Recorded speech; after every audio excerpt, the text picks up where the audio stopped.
So, you've come to hear me tell a story, have you? If you please, we would love to hear one of your stories. You have seen so much. You have lived so long. Oh, so good of you to remind me of my age, child. No, don't worry. I am an old woman, but I've lived a long and fulfilling life, and I do have stories to tell. Which story would you like to hear? A true one. A true story. All my stories are true, child. There are enough fairy tales in the worlds already. There's no need for me to make up more, believe me. Tell us the story of the balance, then. You want the story of the balance? Oh, that's a long story, child, and not one I'd venture to tell at this hour. But perhaps I could tell you a story that I heard a long time ago. A story that became a crucial turning point in the history of the balance, and that set in motion wheels that to this day are still turning. Please, yes, that does sound like a story we'd like to hear. Very well. This story, like all good stories, begins where it ends, in a tower, in a realm that is no more.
Tell me I'm dreaming again. You know, for once, just once, it would be nice to have a decent night's sleep without waking up screaming from a bad dream at 4 a.m.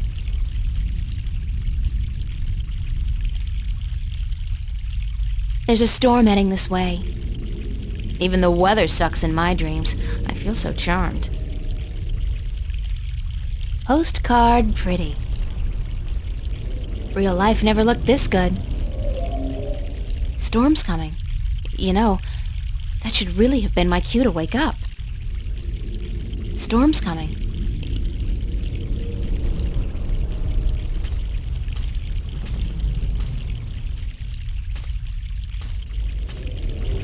What's happening?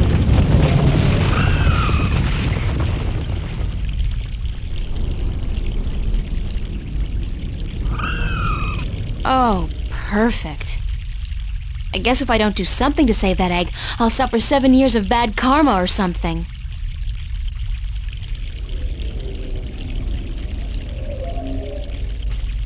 It looks reptilian, but it can't be. It's much too big and I don't much care for reptiles. Lucky thing the egg got caught between those roots. It's a long way down.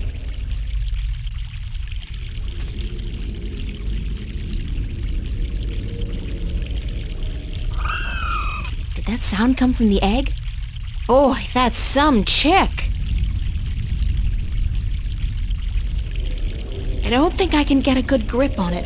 It's too big and slippery and I might drop it by accident.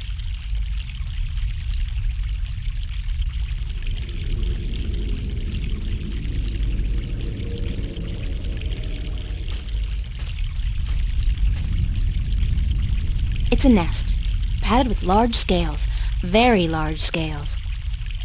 For some strange reason, I have a feeling I should get the hell out of here before the tenants return. This is interesting. I've never seen a scale this size before.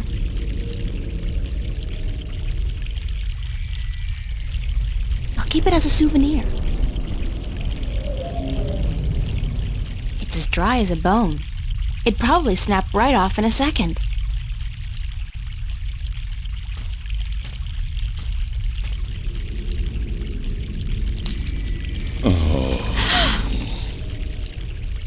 Oh, the suffering we must endure.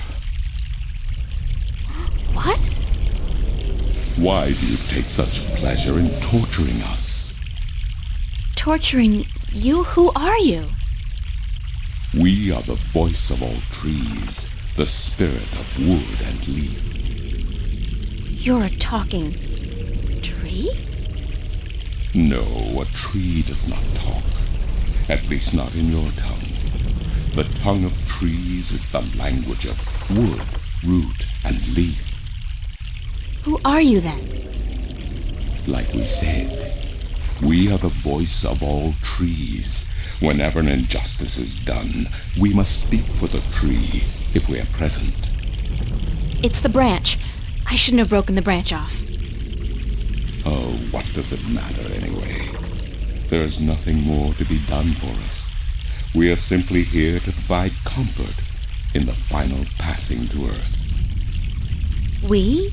I only see one of you. We are one with our host, as we are all one spirit, but legion. Yeah, thanks for clearing that up. We do not expect you to understand. You are human.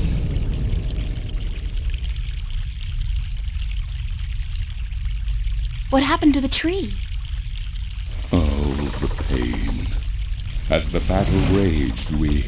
Battle? Between the Mother and Black Chaos. She was only protecting her child, but it would not back down, and the force of their battle shook the mountain. The brook that fed us was led astray, and without water, we began to wither and die.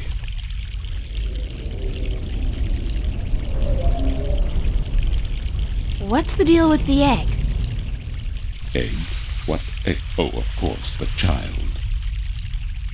Whenever the mother was absent, we were entrusted with the safety of the child.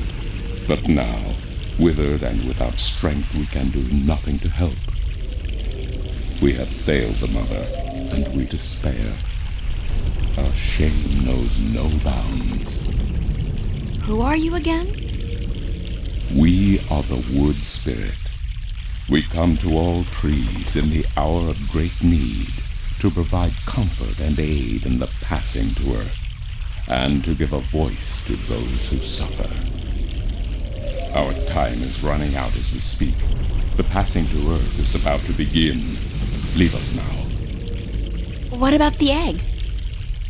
Oh, it is too late. Without sustenance, we do not have the strength to bring it safely home. We have failed, and the earth will know our shame for all time to come. Isn't there anything I can do to help? Oh, we do not expect a human to come to our aid. Lose the attitude, okay? Just tell me if there's anything I can do. It is futile. We need water, but there is none. Not after the brook changed course. I'll find a way. Don't panic. We do not panic. Unlike you, we accept our destiny. If, however, against all odds, you do succeed, we will carry the child safely back into its nest. Do not make a foolish attempt on your own. It would spell certain misery.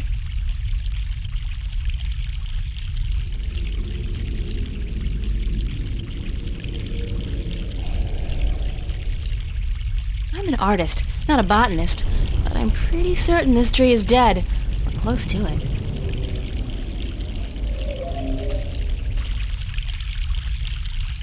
According to the, spirit, there was some kind of battle that split the rock and changed the course of the stream.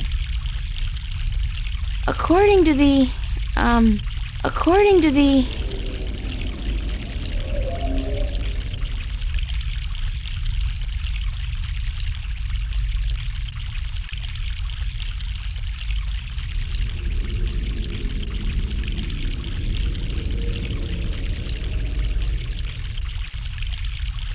I think I just made a funnel.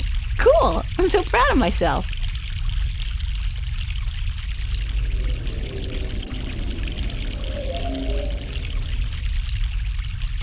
This should do the trick.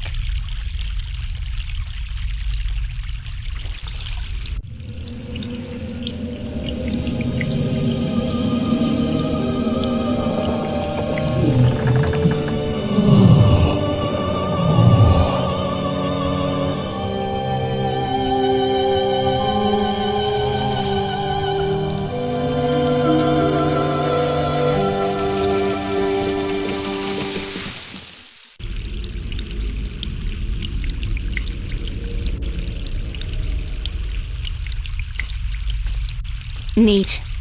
My arts and crafts teacher would be so very proud of me. Talk about instant rehab.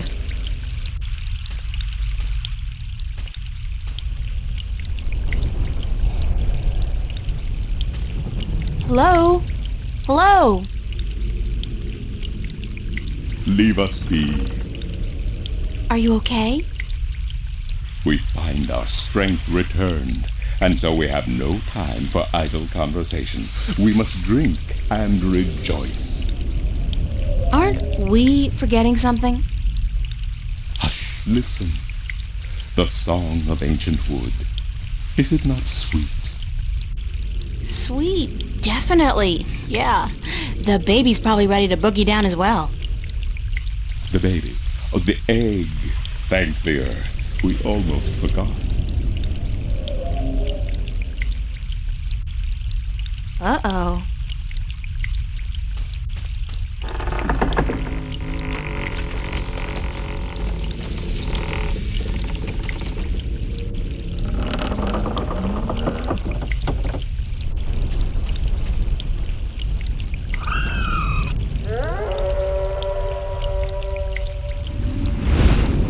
What? What was that? Uh-oh.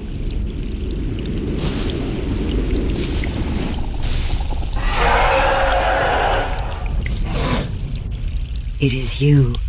You have come. You know me? April, daughter, I have been waiting for you. Waiting Why? Because it begins here, with you, as it always has. What do you mean? The breach and the mending, the pain and the joy, the end of the old and the dawn of the new. A different world. I am the mother of what is, but you are the mother of a future that may yet be. How will I know? How will I know what to do? I will guide you, and I will protect you as much as I can. But in the end, you are on your own. I'm afraid. You always were, my child, my daughter.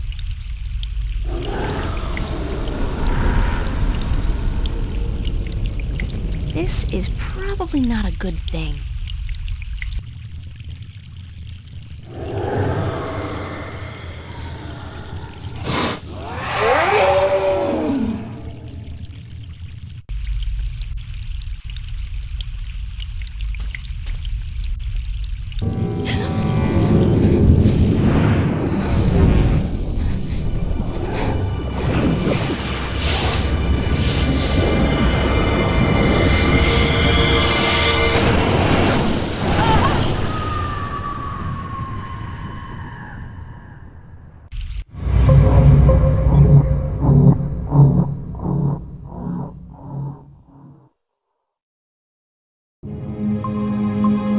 What a nightmare.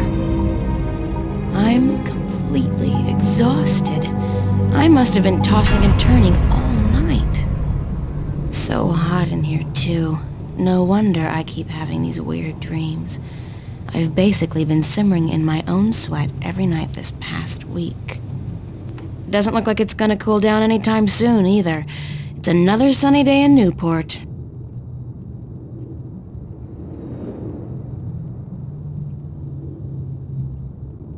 Well, it's a good thing the studio's got proper air conditioning. I promised myself I was going to spend most of the day working, and I don't intend to break that promise.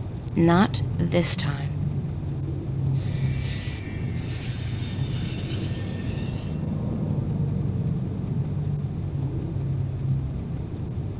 My cash card at the moment is really quite useless. There can't be more than $1 or $2 left in it.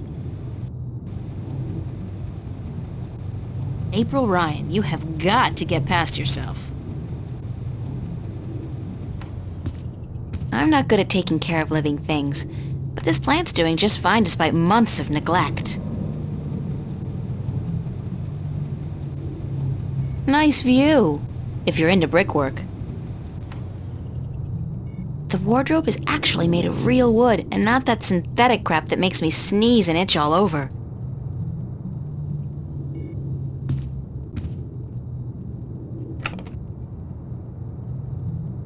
Alright, so my wardrobe's sort of chic deficient, but I can't afford to be cutting edge. Useful, practical, and cheap is my shopping mantra.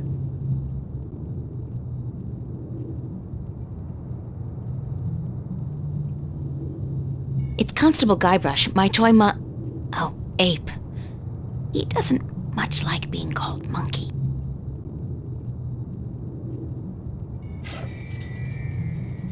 An empty cardboard box. That's so not interesting. It's a bunch of drawings I drew when I was a kid. I don't even know why I brought them here.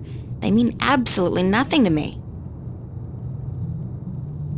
I could only carry one suitcase with me when I left home. There was so much I would have loved to bring, but c'est la vie. At least it was a clean break with my past. I guess when all my hard work starts paying off, I'll get a house and fill it with all kinds of new junk. The past, who needs it?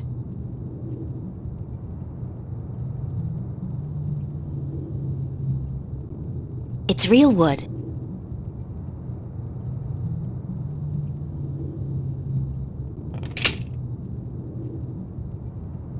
Shelves.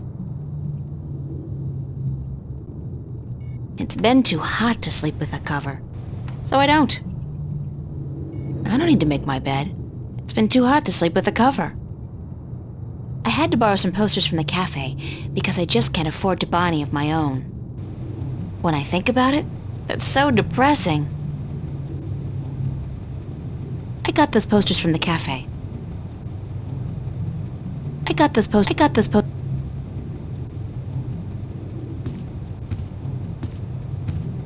That fan is supposed to keep the room nice and cool in the summer.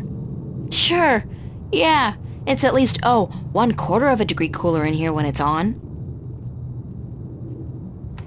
That's my work. It's supposed to be a portrait of my life study teacher, but I think he might disagree. That's my work. Big surprise, I'm part of the should be reading more but life's too short generation. We embrace our illiteracy. The last book I read was How to Seduce the Man of Your Dreams. Now, if I can just find a man to dream about, I'll be all set. My on-again, off-again diary. We've had a turbulent relationship, her and I. It's a picture of me and my friends.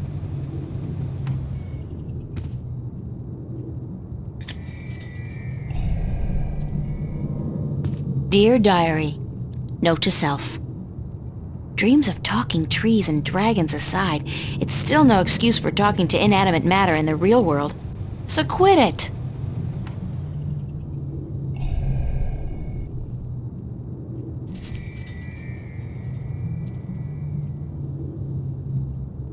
That's my desk, so, theoretically, that's where I'm supposed to do my work. I think my muse has departed me for greener pastures, though, because lately, inspiration's been fleeting at best.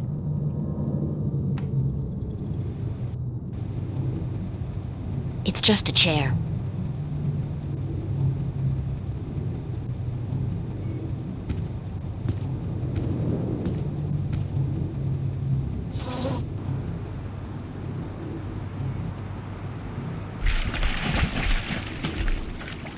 Spiky.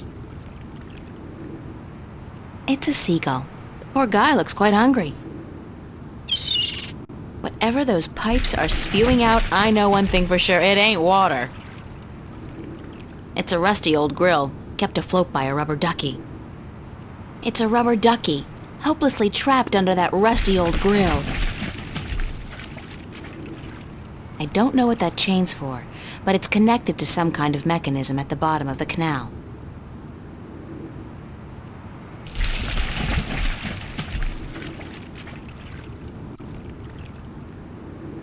I still haven't figured out what runs through the canals in Venice, but I'm sure it can't be water. It's a clothesline.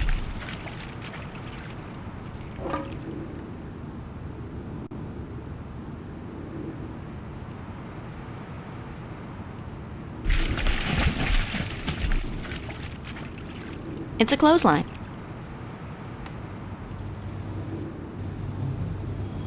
I'd better head over to the studio to do some work. Only 2 weeks until the big show opens, and my contribution is in serious need of attention. Might be a good idea to get dressed first, though.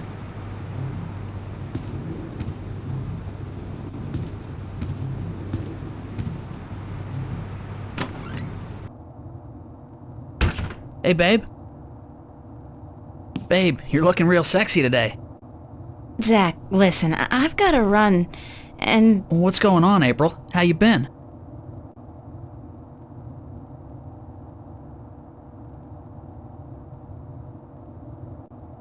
Pretty good, and you? Fantastic. Listen, April, how about you and me getting together sometime soon? Like, tonight. The pavilion is really cooking this week. We could pop some raptures, do a little close dancing. How about it?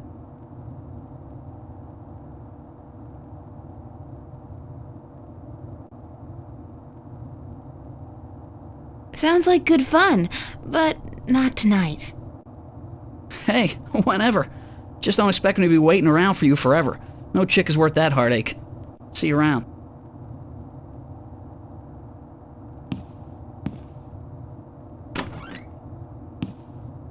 What an asshole.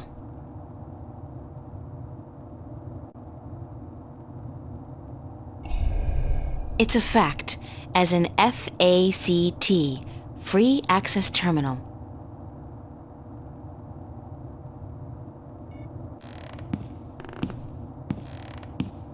Organic plastic. It It grows, and it converts carbon dioxide into oxygen, just like real plants, but it doesn't need nourishment of any kind. Convenient, but disturbing.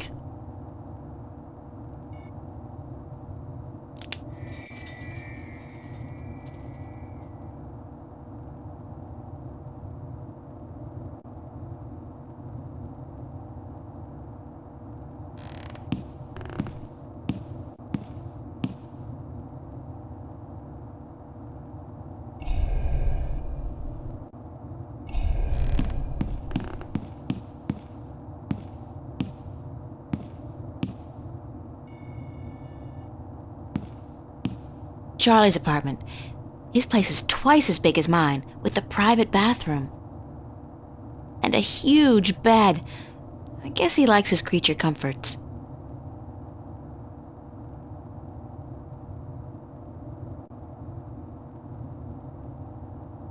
It's a leaf of organic plastic. It grows. It converts carbon dioxide into oxygen, but it doesn't need water or sun. No nourishment of any kind, actually. Convenient, but disturbing.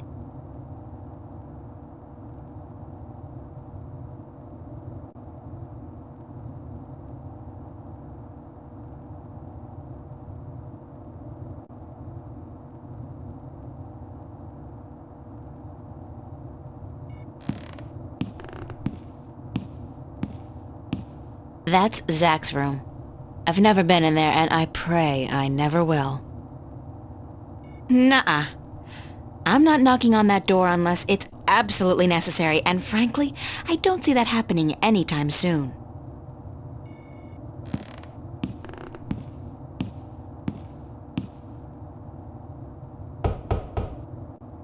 Nobody home.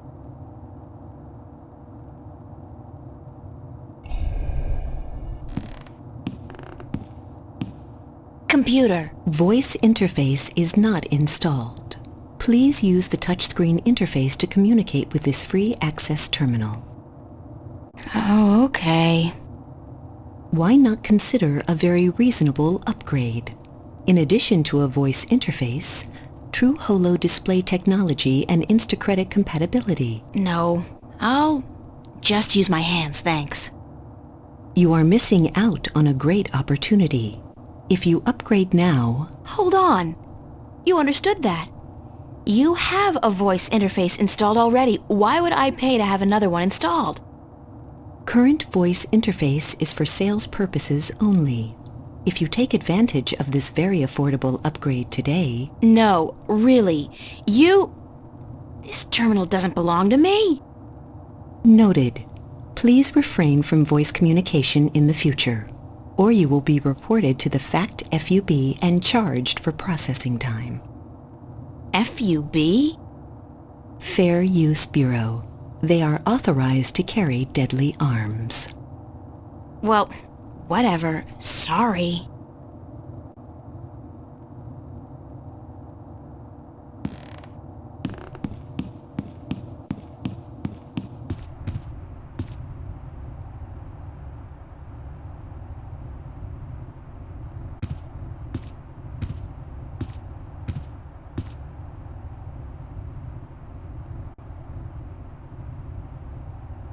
Be considerate. Keep the volume down after 11 p.m. Fiona. San Francisco. I'd love to go there someday. Someday soon, hopefully.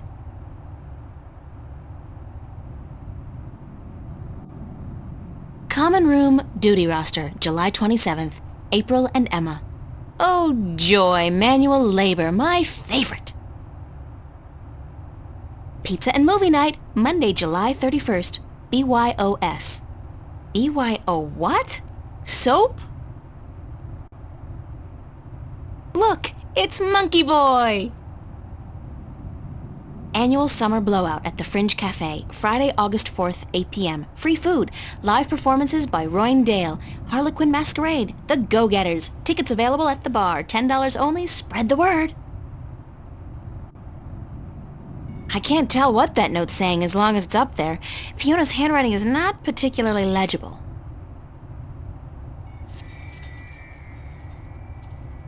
I'm sorry, but big sweaty jocks do not turn me on. I'll take a nerd any day.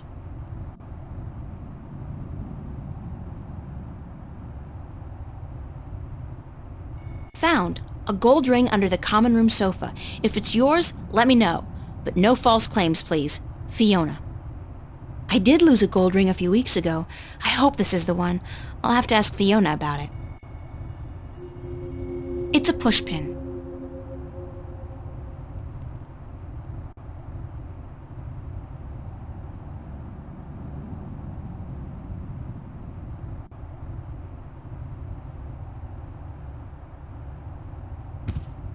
It's a chair. The omnipresent screen. I don't pretend to know how it works, but all the data apparently passes through tiny little black holes in the fabric of our dimension. You know, that really freaks me out when I think about it. Shelves. Emma picked this table up at a flea market for $10 last month. That's $9 more than it's worth.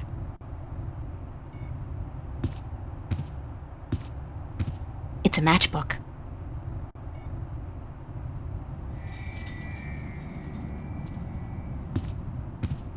It's a chair.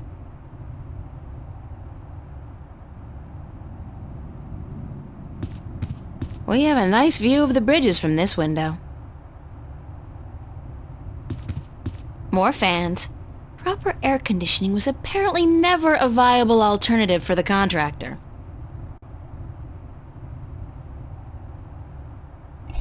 That's Fiona, my landlady. She's all right.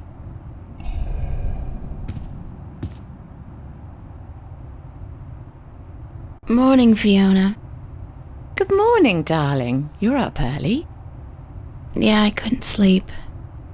Are you feeling all right? You look a little pale.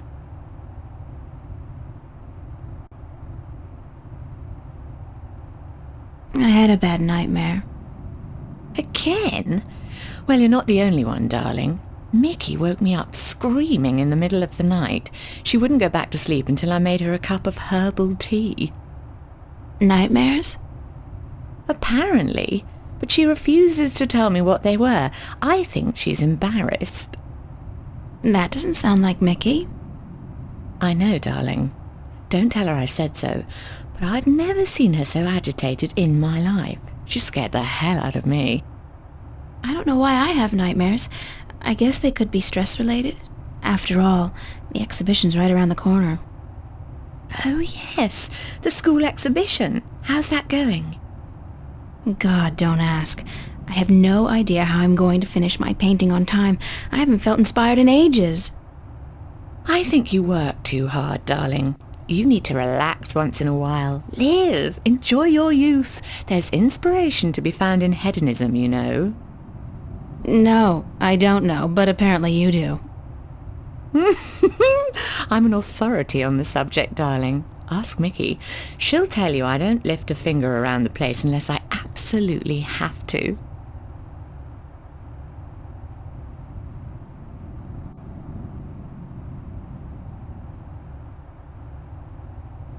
Where's everybody this morning?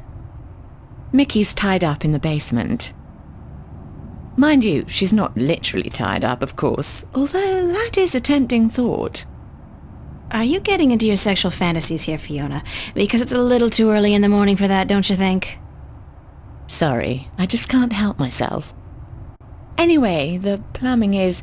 You probably noticed when you took a shower, yeah? There's no hot water.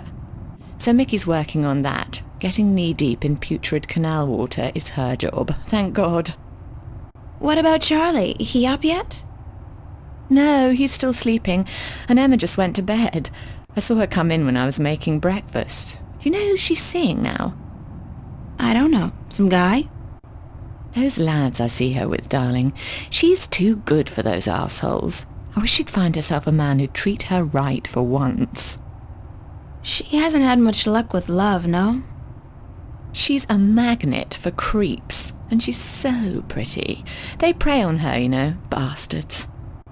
I've tried to talk to her about it, but Emma's impulsive. She doesn't listen. She's just as headstrong as you and me, darling, but I'm sure she'll be all right. She's smart and resourceful, and not afraid to speak up for herself. Shouldn't you be outside enjoying the good weather? You joking? Bollocks to that. I'll stay inside until September, thank you very much. It's too bloody hot. Can I ask you a few questions? Why, certainly, darling. About what? Tell me about Emma. Emma? Why, she's your best friend, darling. I don't know what to tell you that you don't already know. You girls are so close. That's true. The day we met, we clicked instantly. It was strange, but cool. Like me and Mickey then, except for the sex, of course. That's a pretty big except for, Fiona. Oh, I guess so. She's the crazy one, Emma is. Not crazy as in mad as a hatter, but crazy in a good way. Fun to be around. Emma's always been a little weird. Exactly, darling. She's a flirt too, and the boys seem to drop like flies at her feet. No wonder. She's a real looker, I don't have to tell you. I'm sure she could have been a model if she'd wanted, but she's an artist, and a good one too. I really think she'll be a successful artist. Her sculptures are getting a lot of attention.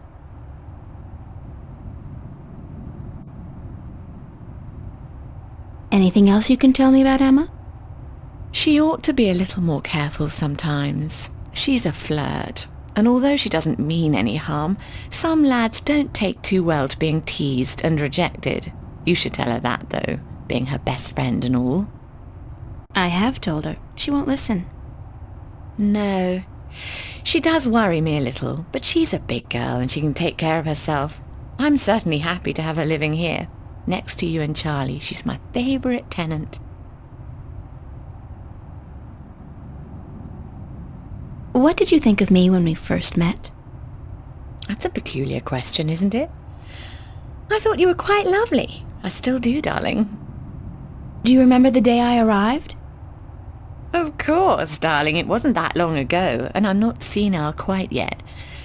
It was in May, wasn't it? Charlie referred you to me, and you were quite at a loss. First day in the city, wasn't it? I remember. You looked like a lost puppy. Puppy? Me? When I saw you lugging that suitcase across the bridge, my heart went out to you. I'm glad you came here. You could have been lost anywhere else. How long have you known Charlie? Oh, he's one of our oldest tenants. It's close to 3 years, I believe, since he moved in. Charlie is always in a good mood, and he's such a gentleman. I agree. He's an actual, genuine gentleman. And you don't see a lot of gentlemen these days, trust me. You have a very good friend in him, darling. Perhaps even more than a friend. What do you mean, more than a friend? Not for me to say, darling. If you don't realize it yet, you will. What's up with Zach Lee? Zach? I think we both feel the same way about him, darling. He's not actually a bastard. If he was, I'd have had him out of here in an instant. But he is an arse, and a stuck-up, pompous, arrogant wanker. My thoughts exactly. Aside from that wanker bit. Still, he pays his rent on time, and he doesn't make a lot of noise. He keeps to himself. And most importantly, he's shit scared of me, so I can't just kick him out. Tell me a little bit about yourself, Fiona. Me? Why? It's not much to say, darling. I love my job, I love Venice, and I love being with Mickey. I'm a happy girl. Sure, sometimes I wish I could go back to England to see my family, but that's water under the bridge, so to speak. I'm very happy with myself and my life here in Newport. How long have you and Mickey been together? Mickey and I have been together since I was 19. She was in her late 30s then. The older, wiser, worldly woman. I found her sweet and charming and intriguing.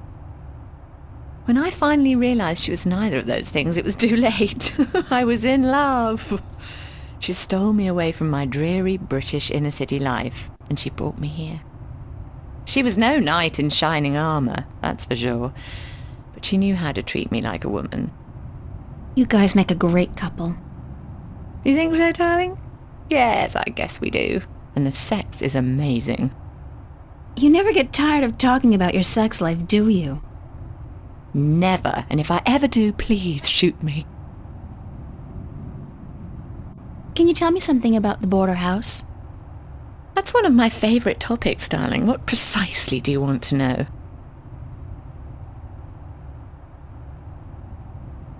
What made you decide to run a boarding house? That's a long story. One of the reasons Mickey and I got together was that we shared a passion for the classic English country inns.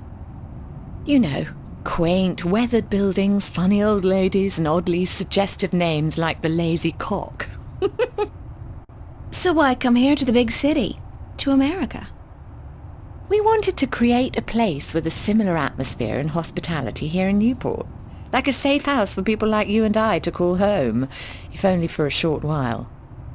So we discussed different options for a few months, and then we decided we wanted to start a boarding house for young, penniless students and artists.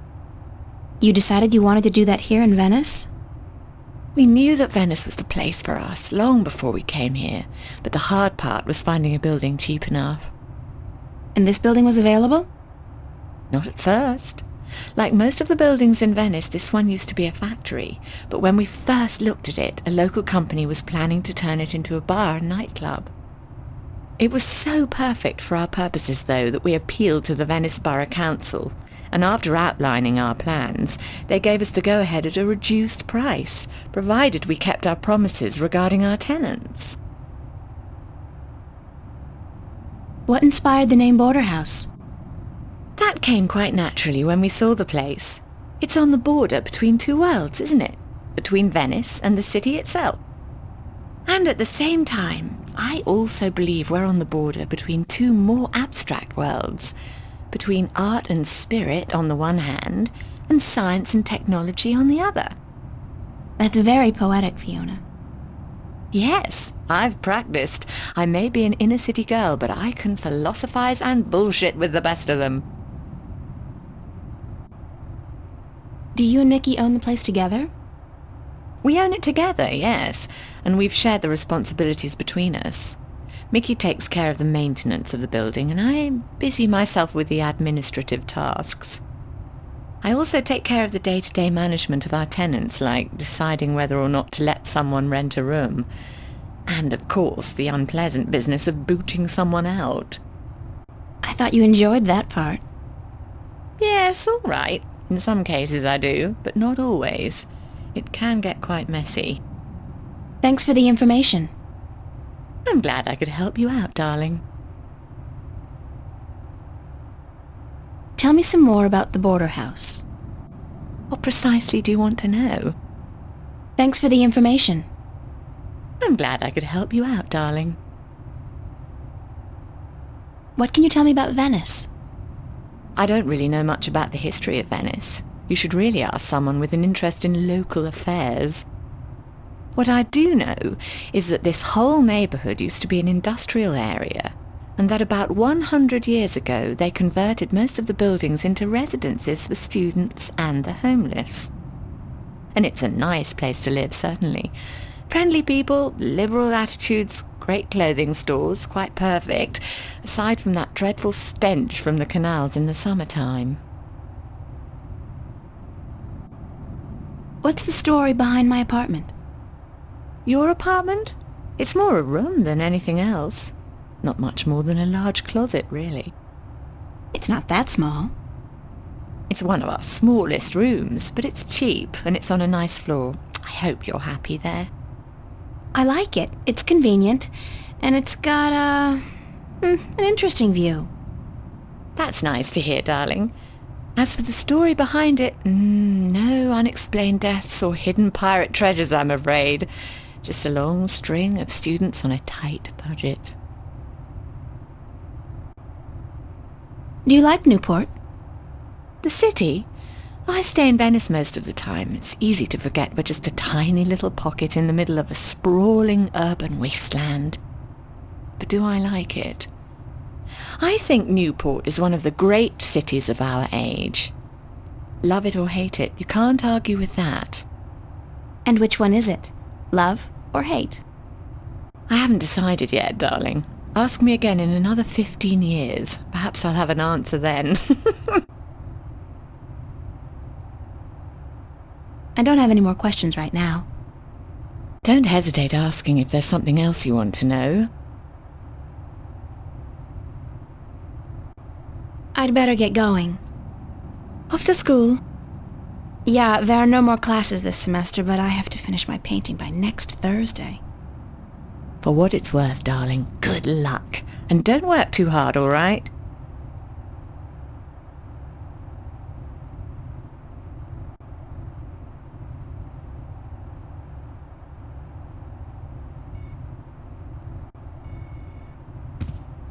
I saw this note on the corkboard.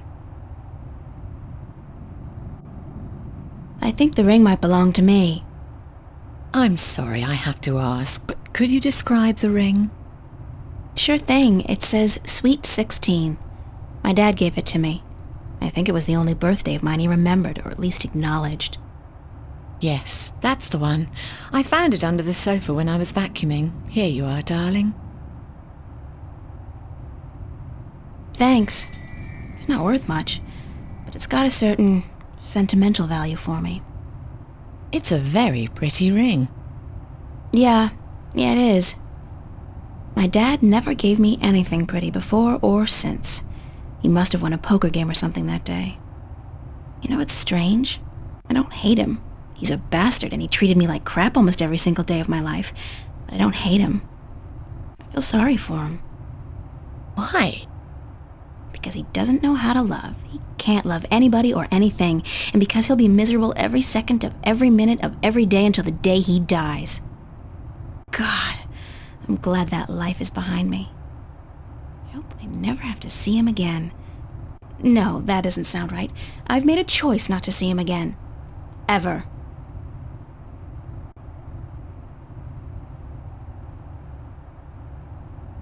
Dad gave me this gold ring on my 16th birthday. It's a matchbook from the Fringe Cafe.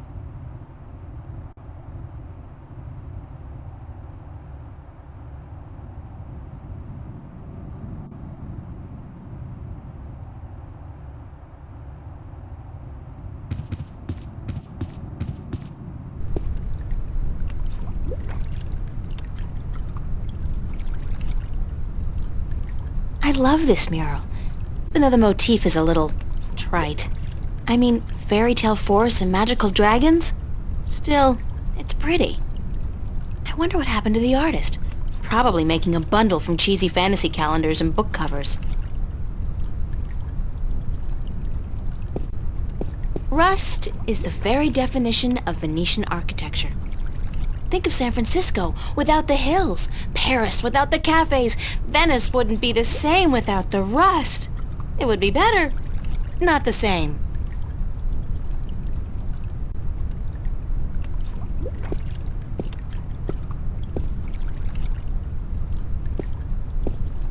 If there's one thing Venice has enough of, it's rusty pipes. That and stinky canals.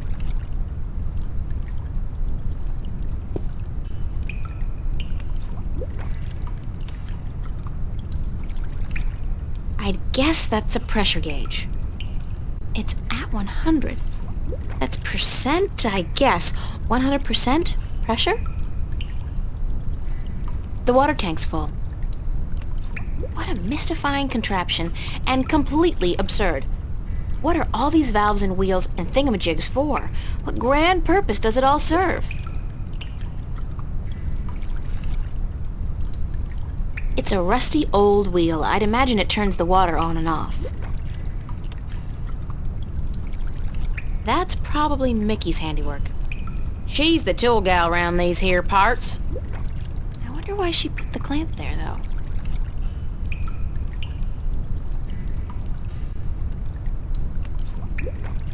Mystifying. Mystifying, mystifying. That cable's been ripped in two.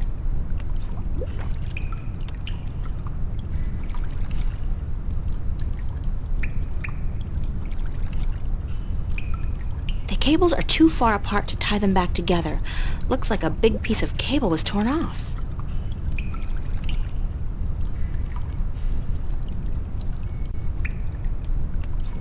I hope it doesn't melt or anything. It's alive!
Mystifying.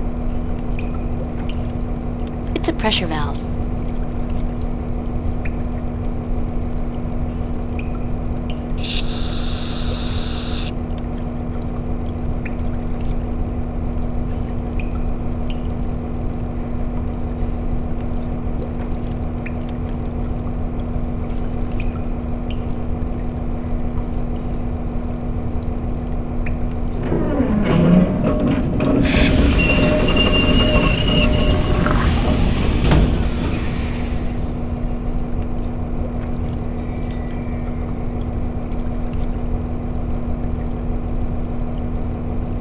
I'm not leaving my gold ring. Somebody's going to have to replace that cable eventually.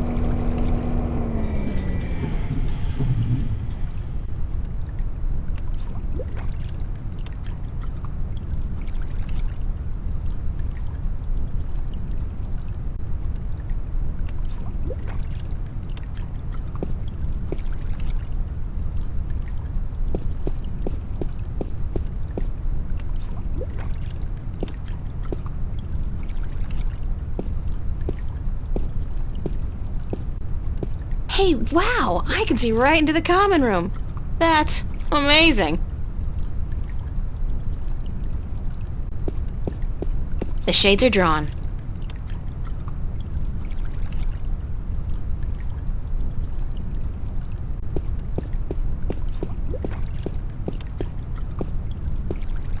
Oye, señorita. Yes? How are you this morning, señorita bonita?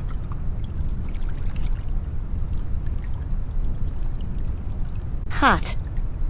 I see. The summers in Newport are never pleasant. And it will get worse before it gets better. They say there's another heat wave headed our way. Yeah, so I heard. So, you gonna be alright? You don't look dressed for the weather. Si Dios quiere. Sunshine and pretty señoritas give an old man like me the blues. I like my days cold and rainy. In fact, I think I prefer the world to be in black and white. Like an old movie. Like all good movies. But tell me, señorita Ryan, how would you describe your perfect day?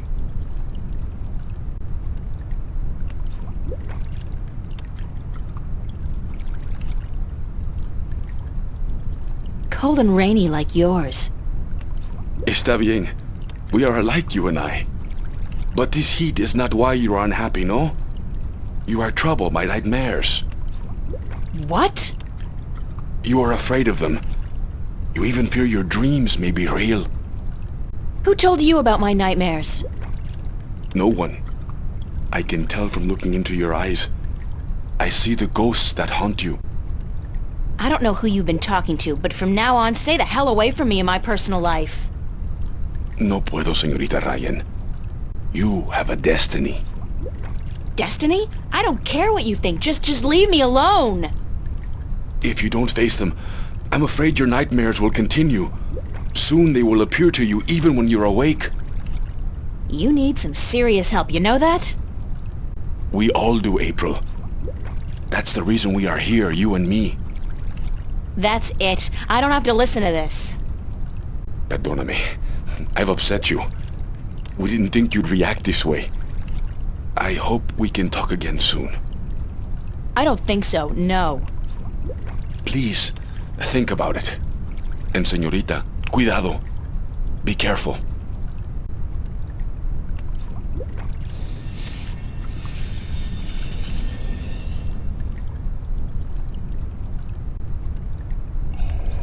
I do not want to talk to that weirdo again.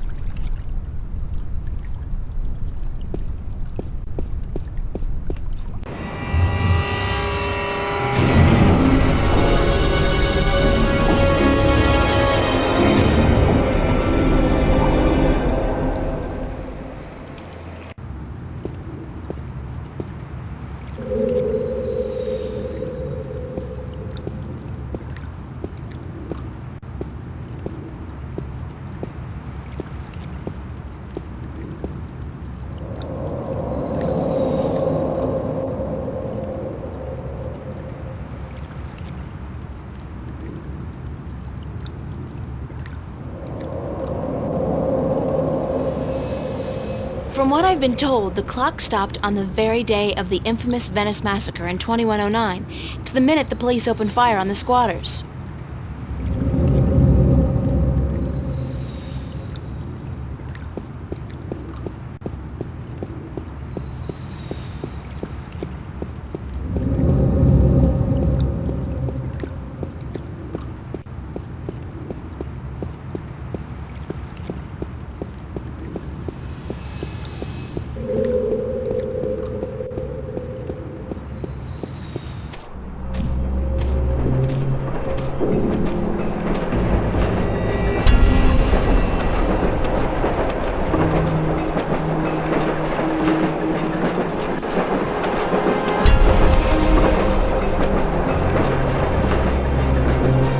This guy's out here all day long, all year.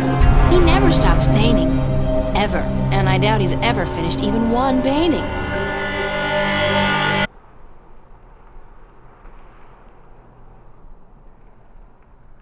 I can't even begin to guess what that's supposed to be.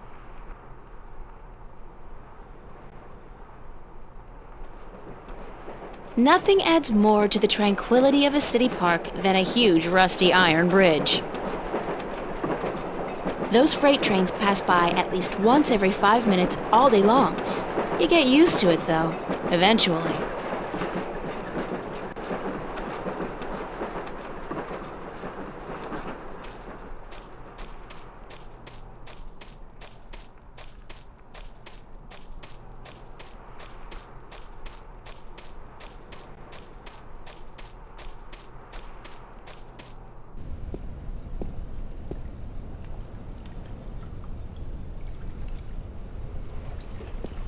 It's the official VAVA notice board. Only registered students are allowed to put notices up here.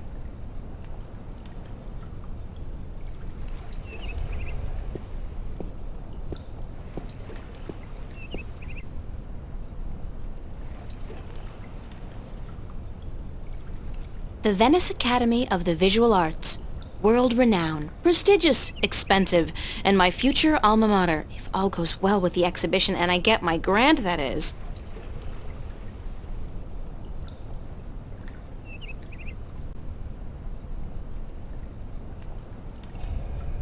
Bishop and Anne-Marie. He's a photography student. She's in my life study class. Nice couple. No, I've got too much to do right now.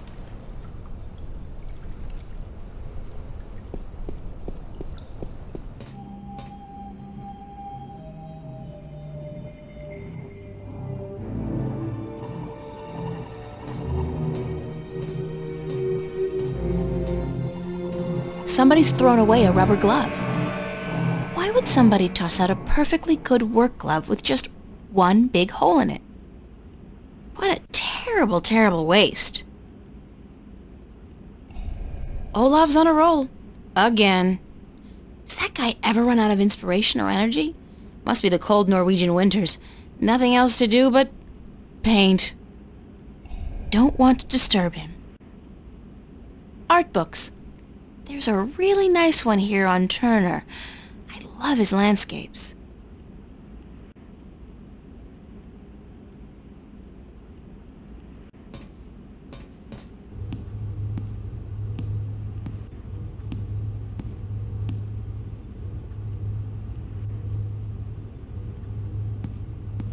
Emma's really good with the holosculptor, and her imagination is so vivid. Good thing we're best friends, or I might be jealous. Some books on color, composition, and duck hunting? These sinks are as old as the building itself, but at least they've been renovated quite recently. The tools of my trade. The best thing about working up here is that nobody borrows my stuff.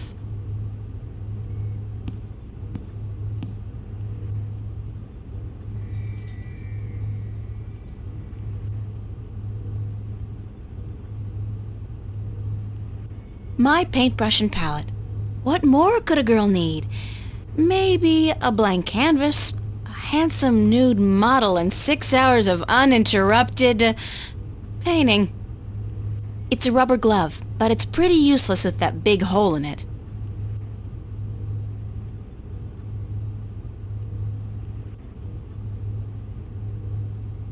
Those sketchbooks belong to some of the other students who share the space. Acrylic and oil paints. I can only think of two things more depressing than a blank canvas. Death and taxes. I'm way past finger painting. I need a paintbrush and palette.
Hiya.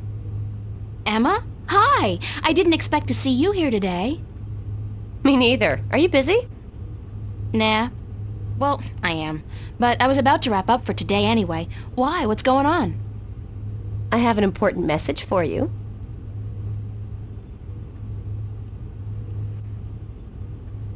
Yeah? From whom?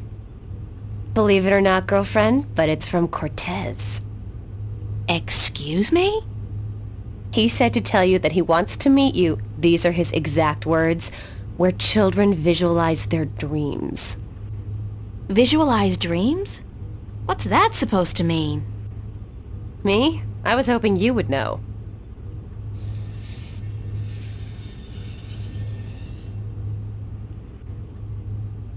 Did he say anything else? Nope, that was it. Why does he want to meet you? Oh, don't tell me. You guys are having a secret love affair. Oh, yeah. We're eloping and flying to Africa tonight. It's all been happening so fast. My heart's aflutter. How romantic. I couldn't imagine a better catch than Senor Cortez, the Latin lover. Did he talk to you about nightmares? No. Why? I don't know. It's just... my dreams are really starting to bother me. There you go again with dreams. You're obsessing, April. They're just dreams. Sometimes a banana is just a banana.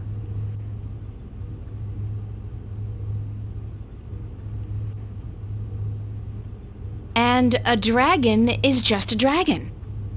What's dragons got to do with it? Oh, don't tell me you had a dream about dragons. A dragon. A talking dragon. I'm gonna regret this, but what happened in your dream? Well, there was a dragon. I think we established that already. You had a dream about a dragon.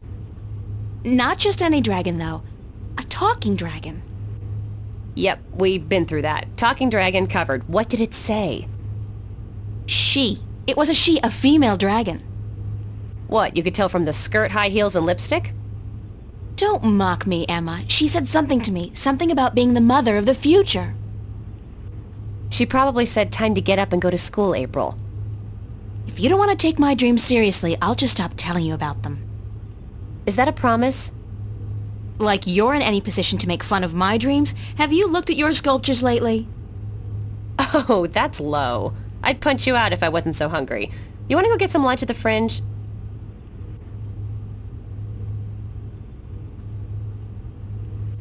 I'll drop by after I clean up around here. I'll be there for a while, so bye.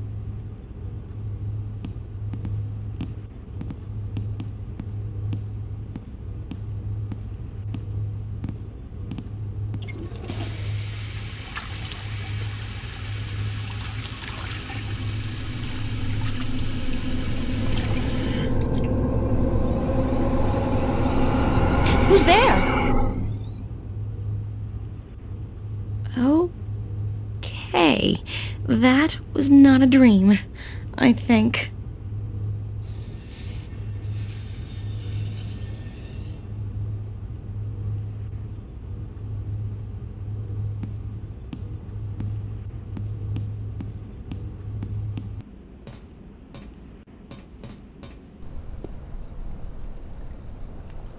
Nice hair color.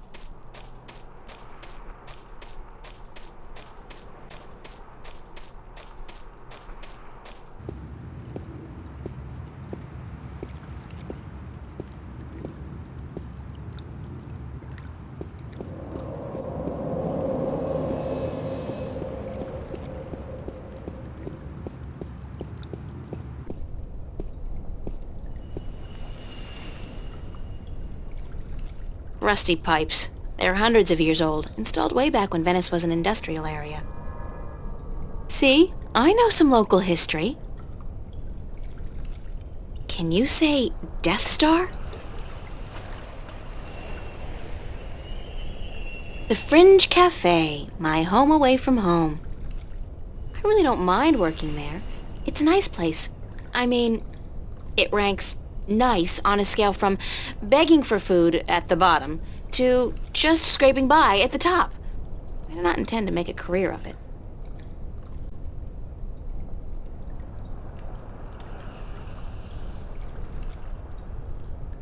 It amazes me why backpackers flock to Newport. You'd think they'd have the good sense to stick to India, Australia, and the near-Earth colonies.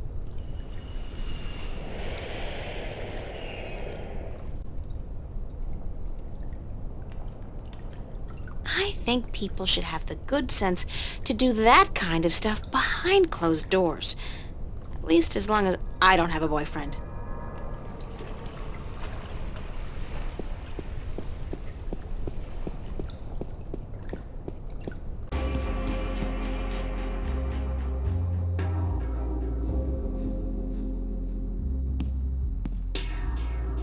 Complimentary candy for paying customers only. Stan has a habit of taking it out of your salary if you, get the munchies. I'm sure Stan won't notice if I dig gently into his supply. He's got crates of these in the back.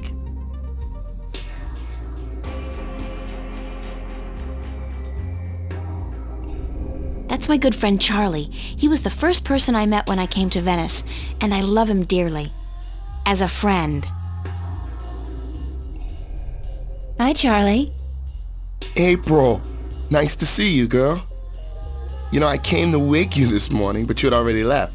Early bird catches the worm. No, early bird finishes the damn painting on time.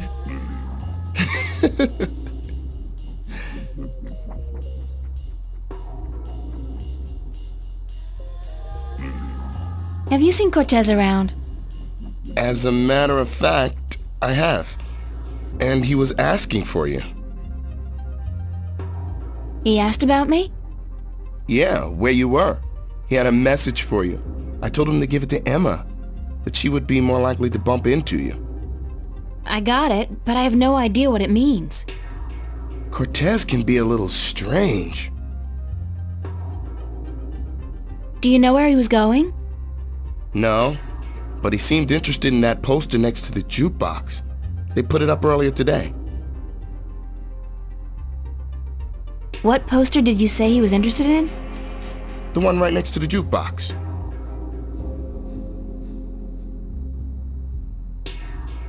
Do you have any idea where kids would be able to, visualize their dreams? Maybe in therapy. I don't think that's it, Charlie. Then I don't know. Thanks. Anytime, April. How's work going today? Aside from the trouble with the plumbing, everything's been peaceful. Emma's here with Marcus and Isabel. Other than that, it's been a quiet morning. Everyone must be home out of the sun, yeah? Or on holiday. Perfect time for it, too. The city's just boiling in July, and it gets even hotter in August. You should have stayed out in the country until the autumn, girl. It's cooler out there, yeah?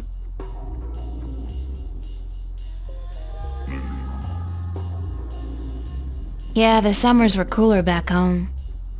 I remember my home. It got so hot sometimes. My father worked as a volunteer fireman, and sometimes he'd borrow the old truck from the garage. He'd fill it with spring water from the river up in the hills, and then he would hose me and my sisters down with ice-cold water. We'd laugh and scream and run around, and the funny thing is, his eyes would light up, and he'd be so proud of himself. He could be so good, and he could be so bad. On those days, I loved him so much. They were the good days. You doing anything special tonight? Working. I should really be at rehearsal, but I need the money. I'm going home for a week before school starts in September. Right, you told me. Well, that's great. It's been years since your last trip home, right? Yeah, right. You remember well, girl. 4 years. My father and I, we haven't been on good terms since I left. I know how that feels. Isn't it such a cliche, though? I don't look forward to seeing him again, but it will be nice to be back with the rest of the family, especially my sisters, and my mom.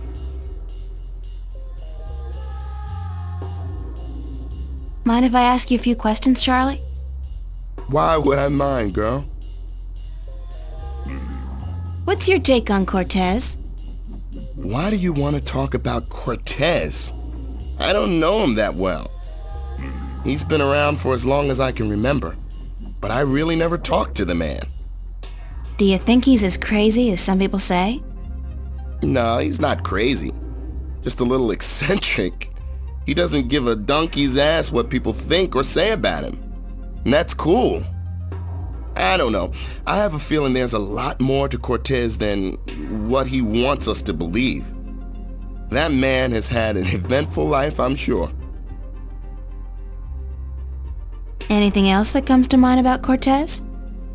What else? I don't know what to tell you, girl. When he's not talking about books, he talks about old movies. He loves the classics, calls them real art. What was it about me that made you want to be my friend, Charlie? Everything, girl. You're a sweet peach. No, it's true. I liked you from the very beginning. When you first came into the cafe with a suitcase in each hand, lost and bewildered. God, thanks for reminding me. I was such a country bumpkin. No, everyone who comes to Venice looks like that, girl. This is the village of the damned, don't you know? How long have you known Emma? I met Emma about a year ago when she started studying at Vava. She moved into the room just opposite mine, and we became friends almost immediately. I like her a lot, and the two of you are the best friends I've ever had. Thanks, Charlie. The same goes for me. Did you ever tell Emma that?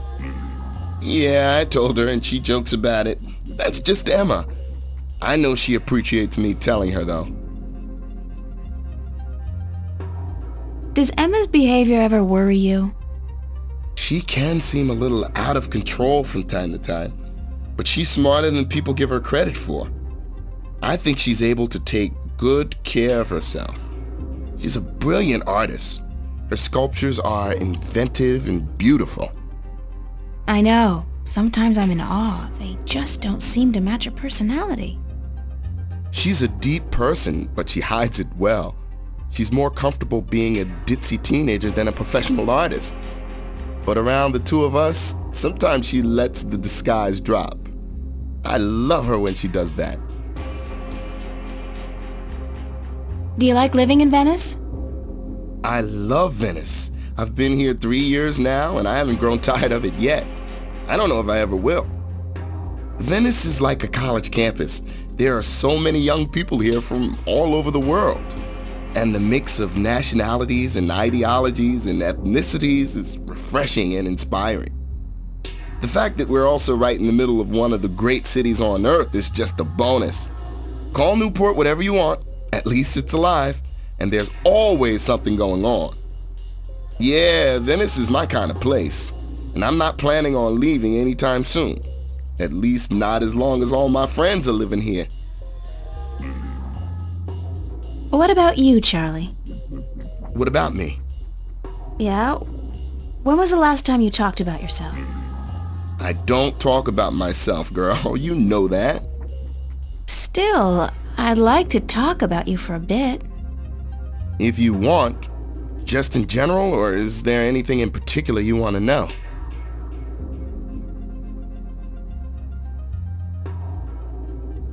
What's your biggest dream? A dark stage, a packed auditorium, and a single spotlight. Dancing, girl, don't you know? I'm a good dancer, but I need to be among the best to make it out in the real world. So I'll keep studying and I'll keep working as a waiter to support my studies, just like you. How did you end up in Venice? At home, there wasn't much professional training available for dancers. And my father, he was not happy about my choice of career. He wanted me to work in the factories like him and his father. Out here in Venice, everyone's got their own dreams, and people are supportive of each other no matter how crazy those dreams might be. Your dream isn't crazy at all, Charlie. You're already halfway there. But I still have a long way to go. You're right, girl. I can make it if I work hard enough. So can you. Because we're both just so damn talented. Are you happy working here at the cafe? We make decent money, if that's what you mean. I don't want to be a bartender for the rest of my life, obviously. But yeah, I'm happy I have a job. And you work here too, so I get to hang out with my friend, right?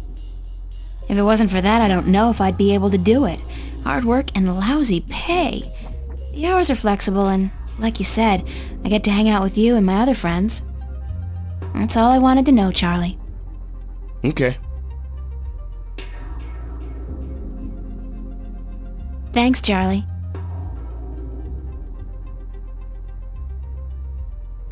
I have to get going, Charlie. Take care, all right? Remember, you're supposed to get paid today. Stan's not gonna remember unless you bug him about it.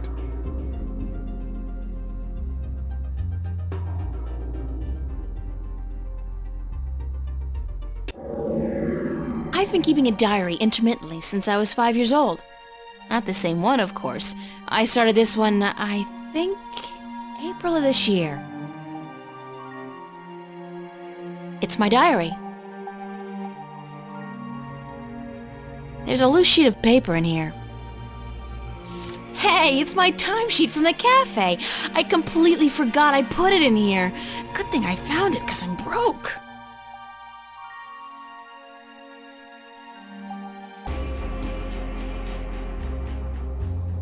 It's a list of the hours I worked this past week at the cafe.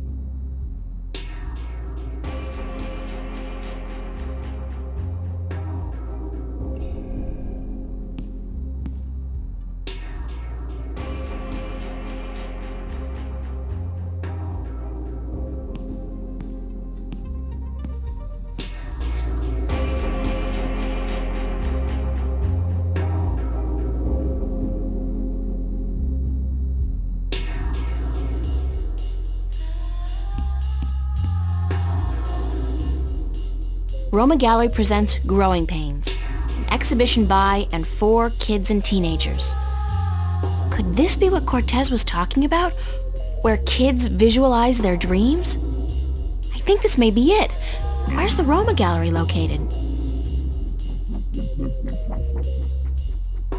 It's a poster ad for an exhibition called Growing Pains at the Roma Gallery. Complimentary student pass. Cool. I like anything that's complimentary. I never say no to a complimentary ticket.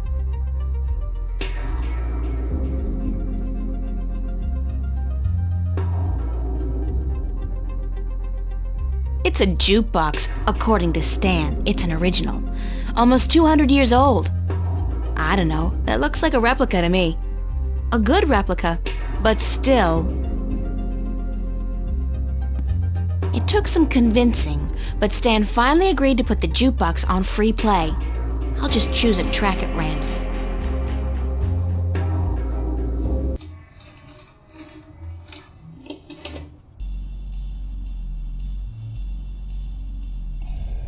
My boss, Stan. A hard man with a soft... Nah. He's just a callous bastard. I heard that. I knew that.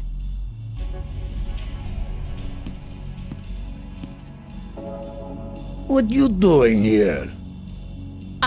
You ain't working this afternoon, are you? I don't want my employees work 24 hours a day. Go, get sleep. But I'm just... Damn, woman, do I have to babysit you? It's nice to see you too, Stanley. No, I'm not working today. I just came by to... Oh, don't ever say those two words when I'm around. I don't think my ulcer can take it. You? And nice? That's funny. No, working and not. Don't use those two words in the same sentence. Damn, I get creeps even when I say them. I'd like to get paid. Damn, woman, don't you know I got a migraine already? Paid? God damn it. Why'd they have to make that word sound so obscene? Listen, why don't you leave old Stan alone, huh? They make me feel a whole hell of a lot better. Choo, choo, be good, little girl, I'd still like to get paid, though. Mighty mana, woman. You really know how to rub it in. God damn it. Yeah, all right. You got your timesheet? Yes? Yes? Yes? Let's see it. God damn, you think I'm gonna take your word for a woman?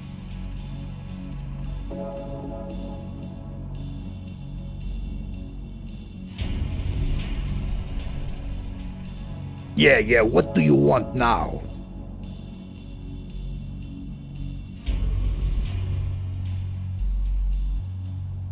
I thought you'd be ecstatic to have people work 24-hour shifts.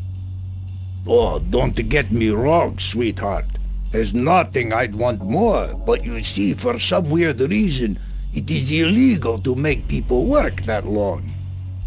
What a downer.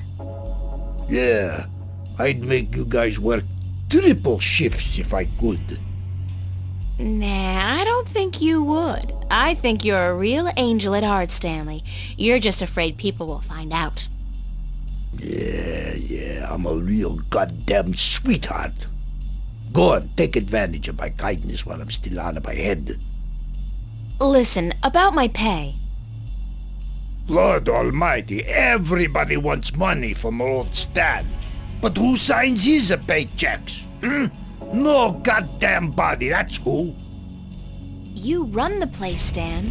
We're employees, remember? You're our employer. You're supposed to pay us a salary. Goddamn labor laws. All right, you got your timesheet, honey? Yes, I do. My ulcer is acting up. My migraine's killing me. Hand it over, woman. Let's be done with it, huh? Or you can walk out that door and forget about the whole thing. Your choice.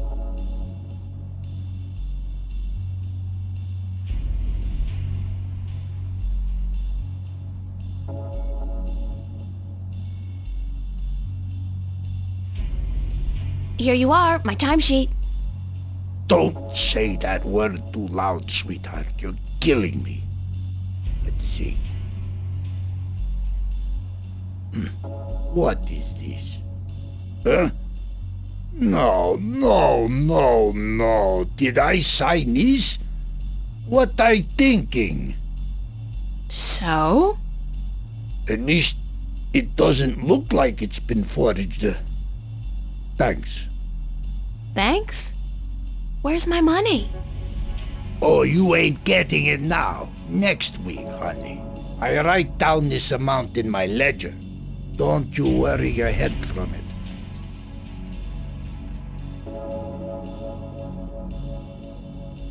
I need the money now, Stanley. Yeah, we all need money now. But that ain't gonna happen. Next week, I tell you. Next week? You promise? Sure, I promise. Next week. And if that falls through, the week after. But you'll get it sooner or later. Forget that. I quit.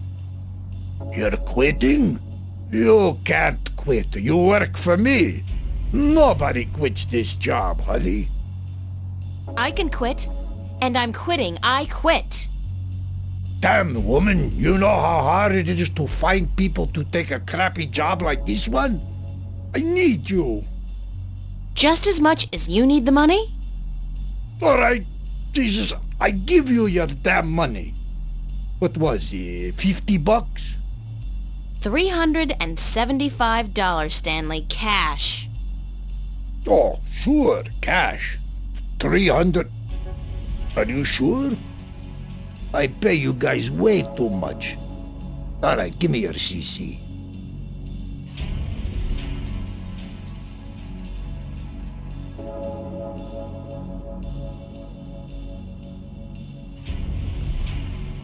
Thank you, Stanley. Fine, sure, whatever. Hey, I mean it. You free tonight? Wanna pull a shift? Sandra, she out sick and I need a replacement pronto. How about it? Yeah, I need the money. Great, hon. I'll see you here later. Don't forget.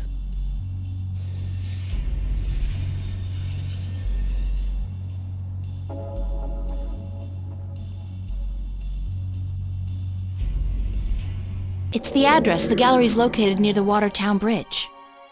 It's all the way over in West Venice, if I remember correctly.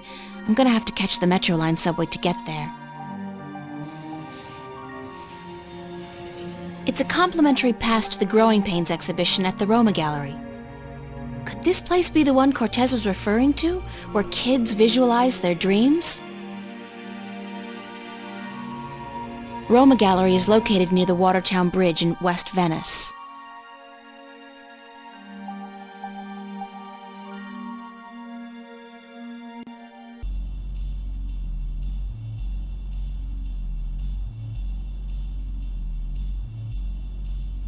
That's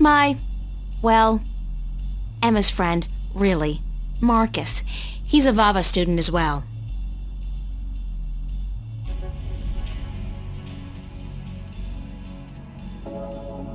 Fresh bread. I love the food in this place. We have a great kitchen.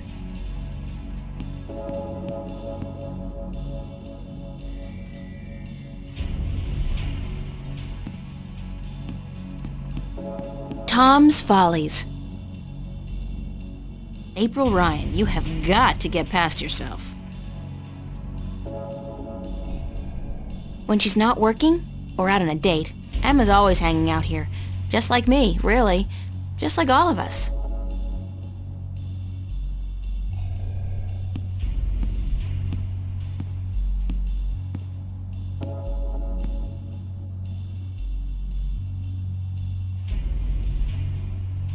Settle this one for us, April. When did Roindale release Sidetracked?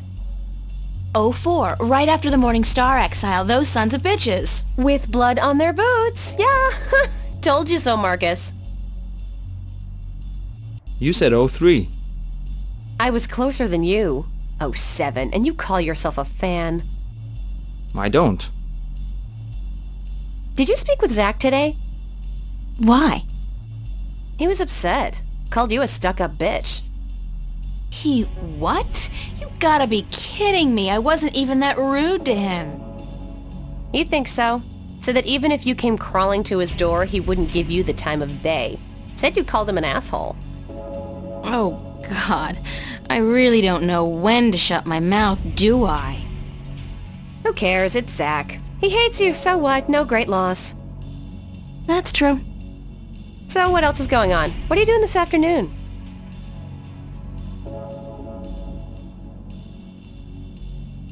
Actually, I came by to see if I could find Cortez. What's with you and this guy? You'd rather spend time with him than us? I have to find out what the message means. Don't look at me. I don't know anything except what I already told you. Ask Charlie. He spoke with Cortez earlier. What are you doing? Staying here. What else? I'm meeting a friend later, but that's not until 9. We're waiting for Isabel and then we're gonna eat. But I guess you're not hungry. No. Figures. I don't know why I even bother asking. Who's this friend you're meeting later? Don't tell me it's that guy you were out with last night. Are you gonna tell me I shouldn't get involved with men like him? No, of course not. I'm not your... You don't need me to tell you that, Emma. Well, I wish you would, 'cause you're right. I shouldn't. He's a bastard. But he's so cute and charming and, very good in bed. I just can't help myself. But he's not a keeper. Don't worry about that. It's just this thing. Just a fling. Mind if I ask you some questions, Emma? Like I don't tell you everything that's going on anyway? Of course you can ask me questions. Like, duh. What's your, take on Cortez? My take on Cortez. What's that, like a diplomatic way of saying what the F is this guy's glitch? Sure. Let's go with that one. I think Cortez is a barrel of laughs. In a good way. Everybody thinks they got him all figured out, like he's the resident weirdo. But I know that just ain't true. I've talked with Cortez, and the guy is brilliant. He's weird, yeah, and he's up in the clouds, and I think he believes in aliens, which is cool, but girl, he's smart. I mean, I'm not talking professor smart here. I'm talking real life, seen it all, been there, done that, smart. Useful smart. Experienced smart. And, I gotta tell you, the guy's cultured. Ask him about anything, art, music, movies, books. He's current on most topics, which scares me because it seems he's always just, hanging around doing nothing. He rarely goes anywhere. It's like he's waiting for something. Or someone. Yeah, maybe Jerry Garcia. You're bad. No, I don't think he's a doper. I mean, listen to the guy. What he says may sound a little out there, but the way he says it... No, he's not on Amethyst, that's for sure. And one more thing, he is cute. He's what? Cute. Emma, he's like... 60? Did you ever see his eyes? Those are not the eyes of an old man. And so what if he's 60? He's better looking than most of the guys I date and so much nicer. Then I think you've been swimming in the shallow end of the gene pool for too long, Emma. I mean, come on, a 60-year-old screwball with a ponytail and an exotic accent? Hello? Well, we'll see. Did you speak with Charlie today? Yeah, for a few minutes. Why? Nothing. Just wondered is all. April, did he say anything to you at all? About what? About... nothing. I mean, I don't know anything. Which isn't true because I don't lie, but he... Ugh, forget it. If we were having this conversation in a movie, I'd be going, like... Shit, girl, get your act together, open your eyes! But I don't think that's a good idea. Not in real life. Because real life has a nasty habit of hurting people's feelings. Did you finish your sculpture for the exhibit? Pretty much. I'm happy with it, and I know that if I go back and keep working on it, I'll just kill it. So I think I'll leave it alone. You? You know what? Don't ask. I'm praying it'll finish itself one of these days. Sure. Could happen. It could so happen. But I wouldn't count on it. I'll have it ready in time. Yes, you will, or I'll kick your ass so hard that you'll... Okay, I got it. Thanks for the inspiration. Thanks, Emma. Thanks for what? For talking to you? Girlfriend, what the hell is the matter with you? Snap out of it. I gotta run. See you around, stranger.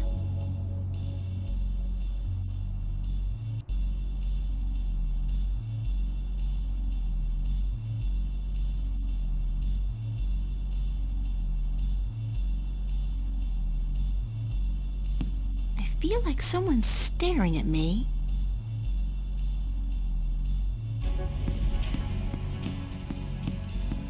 The Cotton Queen.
It's a loaf of freshly baked bread from the cafe. I'm not particularly hungry.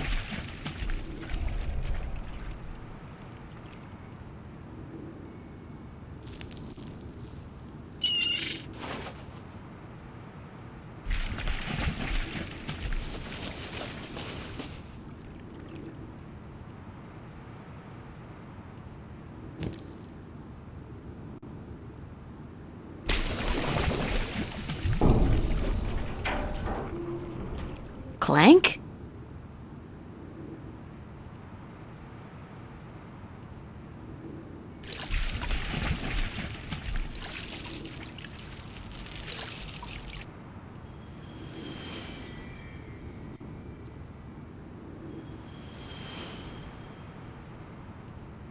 It's a plastic-coated clothesline.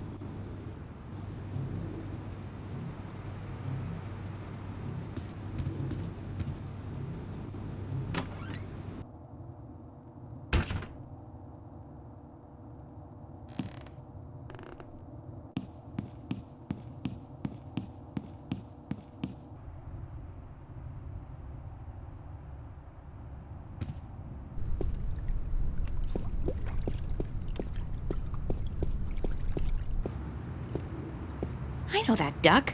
Bon voyage, ducky!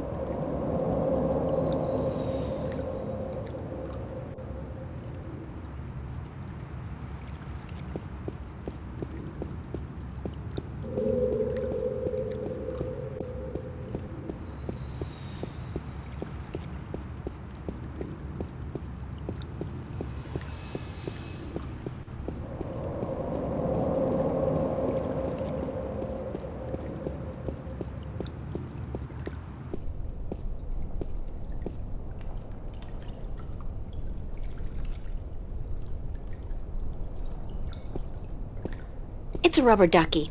It looks disturbingly familiar. But how the heck did it get all the way over here?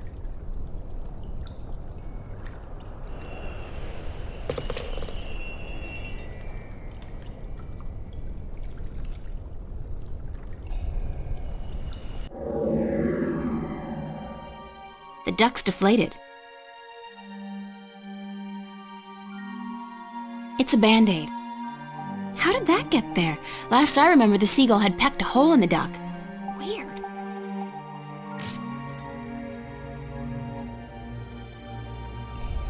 It's the, thing you use for inflating the duck. What's it called? Hose? I don't know.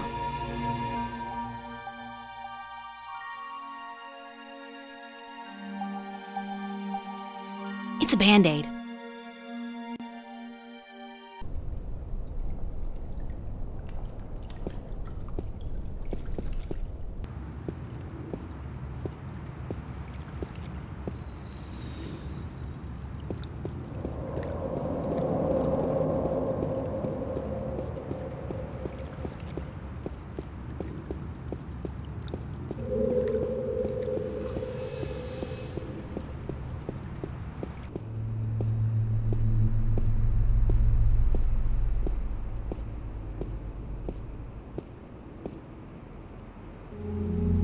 Newport Waterworks. It's a strange thing to think that this whole area was once an industrial park.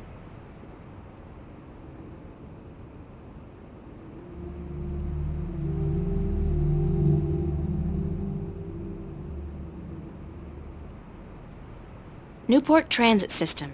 It's not one system anymore, though. All the different lines are owned by different companies.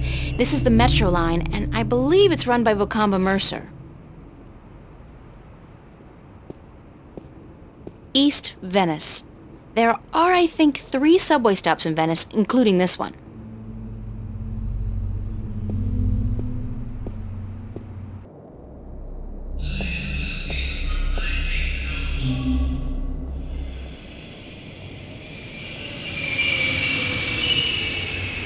It's a gene scanner. It, scans your genes, puts your genetic signature into a database, and allows you through all corresponding gates.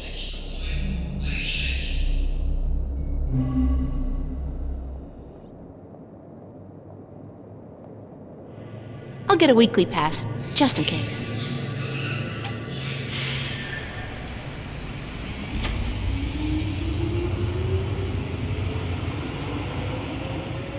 It's a small camera. Let's see. According to the instructions, I push a button with a stylized hand, wave my cash card in front of the round thingy, and then stand still for a few seconds. Good. I can stand still.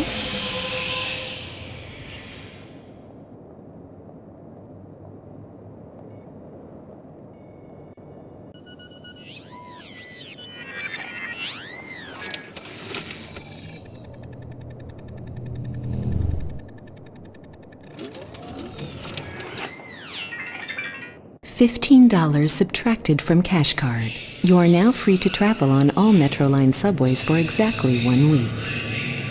And remember, genetic forgery is a federal crime. Keep your genes clean. Have a nice day.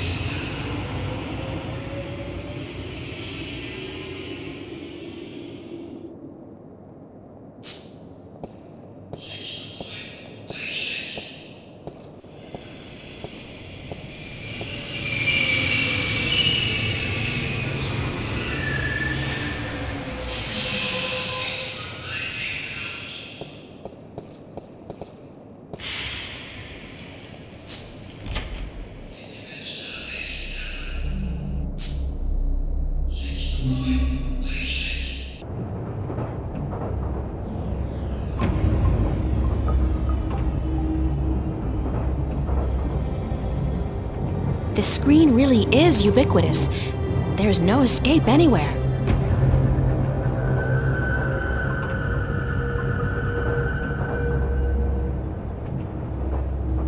April Ryan, you have got to get past yourself.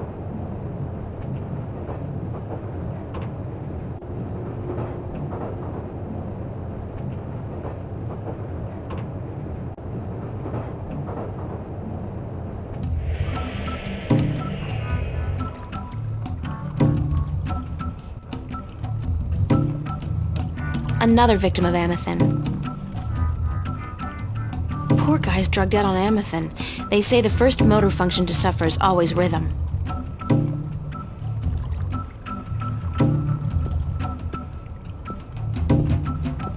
Big sound from such a small box.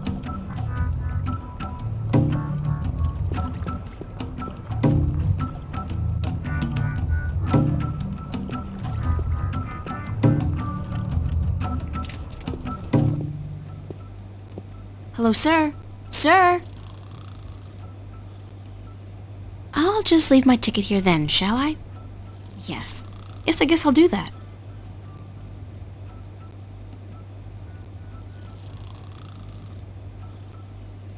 There's absolutely nothing out there. Nothing. Oh, there's a city, an entire world even. But nothing. It's a pointy-edged swan. Slow day, I guess. Neat. It's a short, nude creature with a snout. Very inspiring.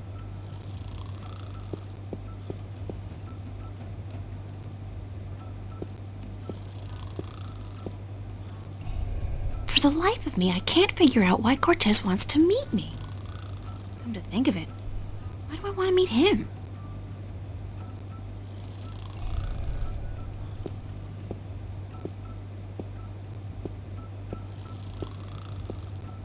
About time you showed up. About time? I spent more than... Mira, this painting. Right here. Look.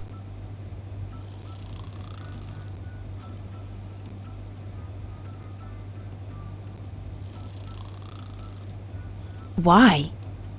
Just look at it.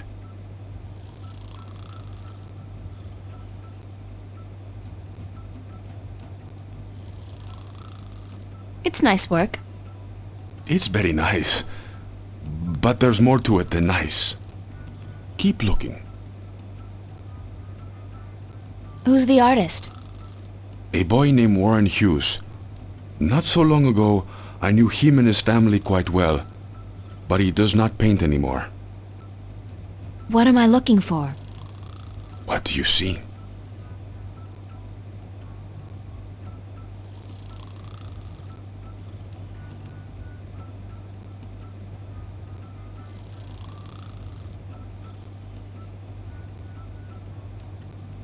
I see art. Art, yes. And beyond that. Beyond art.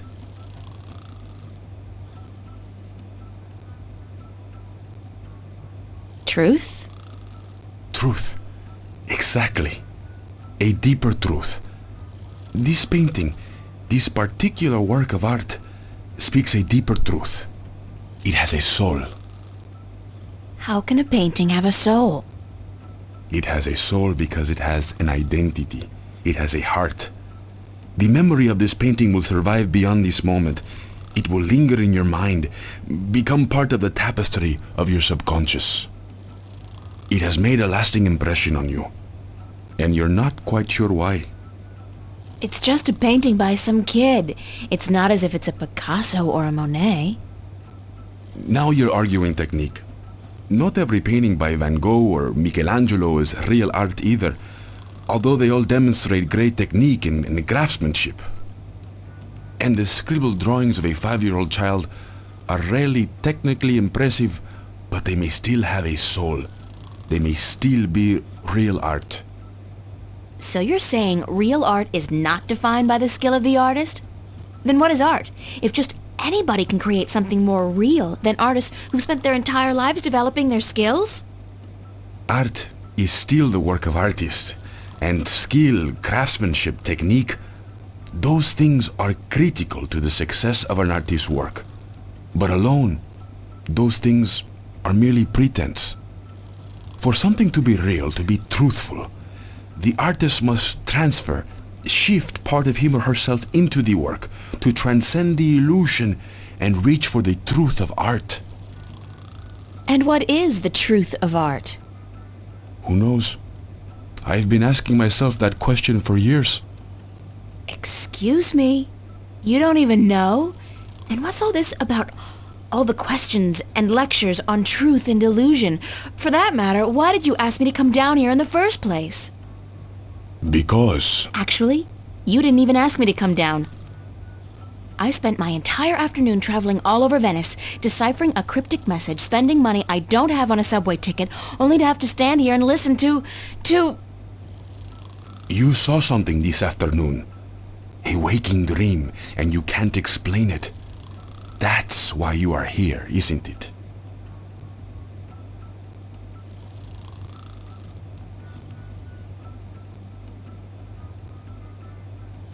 Yeah? Good. And I'll do my best to explain everything. Just be patient. My point about art and truth is this, April. Some things look real, but are not. And other things may appear to be of no consequence at all, but are in fact invaluable. Like Warren's painting here. And your dreams. There is both truth and illusion in dreams, and in the images they create. The problem is in sorting the one from the other. You're telling me my dreams are true? I'm telling you there are things afoot, and that you need help in sorting the truth from the illusions. My help. Well, that figures.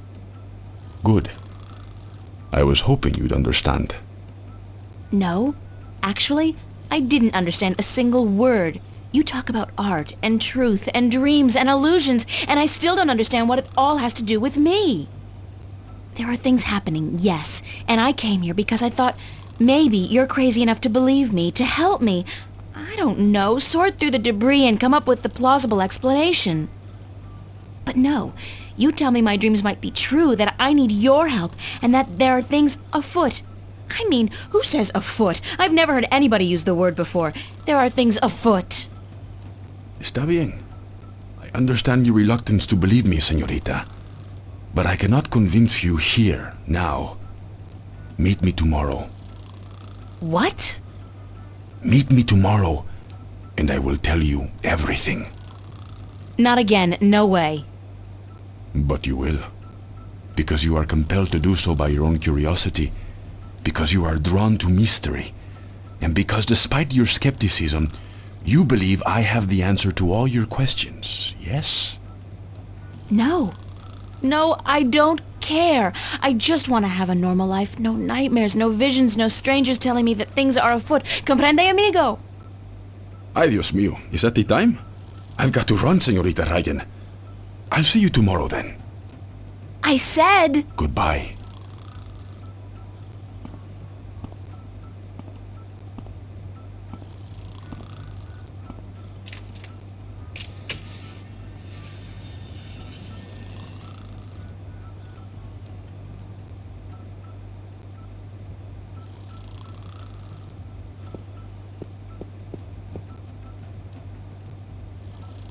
There's absolutely nothing out there. Nothing. Oh, I like my outfit. It's inexpensive, but cool.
I'm all scrubbed and ready to work, sir.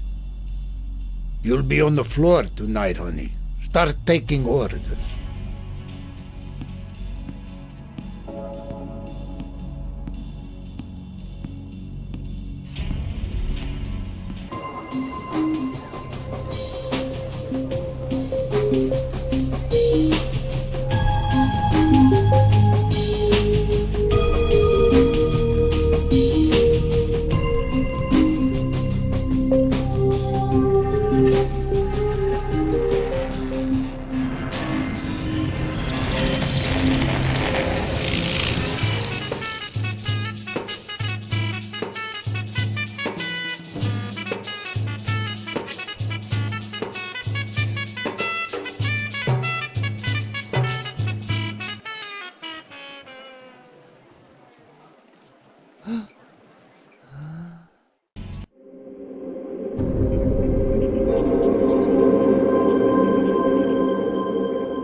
I've got to find Cortez and get him to explain what the hell's going on. Insane or not, he's the only person I can talk to about this.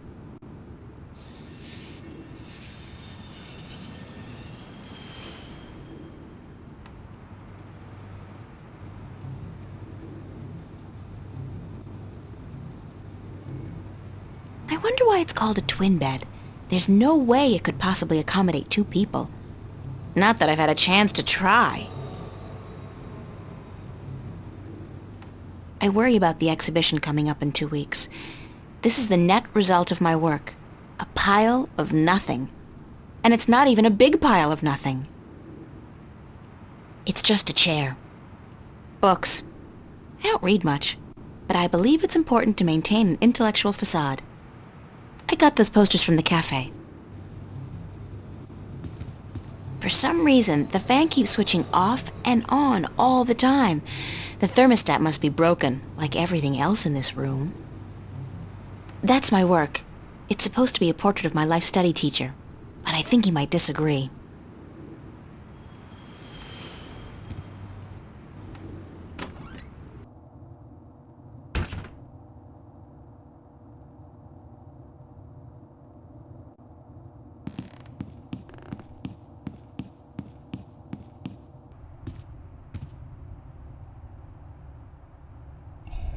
It's Fiona.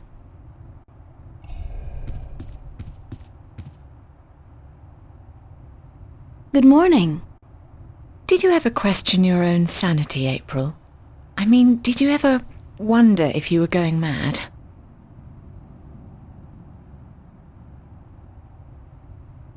I'm quite certain I am insane.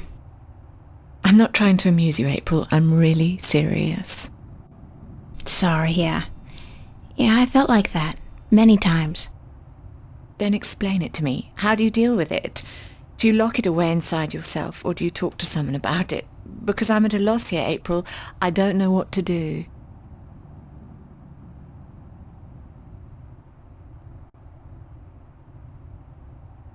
You have to give me more to go on than that. I don't know how I can put it into words. What I saw. What did you see? Last night, right here in this room, Mickey and I, we were watching a movie, a documentary about the new synthetic rainforests in Mexico. You know, the ones that produce 8 times the oxygen of the original organic forests. I've heard about... But I'm digressing. Anyway, about halfway through the movie, like I said, I'm probably going completely bonkers. This room became it was more like a vision, really, and I'm sure it wasn't holographic.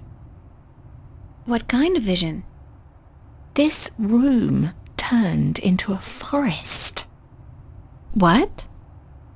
It was like the forest came out of the screen and into the room, like being in the middle of a holo theatre, but with added resolution, hallucinogenic effects, and smells. It only lasted for a few seconds, and then it all just disappeared. Did anyone else see this? Mickey did, but she refuses to speak of it. Says it was just our imagination acting up, which leaves me wondering how long it'll take before I end up in a mental institution.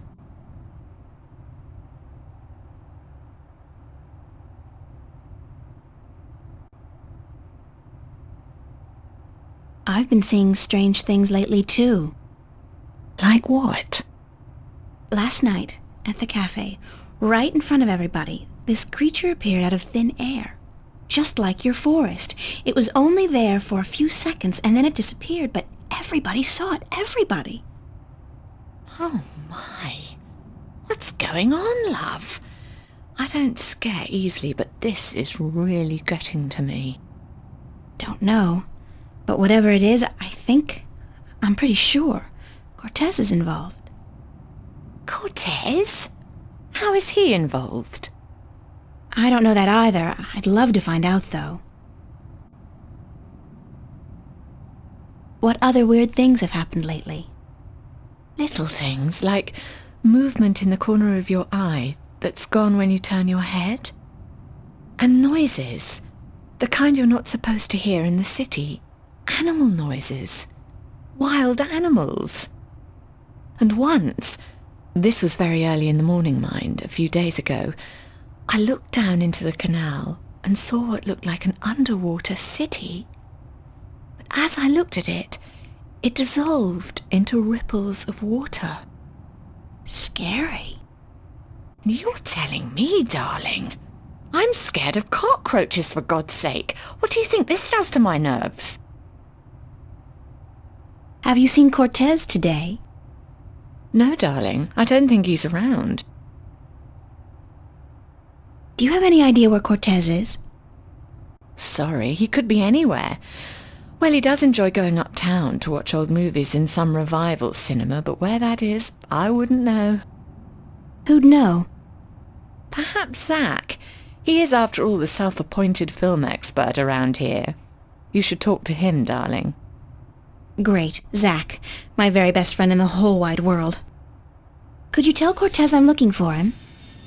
Certainly, darling, if I happen to see him. Thanks. I have to get going. Take care of yourself out there, darling.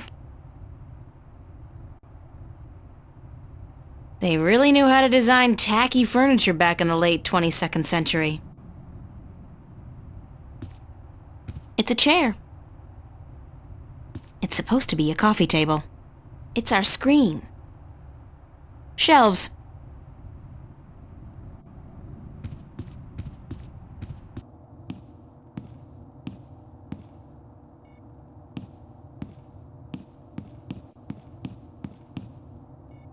That's Zach's room. I've never been in there, and I pray I never will. I never imagined I'd be doing this in a million years.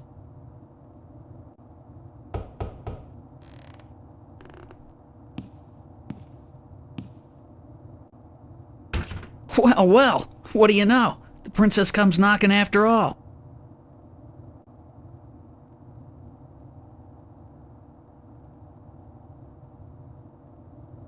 Yes, I finally realized what I was missing out on. About time, too. So, you, ready to hang out? Just do me one favor first, okay? Oh, give me a reason to, babe. A reason? You want a reason? Okay. What about a date? Yeah. Good. Tonight. Sure. Tonight. I'll meet you at the... pavilion, was it? And, are you gonna put out? What? I mean, if I'm gonna use my VIP passes and my pills, babe, I just gotta know if it'll be worth it or not. You on? We'll see, Zach. Just don't do a Houdini and vanish on me, babe. If you're a no-show and I wait around for you all night, I end up looking like an asshole, and that wouldn't make me very happy. I'll be a good girl and show. Smart. So, what do you want to know?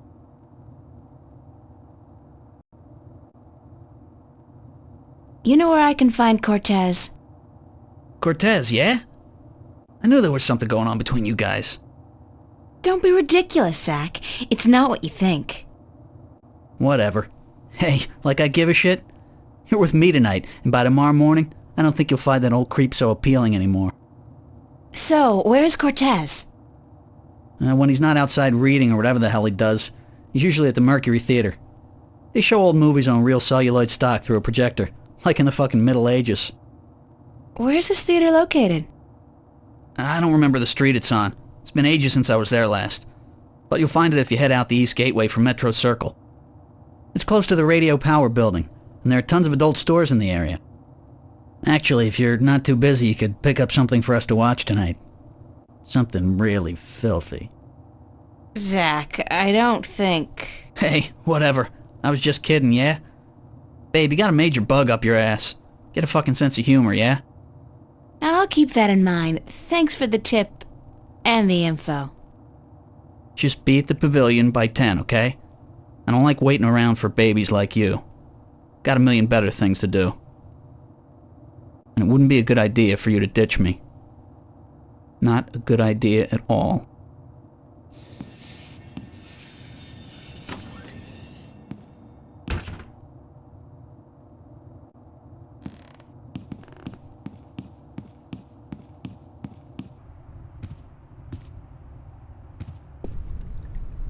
It's a pretty mural. It's a pretty mural. I'd love to just sit here for hours, soaking in the atmosphere of Venice. But who's got the time?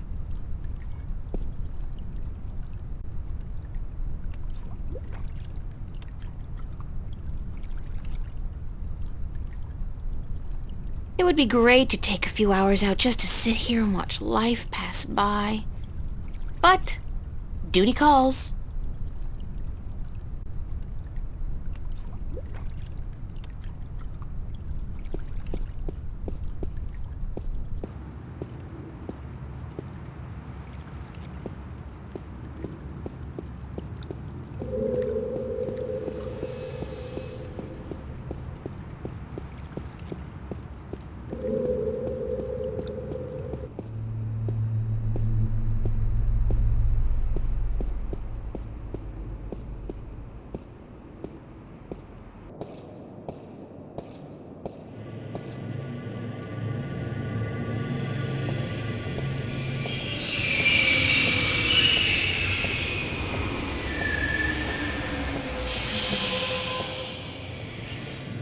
There's a high-voltage cable running parallel with the rail, and something's gotten stuck between them. It looks like a large iron key.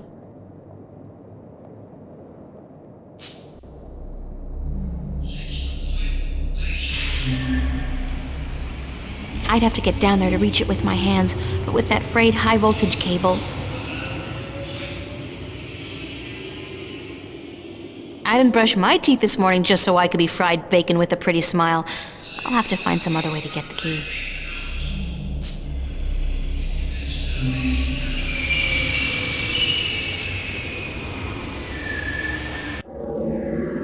It's a clamp. It's got a clothesline tied to it.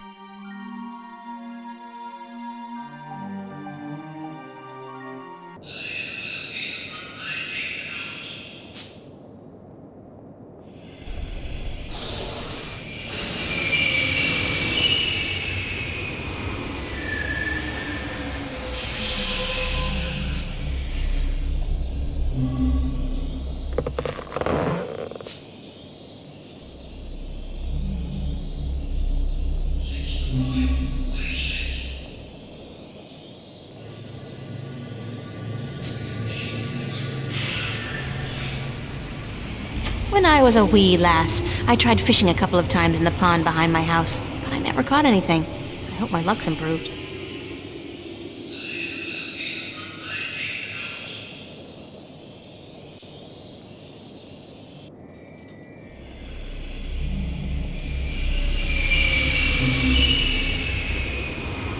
That's a pretty cool catch.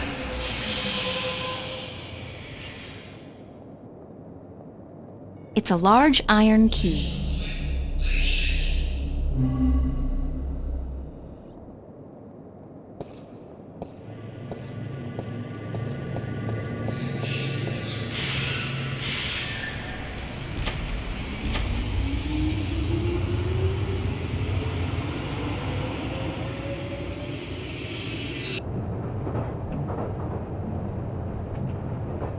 Sweet old ladies just ain't what they used to be.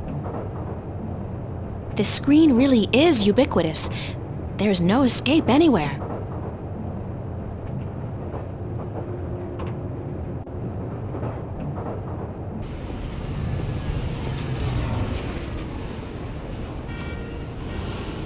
Would you believe this is the first thing I saw when I came to Newport?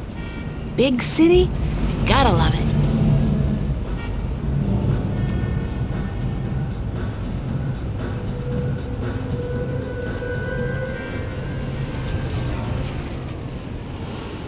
Those elevator tubes provide access to the mid and upper levels of Newport. I'd need proper ID before I could use them, of course.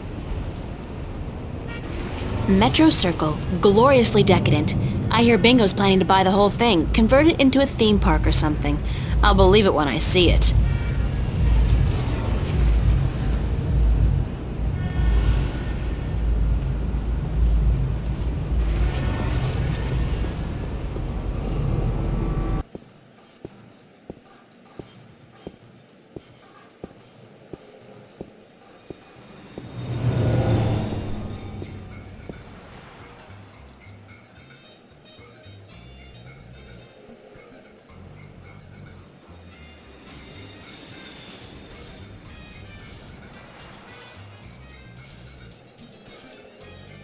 Popular place.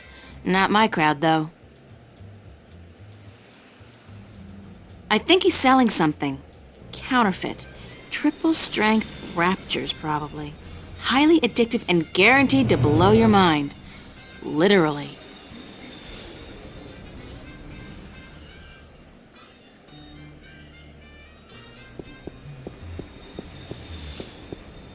This guy's the reason they invented the phrase, hitting the bottle.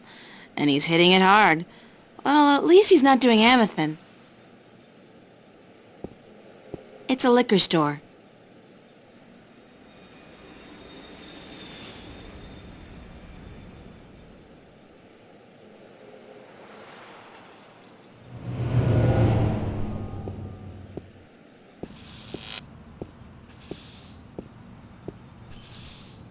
Mercury. They left out the theater bit, but maybe that's self-explanatory.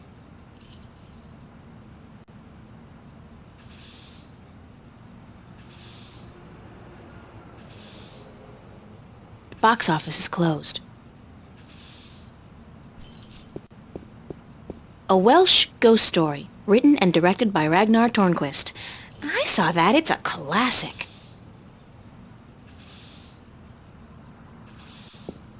Women in dire need of medical attention. I thought that was a porno, but I guess it's just an artsy foreign flick. As long as they speak French, it can't be smut. This guy looks like he works at the theater. Excuse me? Yes,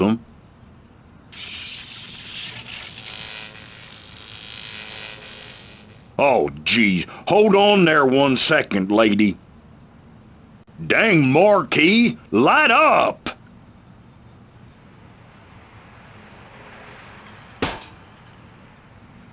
Good.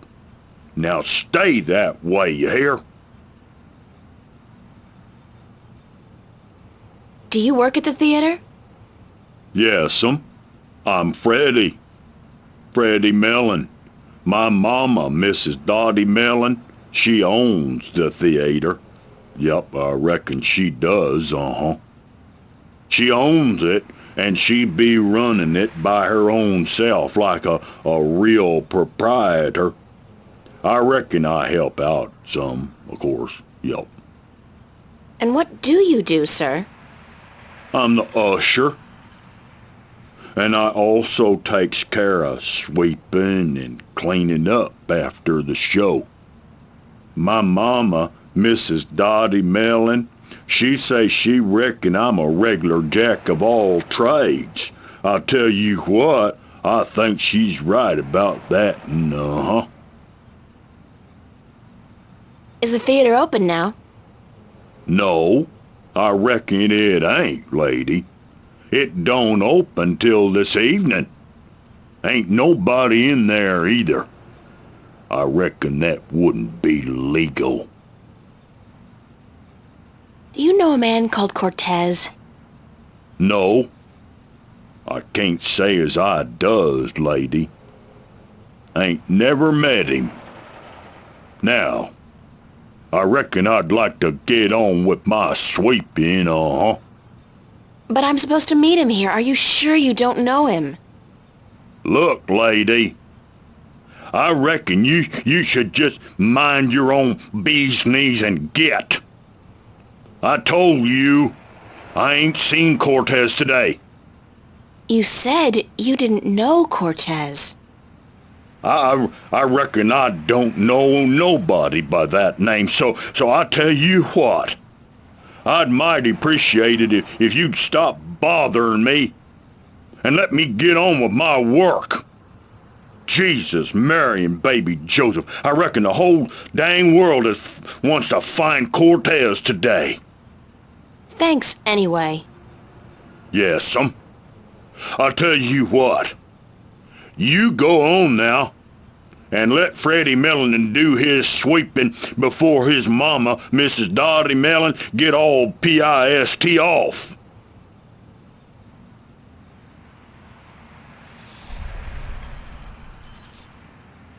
Just trash. Lady, don't you keep playing with that thing now, you hear? Leave it be. Green ooze.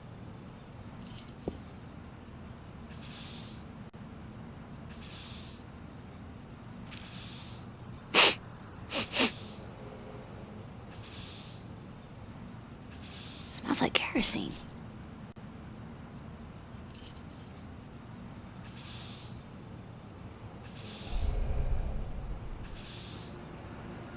Assorted candy. Colorful, no doubt also extremely toxic. Oh, God, it's awful. It tastes like mouthwash.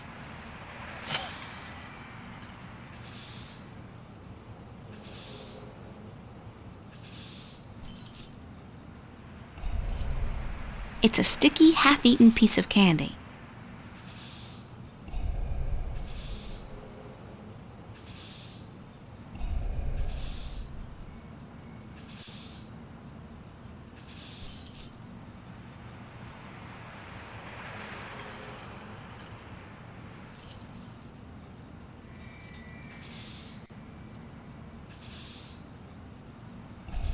It's a piece of candy soaking in green ooze. Gross.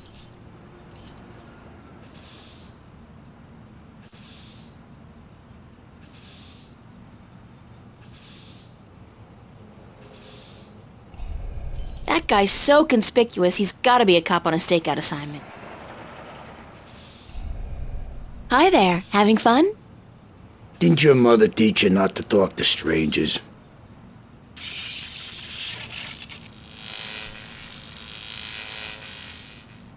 Yeah, she did. Then what are you doing here? Get lost.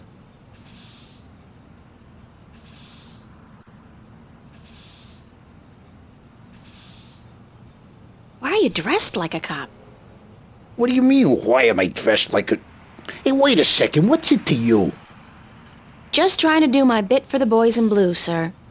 You look like a cop, so if you're on a stakeout or something, you should try to blend in a little more. Go native!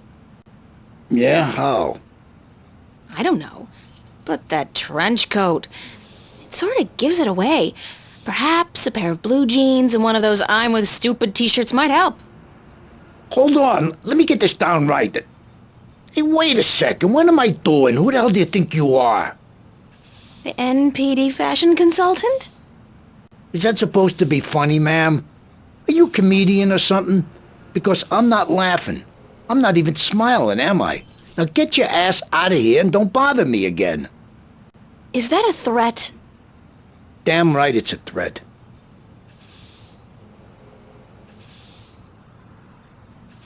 Hello again. Christ, don't you ever quit. What is it now? Don't you get tired of hanging around here all day long? No, ma'am. So you're completely fine. There's nothing you'd want.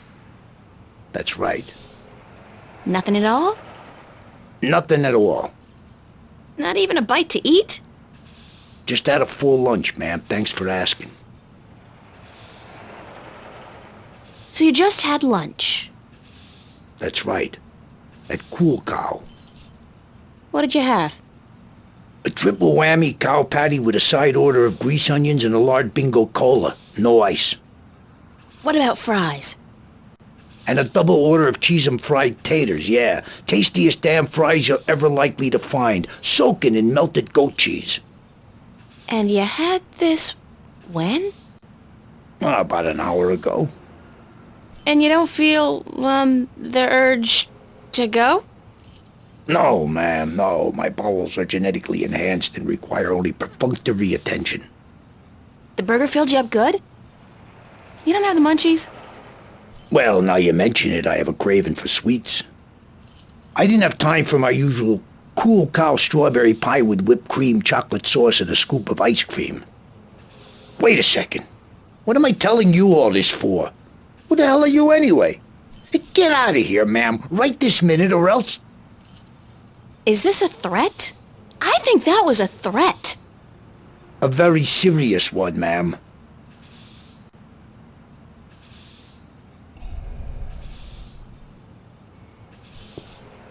Would you like a candy? Hey, yeah, that'll hit the spot.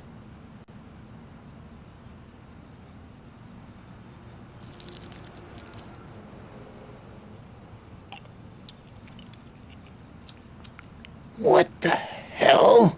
The taste! Sickening! I feel kinda... Christ!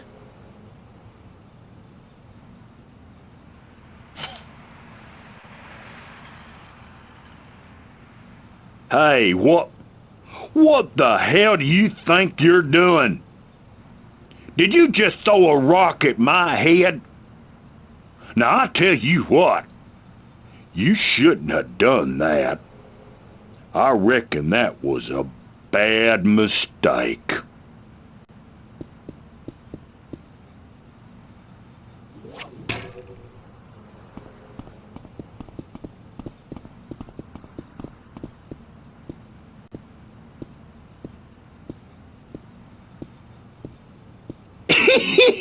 You should have seen him run, lady.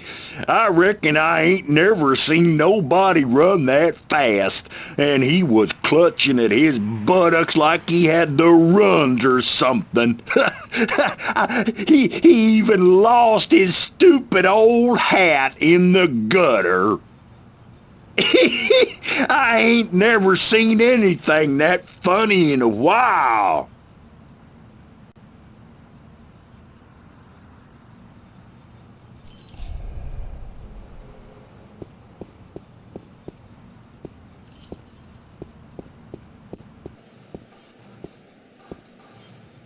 It's that detective guy's hat. He must have lost it running away from Freddie Mellon.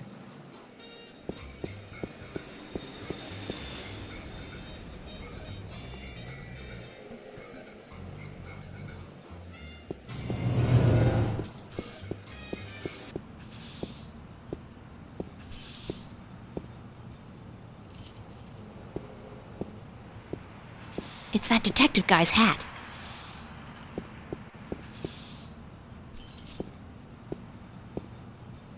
It's a fuse box.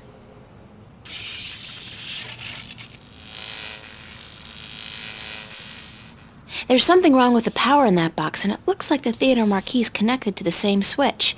It keeps flickering on and off. Big surprise, I'm still here.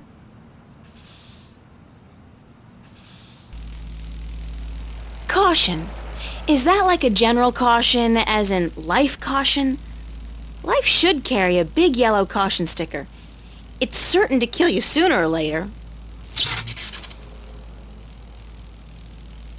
A zigzag lightning bolt. I just love that word zigzag.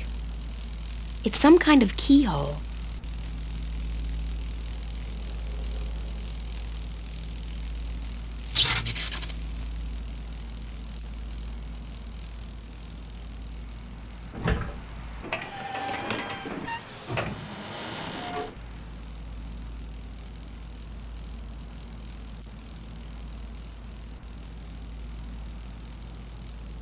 It's a switch. I'd venture a guess and say it has something to do with switching the power on and off.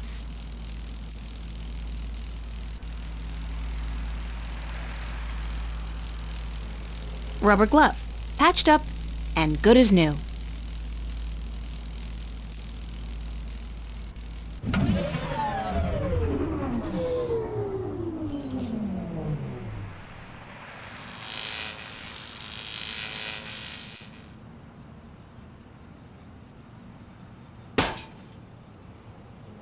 Dang, Marquis, light up!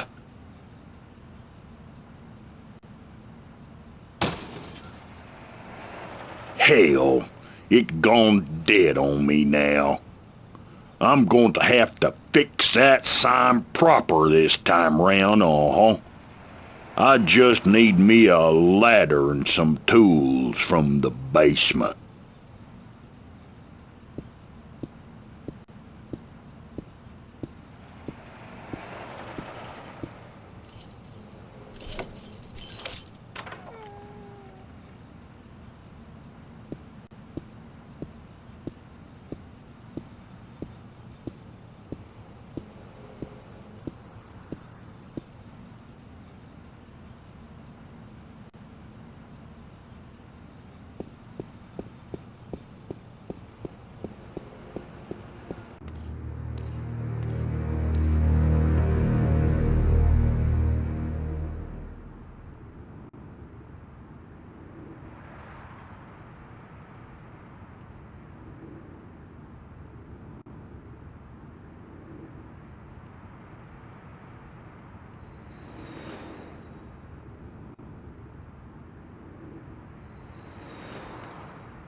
When's the last time somebody picked up the garbage? Smells like moldy caramel popcorn and bingo cherry cola. Disgusting! It's a mountain of garbage.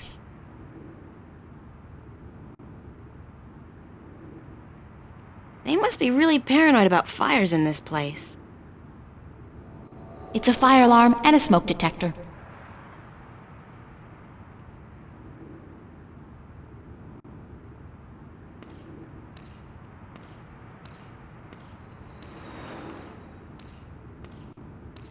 It reminds me of something, but I just can't put my finger on it.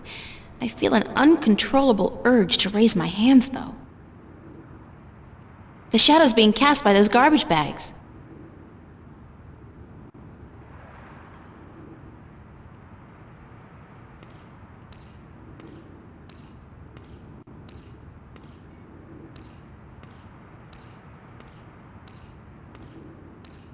It's a closed garbage bin. April Ryan, you have got to get past yourself. It's filled with a bunch of dry rags, newspapers, and a half-empty oil can. Can anybody say extreme fire hazard?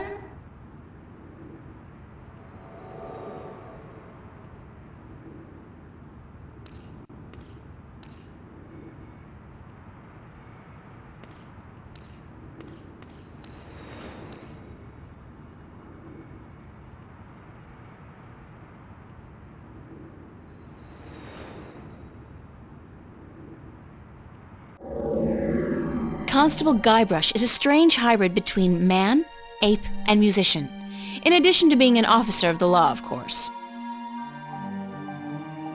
I think one of his eyes is falling out. The eye came loose. Poor Constable Guybrush. Sorry, Guybrush, but I need to borrow your eye for a while.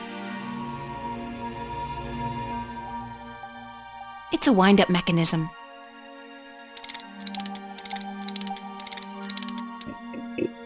Hey!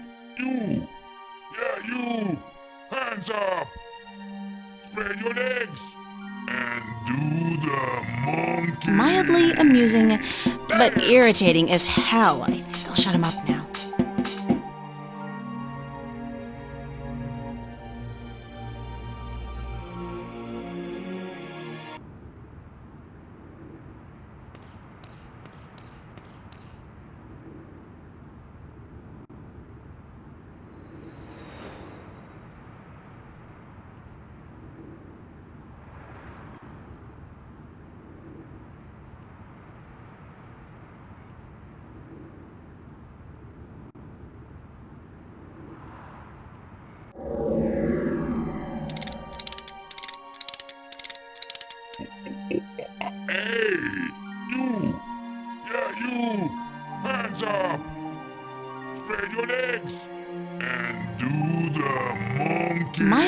amusing, but irritating as hell. I think I'll shut him up now.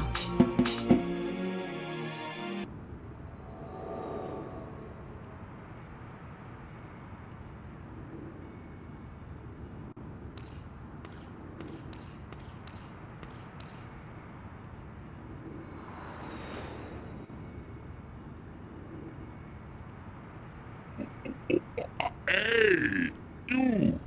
Yeah, you! Hands up! Spread your legs! And do It's the theater's fire exit. monkey! Dance!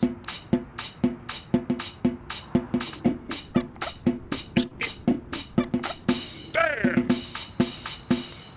Do the monkey! All right, somebody's coming.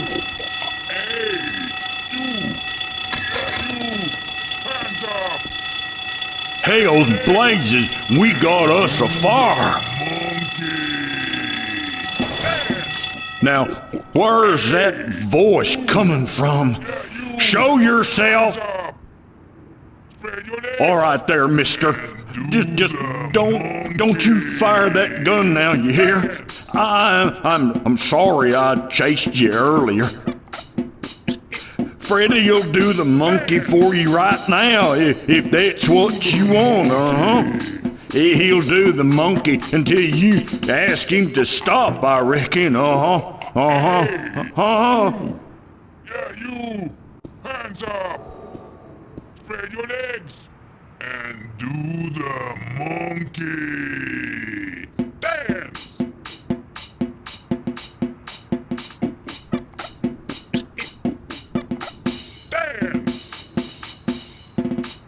I wound the monkey up real good, so he'll be dancing for a while. Big surprise. I feel like someone's...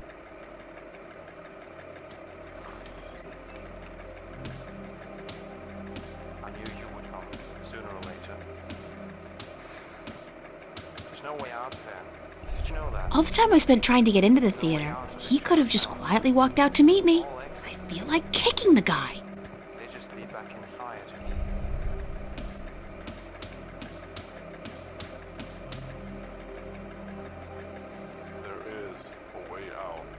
You have no idea what I went through to find you. First... Do you like movies? Sure. Who doesn't? Wait a second. I was trying to tell you that... I don't much like modern movies myself. They're either too loud and expensive or too obscure and self-indulgent. But old movies, really old movies, have a charm and a simplicity that appeals to me. Listen, please don't interrupt me again. It's starting to piss me off. But I have never interrupted you, unless I've had something important to say, of course. But go ahead. What is it you wanted to talk about? Why did you make me search all over the city for you? Search for me? I've been here for hours, señorita. I haven't moved. The question ought to be, what made you go out of your way to find me?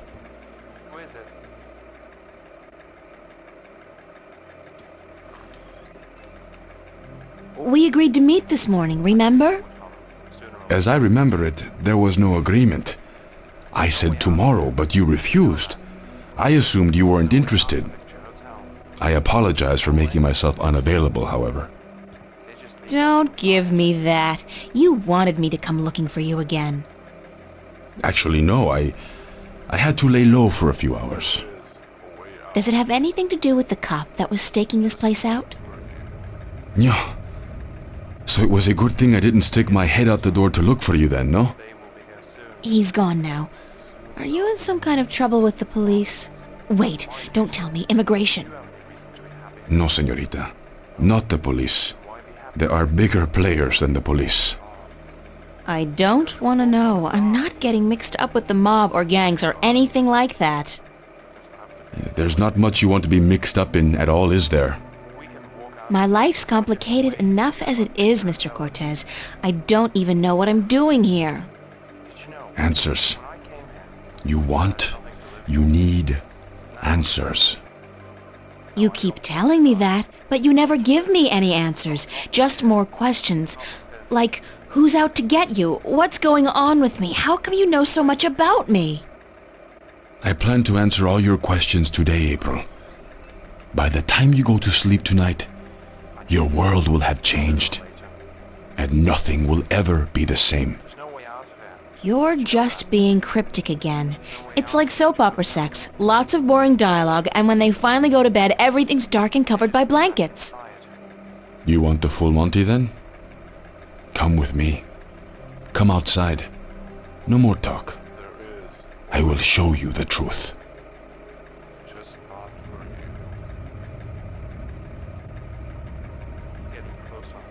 This is probably as good a place as any. At least there's no one around to see, except rats. To see what?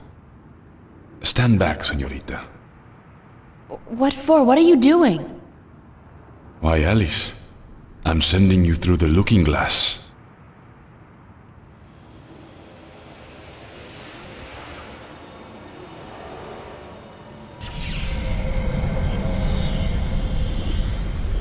What? What is that? Please tell me it's a hologram. It's a mirror to reflect your dreams. I don't see anything, just light.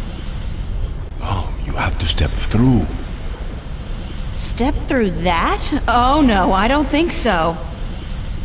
This is the moment of decision, April. All time, past and present, revolves around this moment. The destiny of worlds is in your hands. But you must make the choice on your own. La vida es corta. You must decide how to live it best.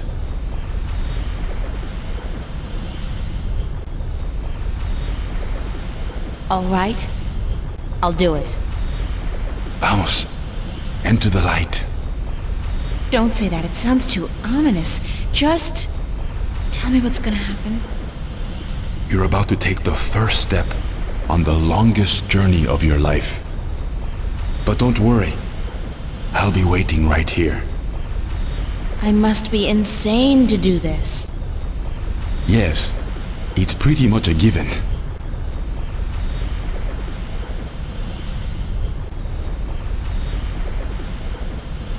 It's Cortez.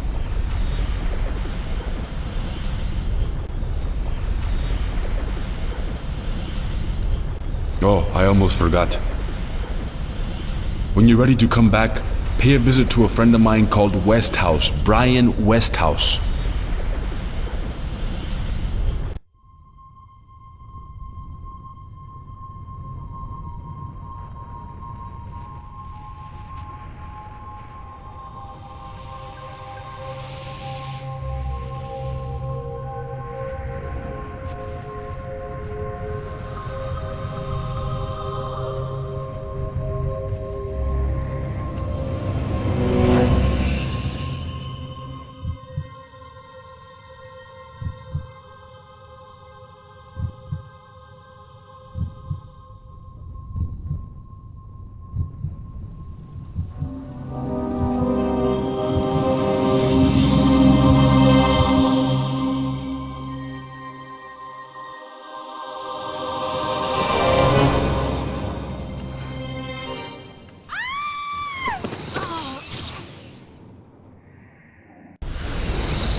Vaya con Dios, child, and may the balance protect you.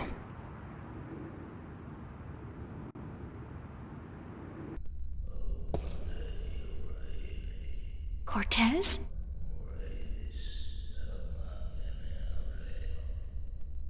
Cortez!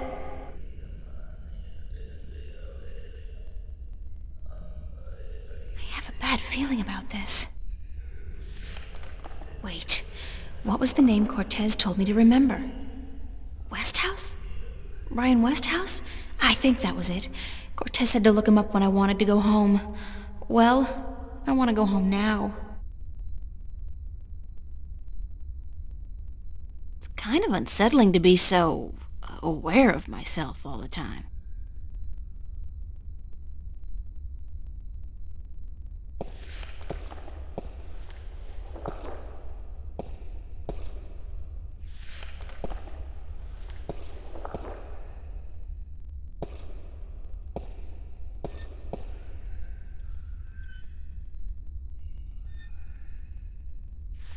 The doors are closed.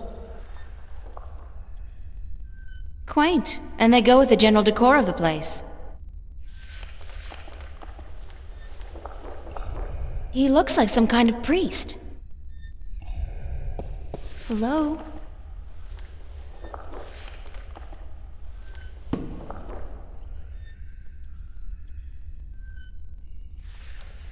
Hi.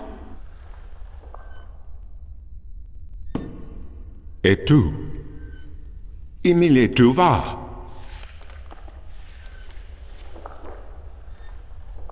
I don't understand. Aku sta kayan paras. Inomalante kandra. Ton maris. Ore tiesi ton. Who are you? Ken esang maris ortona. Magic ean pose ton. Sare alvoca im iriam tue ithium.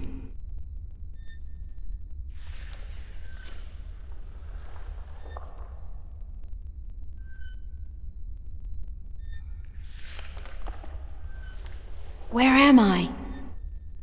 Sankis tue. Tonan tu ken alvoch. E magican ean ton an asans.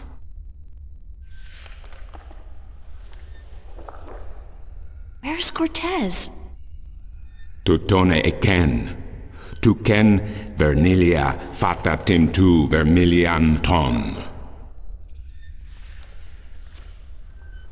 Aku tu fata. Sequandare. Ken estare. Ton.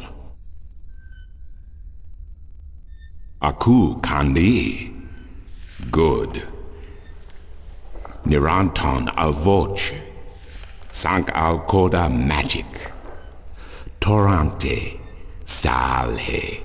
Naven. All tongue.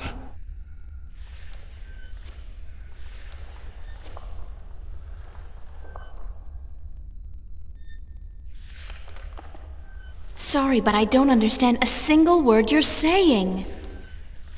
Tu eres tu montraki ton. Tu et vermilian fata. Aku kandi. Good. Niranton al voce. Sank al coda magic. Torrante. Salhe. Naven. All tongue. What does all tongue mean? Maris. Tu vernelian aran tu torank loc eton. Aku kandi. Al orta e beginning parasim tin you. You have thiesa e magic e Sarah. The knowledge, aritua iaitue by generations e umani, knowledge of all tongue.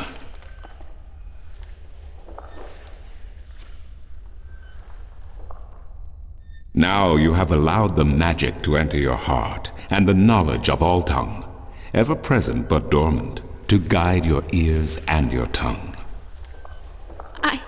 I understand you. You speak English? Why didn't you just tell me straight away? No, child. I do not speak English. I speak Naven, all tongue, the common language of Arcadia. Arcadia?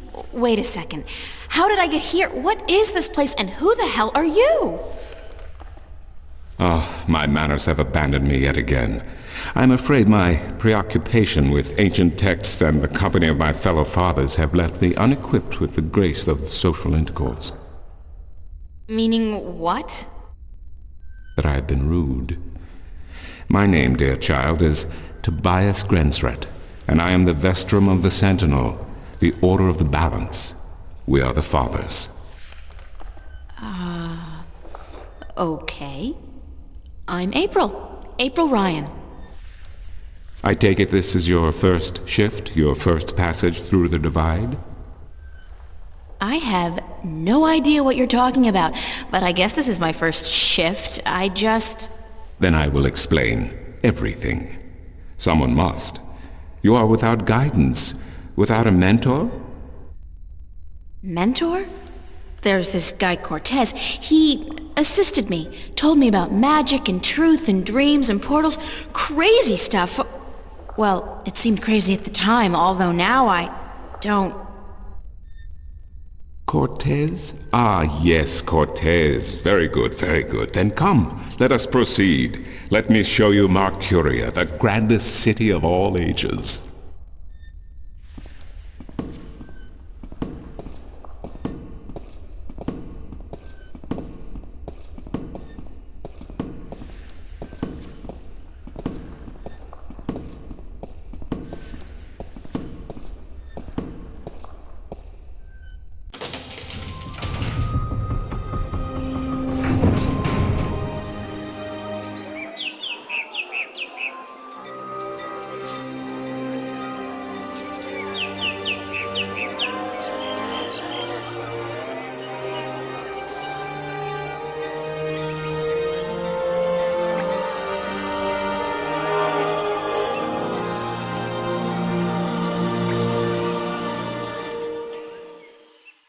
Explore Mercuria, April. See the sights, meet the people, and then, when you are ready, return to the temple.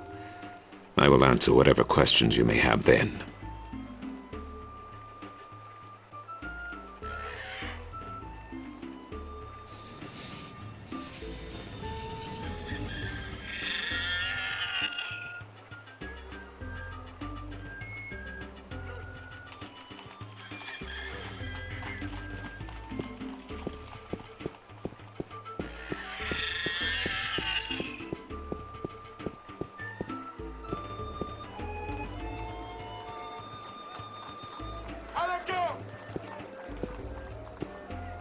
What a sorry-looking bird. Hey, you don't look too polished yourself, lady. Oops, I didn't know you could talk. Didn't look as if you could talk either. In a world without the screen, that's what passes for entertainment, and it's pretty darn good.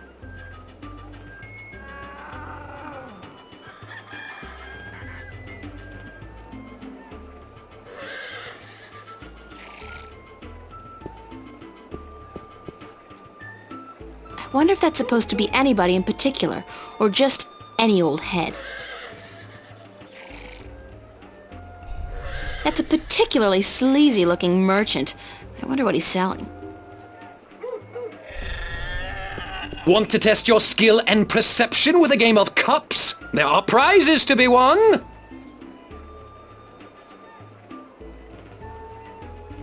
Mind if I ask you a couple of questions? Time is money, so make it quick. What do you know about Vestrum Tobias? Vestrum Tobias, eh?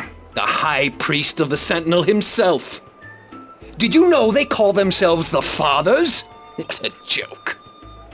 When was the last time they did anything for us, the people? No. They are only interested in sticking with their outdated customs and keeping their secrets under lock. I'm getting more and more inclined to listen to these new people, the Vanguard. Their ideas appeal to me. They may be radical, but we're past due for a change. Only thing I don't wholly approve of is their alliance with the Tyrant. Filthy, dangerous people. But the Vanguard seem to have them under control, so I'm not too worried. I wish they wouldn't allow them into the city, though. How do you get along with your neighbor? The maps merchant? We've faced each other for 6 years now, every single day, and he never speaks a word to me except to insult me. Nose high in the sky, calls me a charlatan, as if he's the guardian himself. You know, good oversized bag of wind? Do you know anything about Stark? Not much. I'm not too sure if I even believe in the place. I mean, you hear the stories and you read the books. Well, I don't, but some do. A place where there's no magic, only science? Sounds like a bloody paradise, doesn't it? I mean, with my, skills, I could make a killing in a place like that. What's Arcadia like? What a queer question that is. What's the world like? It's big, for one, and too expensive. And they should ban Dalmari women from gambling because I swear, they have a second sight. Thanks. Now, how about a game of cups? What can I win? Well, there's coin, of course. Double your bet or choose from a wide variety of exotic prizes.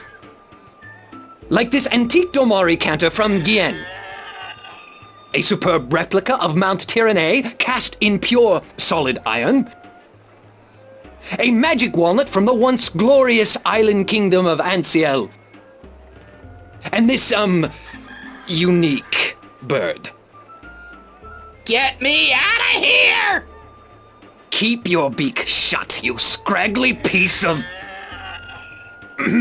And he talks! Great for feasts and for the amusement of infants. He's our top prize, a real keeper.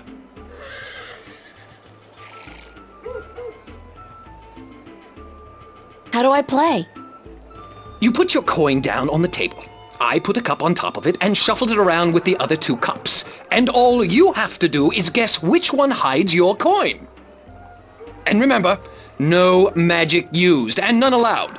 This amulet right here will light up if you use magic. Then you'll be banned. For life!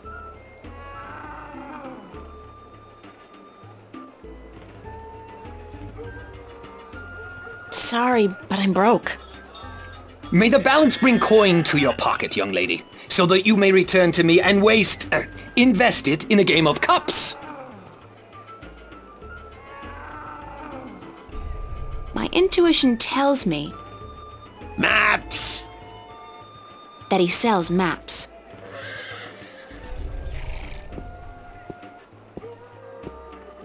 Maps, I got maps. Can I interest you in a map, miss? Top-notch, hand-drawn in quality ink by skilled sunwriters. Ain't no better in all the Northlands. How much are your maps? That depends, miss. I got a very nice one here of the Border Mountains for only 6. Arons, fresh from the quill of a sunwriter. Maps, get your maps here. Do you sell maps of the city? Can't help you there, miss. The Guild of Tourism has monopoly on city maps. I can tell you're not from around here, or you'd know that. Got tons of maps of all the Northlands, though, from the city of Tyron to the Bay of Fire. Maps! Where can I find the Guild of Tourism? They're closed for the holidays. Sure, that makes sense. Mind if I ask you a couple of questions? Yes, maps! Do you know Vestrum Tobias? Everyone knows Vestrum Tobias, girl. He's been an important part of this city for as long as I can remember. What can you tell me about him? The Vestrum is an honorable man, but a conservative one, and I don't know if he still has the best interests of the people at heart. Sometimes I think he worries too much about custom. The Sentinel have been our so-called protectors and keepers of the balance for so long we don't even think of it anymore. But now that the Vanguard are introducing a new way of thinking, new philosophies, I'm afraid the Sentinel will find their power diminished before too long. Their resistance to change will be their downfall. Mark my words, their downfall for certain. And Tobias, honorable man that he is, will be remembered as the captain who went down with his ship. How do you get along with your neighbors? The Cups handler? Stay away from him, miss. He takes great joy in robbing people's purses. You can't beat him, not without magic, and he doesn't allow magic at his table. How would he know if I did use magic? Oh, he's got one of those blasted talismans. They're always digging up magical artifacts in Chagagriel, and they sell them to dogs like him for a silver coin or two. Get a proper job, you son of a mole! What do you know about Stark? Land of wonders, strange customs, and machinery. Ah, to be in Stark. I'd give my right leg. Well, perhaps not my right leg as such. You really need two sturdy legs to stand on in this business, or you'll find yourself... yes, a grand place indeed, free of this blasted, chaotic, unpredictable magic. Does no good to anyone. Now, machines built by man, controlled by man, in servitude of man. That's the future, isn't it? Yes, the Vanguard may be a little unorthodox in their methods and teachings, but they're right about one thing. Stark and Arcadia belong together, not apart. What's Arcadia like? What can I say about a whole world, girl? It's a beautiful place for sure, but we're stuck in the past. We don't look ahead, not like our cousins in Stark. Magic is all well and good, but it won't bring our world into the modern age, and Arcadia is untamed. It's wild and unpredictable. Good for the map business, sure, but not so good for productivity and expansion. No, some people may consider our world a paradise. The Sentinel, for one, they'd prefer to keep it just the way it is. Me, I'd like to see some changes, and fast. Thanks for your help. Maps! No maps for me today, thanks. Fair enough, miss, but don't expect me to come running to your aid if you ever get lost in Riverwood. Without my maps, you'll probably end up a mole's dinner or worse. Maps!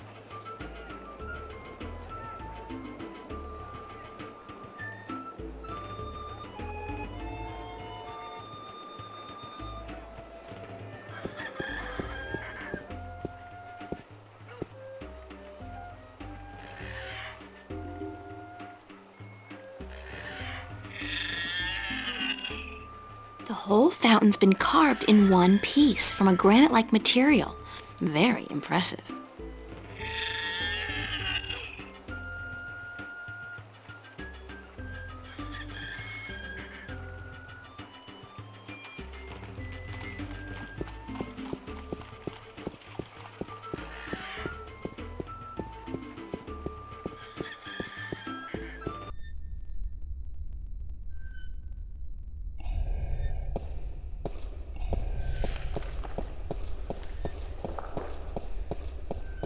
Excuse me, Vestrum Tobias?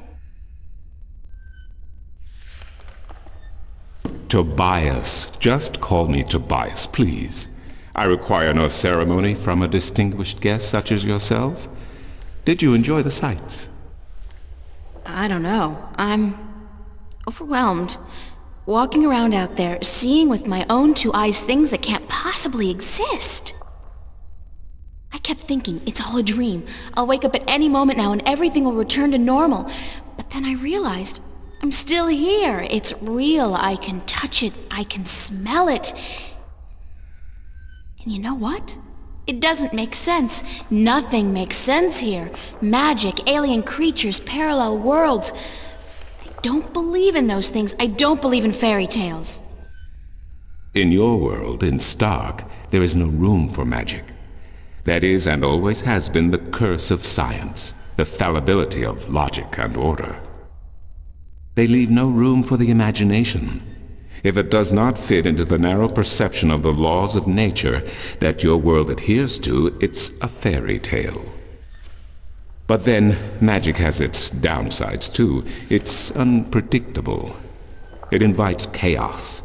It puts the balance in peril in a way that science alone never could. I keep hearing about the balance and about Stark and Arcadia and... This is probably going to sound strange to you, but I'm clueless. I have no idea what this place is or what I'm doing here or... All I know is that something strange is happening in my world, I guess. I had dreams, and the dreams felt so real, and then things started happening in real life too. Things that couldn't happen, and I think I will begin at the very beginning. I believe that is why you were sent here, to learn, to understand, to see for yourself.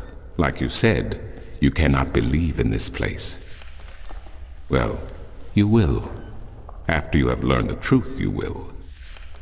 Come with me, and I will tell you the story of Earth as your books never have. And when your eyes and ears are open to the truth, perhaps your mind will follow. We can only hope. Come.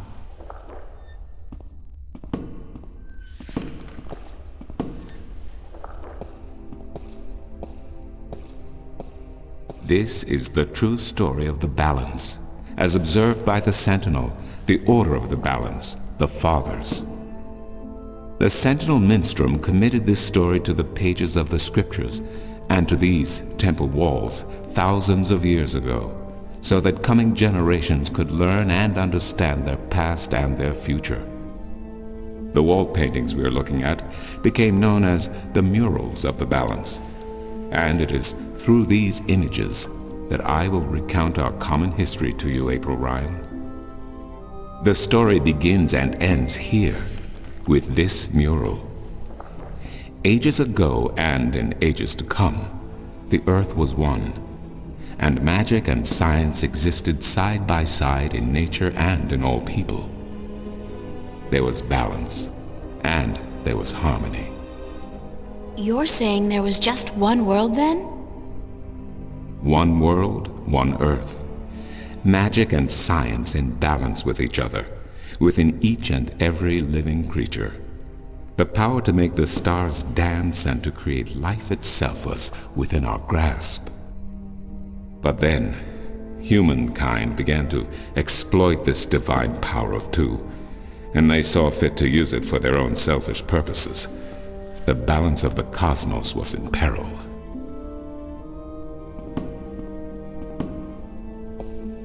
Unless something was done, unless man was humbled and learned to fear the power he wrought over cosmos, the twilight of chaos would fall upon Earth. It had happened before, in distant times and on distant worlds, and it would happen again. And every man, woman, and child of every people and every race would be devoured by the coming apocalypse. We were given a visitation then. The drag kin, having lived among us for untold generations, rose to offer their guidance and assistance in preserving the balance on our world.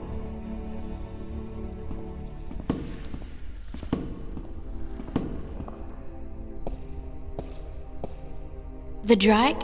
I think I've heard that name before. Dragkin, Draken, Dragons, whichever name they go by, they remain the eternal servants and custodians of the balance. There were 4 of them here on Earth, and of the 4, one who would found the Order of the Balance, the Sentinel.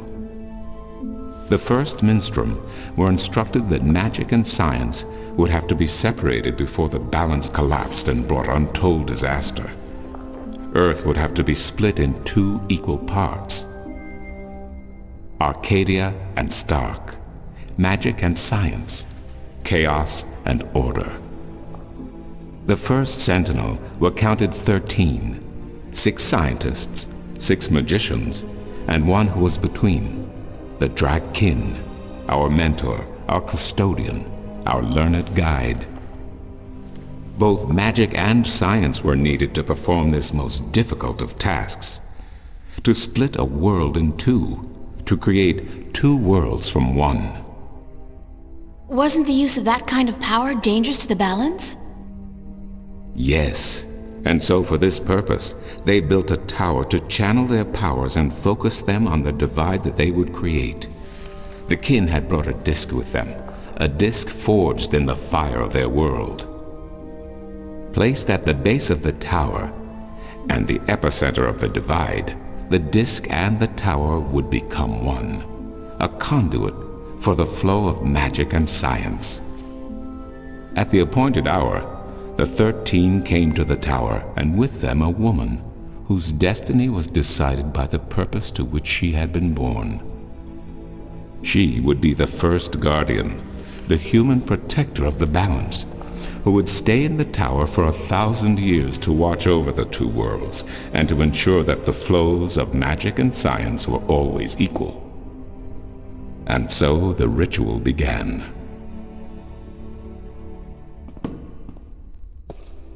One world was to become two, separated by the balance, and each world visible to the other only by way of dreams. Who was ushered into which world was not an arbitrary choice, nor one taken lightly. For the magical creatures, the choice was simple. They had to go to Arcadia. Their kind would not survive in Stark. But for others, families were torn apart, lovers separated, and friends lost for all eternity. Encircled by the 12 and the one who would be guardian, the disk at the base of the tower began to spin faster and faster as more and more power flowed through it, until it was a blur. Darkness enveloped the tower, but the disk glowed brighter and brighter. Reality turned, and in one moment, a new reality had been created and two new worlds born. In the tower there was silence.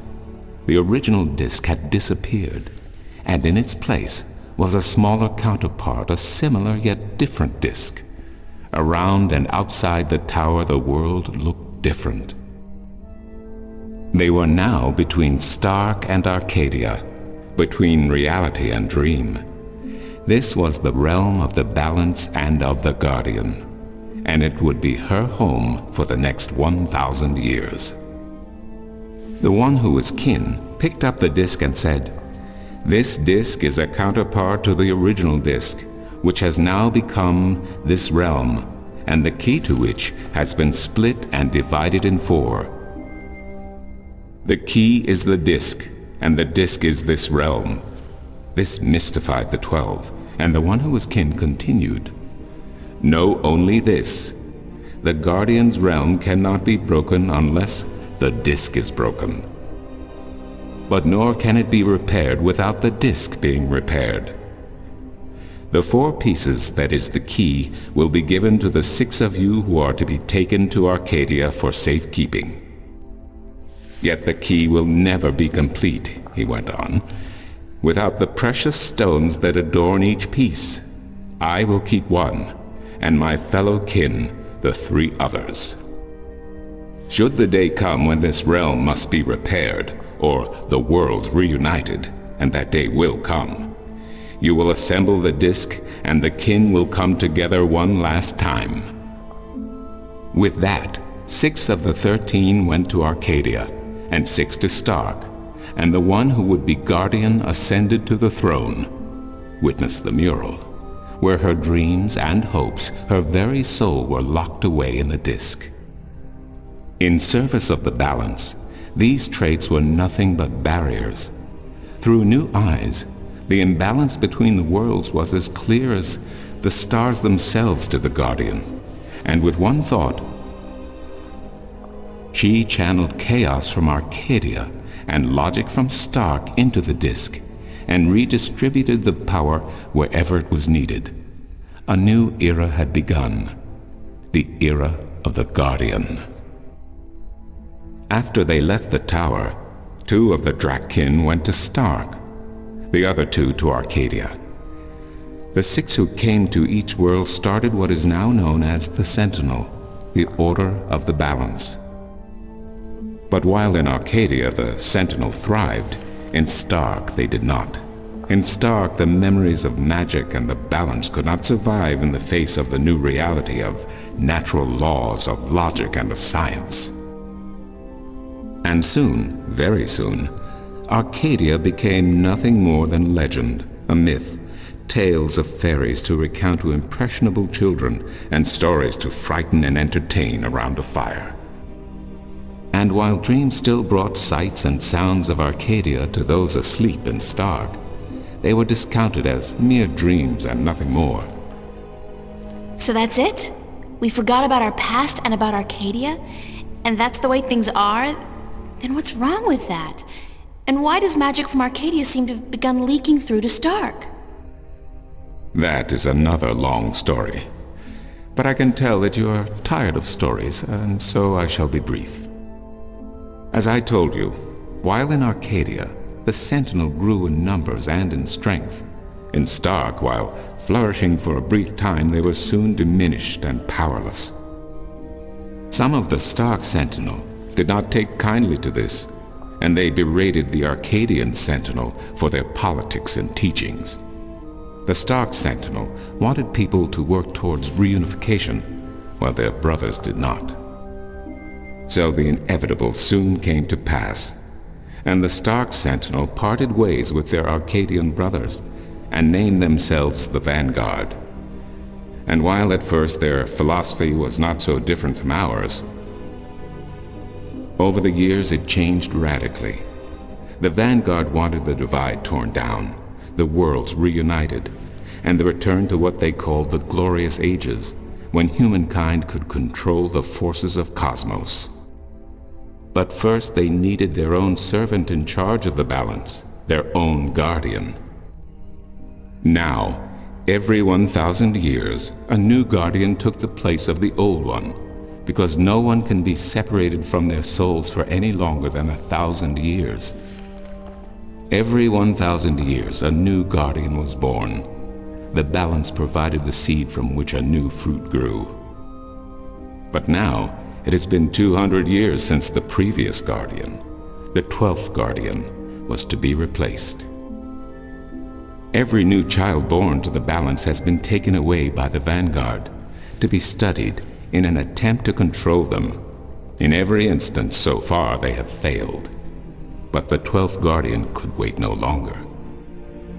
Only a short time ago the disk in the tower shattered, and the guardian left his throne. The balance is now untended, and we have yet to find a new guardian.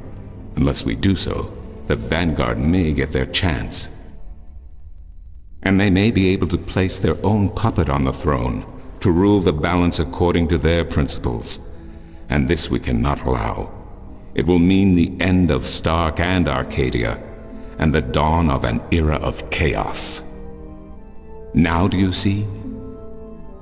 I understand the history. I can even accept it, but I don't understand why I'm here and what Cortez wants with me. The balance is in peril, April. The Guardian has abandoned his tower. He has disappeared, and there is no one to take his place. He must be reinstated to protect the balance until a new Guardian may be found. And what can I do? I'm nobody. I've just been having a lot of bad dreams. You are a strong shifter. I have not seen your like in my lifetime. A shifter? Someone capable of opening doors between worlds. A shift. A portal between the realms of Stark and Arcadia. Are you kidding? I didn't do anything. Cortez was the one who opened the shift, and he just waved his hands around in the air. I don't think I'd be capable of opening a portal even if I had a magic wand. Only a shifter's own power can allow her to travel. No one else can do this for her. Cortez only channeled your power to aid you. He would not be able to step through the shift himself. Even if that's true, I don't have any control over my talent. Not yet. But in time you will. How else do you intend to travel back to your world? God, I hadn't even thought about that yet. Can't you help me? I'm afraid not. Even if I could shift, I would not be able to channel through you like Cortez did. So, I'm on my own?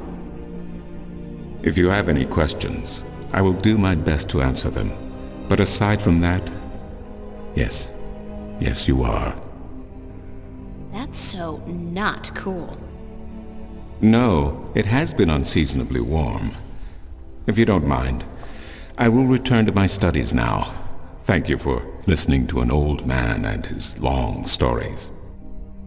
No, thank you. It's starting to make a little bit of sense now.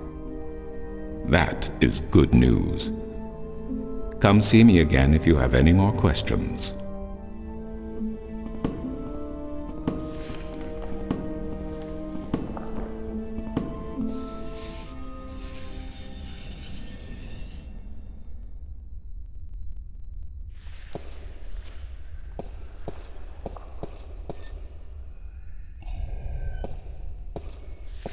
Excuse me.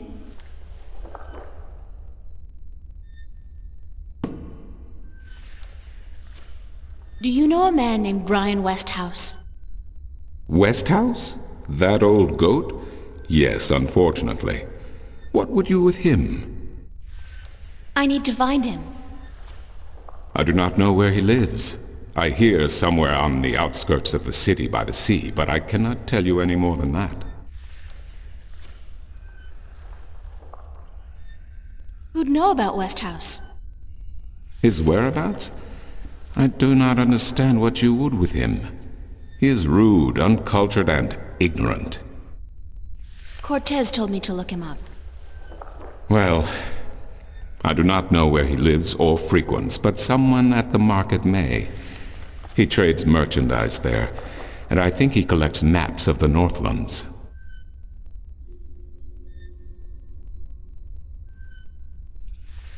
What do you know about Cortez? Your mentor? What has he told you about himself? Not much. Nothing, in fact. He's a complete mystery to me. To learn something about someone, the best way to go about it is to ask them yourself. There is nothing I can do to enlighten you. But who is he?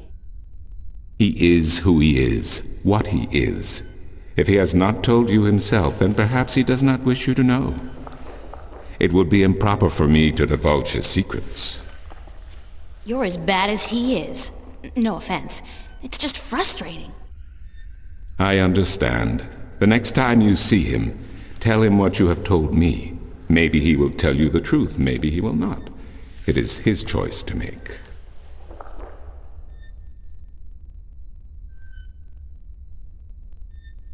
Do you mind if I ask you some questions about Arcadia? I will try my best to answer any question you may have, April. What's the history of Arcadia? There is so much I do not know where to begin. In truth, it would be wiser to ask someone else, unless you wish to know about the Fathers, the Balance, or Mudhoppers. Mudhoppers? My secret passion. I study them. They are a most fascinating species. Most fascinating indeed. But I am not practically versed in the intricacies of history, I'm sorry to say. What's Marcuria like? I have lived in this city all my life, and still it amazes me what a diverse, exciting, and wonderful place it is. Many have called Marcuria the jewel of the Northlands, and they are right. But it is a diamond in the rough. A city this size can never be flawless. There are always shadows and people who hide in them. Lately the shadows have grown and darkened, and I fear for the future. But Marcuria is still a wonderful place to live. What else can you tell me about Marcuria? Marcuria is the capital of Ireed, the unified country, and we are located on the southern coast of the Northlands, halfway between Tyran and Khorasan. Between the Snapjaw and the Gaintbeast, some might call it. Between the embers and the fire. Yet democracy and peace have reigned for thousands of years now, and although relations may at times be strained with our tyrant neighbors, the High Council are masters of diplomacy. And Lord Igvandellan is a firm and just chief counselor of the Ireedan flag. Tell me a little about Ireed. Ireed means both unification and assembly in High Tongue, and many still call Ireed the unified country, even though it is an age and a half since the lands of the north joined together in alliance. Ireed stretches from the plains of Nedra in the north to the Great Sea in the south, and from the territories of Tyran in the west to the thick woodlands in the east. It is populated by humans and Dolmare, Tyran and a number of other races. It is even said that a tribe of Venar have a ring of trees in Riverwood, though I am not sure that is anything but a myth. What are the Northlands? The Northlands is a collective term for all the lands north of the Great Sea, and south of the border mountains including Ireed, Tyran, and Khorasan. Before, however, the word Northlands was used to describe this entire continent, including the territories north of the mountains and the icy wastes beyond that. Some still prefer the latter interpretation of the name, and to the people of the Southlands, anyone hailing from north of the Great Sea is a Northlander regardless. Thanks for the information.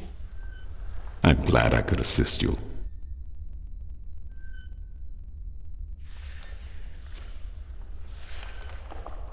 How am I supposed to get back to Stark? The only way to get back is through a shift. You are a shifter, April, and the power to travel between worlds is within you. It might be within me, but it doesn't look like it's coming out anytime soon. I wish I could help you, but I cannot. You must find the path on your own.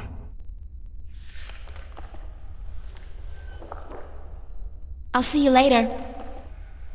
You will? If you say so, then it must be true.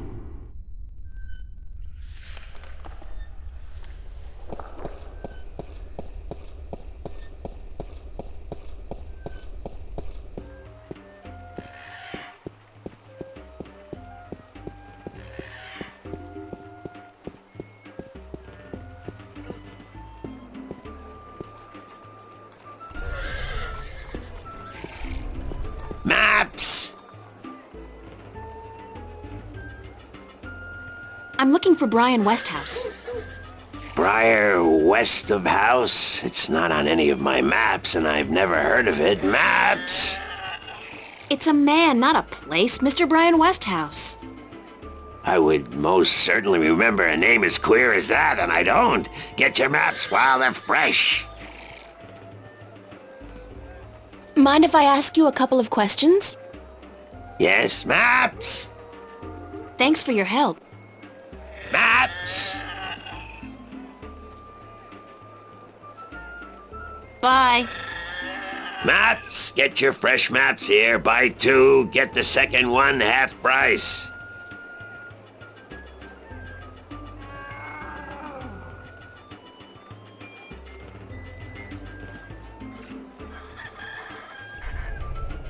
It's the maps merchant. Maps! Mind if I ask you a couple of questions? Yes, maps! Thanks for your help. Maps!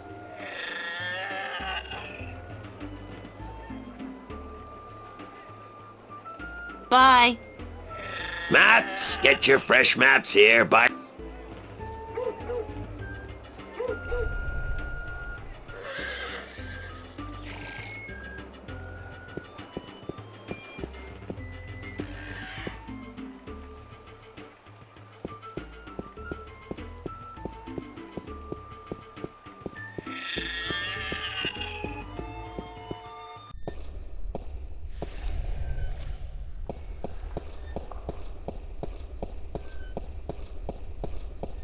Excuse me.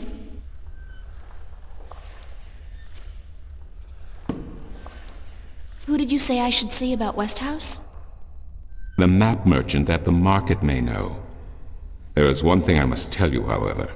Few would know Westhouse by his real name. In the city, he is known as the Rolling Man because of his strange two-wheeled vehicle.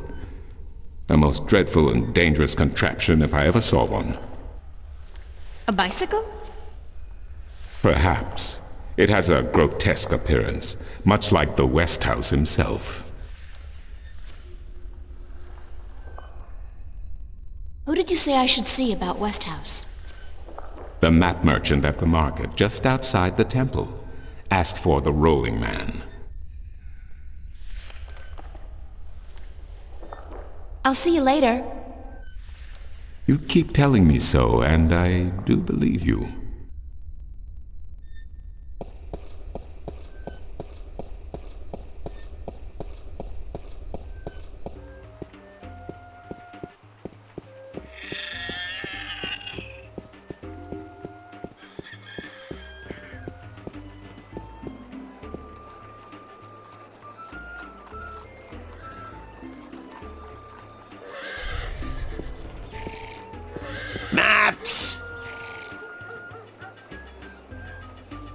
tell me where the Rolling Man lives? Maybe, maybe not. Why? Because I need to find him. Sorry, guild rules. I'm not allowed to divulge any personal information about my customers. Maps! I really need to know where the Rolling Man lives. Sorry, can't do. Please? Pretty please? No, no, no, young lady. Don't give me that doe-eyed look. Don't. Blasted be the balance. You're giving me that doe-eyed look, aren't you? I still can't tell you, though. I got maps. Please tell me where the Rolling Man lives. No, can't do, miss. I can't divulge personal information about my customers.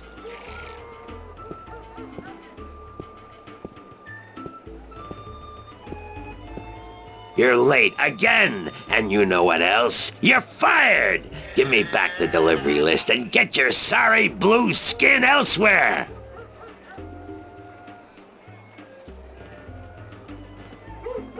Hired hell. Bah! Never hire a Dolmari to do a human job. What are you gonna do now, without a delivery boy? Hire a new one, of course. Blasted be the balance. That means I'll have to pay the damn fee to the Guild of Merchants. Damnation! Maybe I could help you out. You? How? I'm quick, honest, and reliable, and I've got a lot of experience in the service industry. Perhaps a female errand boy. It could work, if the Guild of Merchants don't find out. I won't tell them if you don't. Mind, the pay is not much, only a single errand per delivery, plus whatever tip the customer may see fit to give you. I'll take the job, if you want me. Agreed. Maybe you'll even bring in some new business. Here's the delivery list for today and your first map. It's for the captain of the White Dragon. Nebeve, I think his name is. You'll find him in the harbor.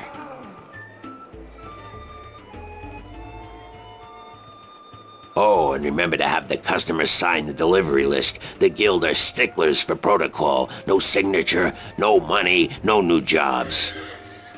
Bye now.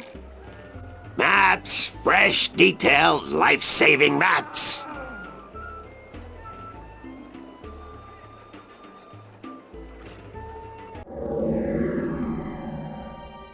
One map of the Sea of Songs to Captain Horatio Nebeve of the White Dragon. Interesting spelling. A map of Shengegrial. Changangrial? Why can't these magical worlds have place names like Boston, London, or Kansas City? It's always like Loth this and Irid that. Like, cut back on the consonants already. One map of the Northlands to be delivered to Tonlayak at the Journeyman Inn.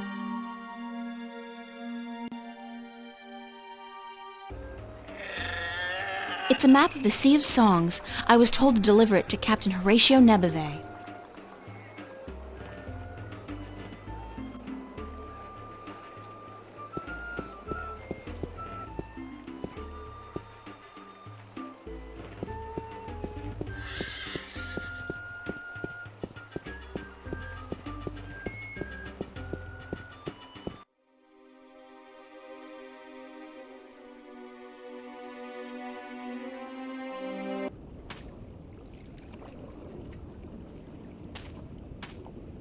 Stout guardians of the city. Wooden, but stout. And that blue fire is way cool.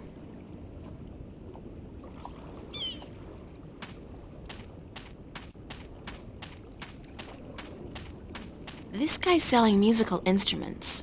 Most of these I don't even recognize. But he's got a drum in there and what looks like half a guitar and a couple of dried rabbit carcasses. Ugh!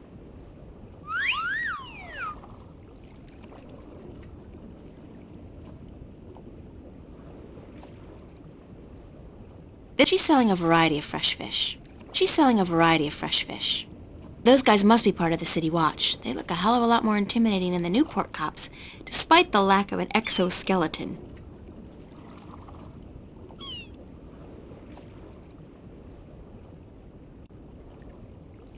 The walls look ancient. Mercury must be at least as old as anything back in the real... in my world.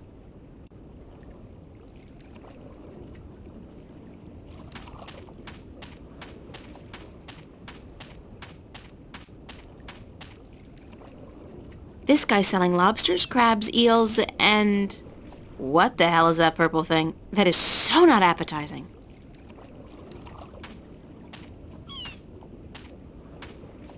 He's selling a variety of fresh shellfish and other, delicacies.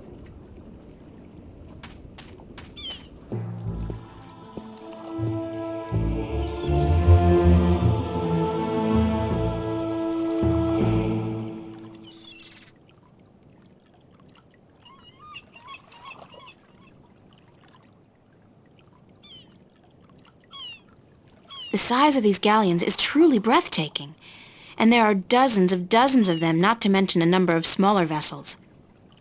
Mercury must be a very important and very busy port.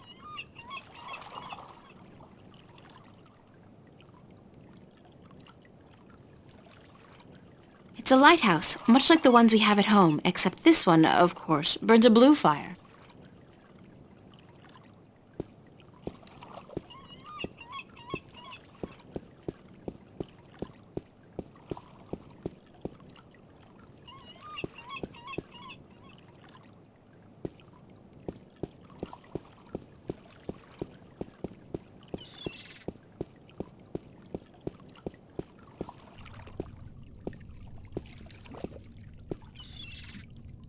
It's a small ship or boat. I don't know the difference. Is there a difference? Assorted cargo.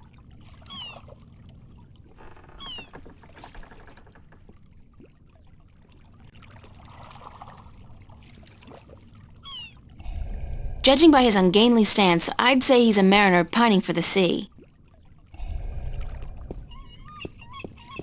Ahoy there, matey! Pardon? Isn't that how you sailors greet each other? No. What do you say then? Usually, hello. And if it's sunny, nice day for it. We might even try a how are you today then, if we're feeling adventurous. But never, ever, ahoy. This is valuable information. Aye, matey, that it be. Is this the White Dragon? That's what the big white letters on the prow spell out. What do you think? I'm looking for the captain. Is he around? What would you with the captain of the White Dragon? I have a delivery for him, a map from the map merchant at the Temple Market. Aye. I be Captain Horatio Nebeve of the White Dragon, fastest vessel there ever was. Hand the map over, girl. With Jarl's blessing, the wind will return soon, and I can leave this accursed harbor for sunnier shores.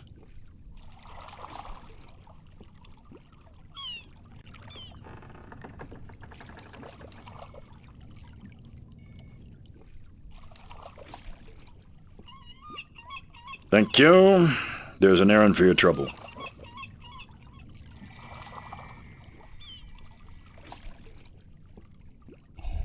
Nice day for it. Not really, no. Why aren't you out at sea? Do you see the sail on that barge over there? Yes. Is it flapping? What? Is it flapping? Is the sail flapping in the wind? No. And why is that then? Because it's not windy? Exactly. Well, can't you just use oars or something? Oh, what an excellent idea. Now, why didn't we think of that? Of course. Oars! By Jarl's stunted left arm, that's it. Why have we been moored to the dock for a month with our merchandise dropping in value when we could have just rowed our way to Gien? Are you being sarcastic? Sarcastic? Me? What in Jarl's name makes you think that? How long's it been since the last wind? Near a month. Ever since that accursed alchemist put some kind of spell on the wind. The Mojal be cursed if I know why. But it's a bloody catastrophe. I've sent some good people of mine up north to deal with him, but not one has returned.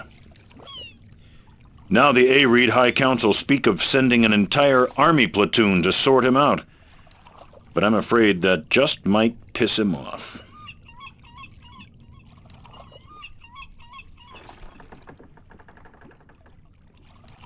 Who's this alchemist who cast a spell on the wind?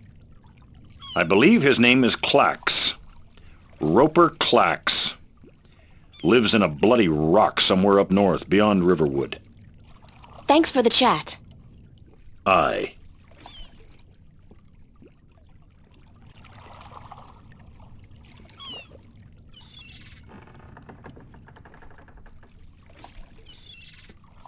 Sign this, please.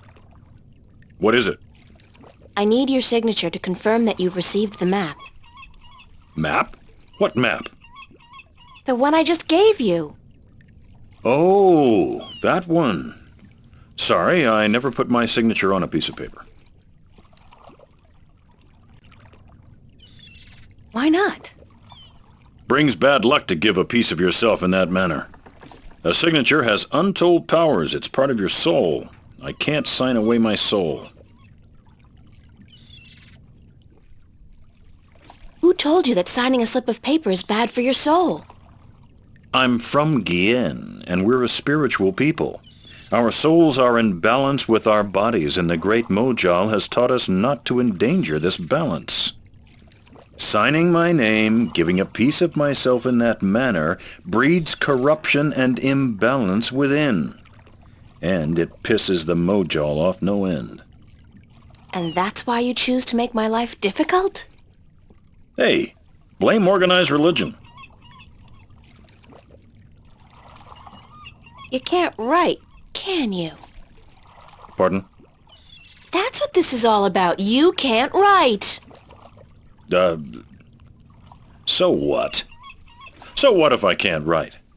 So what if I was born at sea and never spent more than a month ashore ever since? I still won't sign your accursed paper, by Jal. Look, all you have to do is sign an X next to your name on the list. You can't trick the great Mojal. The Mojal's untrickable.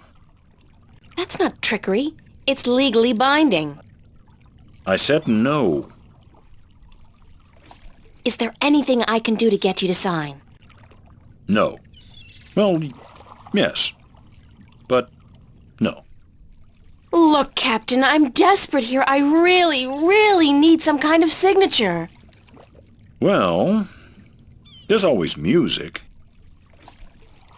What's music got to do with you signing my list? Nothing. But it distracts the Mojal. What are you talking about? Why would you need to distract the Mojal? I can't sign when there's a chance the Mojal is watching. Music distracts the Mojal. Ergo, I can sign. But doesn't that mean the Mojal is always distracted? I mean, there's always music somewhere in the world. The Mojal has an eye and an ear for every acolyte, and straying from the path can bring great wrath upon us. Granted, I know very little of the Mojal, but seriously, maybe you should look into alternative religions? Blasphemy! Besides, I only have to visit the temple once every 2 years, and the membership fees are quite reasonable. So, if I play some music, you'll sign? Aye. I'll give you that much. I'll be back. I don't doubt it for a second.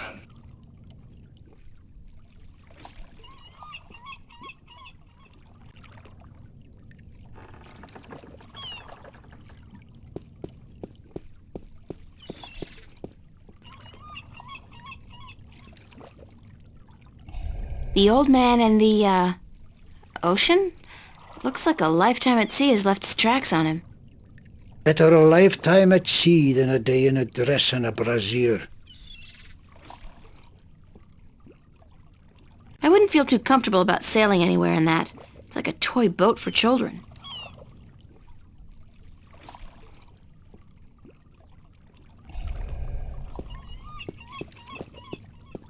Hello, old man. I got me no treasure, and I got me no map of no buried treasure.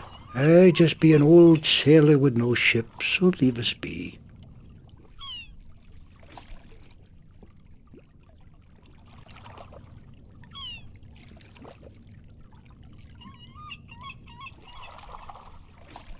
What are you doing? Mending nets, of course. What it look like I be doing? I'm not well versed in maritime customs. Mar what? Ah, yous mean sea life, do you not? Ah, the smell of the salty sea, the lapping of waves on your ship, the spray of cold water on your face, plump maidens in every part. Aye, I tell yous, I be having stories about the sea. Care to share some of your maritime stories with me? Mar what? Ah, tales of the sea, right? Sure, sweetie, I be happy to. Now, what stories be you wanted to hear, then? Any tale of your exciting adventures will do. Aye, I be having plenty of tales to tell. There be the tale of me adventures in the Baksheevan Empire, if you'd be interested. It'd be a tale of grand romance, just up your alley, be sure of it. Sure, that sounds like a fine story. Aye. It be near on 50 years ago that I was a mate on a sturdy old lady called the Three-Legged Whore. The what? What do I be saying? She was called the Thrifty Horse, she was. Aye, that be her name. The Whistle What's-It. You don't remember the ship's name, do you? Anyways, I be a young mate then, and we be anchored in Monterba, the grand western port of the once glorious Baksheevan Empire. I be having ship leave until the following evening, and it be me first visit to that exotic and dangerous port. So I sets out to have a look around. Now, bear in mind that Monterba be ruled by a mock, like all large Baksheevan cities. In principle, the mock be having to report to and pay half of all taxes to the emperor in Port Altaban. But with the Baksheevan Empire having all but crumbled into pieces, the provinces do be having the power to do pretty much as they be wanting. And so I sets out on me own that day to explore the city. Now, bear in mind that all the cities of the Southlands, and that be me adventures in the once glorious empire of Baksheeva, and that be how I meet me bird, how I seduce and romance the mock's daughter, how I be chased from Monterba by the mock's soldiers, and how I be the first man to walk across the desert of Shangagriel, the wastelands, and how I be getting this awful rash on. Girl, you do not be sleeping, do you?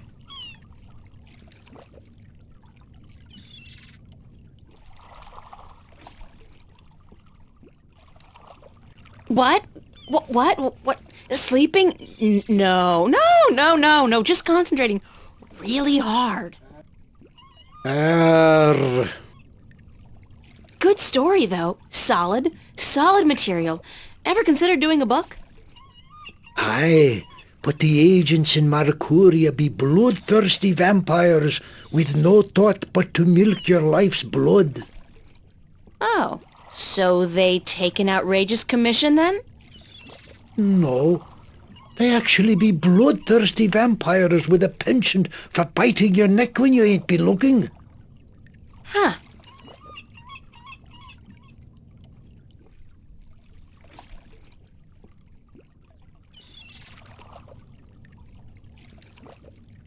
what have you got in that chest? What chest? The one you're sitting on. Oh, that be no chest, girl. That be me stool. Aye, me stool, carved into the uncanny likeness of a chest. But what's in it? No priceless treasure, that be for sure. Nothing at all. It be empty. No, really. What's in the chest? Oh, live snakes. Aye, snakes that'll bite your face off before you have time to jump. Better leave them be, then. I'm still curious about that chest. Right. I be telling yous, curse the balance, girl. You never give up, do you? I be having no real treasure in here, like I told ye. But it be where I keep me personal articles and things I be picking up now and then on me travels. And me bed, it's where I be keeping me bed before I be losing him. I be a stupid old man. He be my best friend. I ain't nobody else around to talk to, you see, on account of him being a talking bird. What happened to your talking bird? I be cheated out of him. Aye, that cups handler on the marketplace be cheating me in a full game of cups, and I be having to give me bird up to try to win me money back. And what happened? He be taking me bird when I be choosing the wrong cup. Aye, my best friend taken from me. Cursed be the balance. I be all lonesome now. The worst part is that me bird is now a prize to be won. A prize in a cups game. Beat the handler thrice and you win a prize of your choice, me poor bird. What's your bird's name? Bird. Oh.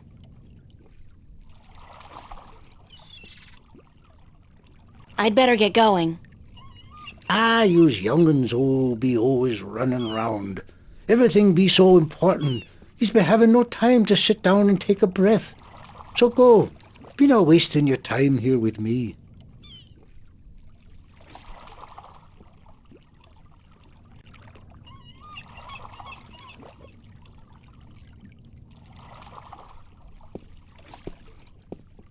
It's a lighthouse.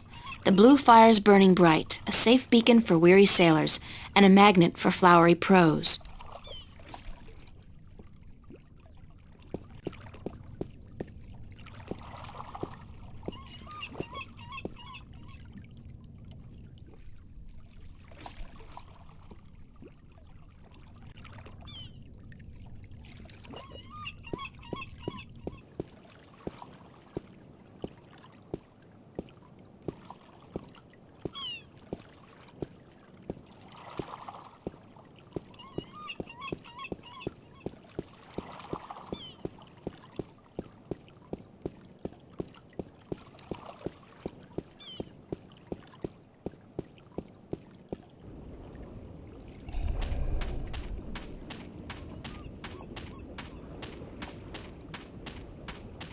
What's your, most affordable instrument?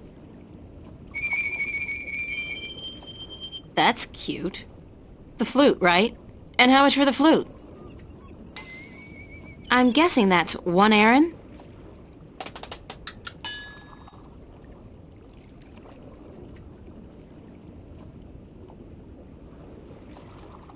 It's a single iron coin.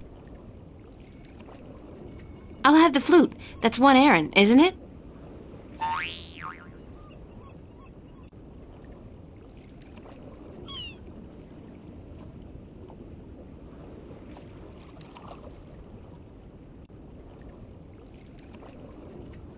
As luck would have it, I actually know how to play a flute. Not very well, but I'm sure the, Mojal won't mind.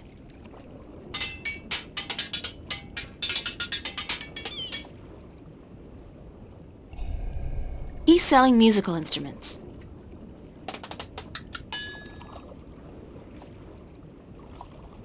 It's a wooden flute.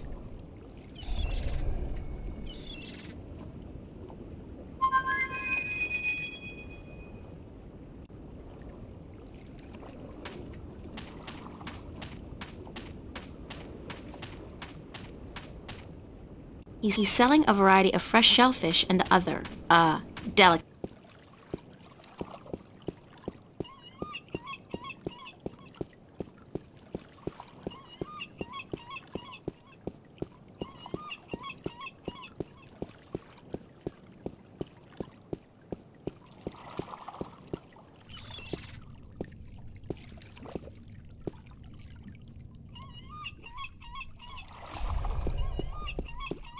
How are you today, then? Like you care. Bye.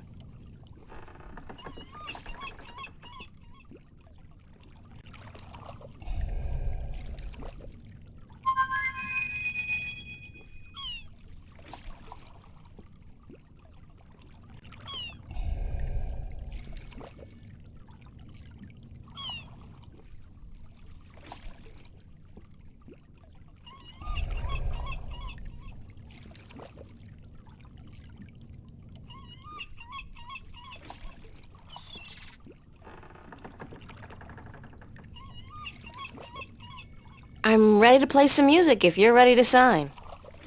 Aye, go on, but don't stop until I'm done signing, or the Mojal will surely wreak vengeance on us both.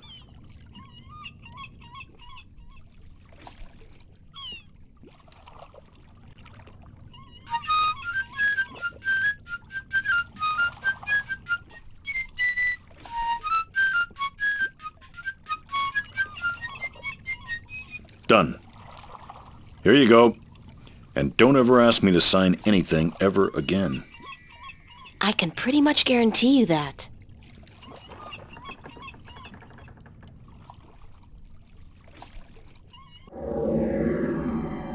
It's Captain Nebeve's, signature. I can't believe I went through all that just to get a simple X.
Right. Your next assignment is a map of Shangagriel to the Rolling Man. Hold on.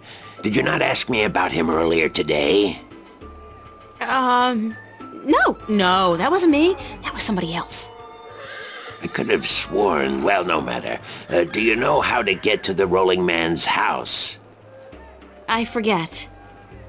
Let me explain then. Now, pay attention because this is complicated. He has chosen to live in the most inaccessible place in the city, but I guess he has his reasons. First, you head west off the marketplace on Oak until you get to a tiny little apothecary, Mrs. Cassop's Herbs and Oils, where you turn north on South Street. Confusing that, for about 4 minutes of brisk walking.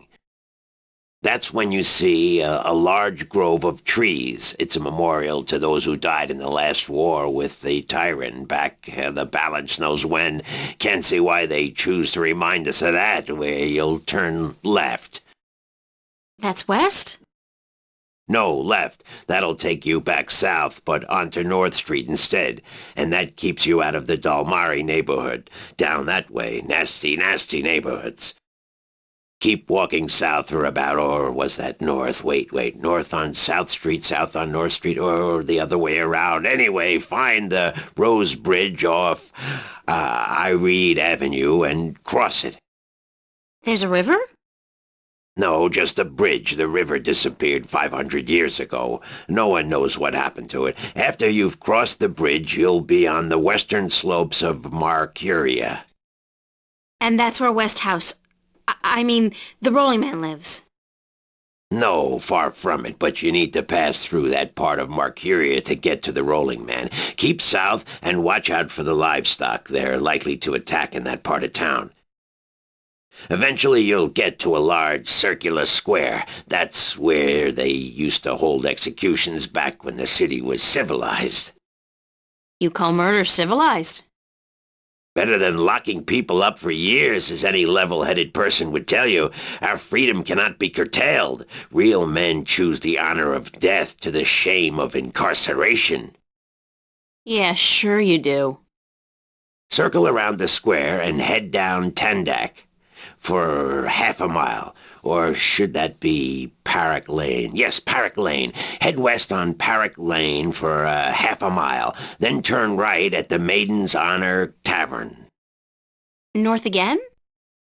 No, west. Parrock Lane has a few twists and turns. Anyway, you should now be able to see the Ivory Tower. Is it a big tower? No, only about 5 feet tall, but it's ivory, straight from the coast of the Southlands, bravely cut from the drooling jaws of the gruesome Kandar. Big creature, 4 legs, large ears, long snout, sort of grayish in color? Yes, the horror of the Southlands. Many a brave hunter has fallen victim to its ravaging hunger. Good grief. Okay, then what? Pass by the tower to the edge of the cliff and look down. The Rolling Man has built his home on the cliffside. It's a wonder he's not been washed away by the storms. I hope I got all that. Basically, go west until I hit the edge, right? Yes, that would be correct.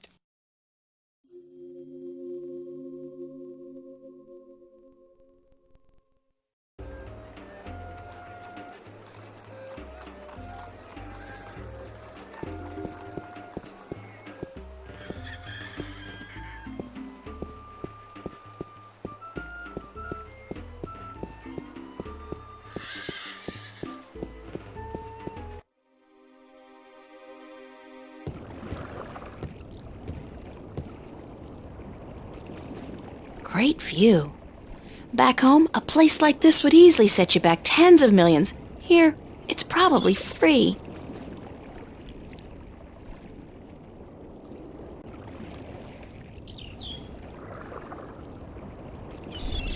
It's a brown, slightly cloudy liquor. I can't hold my liquor.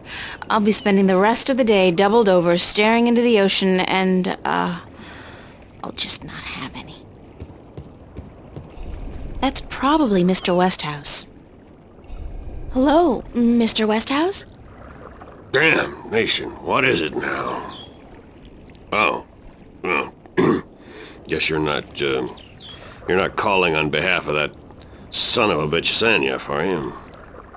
Sorry, I don't know who... No, that's very unlikely. From what I hear, he doesn't much enjoy the company of women. Well, who in damnation are you? April Ryan, sir. Ryan? Doesn't sound very Northlandian. Are you by any chance from the coast of... Yeah, hold on. Ryan? April Ryan?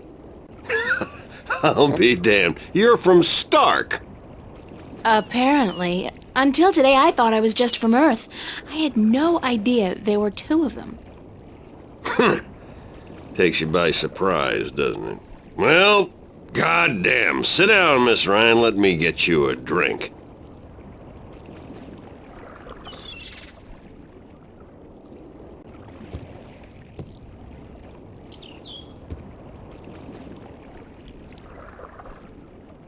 The liquor over here stinks to high heaven. Magic pollutes the purity of the spirit, but I keep a bottle of Glenfiddich for special occasions. Thanks for the offer, sir, but I didn't come here to have a drink. Really? I see. This isn't a social call. No, sorry. Oh, no matter. It's still a pleasant surprise to meet someone from home. Now... what may I do for you?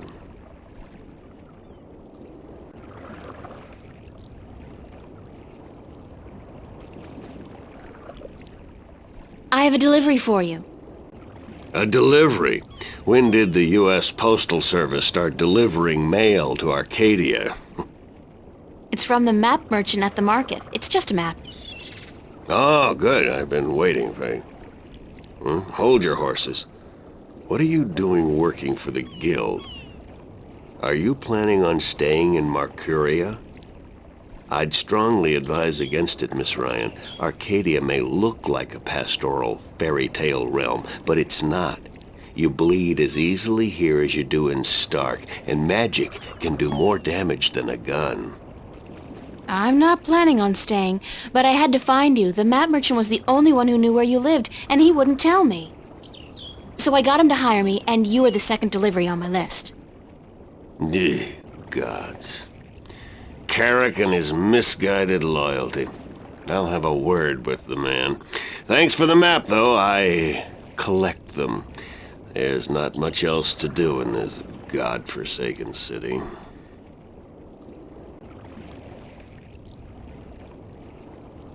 Cortez told me to look you up. He did he? I see. Who's Cortez? You don't know him? I think not. I'd certainly remember. Did you say Cortez? You wouldn't be talking about old Manny Chavez, would you? Well, he ought to be dead by now, but then, by all rights, so should I. I don't know his first name, but he calls himself Cortez. Tall fella, mysterious and elusive, rarely answers a question with a simple yes or no. Smokes like a chimney? Aside from that bit about smoking like a chimney, it sounds exactly like Cortez. Manny.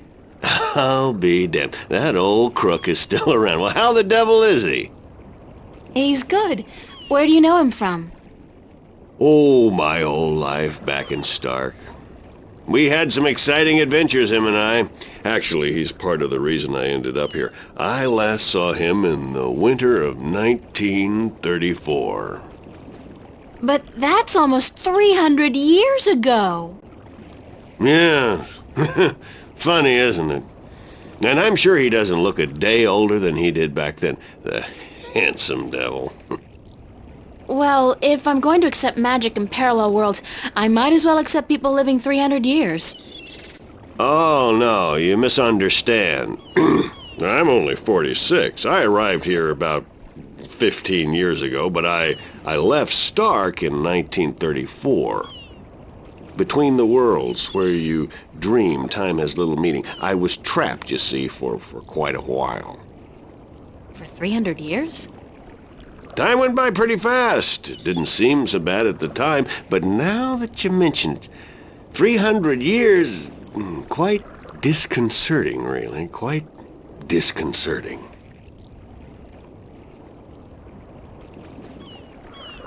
Cortez said to look you up when I wanted to go back home, to Stark. Now, why would he say that? I'm not a shifter, and I don't know any magic. I'm sorry, Miss Ryan, but you'd be better off asking the Sentinel priests for assistance. Already did. They said I was on my own, that they couldn't help me.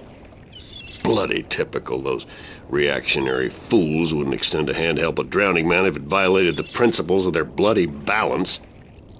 But I can't think why Manny would tell you to visit me in order to shift home. It just doesn't make sense. How did you end up here in Marcuria? That's quite a story. I won't bore you with the details, but suffice it to say, I was always somewhat of an adventurer. The promise of virgin territory untouched by civilization held great sway with me in my youth, as did the idea of a highly spiritual state of mind. The occult, magic, karma. I was born in 1902 in Boston. By the time I was 17, I'd put that life behind me. I spent the next 3 years at sea, and then I wandered around Europe for a time. In the early 30s, the 1930s, of course, I found myself in India working as a journalist. That's where I met Manny, and that's where I first heard of Arcadia. I was amazed and quite skeptical at first, but the thought of a whole new world to see and magic... I was a fool, of course, but who knew where my curiosity would bring me? So what happened in India? I've tried to forget about it, to be honest.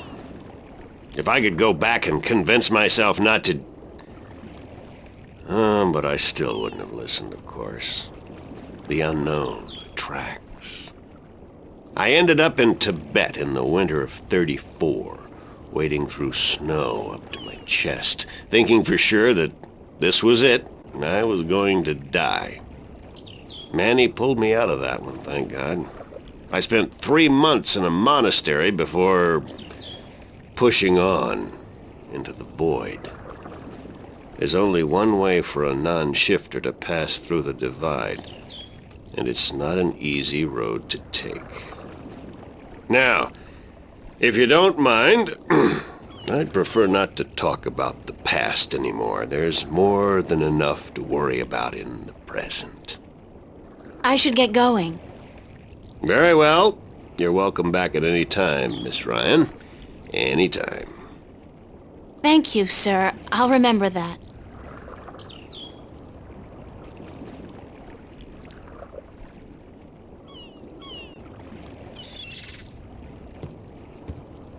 Hold on one second, Miss Ryan. I just remembered something. It's such a long time ago, I'd almost forgotten, but Manny did give me something that might be of interest. What is it? It's a pocket watch. Manny gave it to me the last time I saw him. I never quite understood why, but maybe you can tell me. Did he say anything about it? He said that when his heart started beating again, he would know. It would be like a message in Morse code, a beacon. Damn watch never worked, and the winding mechanism is broken, so it's probably not worth much. You're welcome to it if it's any help. Thanks.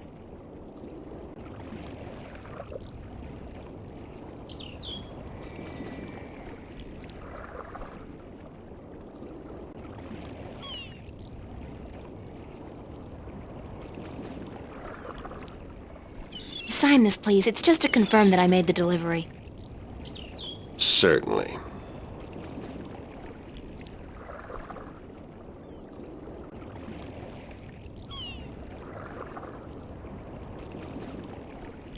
It's an antique pocket watch. It's not ticking. The knob used for winding the watch seems to have broken off, and there's only a tiny hole left.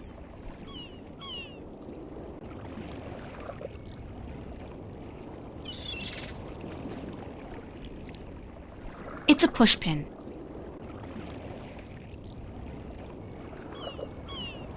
If I insert this pin carefully into the hole, like so, and then slowly wind it... It worked! It's ticking!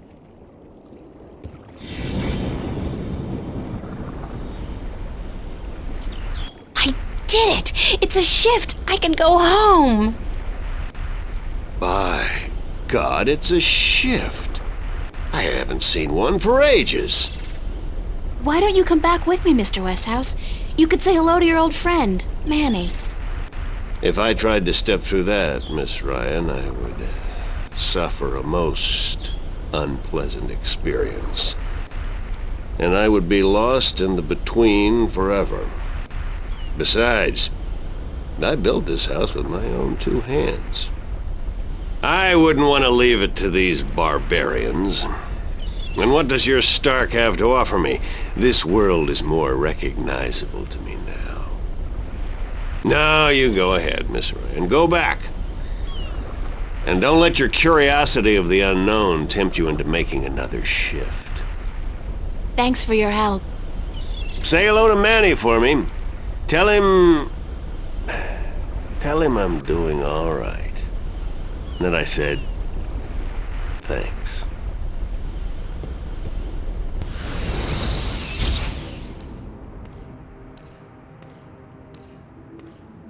Cortez. Oh, God, it's real. It's all true. I saw it. I saw the other world. Arcadia. Either I'm going crazy or you were right about everything.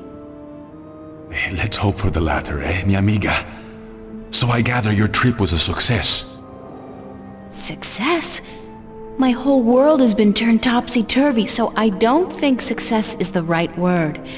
Nothing about it makes sense. The fact is, I don't believe in magic.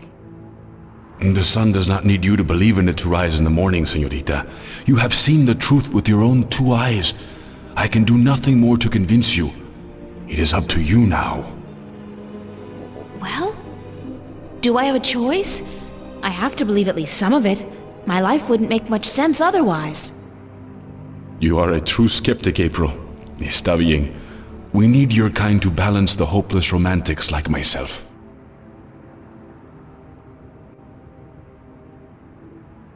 What happens now? The minstrel told you about the balance, about Stark and Arcadia. A man named Tobias. He was called the Vestrum, I think. Vestrum Tobias. Ah, so Tobias made Vestrum. Que bien, good. I knew he would go far when I first met him years ago.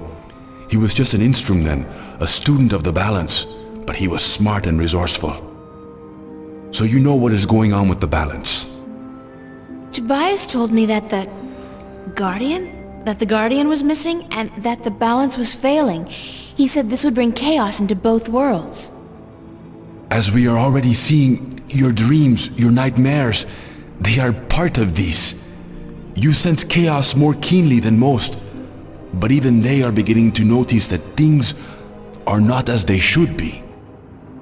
Like last night. What about last night?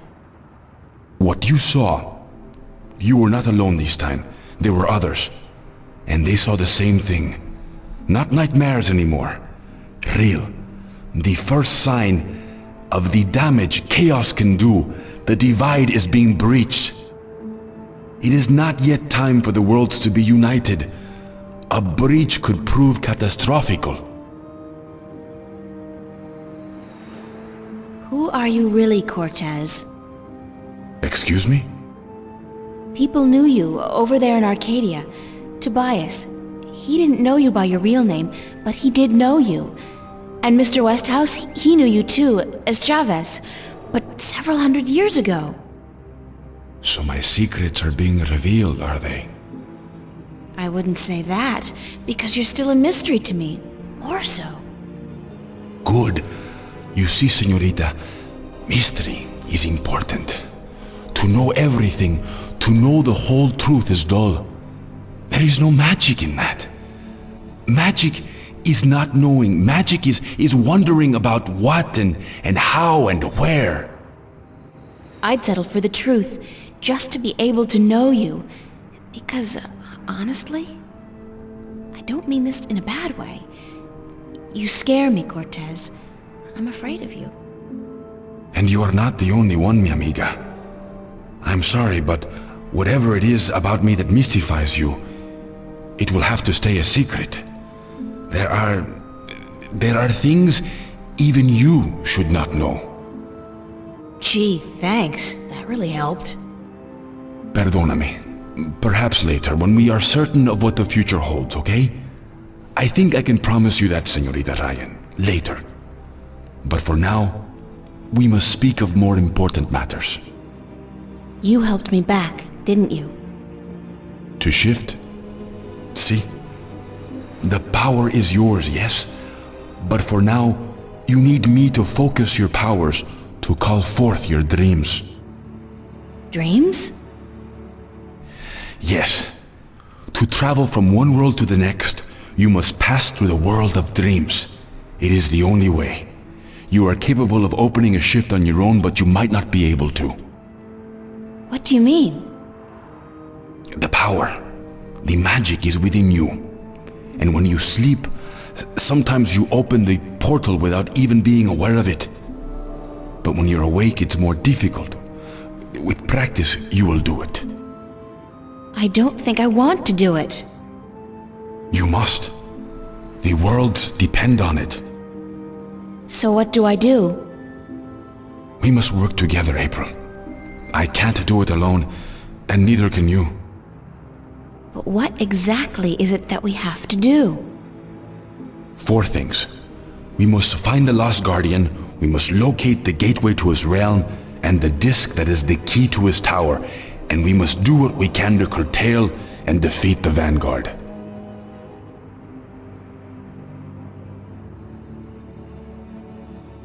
How are we going to find the Guardian?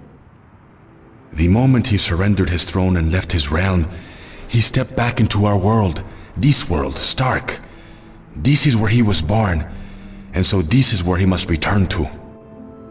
But he could be anywhere, right? This city has power, April. Not magic, but the opposite of magic. And it draws people to it like flies to an open fire. All the pieces of the puzzle come together here. You, me, the Vanguard, the Guardian. I can guarantee you that he's here. But where exactly I do not know. I think maybe the Vanguard do. I think they may have him. If they have him, how are we going to get him back? And why do they need him? Why do we need him? He left his realm, but he's the last Guardian, and only he can open the doorway back to his realm to let his successor through. The Vanguard knows this, but what they don't know, yet, is how to get there. Who'd know about the gateway to the Guardian's realm? That I do not know. That knowledge wouldn't be here in Stark. You must go to Arcadia, study the books, talk with the minstrel and others who might know, but not yet. First, we must finish our mission here. Where's the key to the Guardian's realm? In Arcadia. The key contains 2 parts. One is the disc itself, the other is the 4 jewels, the eyes of the dragons. That gives the disc the properties of the balance and makes it complete. Where is the disc? The disc was left in the care of the Sentinel 10,000 years ago. In the beginning, it was kept in the open, displayed for all to see. But not anymore. Not since thieves tried to make away with it. They will know where it is. Ask Tobias, Vestrum Tobias. Where are the 4 jewels? Ah, the eyes of the dragons. They are kept by the 4 dragons themselves. 2 in Arcadia and 2 in Stark. The white dragon has 1, as does the old one. These you must find yourself. I'll help you with the others. How do we defeat the Vanguard? The Vanguard are strong here and growing stronger. Even in Arcadia, they are gaining a foothold. And with the tyrant on a leash, the future looks quite bleak. How do you know so much about what's going on in Arcadia? Voices whisper in my ear, señorita. Voices that I trust. You're saying the Vanguard are strong here. How come I haven't heard about them? They don't go by that name here. Did you ever hear of the Church of Voltec? Sure, they're... Oh, that's the Vanguard? See. Then they're big, very big. But why do they... Why assume a different name here? In Arcadia, they flaunt their philosophy. They preach the destruction of the balance under the pretense of returning humankind to the glories of the past.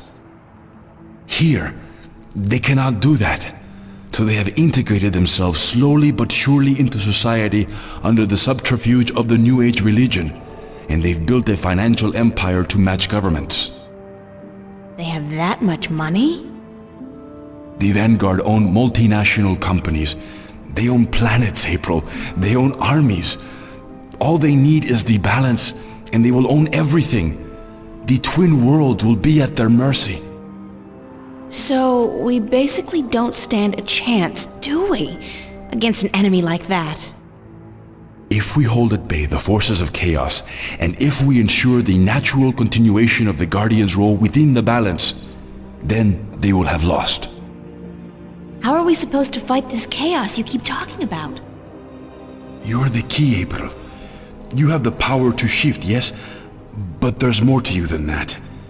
You are a child of the balance. And you... No, that will have to wait.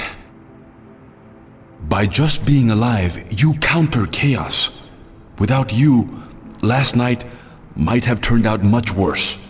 That tiny breach might have been permanent. I didn't do anything. Imagine the power you wield when you really do something. Trust me on this, amiga. It's instinctive to you to fight chaos. You see it so clearly, and you will know what to do. You are most needed in Arcadia, where chaos is a part of reality. The tidal wave will hit there first, and unless it's subdued before it hits Stark full force, we'll never stand a chance. So you will have to travel to Arcadia after we are done here. Okay, so that's it? Kick some Vanguard ass, find the Guardian, locate the entrance to his realm, and a 10,000-year-old disc and 4 Dragon Eye jewels? And oh, April, make sure you do battle with the physical manifestations of chaos along the way, because hey, that's your destiny. It's impossible, Cortez. I can't do these things. I'm 18, I'm an artist. No, not even that, I'm nobody. You can't place all these responsibilities on my shoulders. I can't carry that much. I will help you, April. Others too, you're not alone. Well, I feel very alone, and I can't even tell anybody about this. Yeah, hi, how are you? I'm the Chosen One. Can you help me save the world from evil and chaos? There is no Chosen One, April. There are only those who would and those who wouldn't. You have a choice between the two. You said I had powers, that I wasn't like everybody else. True, but you still have a choice. Prophecies can never unravel the will of a single human. You are one of many possible paths, but unfortunately, most of the alternative paths have been blocked by circumstances beyond our control. The world does depend on you, but you have not been chosen. You choose for yourself what you are and what you will be.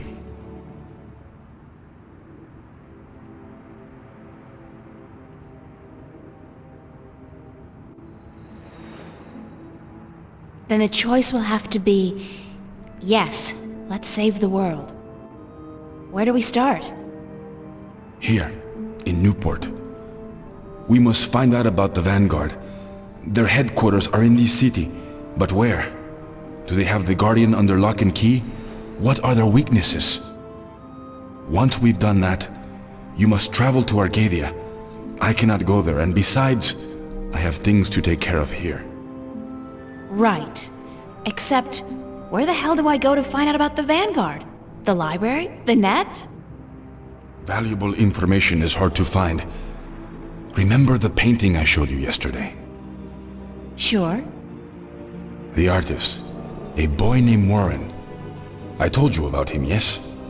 Warren is involved in a lot of activities that aren't exactly legal. He has connections. He can point us in the right direction. All right, okay. Where do I find him? My friend, Father Raul at the Hope Street Cathedral, he's had some contact with the boy lately. Ask him. Wait, did you say Hope Street? Yes. As in the most dangerous neighborhood in Newport? Is it? I don't usually follow the civic affairs of the city. I remember Hope Street when they first built it, a clean neighborhood. That must have been a very long time ago. Still, I'm sure you'll be safe. You're a girl, no? A self-respecting gentleman would never harm a girl. It's the self-respecting gentleman part I'm concerned about. Still, I can handle myself. Father Raul, was it? At the Hope Street Cathedral? Yes. He will lead you in the right direction, help you find Warren Hughes. When you're done tomorrow, we will meet up at the cathedral late in the afternoon. I need to speak with Raul as well. Okay, good. It's a plan then? Enjoy yourself tonight, April. Who knows what the future may hold? Good night.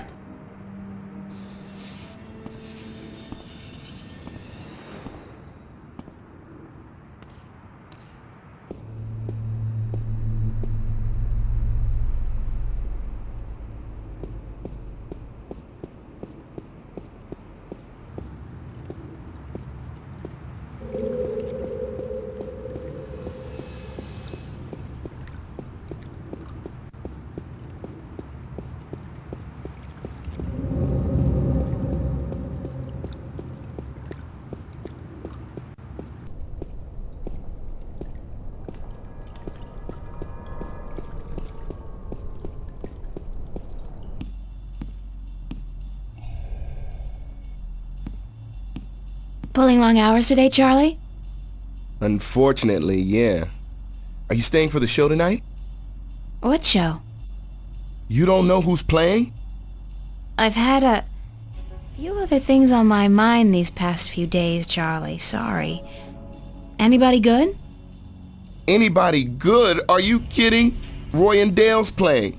It's the first gig on their new tour. Sort of returning to their roots before they do the big venues. Tonight? Great, that's perfect. Especially tonight. I need some serious unwinding. Yeah? What's up?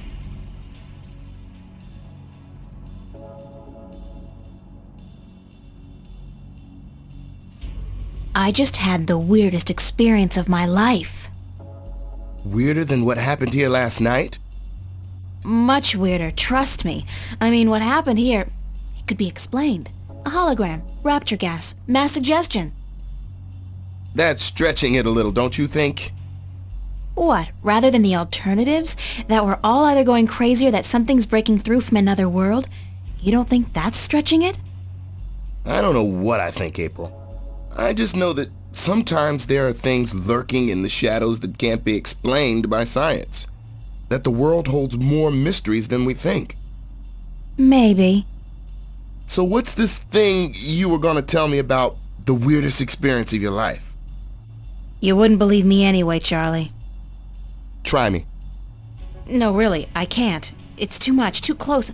I don't know if I believe it myself. Okay.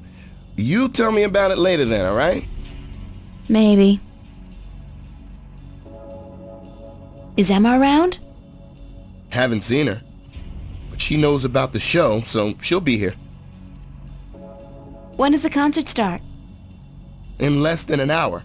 I expect the place to be crowded soon, so you should find yourself a spot to sit down. Thanks, Charlie. No problem. Later.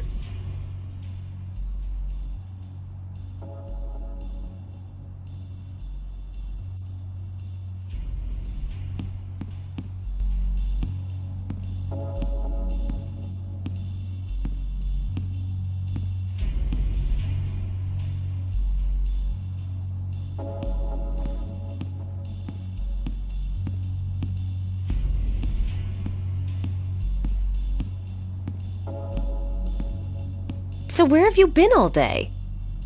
You didn't show up at school, you weren't at work, and then Fiona tells me you're out looking for Cortez again, and on top of that, Zach brags about bagging a date with you. What's up with that? Oh, shit! Zach! I totally forgot. He's gonna kill me. If I don't show up, that is. You mean it's true? You have a date with that asshole? I told him he was full of shit. I needed some information. And you sell yourself to get it? April, you're insane. Well, you're just going to have to disappoint him. I made a promise. To that sleazebag? That's a promise made to be broken. You're right. I'm staying here. Good girl. Now, there are a couple guys you should keep an eye open for tonight. Me? I have a boyfriend. You need a boyfriend. You need a boyfriend because I have one and I need somebody to compare boyfriends with. It's not your choice to make, girl. It's just the natural order of things. I thought we were here to listen to the band. Sure, from the back, so we can scope out guys' asses. I don't know which place is weirder, Mercuria or the Fringe Cafe on any given night. Mark what? Never mind. So, okay, which guys are we looking for? Right. Now, you may want to take notes.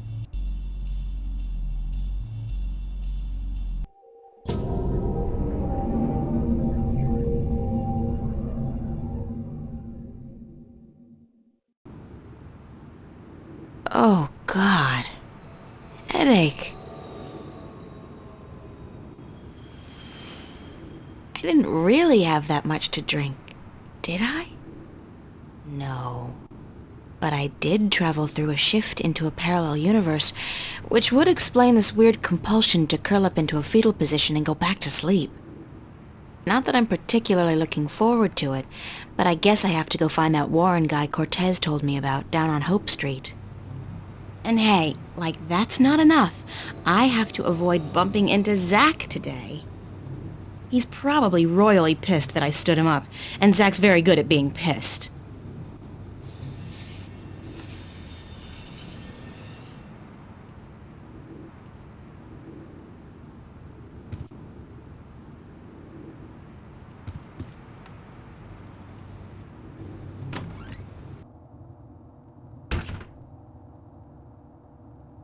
So you thought you could stand me up and get away with it, bitch. I'm sorry. What did you call me? We have a date and then you don't show? Leave me looking like a sad prick all night in front of my friends? I couldn't go, Zach. Get over it. I don't fucking care. You'll regret fucking with me, bitch. I can promise you that.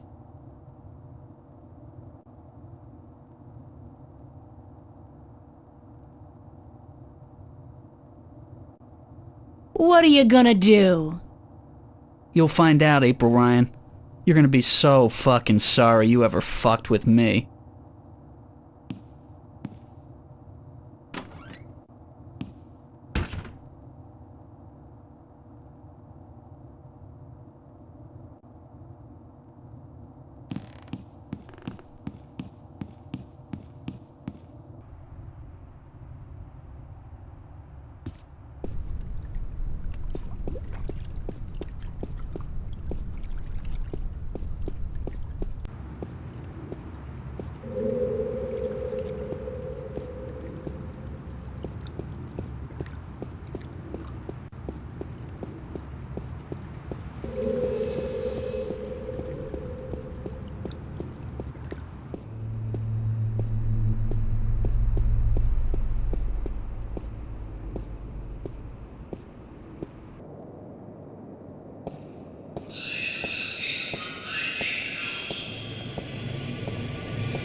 Sweet old ladies just ain't what they used to be.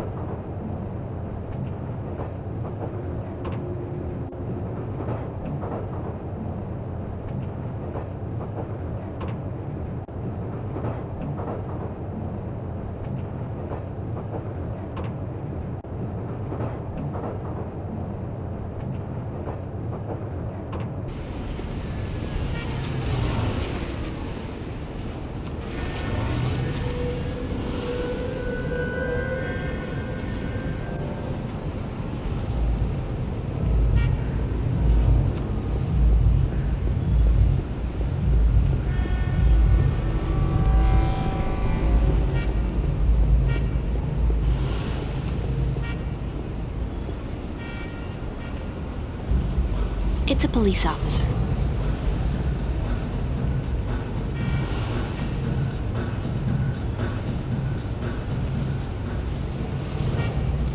This is one of the smallest cross-level elevators I've seen.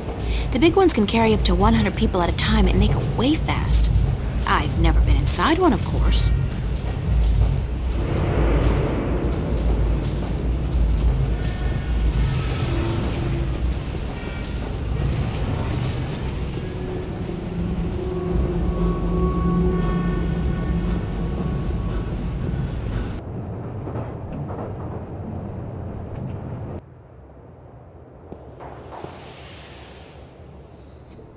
Looks like he knows how to use that steel pipe. She's gone. Gas or water mains, perhaps. Or, sewer pipes. That would explain the smell. Cabs never stop on Hope Street.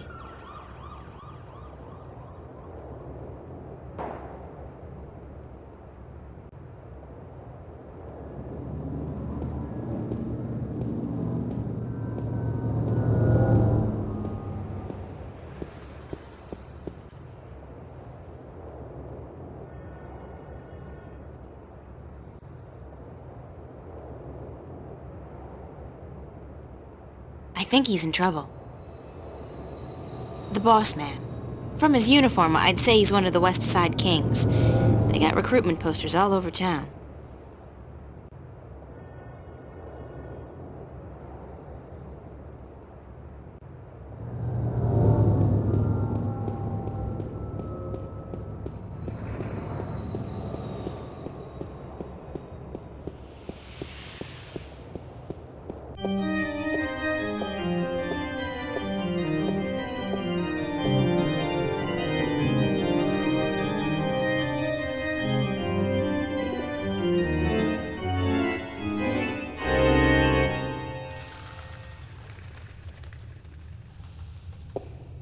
I wonder how they light those candles. Do they have ladders? Or jetpacks? That's a funky idea. Priests with rockets on their backs. That would give a whole new dimension to evening services. Maybe they're just holographic candles. Pretty. And considering the neighborhood, it's a miracle that it's still intact.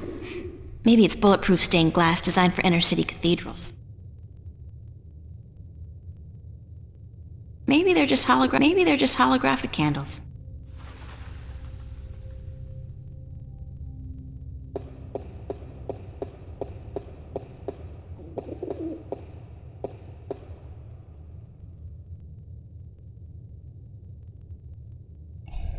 It's a priest.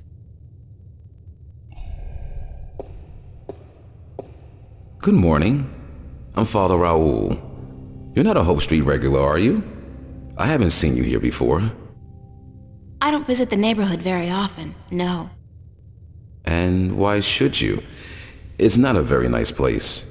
This cathedral is all there's left of the hope in Hope Street. I'm sorry to hear that, Father. So am I. But we cope. We cope. How may I be of assistance?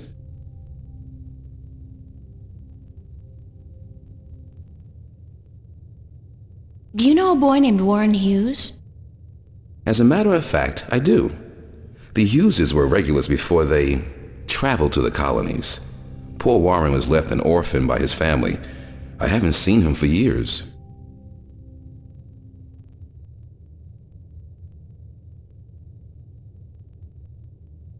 Where does Warren live?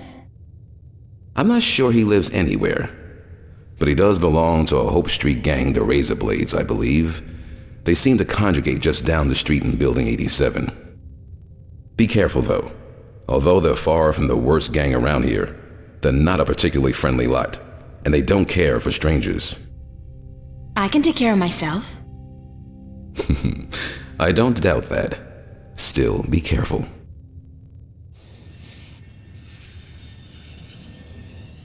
Do people still go to church? Yes, some do. Some do. Religion is pretty resilient. Religion, sure. But there's so many new religions, and people tend to abandon the old ones, don't they? They'll be back. The Voltex and the Manus of the world offer only a fleeting chance of material happiness. What they cannot offer is spiritual enlightenment. So you're not worried about the competition? We have over 2,000 years of experience and tradition to build on.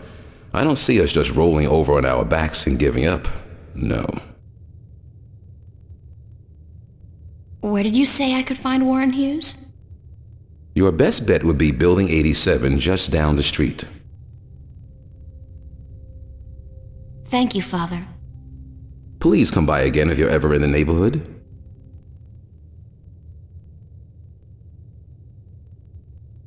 It's a baby angel. A cherub? He's got a red robe wrapped around his posterior, and he looks to be in a hurry. I can't remember reading about this particular incident in the Bible. Maybe it was in the sequel? Nah, that came out only 5 years ago, and this wall painting looks a lot older than that.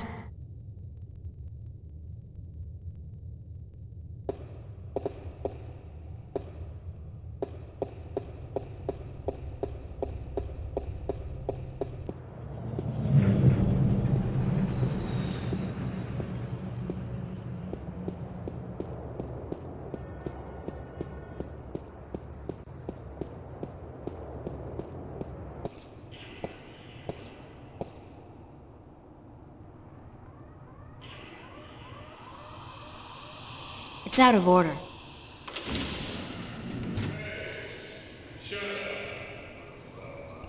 It's a boy. He looks to be about 15 or so.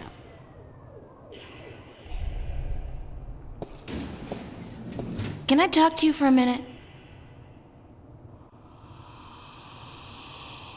You know where I can find a kid named Warren Hughes? Who's asking? I am. Warren Hughes. Never heard of him. What's your name? What's yours? April Ryan. Lucky you. All right, well, I guess you can't help me. Nope. Nobody can. What do you mean? A nice, pretty girl like you in a neighborhood like this, asking all the wrong questions. You're heading for some serious trouble, you know. I can take care of myself. Mm-hmm. Sure you can. The thing is, there are 4 guys waiting downstairs for you to come back out, and they can take care of themselves real good.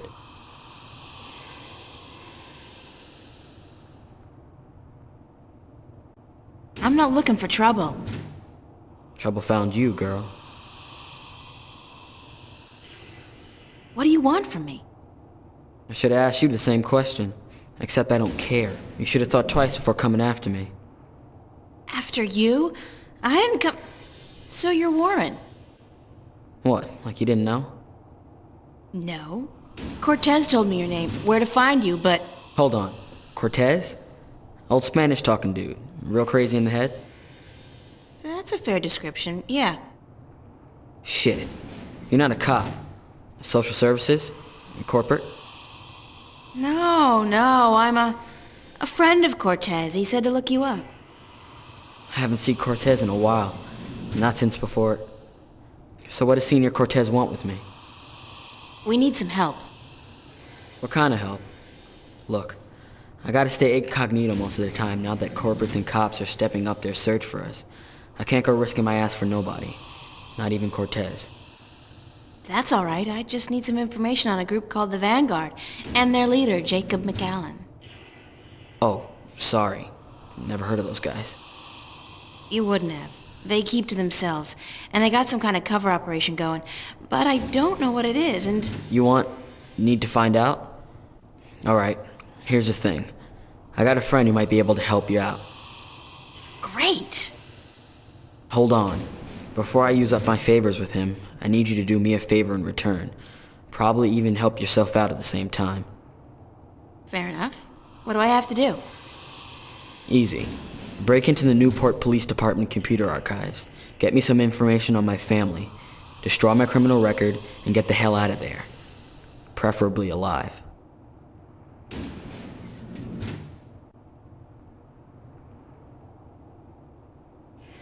You want me to risk my life for a personal favor? If you don't do this for me, I won't help you out. Besides, there's probably some information on the... Vanguards, was it? In the archives. And that information will be valuable to my friend if he's gonna help you out. I'll do it. Smart decision. So here's the thing.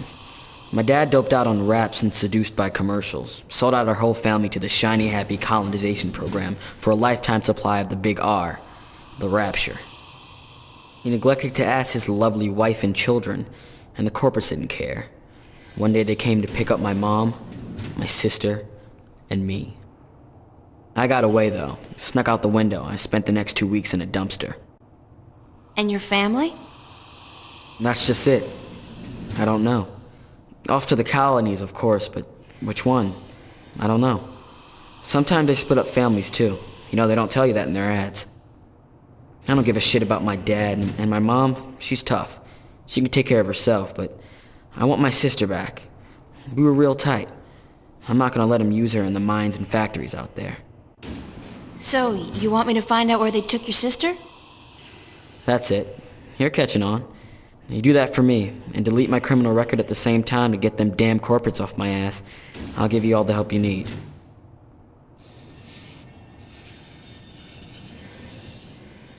Where's the police station? Take the subway to Metro West. You'll come out on what they call Cop Street. You'll see the NPD headquarters down the block. You can't miss it.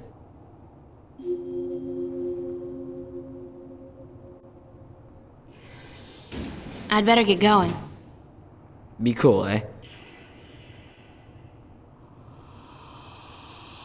I think I'll just take the stairs.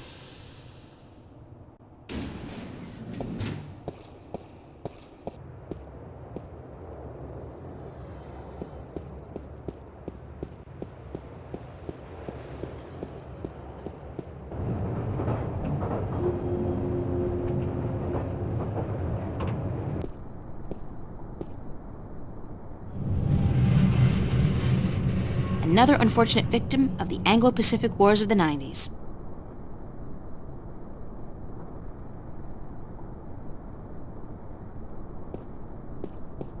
It's your garden variety robotic roadblock. You see them all over this pothole-infested town. There's a small control panel on it.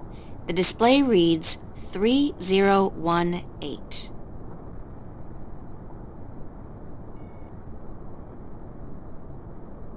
It's a numeric keypad, but I have absolutely no idea what numbers to type in to move the roadblock.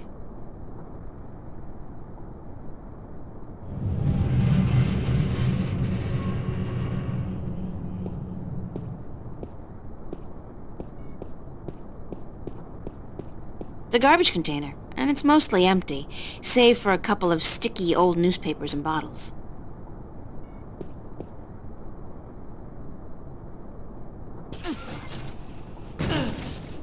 This is so gross.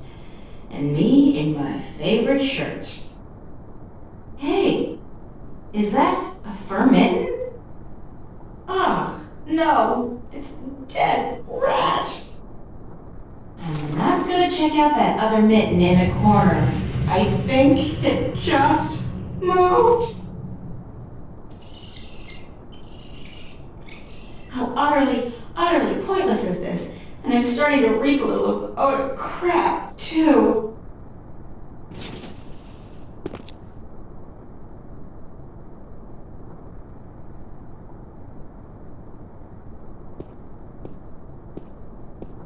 I do all my grocery shopping at T-Rex. Not that their food is particularly good, nor their prices particularly low. I just love their ads. They're très cool. Especially the one where they built an actual-sized robot dinosaur and sent it out to mangle a competing chain of grocery stores. For real. I don't know if anybody got hurt, but man, that campaign kicked ass.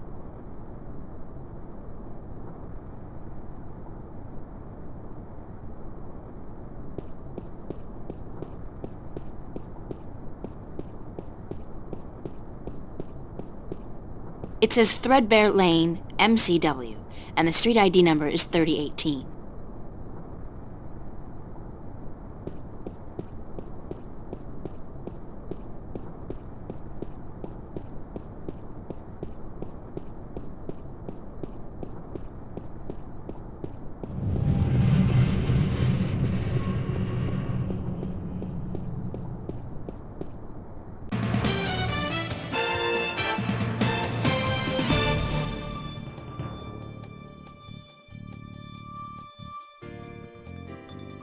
This is Lucinda Carlisle reporting live from just outside the Metro Precinct Police Station, and I bring you today a senseless and tragic display of technology gone wrong. In the carnage you see behind me, medical drones are digging through the rubble of a crashed shuttle for the remains of over 100 people who lost their lives today in an accident that could and should have been prevented. Only hours ago, a brave New World Airlines shuttle carrying starry-eyed colonists to the Metro Tower experienced an engine failure. and came roaring down on this street without warning, crushing 3 cars and burying 9 innocent pedestrians and 2 would-be carjackers. The cause of this human tragedy? As of yet, there is no official report. We can only speculate, and speculate we will. Was the pilot drunk? Was he hopped up on Amethyst? Was someone aboard carrying a bomb? Did the manufacturers of the shuttle, Monster Limited, skimp on a part and import it from a bootleg factory in Germany? The truth could be any or all of the above. But whoever is responsible, and whatever the punishment, it won't bring any of those bloodied, mangled corpses to life. It won't bring Teresa Roseman, mother of 3, back to her husband, Marty.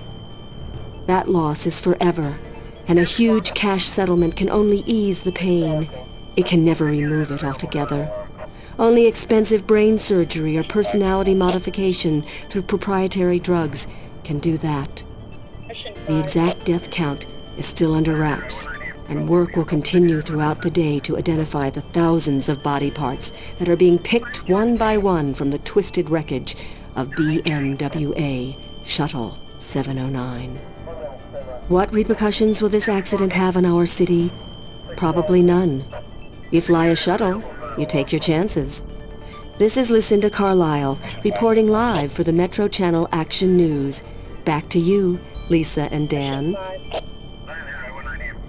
Are we clear? How did I do? Uh-huh. And what are the ratings? 5 million? That's it? 5 million? Jesus, we've lost out to reruns of Gillian's Island? What the fuck, Gregory? Why the hell did you... Yeah. Don't give me any of that shit. You were the one who said this would broaden my audience. I should have stuck with the game shows. Jesus! Mission 5.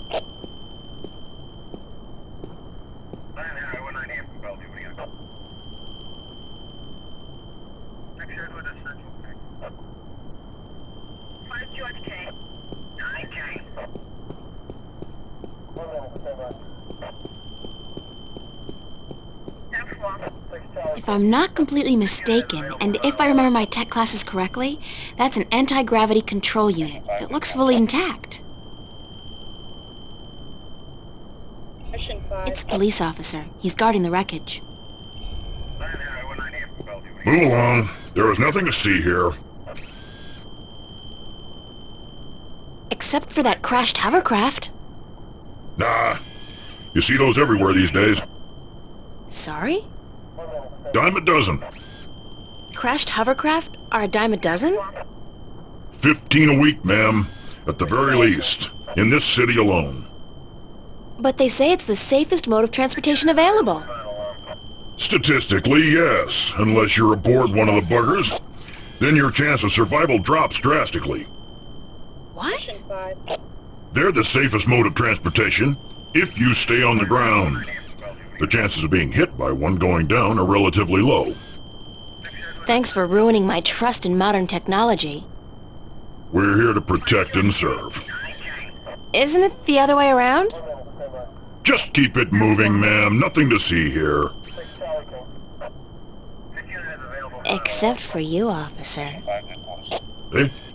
Me? I always did love a man in a uniform. Sorry, ma'am, but I'm gay. Now, move along. Nothing to see here. Except for the escaped convict right behind you. I'm on special duty today, ma'am. So that escaped convict will have to take care of himself. After all, who'd guard this perimeter in my absence? Me? I'll be good. That was a rhetorical question, ma'am. You are not qualified. Now, move along. Nothing to see here. Except... I won't tell you again, so move along. There is absolutely nothing to see here. Nothing. Jeez, don't you people have anything better to do? Are you feeling all right, officer? Thank you, ma'am. I'm fine. All the dust from the debris is just choking me up.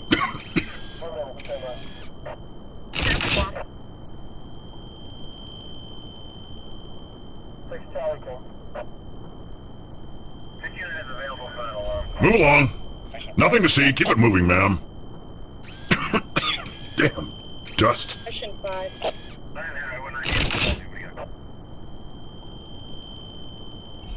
It's a police officer. He's guarding the wreckage.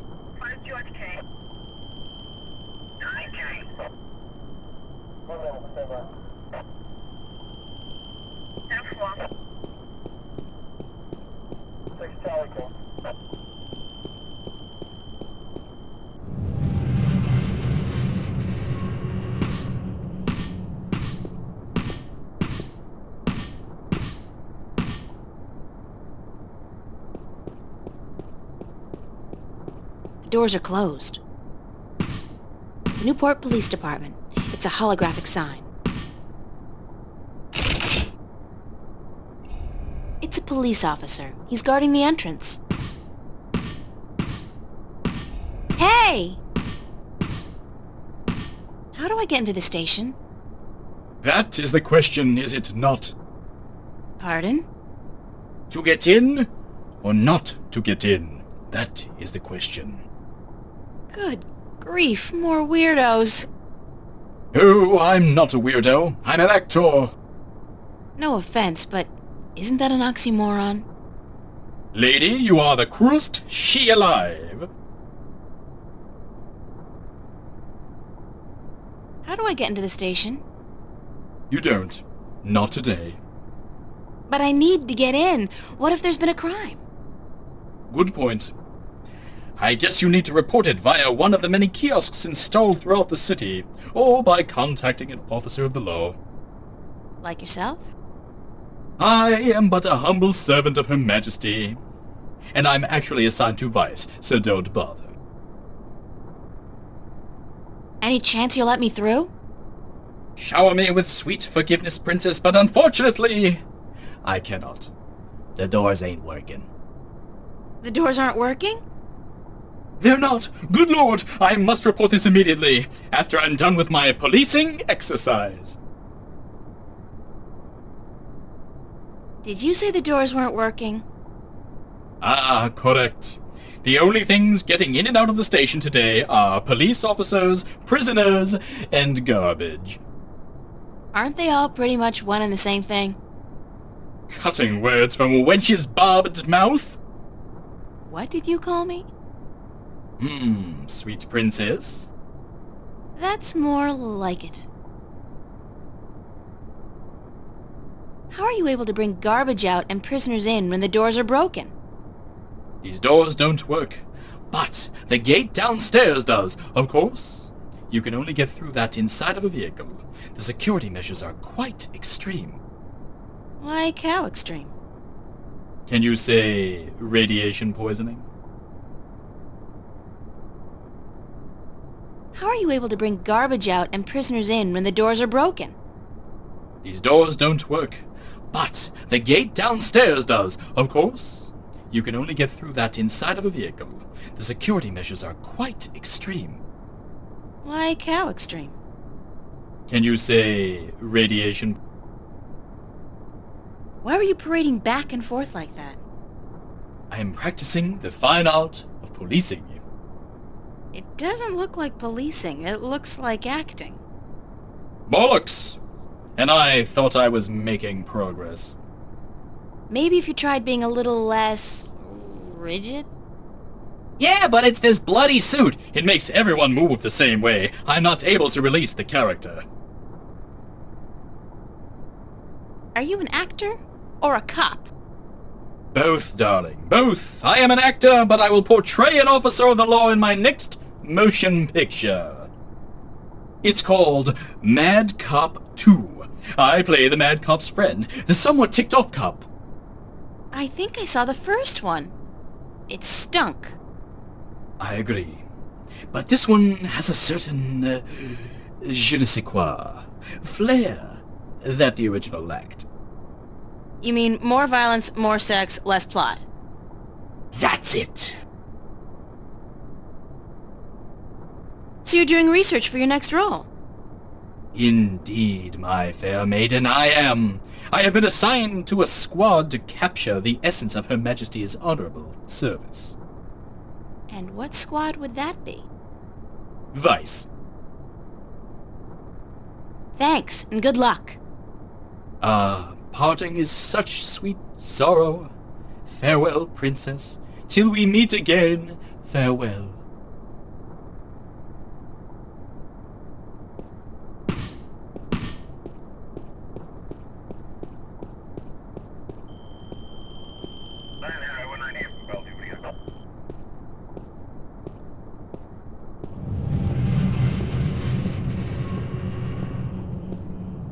It looks like the truck's route takes it down below the police station. That's probably where the cops dump their trash. And the mangled bodies of uncooperative witnesses. So, the garbage gets into the station.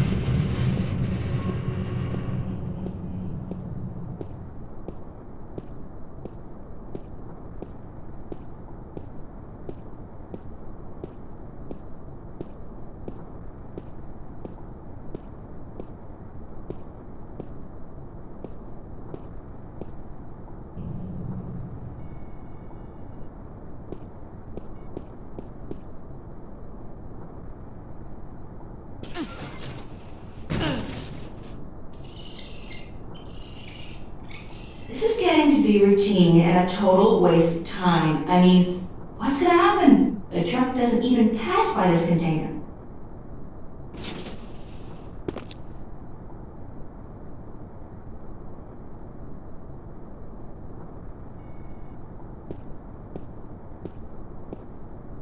T-Rex, proving once and for all that brute force advertising is the way to go.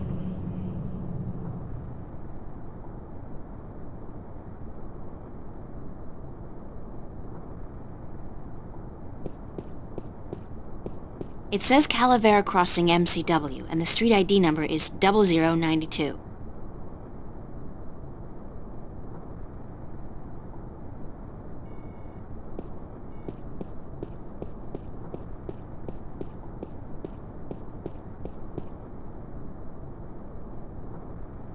Perhaps if I try entering the ID of the intersecting street, the roadblock will move.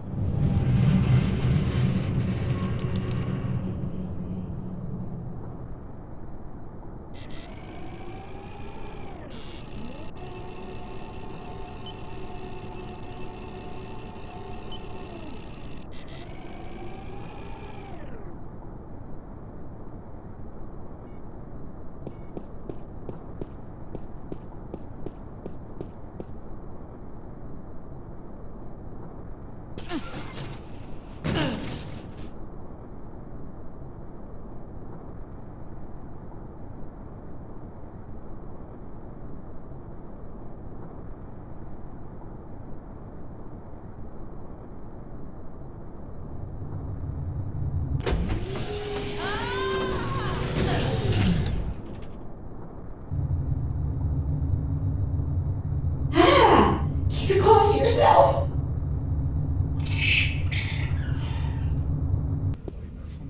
That was so gross. The things I do to save the world, I mean that smell, that sticky stuff, the way that rat just wouldn't let go. Disgusting. Not to mention the fact that I really, truly stink. I don't think this is ever coming off. I'm gonna stink like fish heads and moldy pizza for the rest of my sorry life. You can usually tell a crook by his eyes and his foul behavior. Tuvok? Tuvok?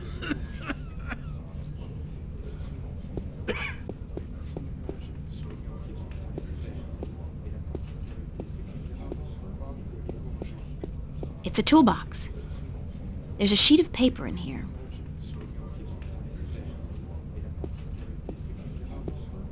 The panel is closed. From my extensive knowledge of cop shows, I'd say she's probably the desk sergeant on duty. For some reason, they're always slightly overweight and grumpy. Excuse me, ma'am. Yeah, what can I do for you? Where are the archives? The archives? You're not an officer of the law, are you?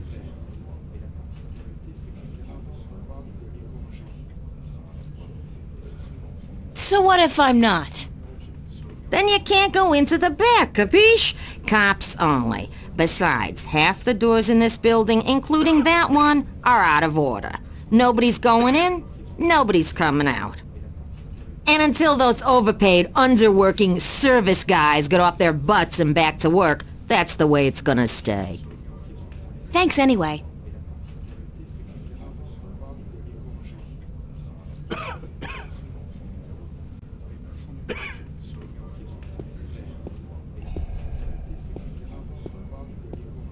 Excuse me, ma'am. You again, what do you want now? Thanks anyway.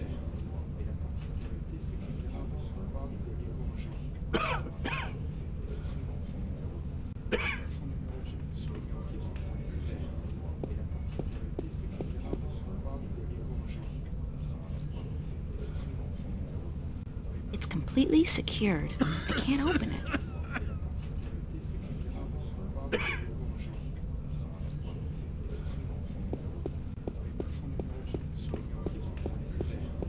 This phone, 099-12090.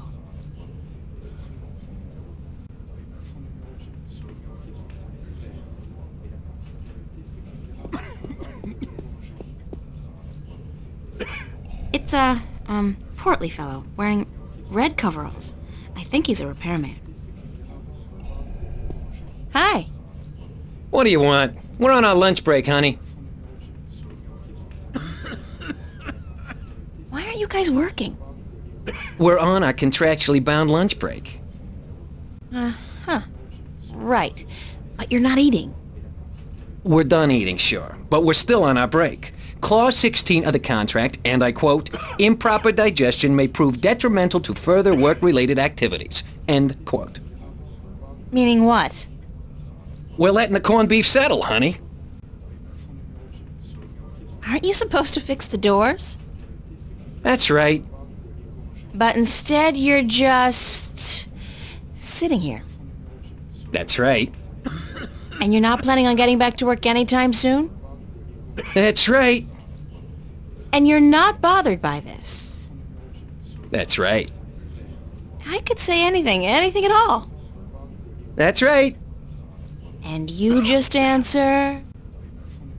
That's right. Well, how's that for productivity? Yeah, that's right. It'd be so nice if you could fix the doors. And it would be so nice if you could go away and leave us alone. Is there anything I can do to make you go back to work? No, short of emergency, we ain't moving our asses in the foreseeable future. What constitutes an emergency? Any event accompanied by a specific work order signed in triplicate. What kind of work order? Well, you know. About the work order. Yeah? Which one? You know, for emergencies. You mean the short-term tactical suspension of union members' benefits requisition form? Sure. Well, if you were to produce said requisition with the appropriate signatures, we'd be forced to prematurely suspend our lunch break, for tactical reasons, of course. Thus, allowing our scheduled work to be completed. Don't you just love bureaucracy? You what? Never mind. Where do I go to get the requisition form? What form? The requisition form for the short-term tactical suspension of union member benefits. Any official office for which we perform services. Excuse me, how do I smell? Smell? Are you coming on to me, honey? What? I don't know. Women don't usually come on to me, so I'm just checking. I wouldn't want to miss a come on. I asked you how I smelled. Yeah, right. Like, moldy pizza and... is that salmon? Smoked. Yeah. And a faint touch of rum? I had an accident with a bottle inside a garbage container. Happens to me all the time. You're not alone. In fact, there are meetings downtown every Wednesday night. I don't have a drinking problem. If you can't admit it to yourself, honey, you do. After all, who's the one reeking of rum? Not me, that's for sure. Not today, anyway. Enjoy your lunch break, guys. With the Sunday overtime we're getting? You betcha, honey.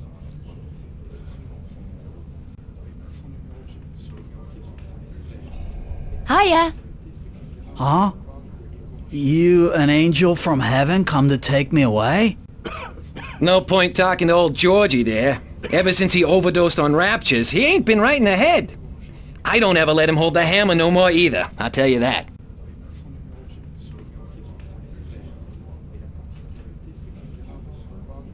The doors are closed.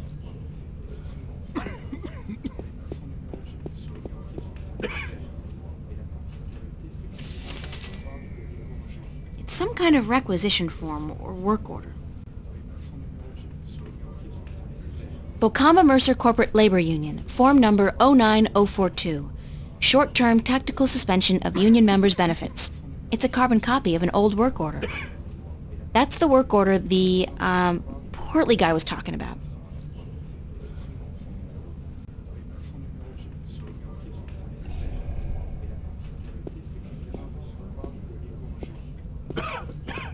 Excuse me, ma'am. You again, what do you want now?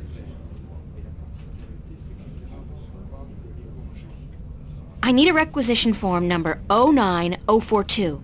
Short-term tactical suspension of union members' benefits. Hold on.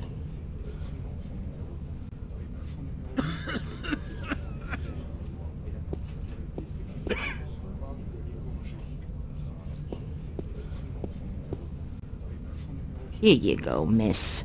Union requisition form number 09042.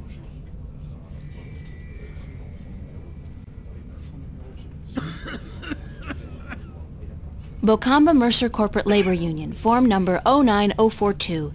Short-term tactical suspension of union members' benefits. The work order's blank.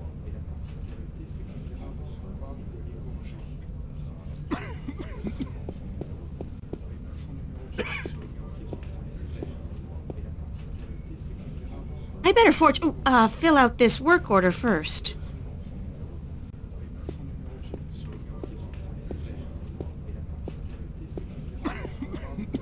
Fix the damn doors. Sign the commish.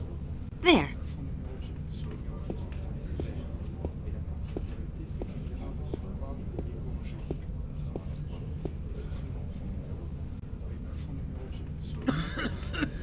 Now we're set. What's this? Oh, just a jolly little requisition entitled Short-Term Tactical Suspension of Union Members' Benefits. Say what? Lady, do you realize what you've just done? You've interrupted our lunch break. This is an official work order. It can't be. Wait. 09042. This isn't 09042-A, is it? No, just plain old 09042-nothing. Ha-ha! This being Sunday and all, that petition is useless. On public holidays, you need the extension -A form. Addendum for public holidays. Us being on triple overtime and all. So, we're gonna stay here and enjoy our extended break. Thank you very much. Now go away.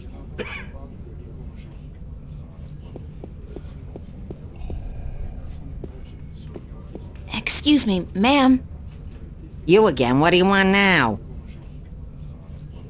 I'm sorry, but I need the 09042-A requisition form addendum as well.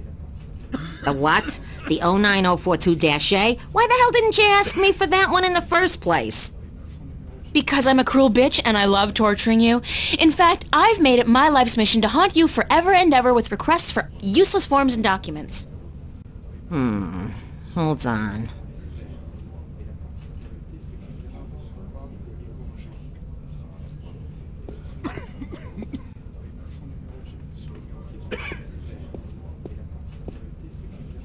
All right, requisition form number 09042-A.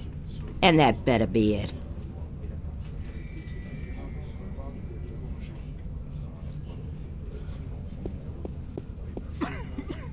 Bocamba Mercer Corporate Labor Union, form number 09042-A, short-term tactical suspension of union members' benefits, public holiday addendum.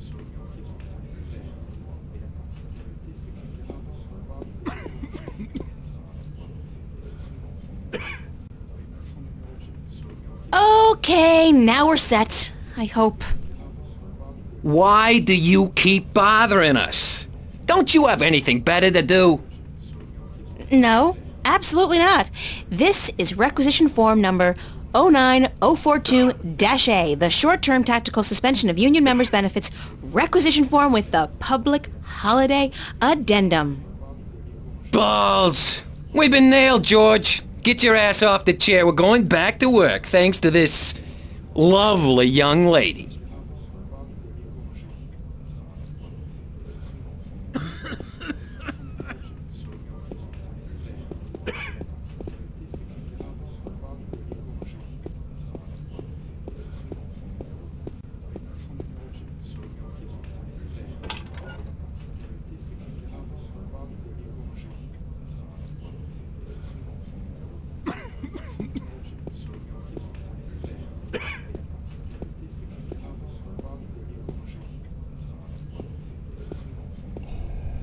At least they're doing something, even if it's just staring at the panel. At least they're doing something, even if it's just staring at the panel. Are you guys gonna be done soon? Hey, who knows? This is complicated stuff, honey.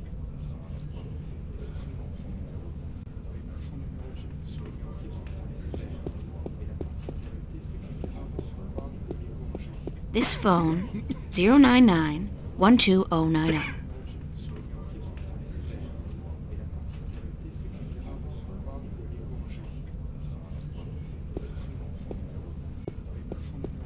It's an old vid phone. Ancient technology. Visuals are so passé. The screen and camera are both out of order, I think.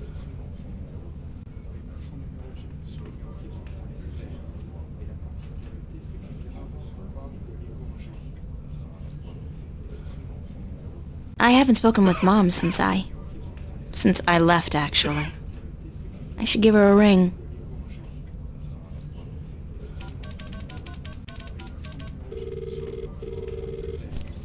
Hello? Hi, Mom? It's April. How are you? Where are you, sweetheart? In the city, Mom, you know that.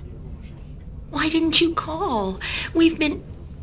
I've been worried sick about you, sweetheart. Didn't you get my letter? Yes, and I can't say I understand why. Well, that was the problem, wasn't it? You didn't understand. I don't think it was fair of you to be so hard on your father. You hurt him a lot, you know? And I'm not just talking about you pushing him down the stairs. And what about me? You don't think he hurt me? Were you so blind you didn't see that? April, you know I can't take sides in this. No. Of course not.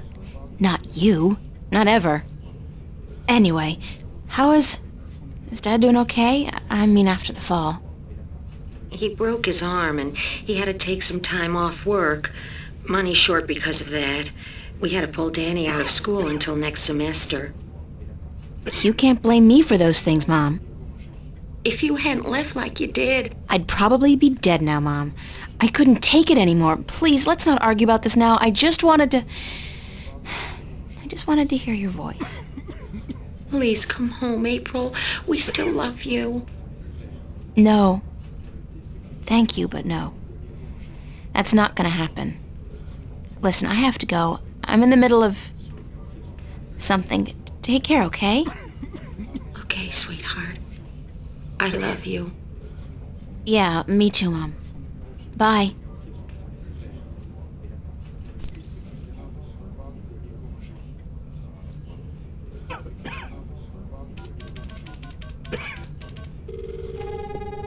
That's just my incoming call.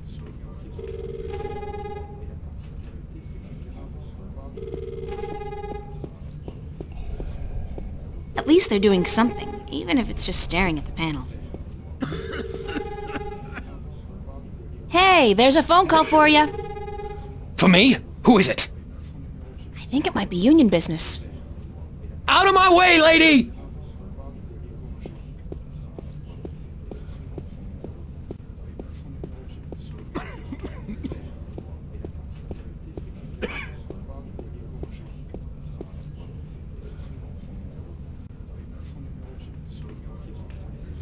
I can't get to the wires while these guys are working on them. I need to create some kind of distraction, get them away from the panel.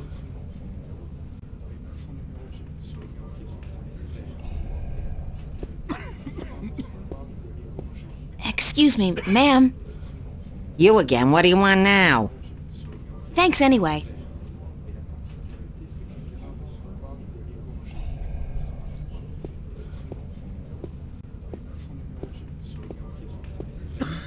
There's a call for you too, sir. Me? I get no calls ever. Except from my mommy. Is it my mommy? It could very well be your mommy. Oh. Thanks.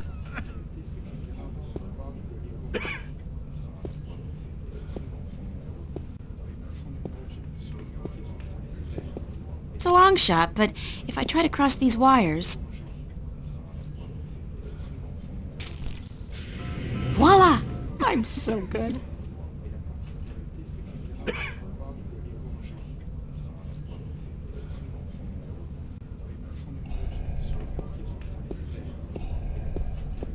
Excuse me, ma'am. You again, what do you want now? Thanks anyway.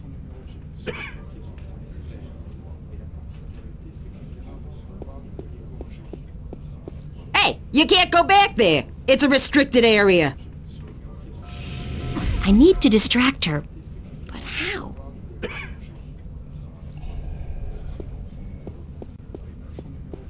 Excuse me, ma'am. You again, what do you want now? Thanks anyway.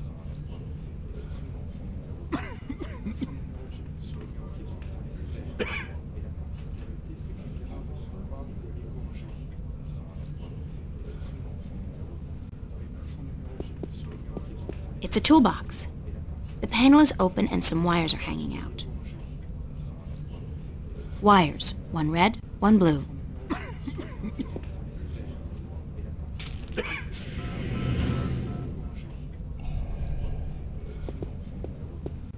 Excuse me, ma'am. You again, what do you want now? Thanks anyway. Let's see. What's the most difficult form to get a hold of? The label on that shelf says, reporting indecent or lewd behavior by bingo or BM personnel, number 31366. Excuse me, ma'am. You again, what do you want now? I'd like that form for complaining about lewd and indecent behavior, please. Number? 31366. Hold on.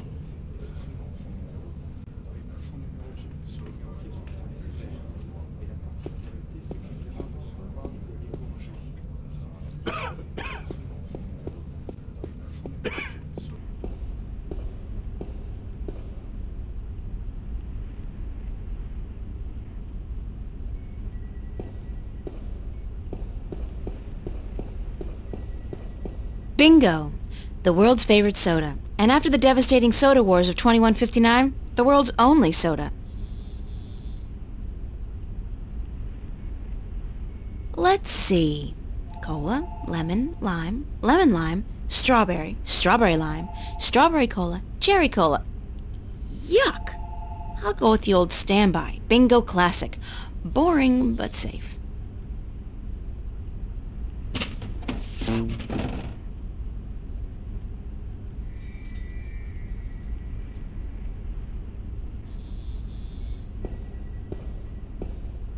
It's a retinal scanner, instantly outdated by the genetic scanner, but I guess here they don't care. Archives.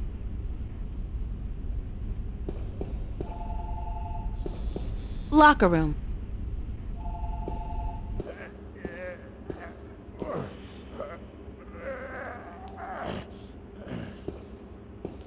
Sergeant Anthony McDonald. Sergeant Morty Lode. Sergeant Maria Hernandez. Sergeant Ricky Mahoney. Sergeant Russell Franco. Sergeant Frank Minelli.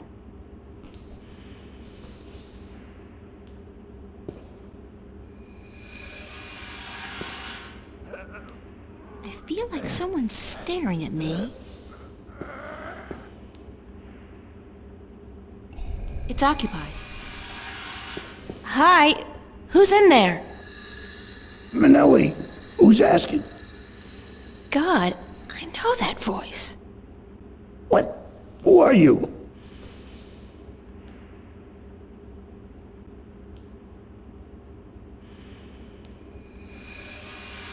Agent Scully, FBI. You'll be wanting the chief's office then. That's down the hall. Oh my God, pain.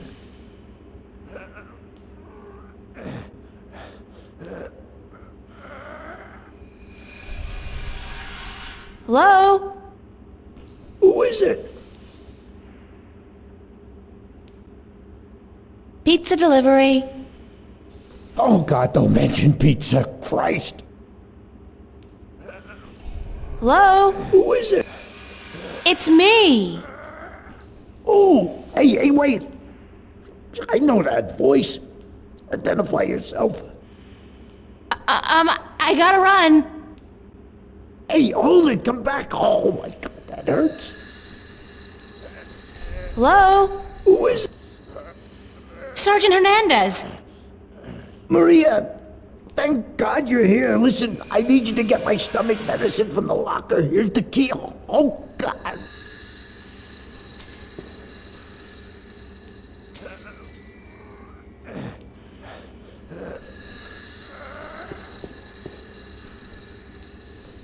It's the key to Frank Minelli's locker. It's a can of delicious Bingo Classic Soda. Even if it wasn't the only soda available, Bingo would still be the soda for me.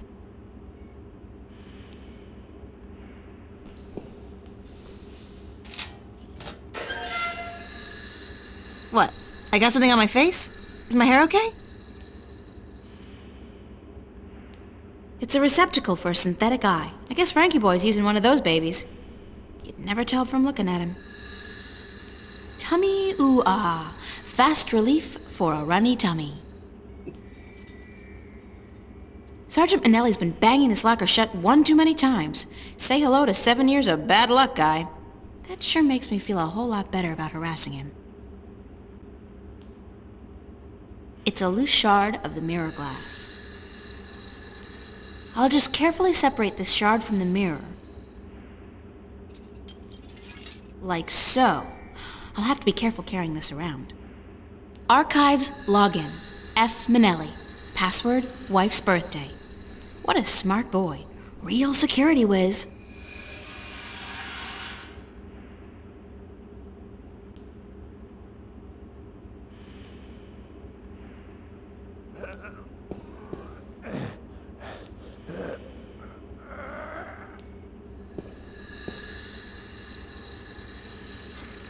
Oh, thank God, thank God.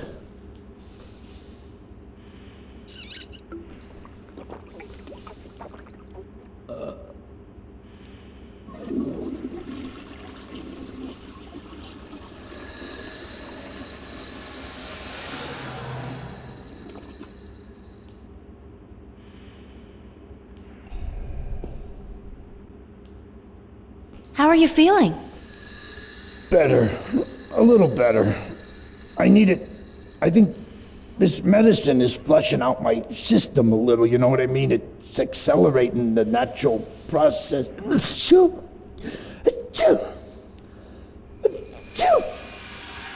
No need to go any further, sir. Thanks, Maria. Hey, you got a cold or something? You sound different. Yeah, a cold or... I got something, all right. How's Mrs. Minelli doing? Why you asking? I didn't think it... Hell, Maria, we spoke about this. I told you Can't you just let it rest? Sure, sorry. Just wondering. I wish you wouldn't, Maria. You know how... It is what it is, you know? About Mrs. Minnelli. God damn it, Maria, I'm on the freaking can, yeah? I was just thinking, maybe I should get her a birthday present. What do you think? Are you nuts? Have you gone completely nuts? What are you doing? What the hell are you doing? Being nice? Nice! You want Laura to kick me out of my own apartment, is that it? You want my wife to kick me out of the apartment tomorrow? Tomorrow? Your wife's birthday's tomorrow? You're not buying her a present, Maria. Don't even think about it. That would be such a big mistake. You don't want to make a mistake like that. Okay, boss. You're the boss. Don't call me boss. And would you leave me alone? I'm not in a sociable mood. Hell, I'm on the can. Gotta go, Minnelli. Thanks for your help, Maria.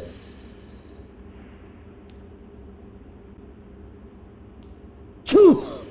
Jesus, I think I'm allergic to the goddamn medicine. Oh, crap, my eye! It's Frank Minnelli's synthetic eye. Hey, leave my eye alone! There you are. Back in your slot.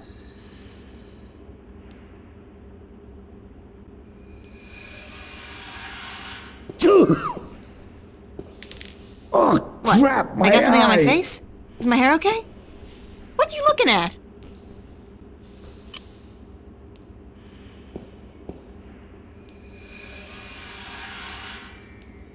What the hell happened to my... Maria! Maria, did you take my eye? Give it back! There you are. Back in your slot.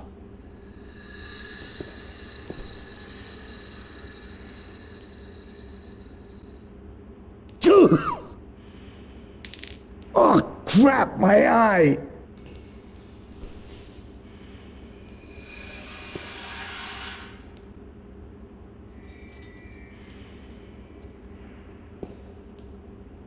There you are. Back in your slot. Oh, God, I'm seeing red. I'm having a stroke. Maria! Maria, go get the doctor fast. I'm seeing red.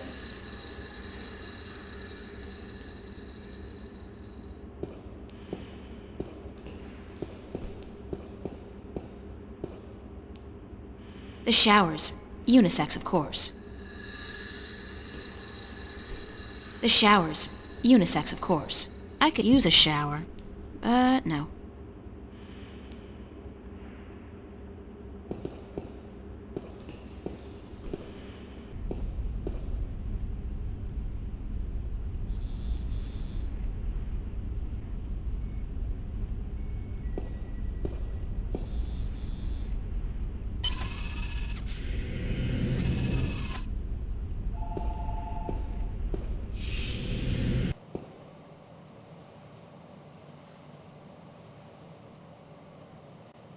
I hope nobody's watching.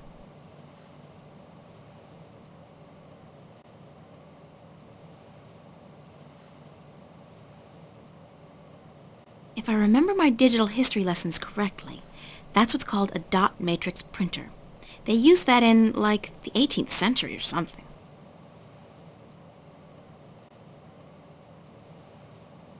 It's a computer from, like, the Stone Age. I've never seen anything like it outside of a museum. It's a miracle it's still working, let alone in active service. Hi, I'm Frank Minnelli, and I feel really guilty doing this. I love my wife Laura, and her birthday is on the 31st of this month, which means... Laura? 0731? Please, please, please, please, please, please, please.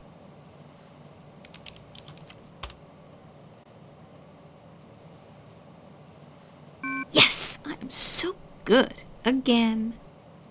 Now, what to search for?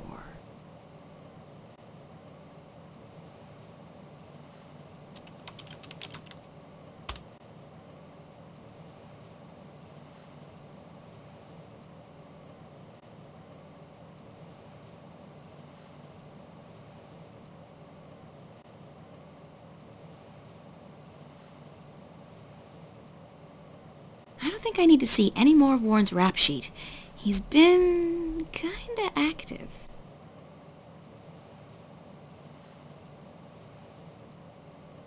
Whoa! I think I just killed Warren.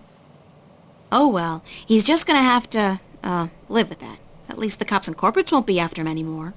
Just the morgue.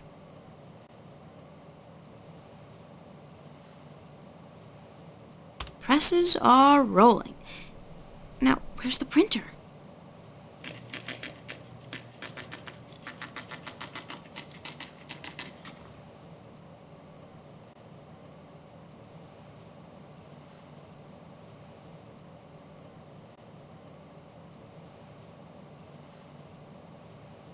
Warren's sister, and that's her colonization number.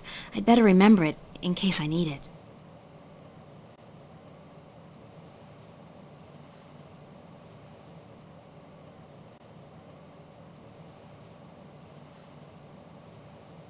Warren's sister, and that's her colonization.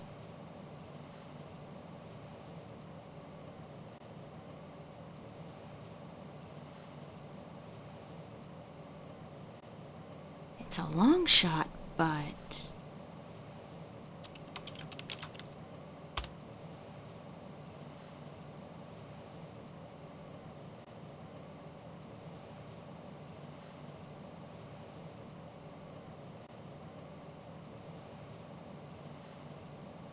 The Church of Voltec is the front of the Vanguard use here in Stark, so there must be at least some information available.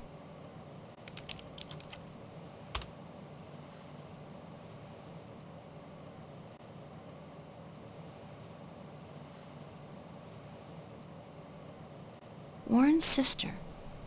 Please, please let there be something.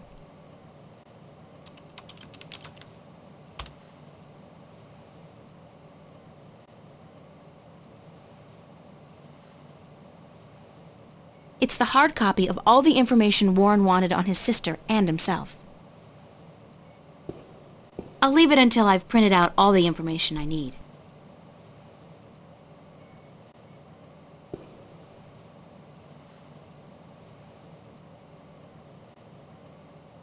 It's the only lead I have, so if this falls through, I'm out of luck.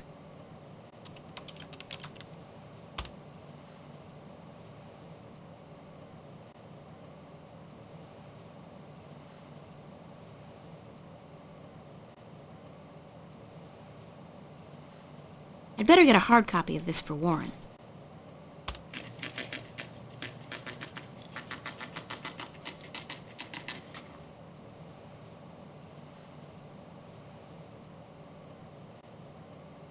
The Church of Voltec is the front of the Vanguard use here in Stark, so there must be at least some information available.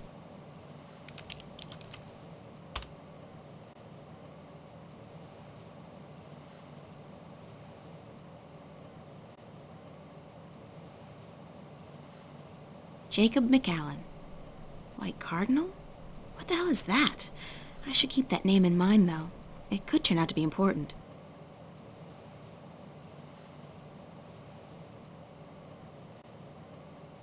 The so-called White Cardinal. I wonder who he is.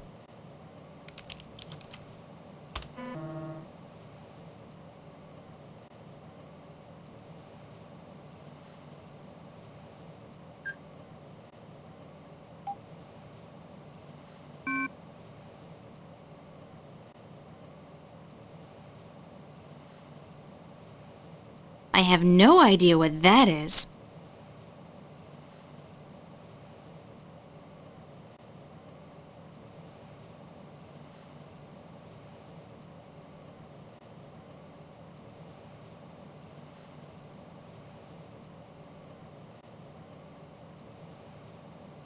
I'm just gonna make sure there's no warrant or anything out for my arrest.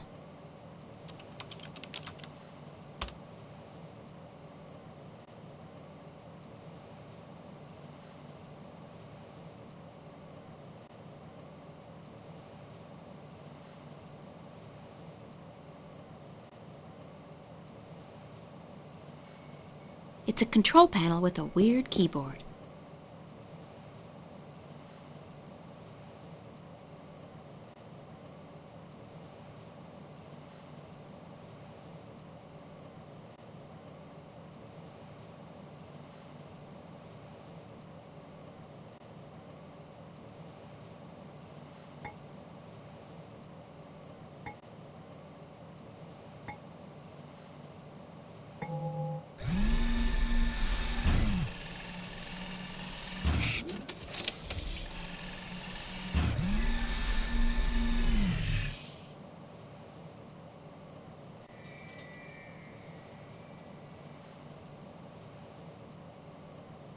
There's nothing in here.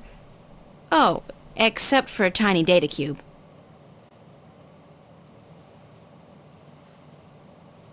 It's a tiny data cube with a non-standard interface. It probably won't work on the screen we have at home.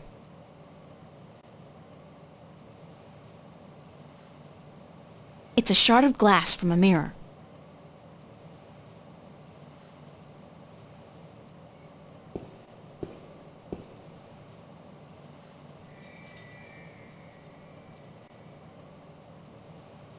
It's the hard copy of all the information Warren wanted on his sister and himself.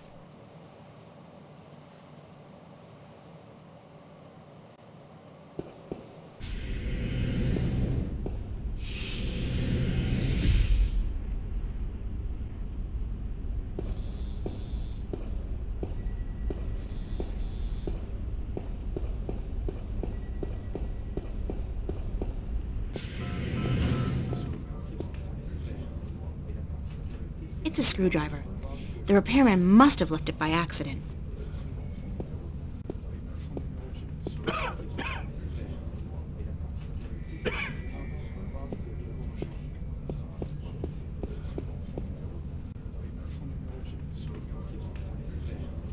Nuh-uh.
How did it go? Did you get the information? Is my sister okay? It wasn't easy, but I did it. Your sister's fine. You don't have to worry about the law or the corporates anymore. That's great. Thank you. Really. Thank you. So do you have the information for me? Sure, right here. Listen, Warren. Your parents. They're dead. But your sister's okay. She's been adopted by some woman named Drake, a lieutenant with the Wakamba Mercer Corporation. My sister's a corp brood? And my parents. You know that should hurt, but it doesn't. I don't feel anything. My parents left me a long time ago. But my sister, I gotta find her. I'm sure you will, Warren. Hey, wait a minute. You killed me? Thanks a lot. Well, when you're dead, nobody cares. The cops are not going to be chasing after you for crimes committed by a dead guy. Yeah, you're right. But I'm gonna have a tough time getting a new ID. You should've just wiped my record clean. I'm not complaining, though. I'm better off now than I was a few hours ago. So what can I do for you now, sister? Can you put me in touch with your friend now? Yeah, for the information you needed? Right, you got it. Head on out to the Newport docks, down in the outskirts of the city. It's all deserted now since they stopped using the boats for cargo shipments. Head across the construction yard to a large garage. You can't miss it. It's got all these large tubes outside. Knock 3 times on the door and tell Burns Flipper, and this guy's weird, so don't mind the stuff he says. Tell the Flipper that I sent you. I'll call ahead to let him know you're coming. He should be able to help you out with almost everything you need to know, okay? Thanks. Bye, Warren. Hey, keep it cool, sister.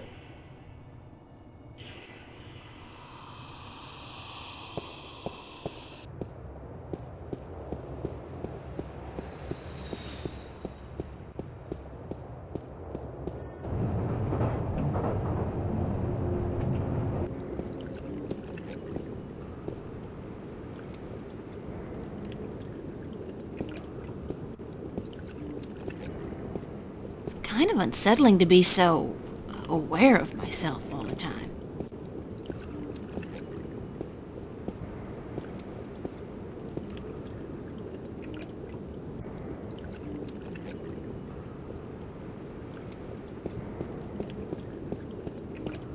Cargo containers.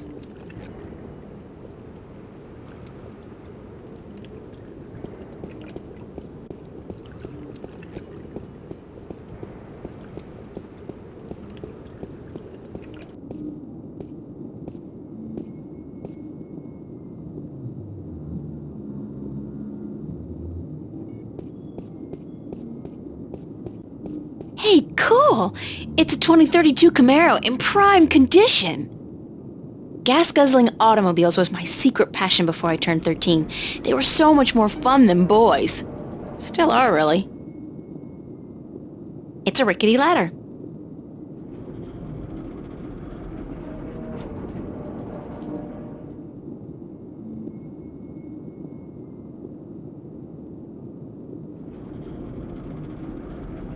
I feel like someone's staring at me.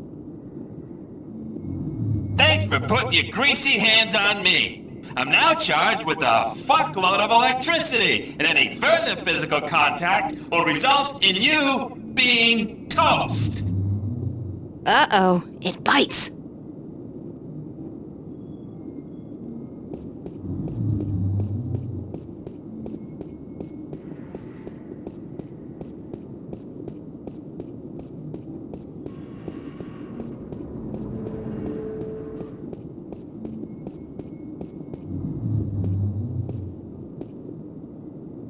Junk. Expensive junk, but still junk. Where there's ventilation, there's life. Even if I could somehow squeeze through that hole, there's just no way I'm gonna risk getting stuck 10 feet down and starve to death. The doors are closed.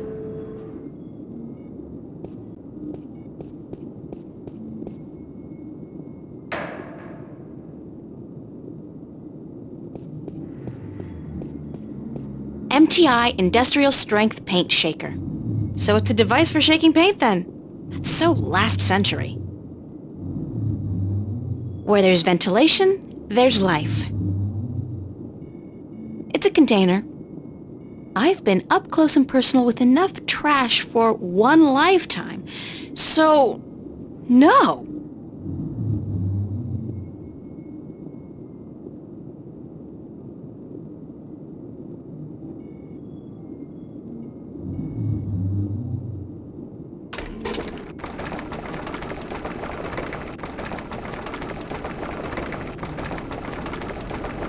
I think that's quite enough. This is volatile stuff. I'd better get rid of it as soon as possible.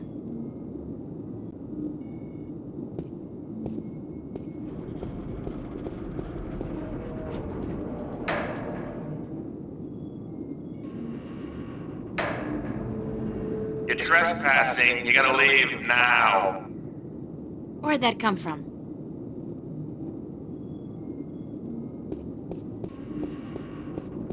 I'm April Ryan, Warren's friend. I don't know anybody named Ryan, so how about fucking off? Warren called you on my behalf. Warren Hughes. You know Warren, right? Didn't I tell you to fuck off? Yeah, but... So, fuck off already. Am I stuttering here? Jesus H. Christ, you'd think that fuck off would be clear enough as it is for even a slag like you to understand. I'm not a slag. Ah, so you're a gangbanger. Baby, there ain't enough here worth shit. You know, I got no beat with your posse, so fuck off. No, I'm... A corp? Yeah, I'd recognize a corp bitch anywhere. I'm legit, no funny stuff. Got my corp permit right here in my little hand 2 weeks ago. And I only do inventory by appointment, so you're gonna have to phone me up there, toots. Could you, shut up for just 1 second? Chill out! I'm April Ryan. I'm a friend of Warren's, who apparently is a friend of yours, and he called you a short while ago to let you know he's cashing in on a favor. Does any of this ring a bell? Ring a bell? Ding dong, the witch is dead. What are you, like a cliche movie chick? Yeah, it fucking rings a bell, but not the bell you'd like to hear. Think I was born yesterday? Like jacking in on a satellite conversation isn't in the fucking guidebook to good corporate surveillance? Jesus! Corps always underestimate the flipper. Like I bite because I see a babe in tight pants. I don't think so. You know, if the fate of 2 worlds didn't depend on me, I'd tell you to go straight to hell. Did I mention blow me, baby? Could you blow me really hard? Oh, you're such a bastard! Listen! If I was out to arrest you, don't you think I'd have brought an army of corporate goons? You got a point. April Ryan, huh? Shit, my channel with Warren was scrambled anyway.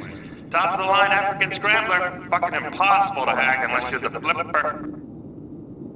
You're telling me that you knew who I was the whole time? Are you a psychopath or something? Or something. Sure, babe. Hey, hold on.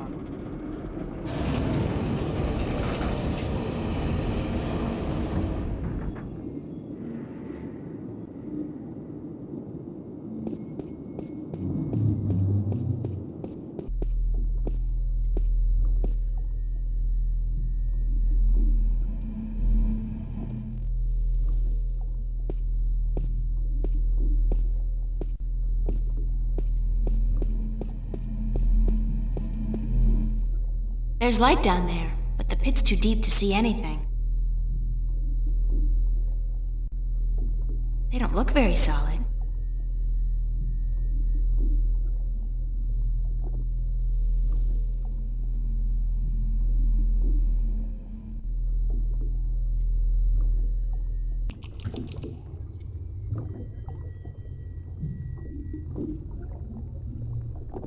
Very cyberpunkish.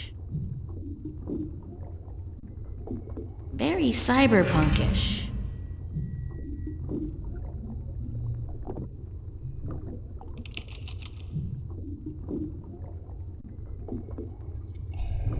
It's a guy in a hover chair. That's gotta be Burns' flipper. Hello? Are you Burn? Yeah, chill out, baby. Chill. Be there in a sec. How'd you get down here? Who the hell are you? I knocked, you let me in. We spoke only a few minutes ago. Warren's friend April? Warren who? I don't know any Oh, Warren's right, yeah, Fire Lizard. Zeke. He's a good supplier. The flipper likes him. Likes him good. You a buddy of his? Yeah, oh, you his baby, yeah. Oh, sure, I date 15-year-olds all the time. Whatever. So, what the fuck do you want? I need some information. So visit the fucking library. Or go bother the Oracle or whatever. The Flipper can't help you? That's too bad. I guess Warren was wrong about you. Yeah. Hey, what? What was he wrong about? About you being the best there is at getting information. Any kind of information. I guess you can't help me. Fuck yeah, I'm the best. Best there ever was. Better than chocolate. I'm the king of data streams. The emperor of the feed, baby. What kind of information do you need?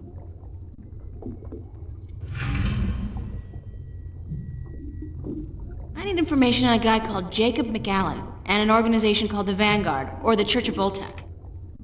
Sounds pretty heavy. I gotta tell you, Voltex and shit, they got security top of the fucking food chain. You got something concrete for me to go on here, huh? Besides names? Names are nothing. What do you mean? Details! Gods and the Jesus is in the details, woman! There's a fucking ocean of info out there. Gotta know where to start, what to focus on, where do I begin? Give me a map!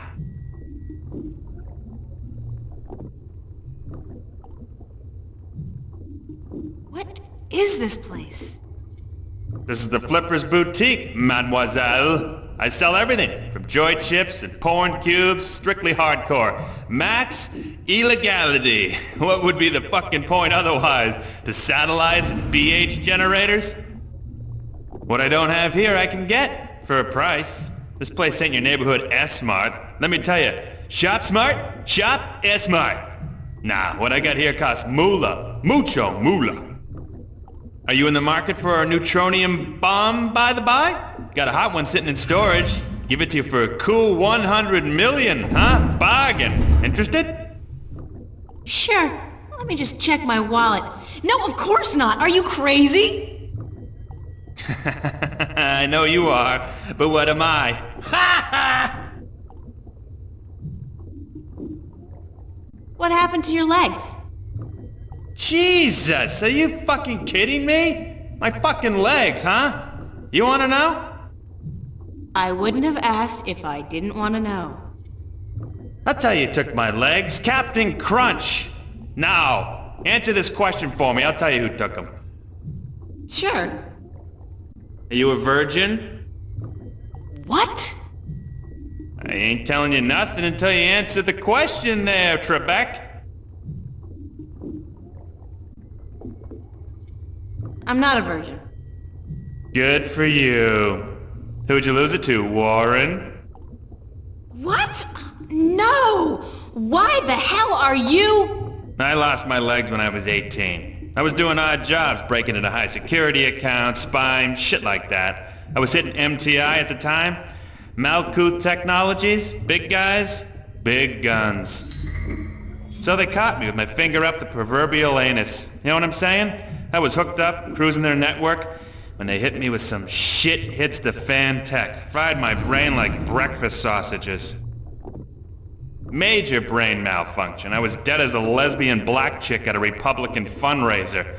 Woke up from the coma a week later. Some shit-spewing goons from MTI are hovering over me. They tell me, try that again, dickhead, you die. Yeah, shit like that. Then I found out my legs are cut off. Sure, I can get some new ones, no problem. But that costs like an arm and a leg. Ha! Get it? An arm and a leg. Shit, I'm funny.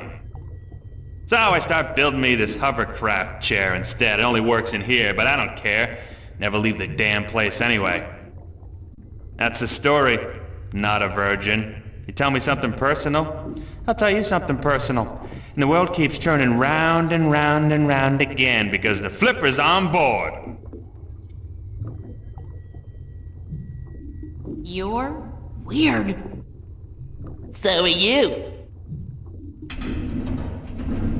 Thanks for your help, Mr. Flipper. I'm the Flipper. The Flipper. Call me Burns. Yeah, beautiful. Ha! See ya!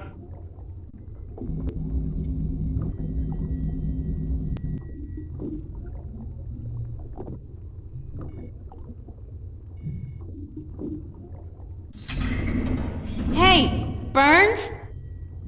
I'll be right up! I got this data cube from the police station. Yeah, so what the hell is on it?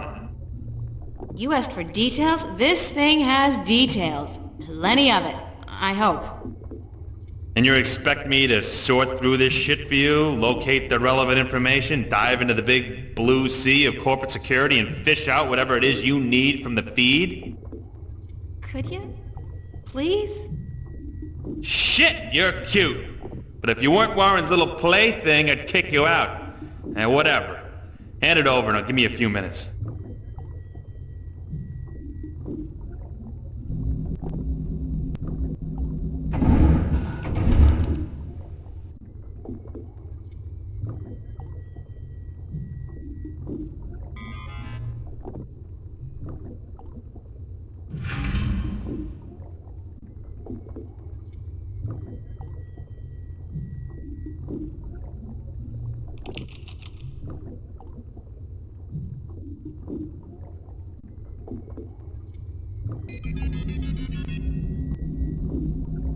Holy macaroni, you do know what the fuck you're fucking with here, yeah?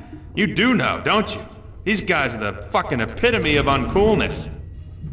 It's good stuff, though. Precious information. I gotta hand it to you, sexy. You know what you were doing bringing this to the Flipster. So, what can you tell me about the Vanguard? Is there anything in there about where they're located and how to get access to their files? Shit! Aren't you a little too eager to trot with the beast, babe? Slow down, chill. I'll tell you what you need to know. But first, take a look at this recording. Just step over to the screen there, and I'll play it back for you, okay?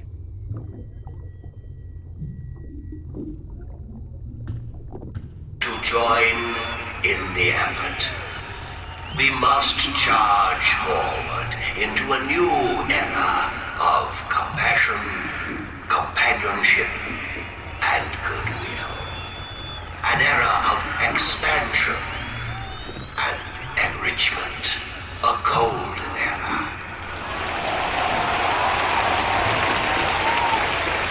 We must forge a future for ourselves, our children, and our children's children that can withstand the forces that oppose us.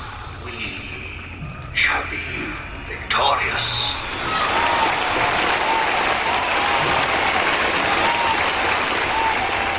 What the Church of Voltec was created to do is bring spirituality back into our lives and into our world. Spirituality and knowledge. Our enemies have suppressed the truth for too long. We can no longer stand idly by while they spread their lies and their disinformation to the people of our planet. We must fight back. We must take to arms and defend ourselves against our oppressors. I am not, by nature, a man of violence, nor are you. I know that. But the time comes when all people must do their duty to protect their ideology and to preserve their beliefs. That time has come. Our time has come. We will do what we must to protect ourselves and our families.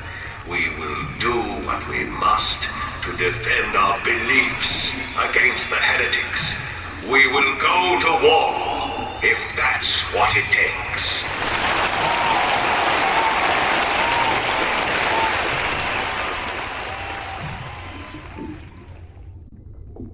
Who was that?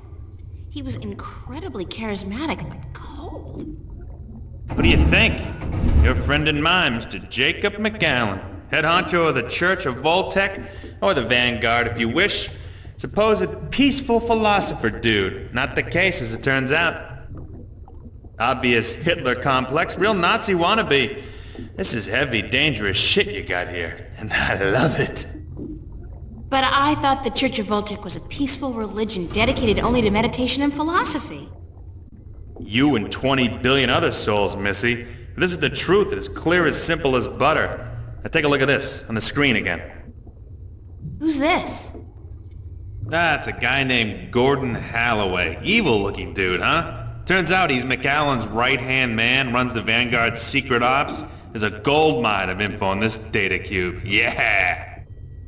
The Vanguard have a bunch of agents that they've bred in tanks. Their grasp of genetic engineering far surpasses anything I've seen so far. I've seen everything. From what I can tell, the Vanguard are up against an enemy they call the Fathers or the Sentinel. I don't know who the fuck they are, but I'll find out. Must be the good guys, though, if they're fighting these creeps. Anyhow, this guy Gordon, he was originally intended for some kind of religious duty, whatever the hell it was, for the Sentinel dudes. Let's say like Dalai Lama or whatever. But the Vanguard kidnapped him before he was ready, and they did some shit with him, some experiments to try to use his powers, and I'm thinking this spiritual crap, it's just bullshit. But both the Vanguard and these Sentinel dudes, they believe this kid has powers, that he's destined for something very important, so when the Vanguard grab him, that's like, holy shit, fucking big deal. What kind of experiments did they perform on the child? Weird fucking things. Trying to control these powers he has? They fuck up big time, though, and the kid is totally screwed up, split in half in some spiritual way. One part chaotic, the other pure logic. So now this dude Gordon, he's like the coldest motherfucker you'll ever meet, so stay out of his way. According to these documents, he'll kill somebody for cutting in line ahead of him, which I'll do too, you know, or like coughing in his own direction, which I'd fucking lop your head off for, but anyway. Now, he runs the whole dark side of the Church of Voltec, and I'm guessing he's next in line to take over, after old man McAllen leaves this earthly realm, which could take ages, I'm afraid, with the tech these guys got. How come the police were able to gather this much information on the Vanguard, and yet they don't do anything about it? I don't know, maybe it's routine. Maybe they want something on the bastards to pressure them when they really need to, and maybe the information just got lost in the system. The fact is, though, that with assholes like these walking among us, we're not safe. None of us. Least of all you. So please don't hang around longer than necessary. Yeah. So, okay, these guys are badasses, and I should stay as far away from them as possible. Disregarding that, however, where are the Vanguard headquarters? You're either very brave or very stupid, Chiquita. But whichever it is, I shouldn't tell you. Why? Because I'm a girl and I can't take care of myself? No, because anybody who fucks with these guys is sure to end up with a bullet lodged in the back of their skull. Or worse. I'll take that chance. Shit. You know, I'm the flipper. The flipper. I'm not into this shit, you know. I'm strictly into sales and profit. This detective shit you're doing. What the hell is it? Why are you doing it? That's a very long story. Some other time, yeah? I really need that information, Mr. Flipper. Okay, chill, dick smack. I got it. You see, the church has several unofficial headquarters round and about, but they're insignificant. Cover operations, basically. There's no concrete address on this data cube you gave me, but I scanned it through some online records quickly, and I discovered that the Voltex, the Vanguard, are linked to a very big company indeed. Which is? MTI, Malkuth Technologies Incorporated. Big guys, almost as big as Bocamba Mercer. Freaked the hell out of me, but it looks like the head honchos of the Vanguard may be running MTI. Which is kind of funny, because I got some beef with MTI, some heavy-duty beef. And now I got something to hit them back with, fuckers. What does that mean? That MTI is run by the Vanguard? It means that wherever the corporate headquarters of MTI are, you'll probably find the Vanguard elite. And do you know where the MTI corporate headquarters are located? I'm the flipper, dude! What the fuck do you think? Shit! Don't answer that. Grendel Avenue. I don't know where that is. You don't know where Grendel Avenue is? Holy Christ! You kidding, yeah? It's like the numero uno neighborhood in Newport. Only the top dogs live there. Apartments go for hundreds of millions of dollars. How do I get there? Sorry, babe. A slag like you are stuck on the ground level for all eternity. There's no stepping up in the world for you. Gotta have proper ID, top level ID to get to Grendel Avenue. And you don't, babe. Sorry.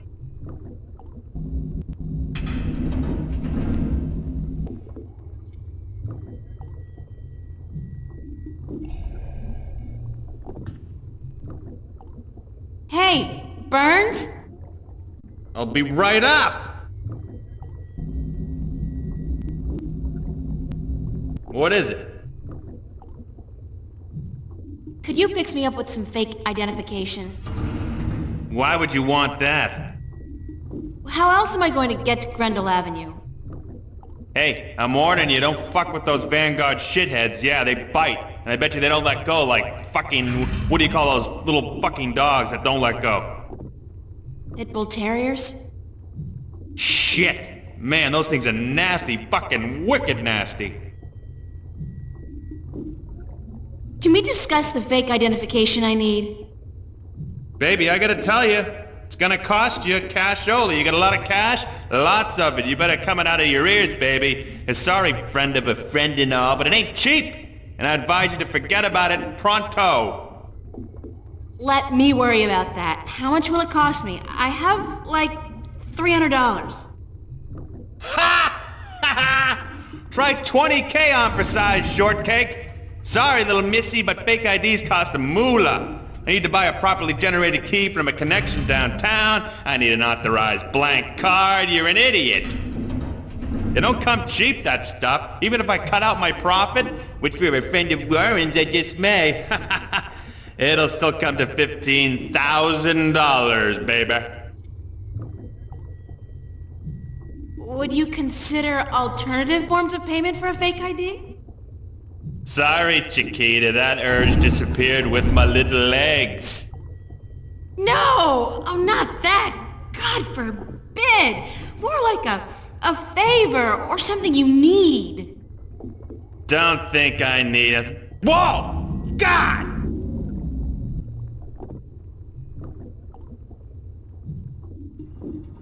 Shit, that gets me every time. What's up with your chair? The anti-grav control unit is fried like fried taters, brainiac. It'll be gone for good in a few days.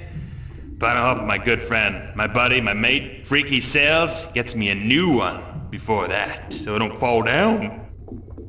If I get you a new anti-grav control unit, would that get me a fake ID? If you found a good one that actually works, and one that can lift more than 200 kilos, hey, sure. Like you're gonna find one.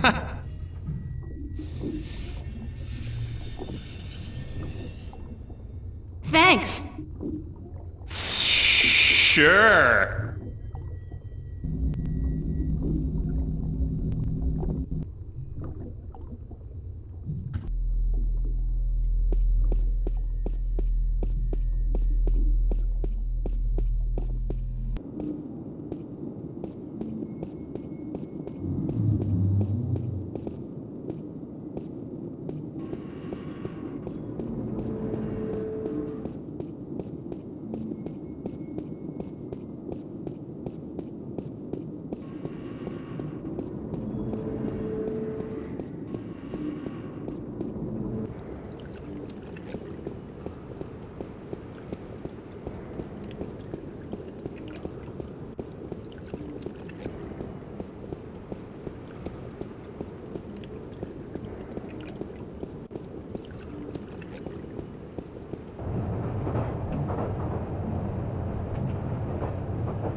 Move along. Nothing to see. Keep it moving, ma'am. Damn. Dust. Would you like a cold soda, officer, to wash away the dust? Much obliged, ma'am.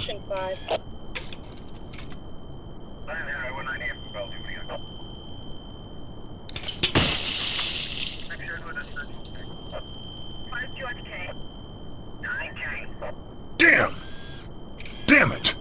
I have to get to the service office before my suit short circuits.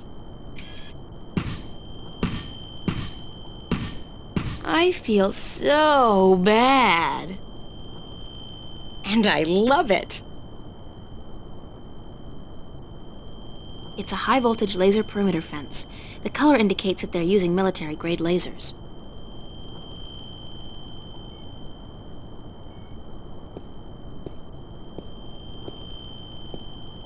I saw this on an episode of MacGyver 2200.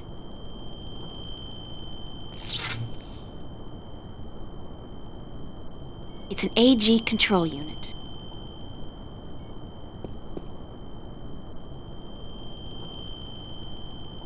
The AG control unit is fastened tight with a couple of big screws. Yanking it free might damage the unit.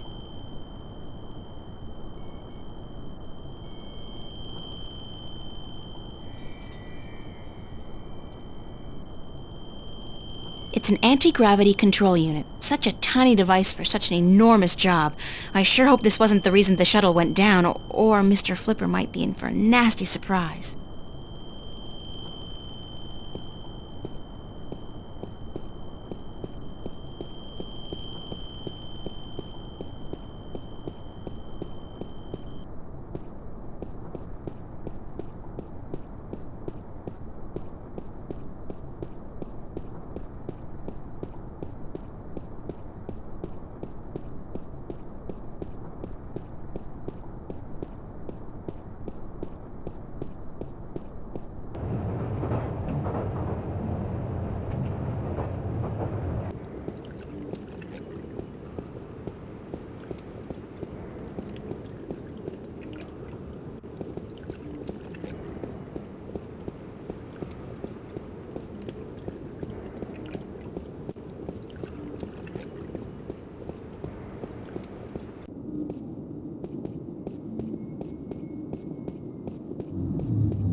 Hey, Burns? I'll be right up!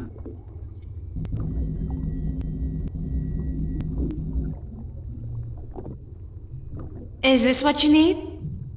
Whoa! Heavy duty! That baby's worth just enough for me to get you top of the line all access ID, babe. Yeah!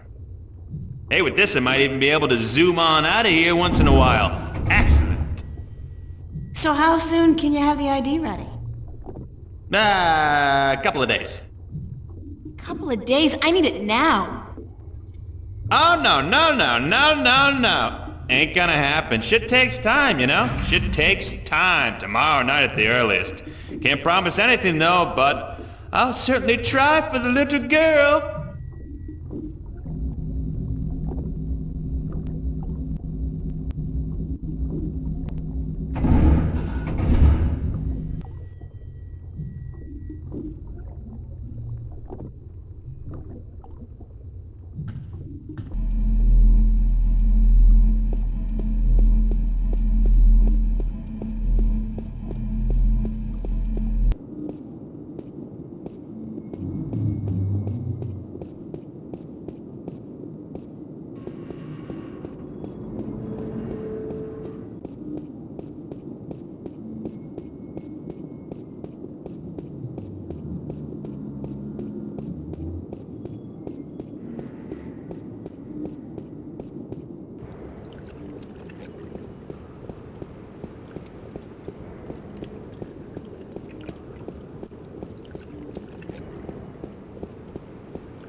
stirring up support for their ideas. And Arcadians, those easily misled sheep, they embrace these ideas because they prophesize change, and change is always attractive to humans. Not only humans, the Vanguard are using the Tyrant to force their changes into effect. They say the Tyrant have turned to religion, that they have... The Tyrant! Those beasts are not much for loyalty, but promise them money and power. The Vanguard are probably ready to offer them half of the Northlands, perhaps even Mercuria itself for their services. And they have certainly wanted to put their filthy claws on that city for as long as I can remember. Yes, it's beginning to look quite bleak. What about the girl? I think she may have seen the light, finally. She does not know even half of what is going on, and if she did, I do not think she would be able to handle it. Better she does not know. Aren't you worried that the fate of the balance in our worlds is in the hands of a child? A simple country girl? Of course. I do my best to help her, as does the mother in her way. Still, April will be on her own soon enough, and then, who knows? After all, she is the one. No one seems to doubt that. The balance knows, and the balance provides, and if the balance believes in this girl, we should as well. Spoken as a man of true faith. But of course, Father, you're not the only one who places his faith in higher powers. Speaking of higher powers, I have to go prepare my sermon for tonight. And what lessons will be taught today? You know the usual. Sacrifice, devotion, faith, the cornerstones of any religion. Even the Vanguard seem to follow these tenets. They require devotion through faith just as much as we do. Good night, Raúl. Que Dios te bendiga.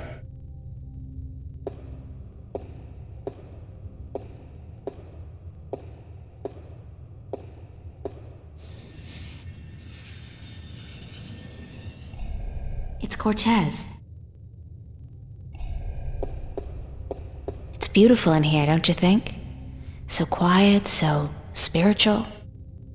See, I'm no Catholic, but I still like coming here to meditate. To pray if you want. If you're not a Catholic, who do you pray to? To the universe. To the balance. To the rock in this floor and the air around us. To you and to myself. What is that, Buddhism? It's life, señorita. Pure and simple. So, what did you dig up today? Oh, nothing, except for everything you ever wanted to know about the Vanguard and Jacob McAllen. You got the information? You found Warren? He helped you?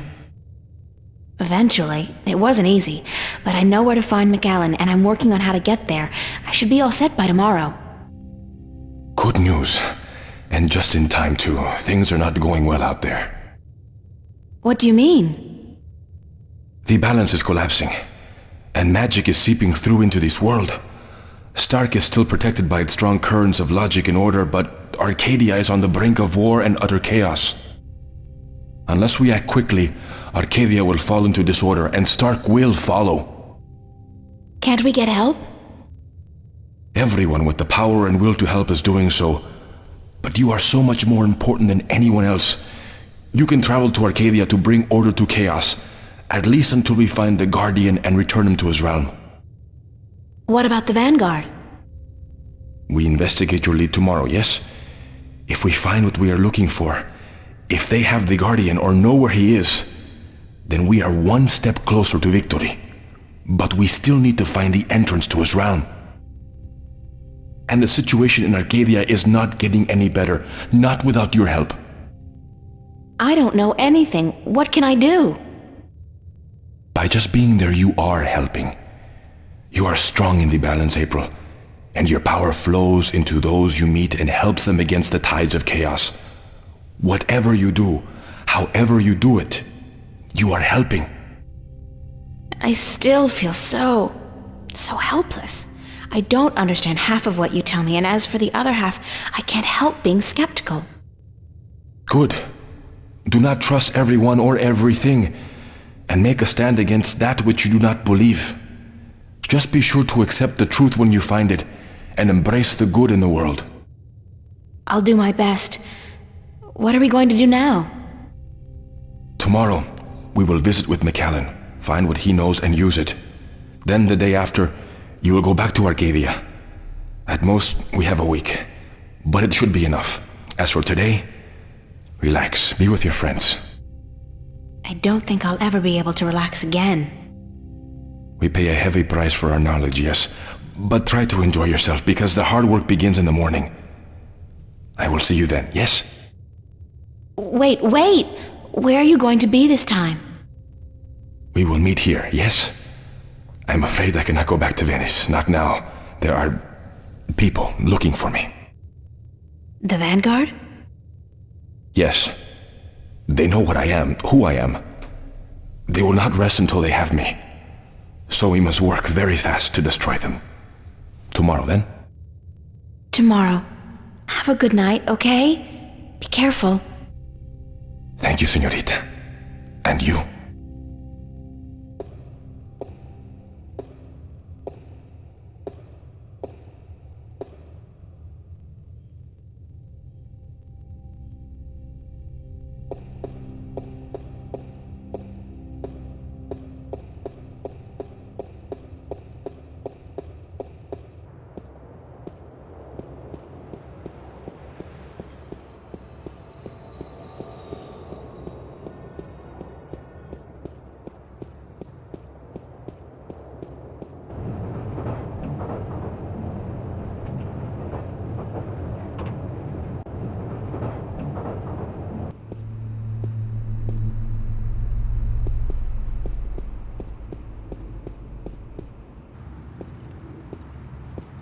Man, those guys are in trouble. Don't they know that skateboarding is strictly prohibited in Newport?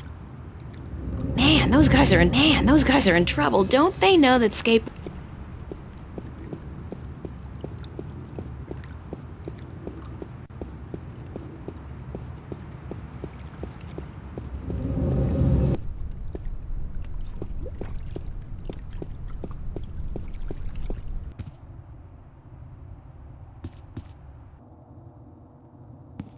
Hey, what are you doing?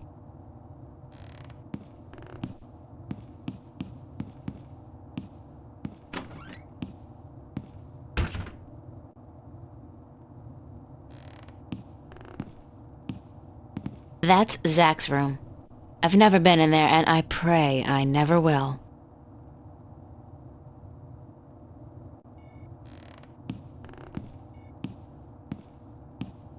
That's Charlie's apartment. Nobody home.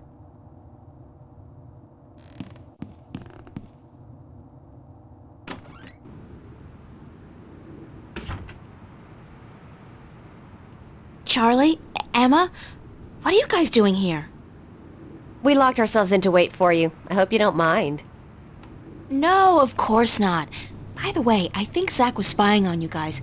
I caught him leaning up against the door, and he hurried back into his room the second I arrived. He's such a loser. And he seems to have a personal vendetta against you now after what you did to him. Or what he claims you did last night. Gotta love the guy. So what's up? What's the occasion? We want to know what's going on with you, April. What do you mean? Nothing's going on. Don't lie to your best friends. That's way below you. We know something's going on. There's no point denying it. For 3 days straight, you've been away all day. You've been acting weird and hanging around Cortez, of all people.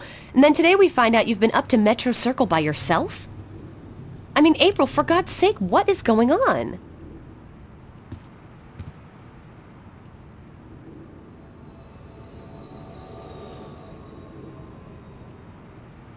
If I told you, you wouldn't believe me.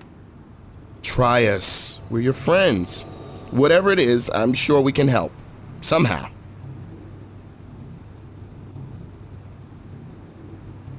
I've been...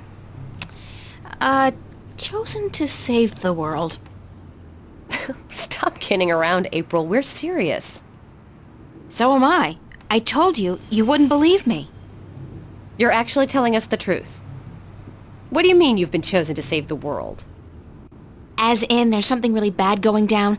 I can't say exactly what, but Cortez is with the good guys, and I've been... drafted. Look, April, if you're having some kind of nervous breakdown, we'll do anything to... God, I knew I should have kept my mouth shut. Forget it. I don't even believe it myself, so why should you? I believe you, April. I've seen things these past few days, strange, inexplicable things. And my grandma taught us that there's more to this world than meets the eye. And after all, it's you saying these things. My friend, April. I've never known you to lie or even exaggerate the truth. If you believe it, I believe it. And I'm sure the same goes for Emma. Thank you, Charlie. It means a lot to me. I wish I could tell you everything, but I don't think I can. I understand. When you're ready.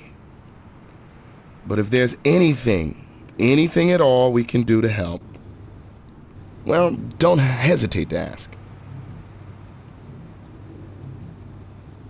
There are a few things you could help me with. Great. What? Like I said, I can't really tell you very much about what's going on. Not yet, anyway. Tomorrow, after I've had a good night's sleep, I'll try explaining as much as possible. But there's one thing you can do for me. I have reason to suspect that somebody's out to get me, or Cortez. Who? Long story, but I could need some backup. These goons, these agents, they could be closing in, and whatever advanced warning you're able to give me... We'll do our best. What do they look like? I'm not sure, but you'll know when you see them, I'm sure. Anybody suspicious around, let me know. This is kind of exciting, but you gotta tell me, what are they after you for? Did you do something illegal? Not yet. Not really. It's what I might do that they're worried about. But please don't ask me any more questions today. Just keep your eyes and ears peeled for anything weird. I need a good night's sleep, and tomorrow I should be able to tell you more. But thanks for helping me out, guys. I really appreciate it. We're all hanging out at the cafe tomorrow night, April, so you're just gonna have to join us. I promise. Now get some sleep. Sorry to tell you this, but you look totally exhausted. I'm glad we had this talk. Thanks for checking up on me, guys. Sure. Good night. Good night, Charlie. Good night, girl. Sweet dreams.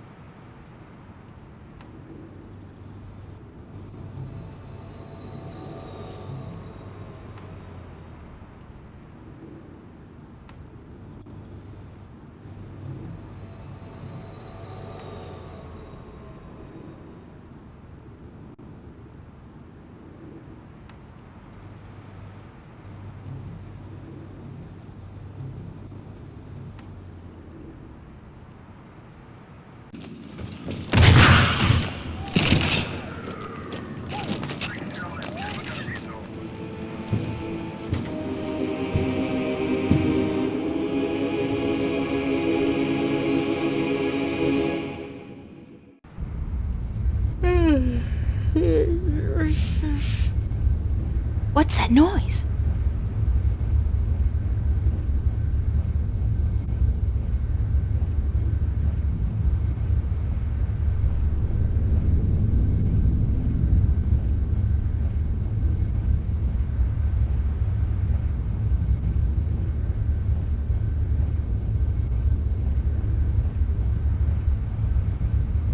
Where's that light coming from?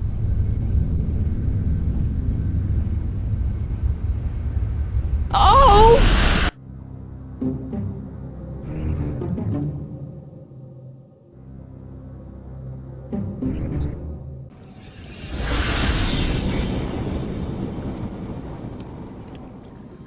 Oh, not again. Not now. I hope this is a dream. I really do, because if Cortez didn't open a shift, who did? And how will I get home again on my own?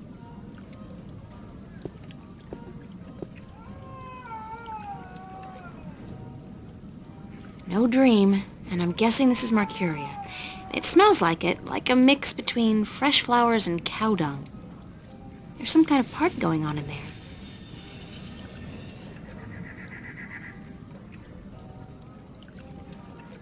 I'm in my undies. That's so not appropriate.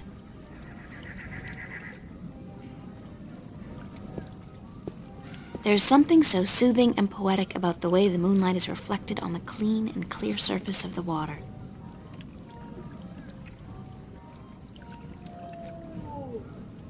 The Journeyman. It's a tavern or inn or whatever they called a bar in ye olden days. The Journeyman. It's a tavern or inn or whatever they called a bar.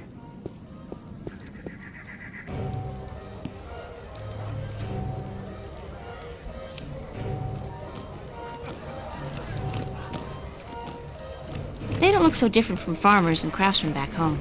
It's a small world. Worlds, small worlds. Assorted bottles, herbs, and spices. Open fires are so enchanting, romantic, and inspiring. That looks like a really, really comfortable chair. It's their first date, I can tell. They're a cute couple. I wonder if romance is different here, or if the rituals are the same as back home. I mean, magic must play some part in it. Cute couple.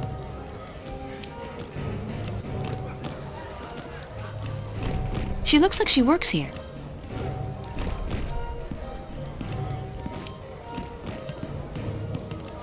Excuse me.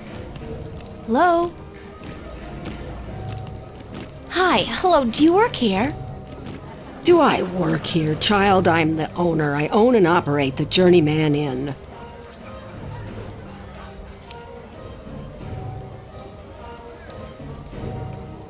Oh, I didn't know.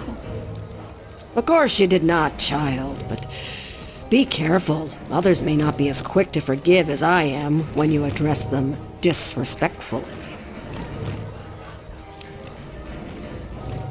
Is there a party going on? Is there a... Oh, child. Do you not know? It is the Feast of the Balance. Have you never taken part in the celebration? Unfortunately, no. I'm not a party person. For as long as I can recall, the feast has lasted 3 whole days and nights, and everyone celebrated openly. But now, this year, there is great concern about the Vanguard and their supporters. So this year, the Feast of the Balance is celebrated inside, behind closed doors, and for 1 night only. But there's still much food and drink. And you are welcome to join if you so please. I don't think so. I don't know anybody here. You're not with the Vanguard, are you? No, I'm from somewhere else, far away. So it would seem. Well, if you feel up to it, child, you're welcome to join in the celebration. Thanks. Why do you celebrate the Feast of the Balance? You are a stranger to our customs indeed. The balance? You do know about the balance, do you not? Sure. The balance between magic and science. I know about the balance. The balance of all, child. Everything is in balance, and the Guardian watches over the balance and us. We celebrate the Feast of the Balance to give our thanks to the balance and to the Guardian.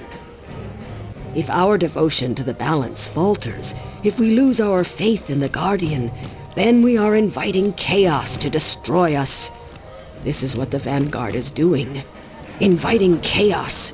They are dangerous. What's the Vanguard doing to destroy the balance?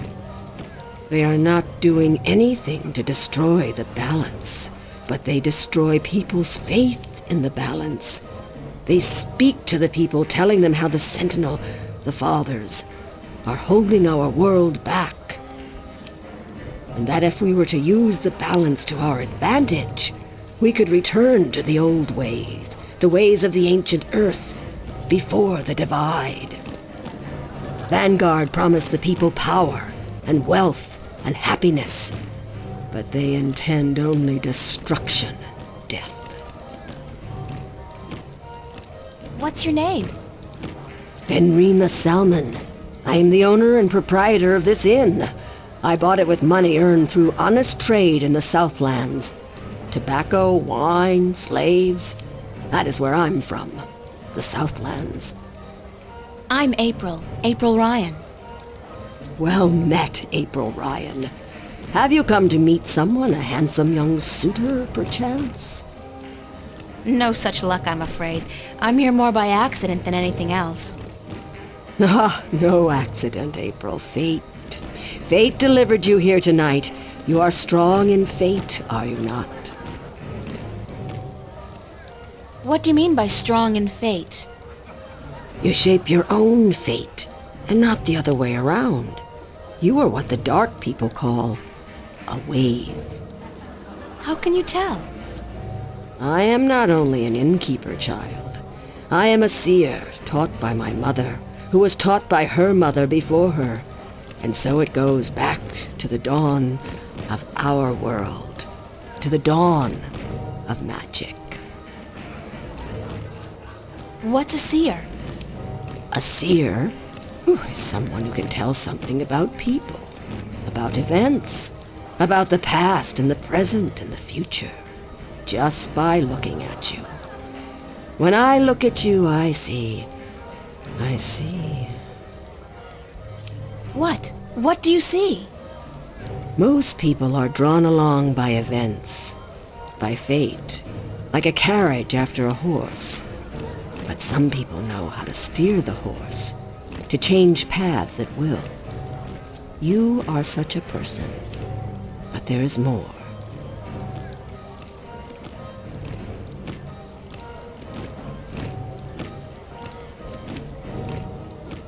Tell me more about my future.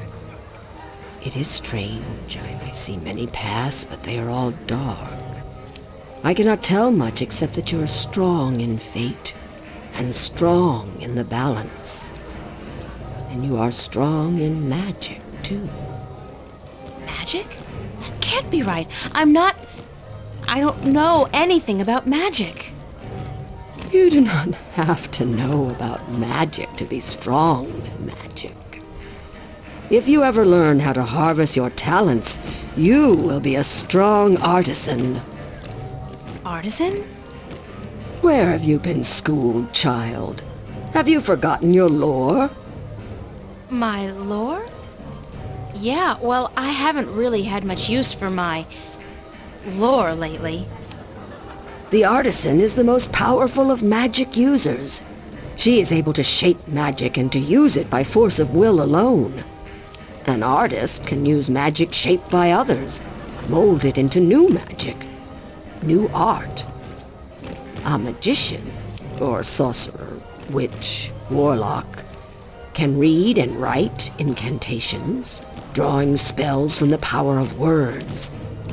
And the alchemist can create magic potions. He is the least of the four. Anyone with proper education can be an alchemist. The other three require some form of talent for magic. Thank you. I am at your service any time, child. I am afraid I must go take care of my guests now. Enjoy yourself.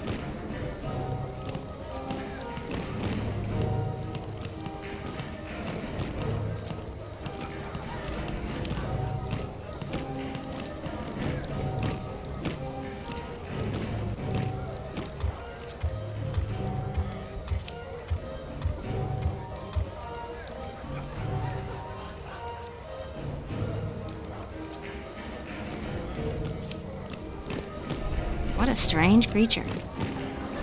Thank you, April Ryan. What? There is no time here, but there soon will be time for you and I. Time enough, to be sure. You are speaking to me, April Ryan. We have spoken. I don't understand what you're... And how do you know my name? Who are you? Have we not met yet? I was sorry, then, for confusing you. I will be Abnaxus of the Venar, ambassador to the Ireed Council in Marcuria for a time. I think I would have remembered you if we'd met. Who told you my name? You did. You are saying your name to me, April Ryan. In this moment, you tell me your name. You question why I know your name, and you speak to me the blessings of the balance for my long journey home. Sorry, I really don't know what you're talking about. It is difficult for us too, April Ryan, to understand you. We, the Venar, are not perceiving time like your people. In this moment we are everywhere. In this moment we are nowhere. But there is a veil. Beyond this veil we are not seeing, but you have. You will be seeing. You are seeing. What veil?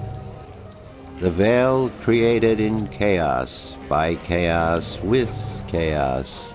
It is a dark presence in our future, yes, future. A dark veil which hides the things that have been and will be. What's all this got to do with me?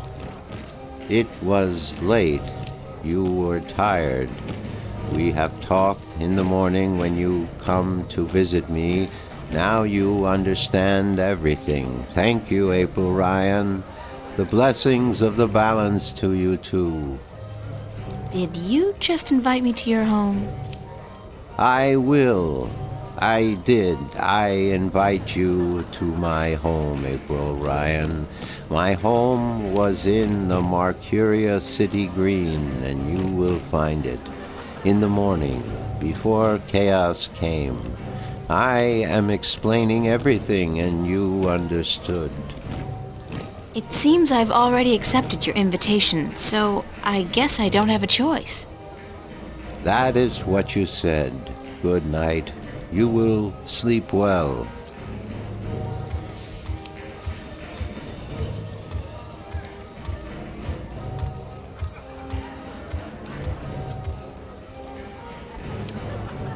It's a very comfortable chair.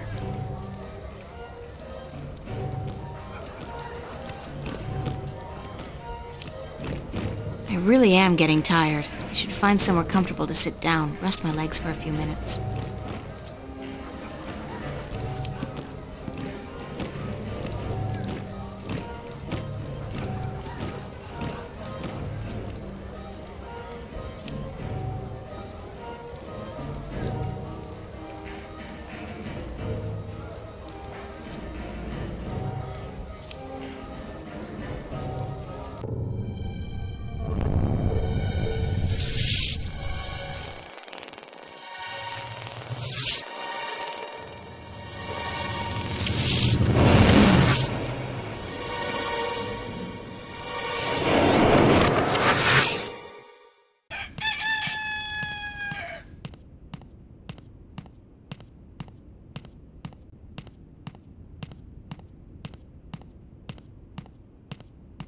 Wake up, child.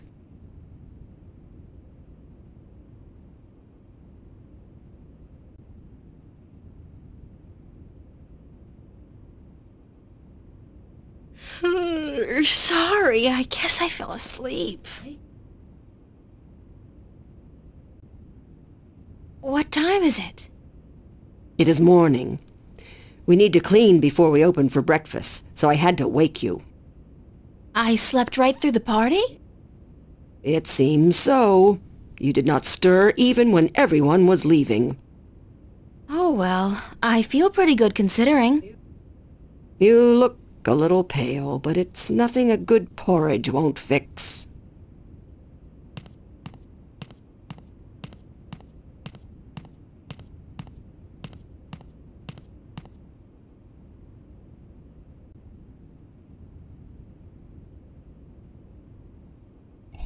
It's the innkeeper. She looks busy. Not to sound rude, but I've had my fill of her for the moment.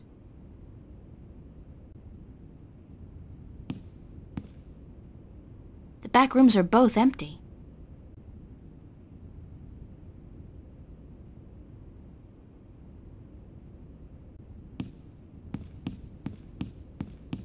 Do you intend to walk about in that outfit, child? It is day, it would not be proper. It's all I have. Come. We will find something more suited to a young lady about the city.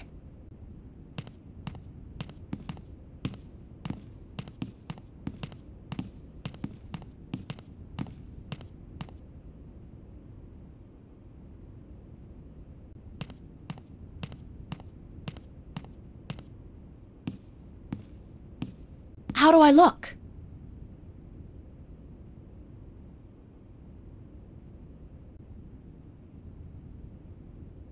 Well, it'll have to do for now. You do not have the most womanly of forms, but I'm certain you will fill out in time, with the right diet. Thanks. Thank you for the clothes, for everything. You will have time aplenty to thank me while you are cleaning plates and cutlery, child. I'm sorry. Work?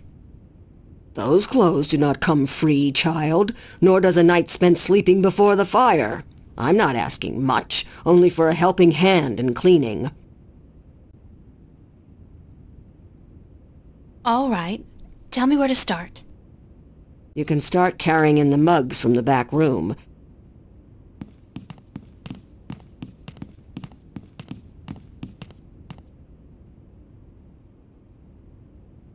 You did good work for me today, child. More than was required. Here you are. Some coin to help you out.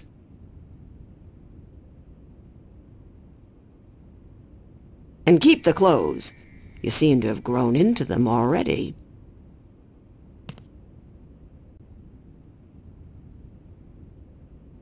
I got a whole handful of these Arcadian iron coins.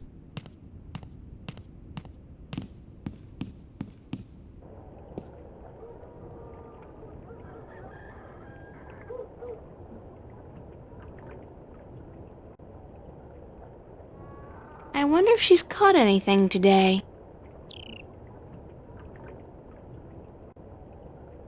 Square jaw and broad shoulders. A real farm boy. Quite a sexy one, too. It's a small wagon pulled by one of those strange beasts. That's a funny-looking animal.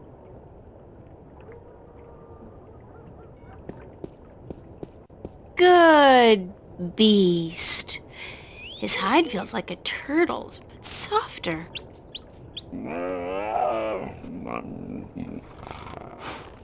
Yeah, good boy. Good boy.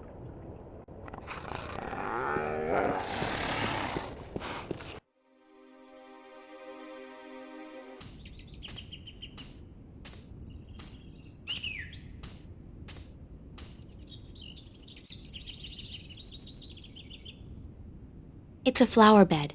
There's plenty of room for more seeds to be planted in there.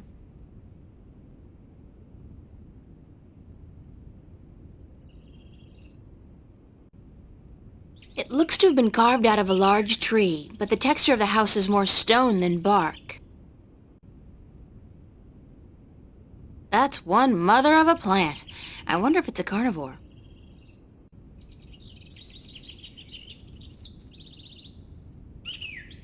It's a solid oak door.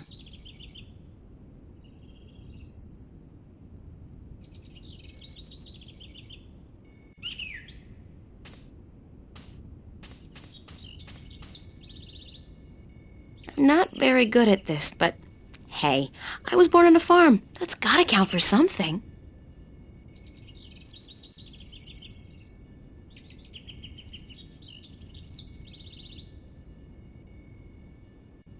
Now, grow. Whoa, I must be a natural-born gardener. Strangest thing, I thought I heard a voice say something about a book of secrets. That the book of secrets is now open. Something like that. Huh.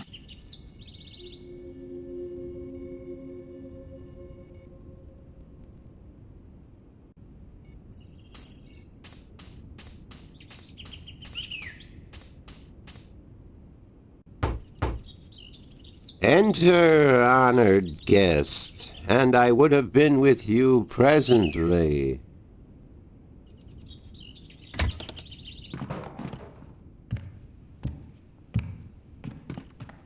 Some of them look to be in English, but I know they're not.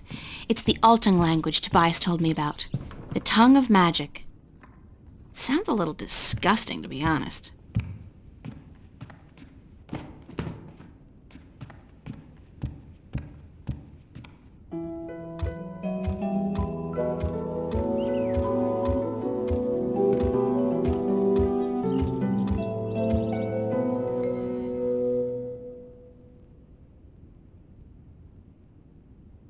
Be welcomed, stranger, to my abode.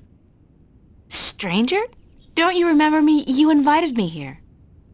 Every moment we meet, and every moment we part. You are both stranger and friend, April Ryan. I'm sorry, but could you try to be a little less obtuse this time? I have a hard time understanding half of what you say. I will beg for your forgiveness, April Ryan. I had a hard time to make myself understood amongst other peoples. I will pull myself into this moment, difficult as it may be, so that we can communicate and so that you may understand. It is important that you understand, April Ryan, very important. Who are you?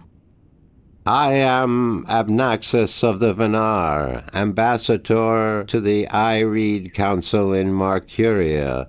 My people live far from here, and they do rarely visit your kind, and so I am their sole link to humans and Dolmari. Why is that? I alone among the Venar am able to focus on a particular moment and thread in time, and so to speak with those who flow with time, like you. How do your people perceive time? It is hard to explain. Any moment before this moment and any moment after is the same to me as this one.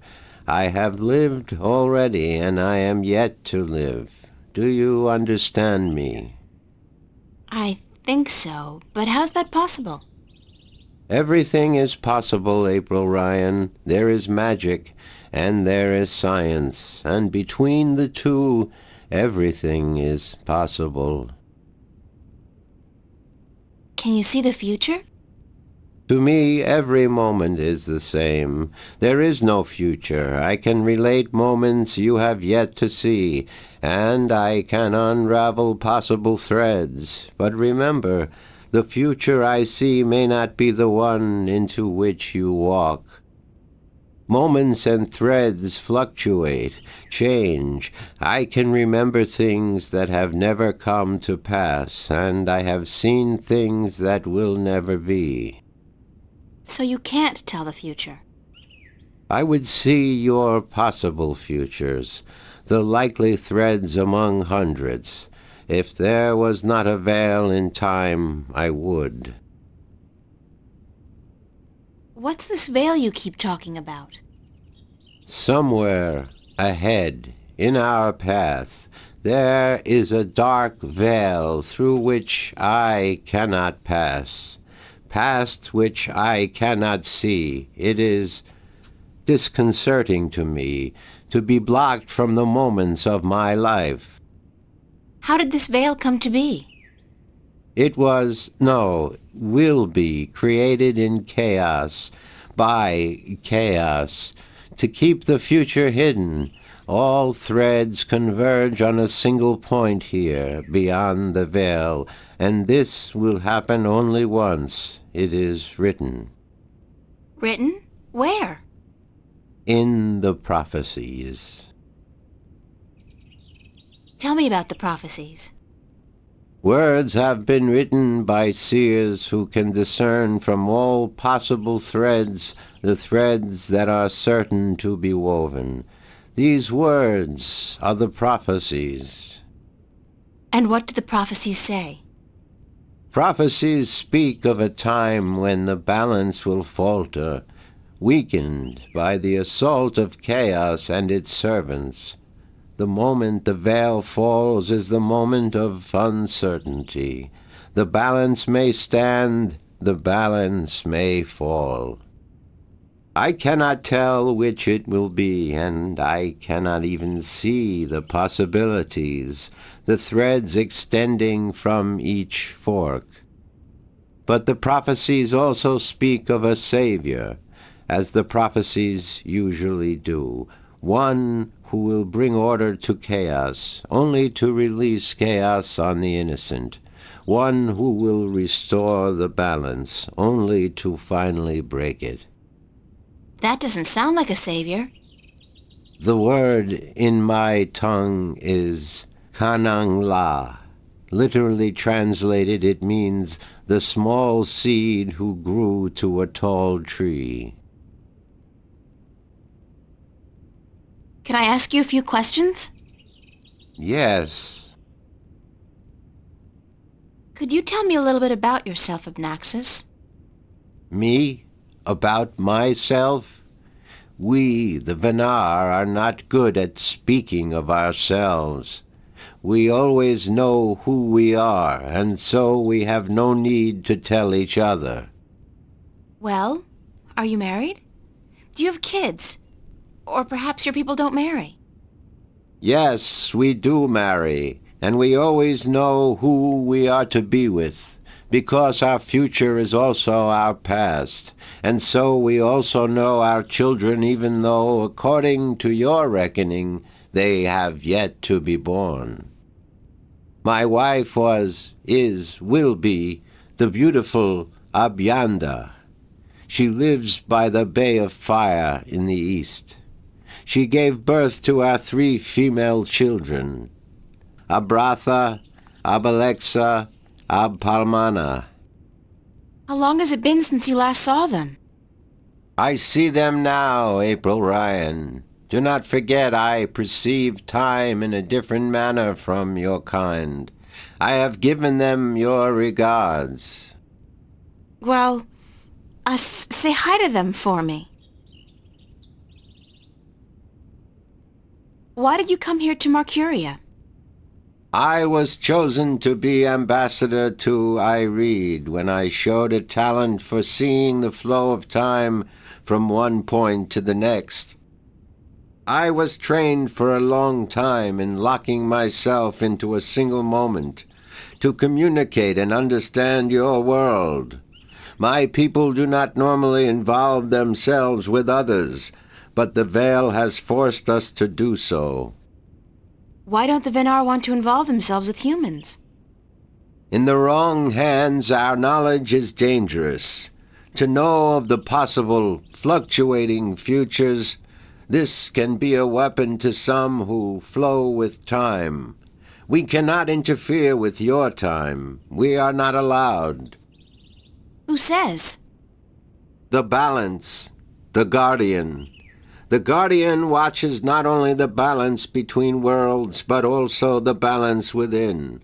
Time is in balance, and if this balance is upset, the guardian would know. I thought the guardian was gone. So he is, and that makes it even more crucial to my people that we preserve the balance and not upset it. Chaos is our enemy, April Ryan, and we do our part to keep it at bay, as do you. Are you planning on ever going back to your people?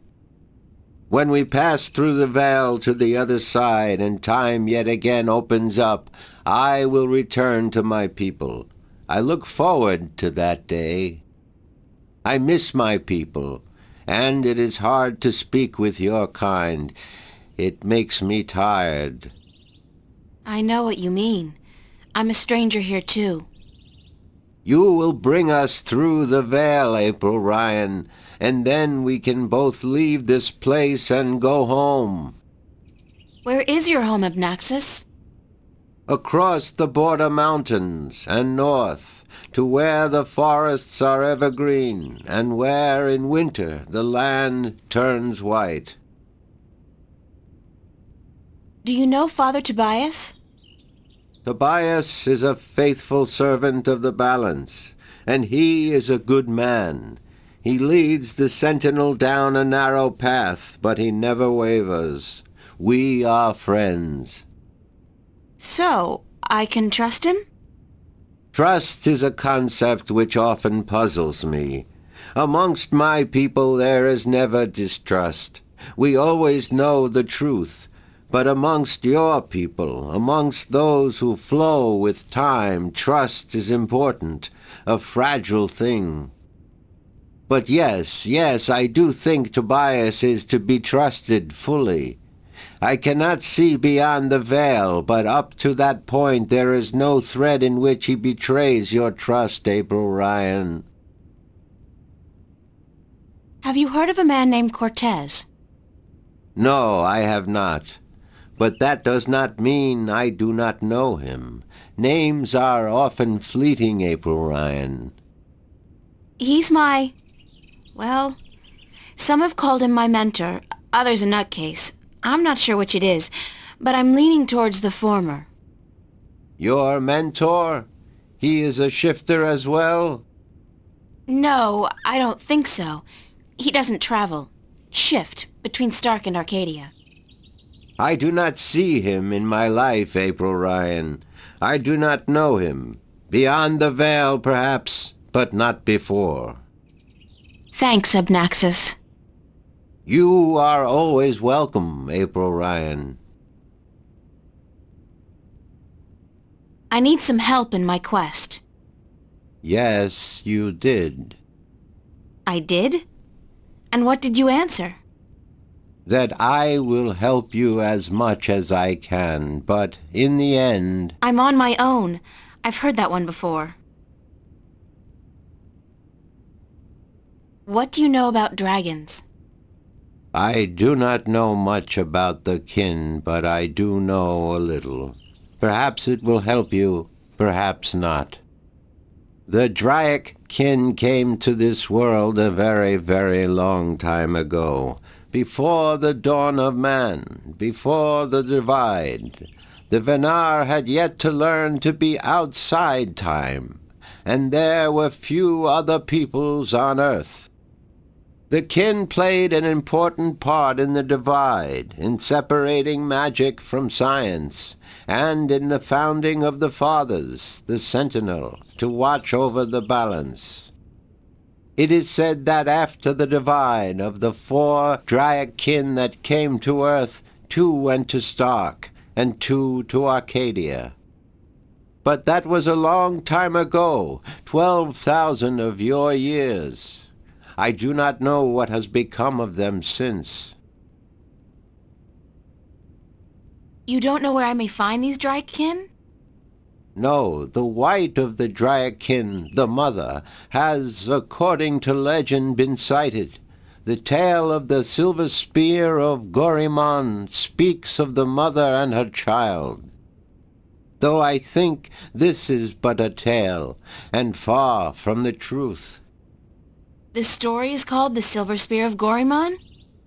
Yes, unfortunately I do not have this book myself, and I do not know of anyone who does. What about the other dragon, the other Draic kin? Of the Draic kin, I only know of the mother, the white of the kin, although I have heard tell of a god who fell from the sky into the ocean a great long time ago. But this may also be just a tale.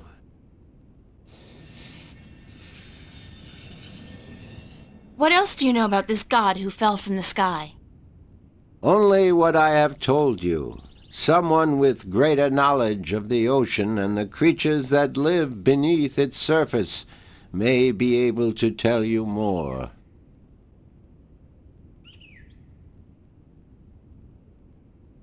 Have you heard of a disc that works as a key to the Guardian's realm? Yes, but very little. It has been spoken of in the I Read Council only recently, brought to attention by the Tyrant Ambassador. He wished to know where it is kept. And what was the answer? No one at the council knows or admitted to knowing, and the ambassador was asked to speak with the Sentinel, which he is unlikely to concede to. The Tyrant are allied with the Vanguard, and so are in political and ideological opposition with the Sentinel. I know Vestrum Tobias. He would not speak a word with the Tyrant, nor the Vanguard. Not unless it was to challenge their philosophies.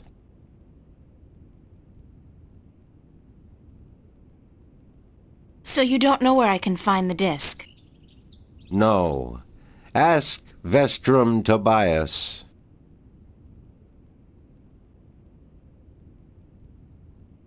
Do you know anything about a rift leading to the Guardian's realm? I have heard speak of such a thing. I believe it was where the tower was built and the divide created. When the earth was one, it might still be open. Any idea where it is? I am afraid the Venar were never very involved in the affairs of the Sentinel, nor took any part in the divide except to agree to the necessity of it. We had little choice but to concede. We are a magical people. We need the balance, because we could not survive without magic. How would I go about fighting chaos? You cannot fight chaos. It is not so simple. To oppose chaos, one must return order to that which has been affected by chaos, and thus reduce its powers. But this is not something everyone can do. Only those ordained by the balance can embark on such a dangerous task and survive.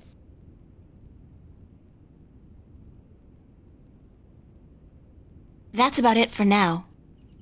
I am glad I could be of assistance, April Ryan.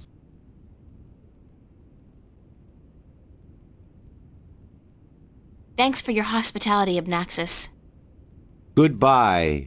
Blessings of the balance to you, April Ryan, and may your journey have been a long and fruitful one.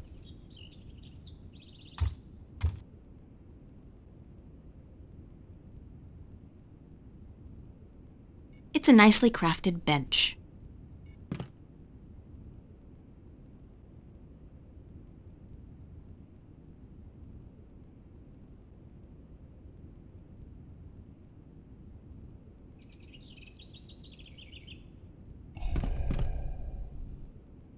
I'll talk to you later, Abnaxis. Blessings of the balance on your journey, April Ryan.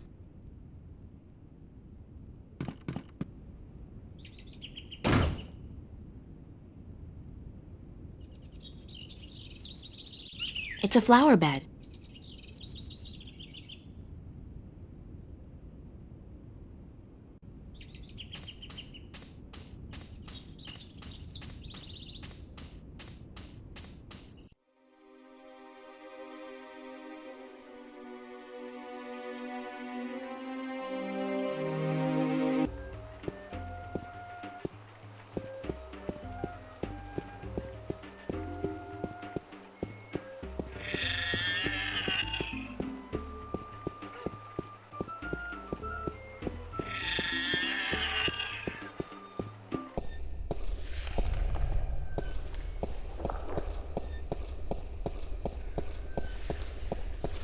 Good morning, Tobias.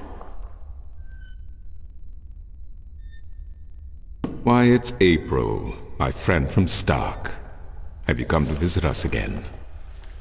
So it appears. I didn't exactly come here by choice this time, though. Oh? How so, if I may ask? In a weird and twisted way, it's nothing out of what's become the substitute for ordinary in my life. One second I was in my room in Newport. The next, I was in a dark alley in Mercuria. You must have opened a shift while you were sleeping. Good. This means you are learning to harness your magic. Yeah, I guess, except I don't think I'll be able to get back home again. And this time my mentor, Cortez, has no idea that I'm here. But I'm sure you will find a way to channel and control your power soon. In the meantime, is there anything I can do to help?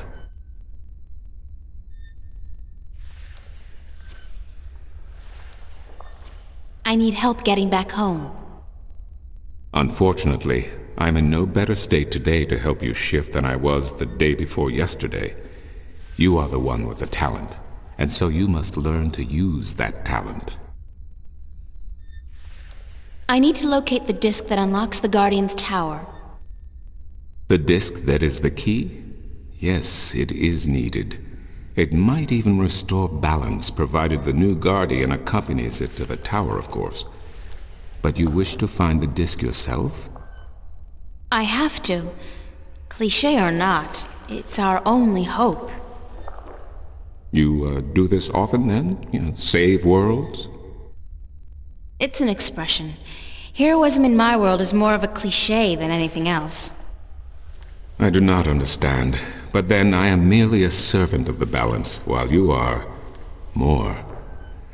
But yes, the disc. As I told you once before, when the Earth was divided, and the realm of the Guardian created, a disc was forged in the Well of Making. The disc was to serve two purposes: as a key to the Tower of Balance should it become necessary to enter it in the Guardian's absence, and as a replacement for the disc that is already in the tower should it be broken. The tower is now abandoned and locked, and the old disc shattered. I do think the time is right for the second disc to be brought forward and used. Where is the disc now? At first, more than 12,000 years ago, it was kept in the open, at the Sentinel Enclave outside Mercuria. However, when thieves attempted to make away with the disc, it was taken away. Why? So that the 4 parts of the disc could be divided amongst 4 of the magical people of Arcadia, people who would have nothing to gain from the balance being compromised. What people were the disc divided amongst? This I cannot tell you. I am not sure anyone remembers now. But it would be in the scriptures, I am certain. What scriptures? The scriptures of the balance. There are 13 of them. 13 is a strong number, rich in tradition, and... Did you know the Ireed High Council consists of 13 ministers? No, of course you don't. 13 was also the number of the fathers who begat the Sentinel, and who built the Tower of Balance. Where can I find the scriptures of the balance? Pay a visit to the Sentinel Enclave, located outside the city to the east. The great library of the Enclave contains every book ever written by an Arcadian minstrel, and most others as well. Speak with Minstrom Yerin, the keeper of books. Tell him I sent you. I need to find the entrance to the Guardian's realm. There is one. You are right in that, but where, I would not venture to guess. In the past, when the time came for the Guardian to step down and another to take his or her place, the Guardian opened a gateway wherever it was needed. A Guardian, still in full control of the balance, can invite anyone in, and let anyone out. But with the Guardian gone, the only way in would be the point where the divide was first created, where the tower was built. Isn't that location written down somewhere? Remember that this was done on the old Earth before the divide. After the divide, after the creation of Stark and Arcadia, places were shifted about. This entrance may not even be on the ground anymore. What do you mean? It could be up there, in the sky, or far below us, through the crust of the earth into the molten depths below. I cannot say, and I do not know anyone who could. Isn't there any way to locate the entrance to the Guardian's realm? Perhaps with careful investigation of the old texts, histories of Arcadia, of the Divide, the scriptures. I do not know, April, but it cannot hurt to look. Again, you will find these texts at the Sentinel Enclave. Speak with Minstrom Yerin.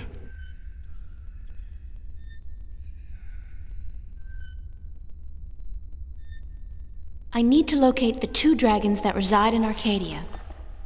The Drykin? What's the difference? Dragons is a word from your world. The kin are not what they have become in your legends and fairy tales. But they're real, aren't they? Oh, as real as you and me, April. And old. They have been here since before our time. As you probably remember, the kin were instrumental in the Divide, saving mankind from a terrible end. But I know so little, only what I can remember from my studies when I was a minstrom at the Enclave. How can I get more information on the Drykin? Books, daughter, books. The wisdom of the ages.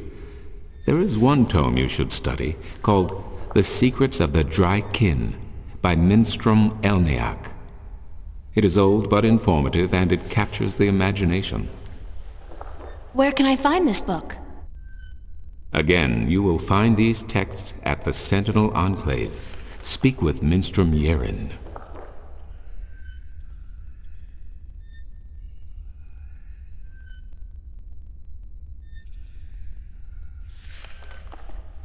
Thank you, Tobias. Good to know I could help you, April.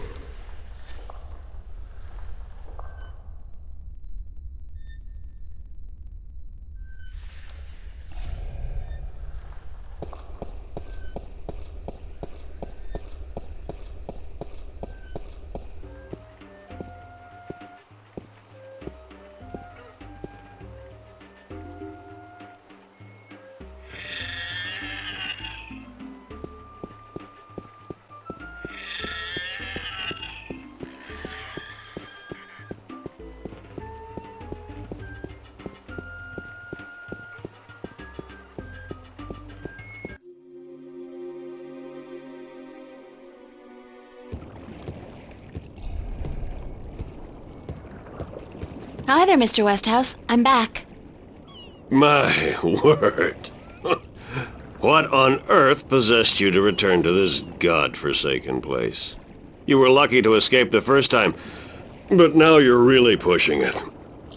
It's not that bad a place, or else you wouldn't stay here. Besides, this time I didn't exactly come here by choice. I stay here because I'm a true masochist, Miss Ryan. And who forced you to come? Was it Cortez? He doesn't even know I'm here, unfortunately. No, I think I had some kind of accident with my so-called powers. I shifted in my underwear. No, huh? Isn't that the way it is, though? We always cross the rift at the most inopportune times. Care for a drink? Oh, no, that's right. You, don't. Would you mind helping me with a few questions? I've nothing better to do, so shoot. Do you know anything about dragons? I try to stay out of the affairs of the kin these days. What precisely do you wish to know about the damn beasts? There are 2 dragons in Arcadia, and I'm trying to locate them. Yeah, I've heard that tale myself, but no, I don't know anything about it. You'd be better off speaking with the Sentinel Minstrom. After all, religion is their specialty, not mine. Did you ever hear a story about a god who fell from the sky? Stories aren't my thing, April. You should visit a library. I'm sure you'll find some stories in the books. I know the Sentinel have a library somewhere near the city. I've also heard rumor of a people with wings who do nothing but observe and record history through stories. But I don't know if that's all it is. A rumor. Still, if you're looking for stories, it may be wise to check it out and see if you can find them. What did you say about the flying people? They're supposed to be great storytellers, and they've been observing this world for a very long time. But it could only be a rumor.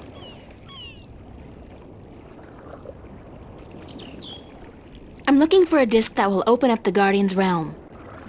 That's religion, Miss Ryan. And the only things I worship are whiskey, a good cigar, and a nice long... Anyway, don't ask me about all that balance mumbo-jumbo.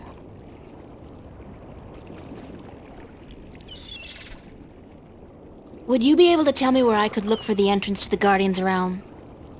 In Tobias's pants, if he had his wish, I'm sure. No, I'm sorry.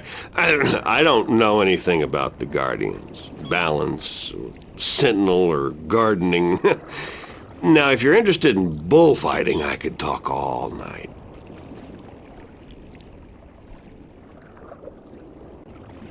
Bullfighting's a horrible act of cruelty to animals, and not much of a sport at all. I'll just forget you said that, Miss Ryan. If there's one thing I miss about Stark, it's bullfighting. You'll be happy to hear, then, that they abolished bullfighting hundreds of years ago. Damn. I can't think of any more questions for now.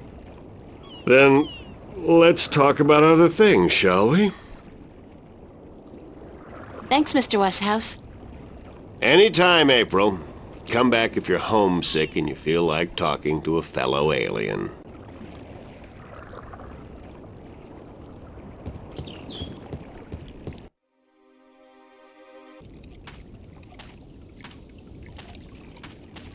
Some kind of sandstone, very malleable, but also very vulnerable to the elements. These cliffs probably have huge, naturally formed caves and tunnels.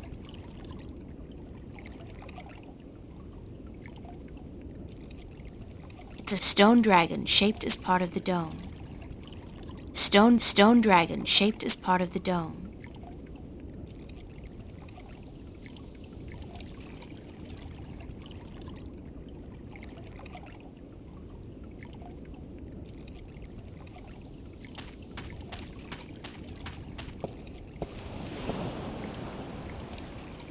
The dragon's mouth is pointing straight down at the middle of the floor.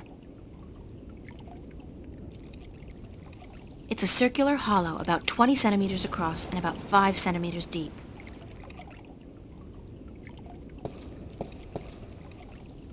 It's emerald green, teeming with life and carrying the pleasant salty scent of distant shores.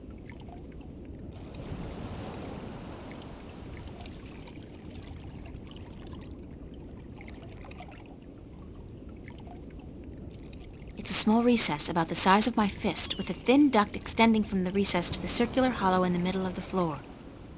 There are 3 others just like it, arranged with equal distance to each other in a circle, and all connected via a duct to the center of the floor. It's a small recess about the size of my fist, with a thin duct extending from the recess to the circular hollow in the middle of the floor.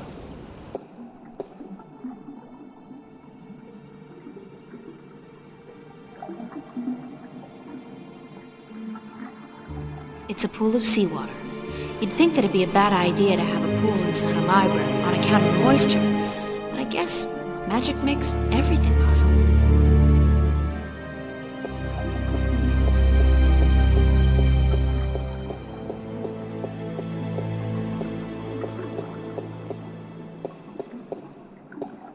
It's one of the Sentinel Minstrels.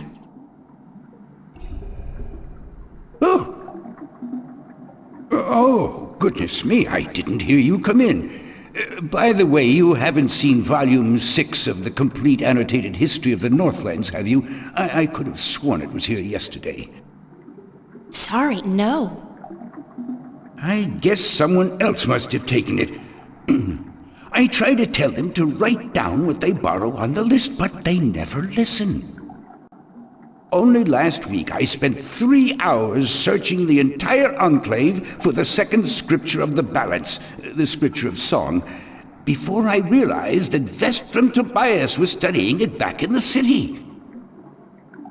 Now, Such incidents could be avoided if only, and this applies to you too, young lady, people would sign out the books they borrow when they borrow them and sign them back in when they're done. Such a simple procedure.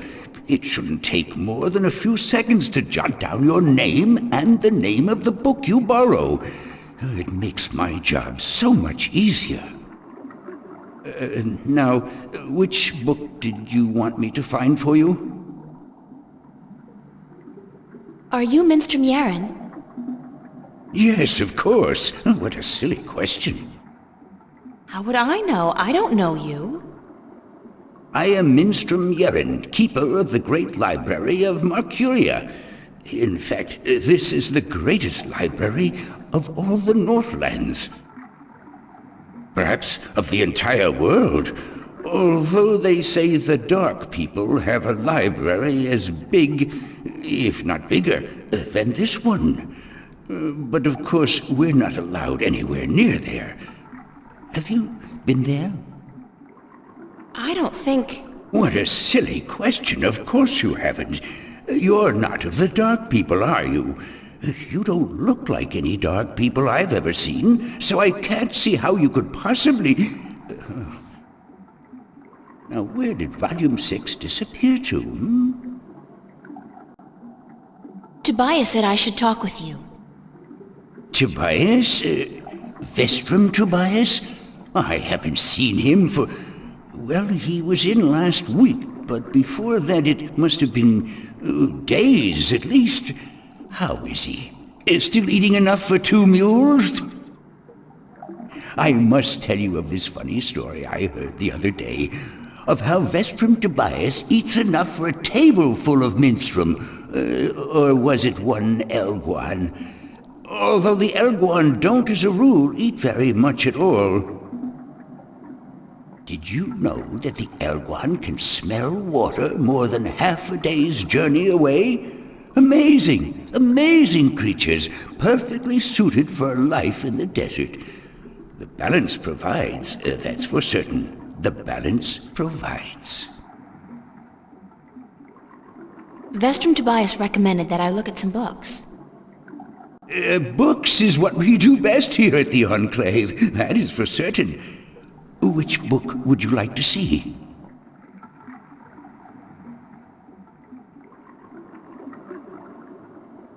I'm looking for some information, but I'm not sure which book to ask for. No matter.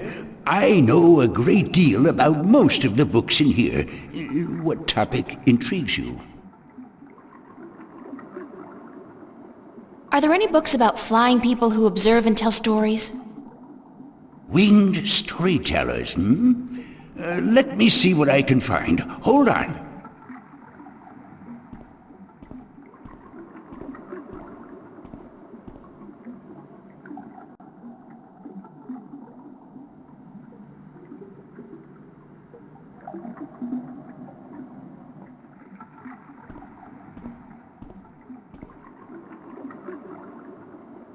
I did find something of interest. I'll leave it here for you to read.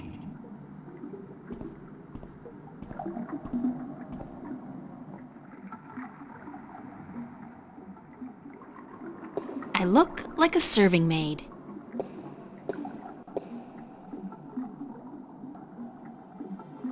The island of Elias, near the Briston Atoll. Maybe I should try to go there.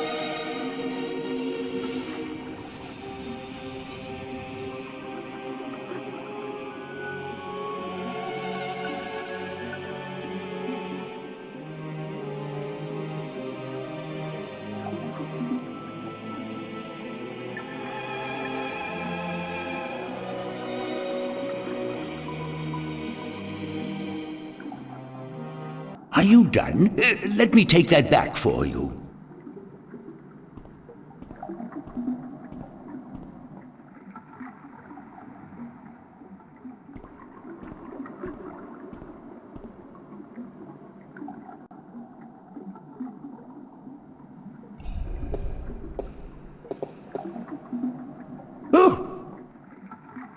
Oh, goodness, it's you again. Oh, you gave me such a fright.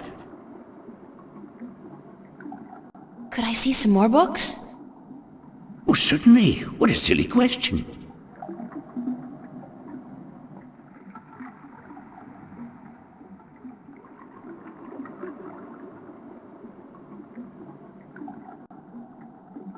I'm looking for a story called The Silver Spear of Gorimon.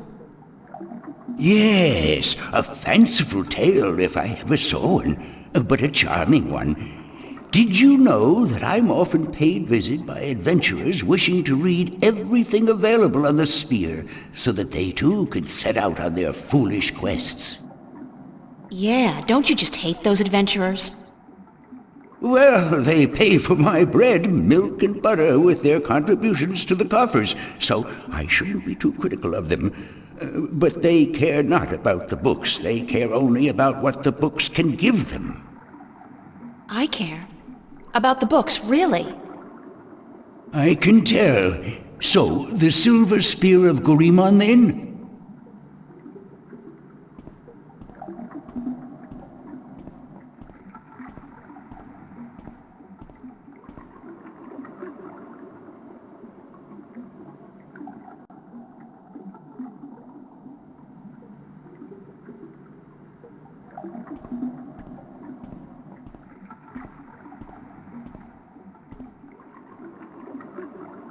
I did find something of interest. I'll leave it here for you to read.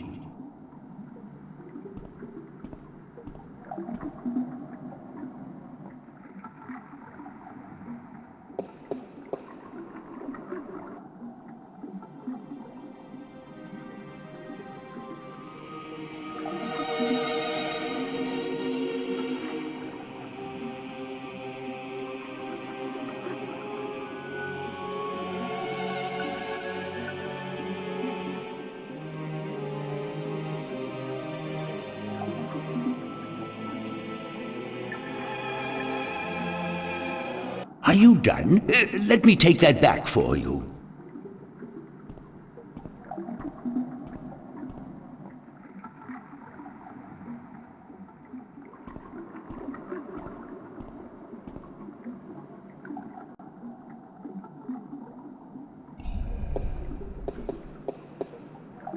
Oh! Could I see some more books? Oh, certainly.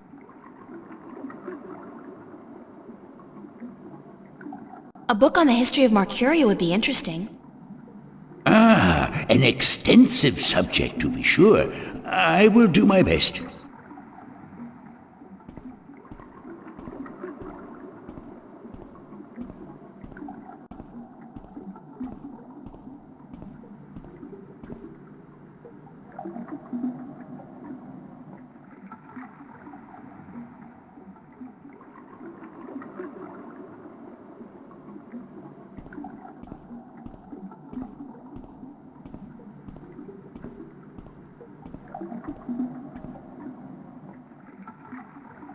I did find something of interest. I'll leave it here for you to read.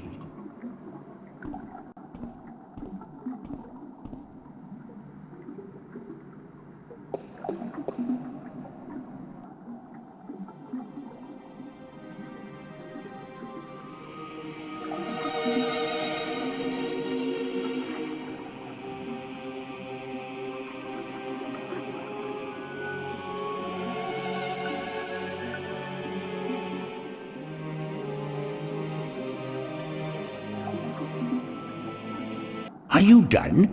Let me take...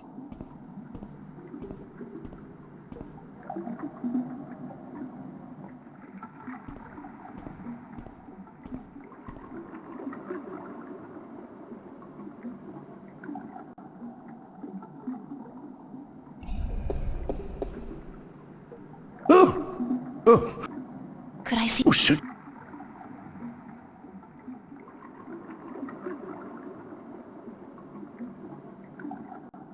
I'd like to read some Arcadian folktales. A favored topic of mine. I have just what you're looking for.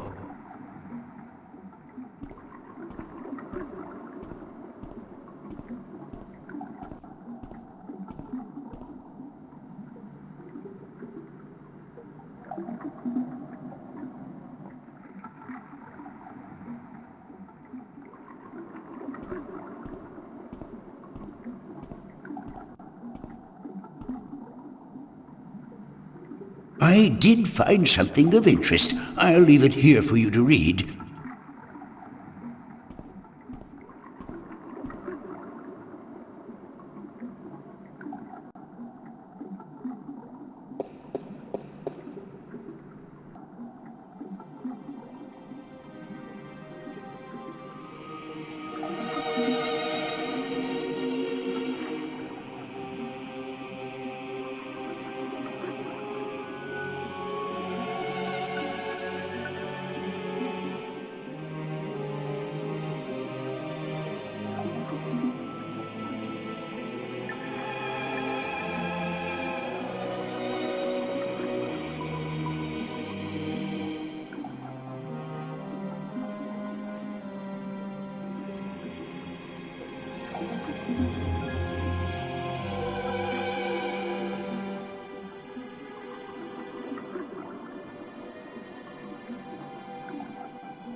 Are you done? Let me take that back for you.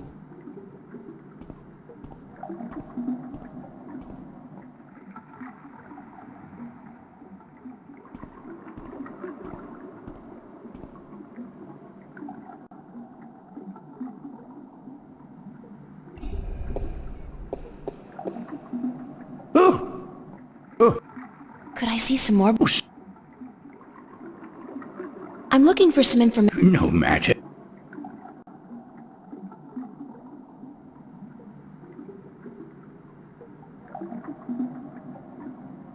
I need to find out which 4 magical people of Arcadia were given a piece of the stone disc that serves as the key to the Guardian's realm. The stone disc of the balance, yes? Yes. There could possibly be something on that in... let me check. Just one moment.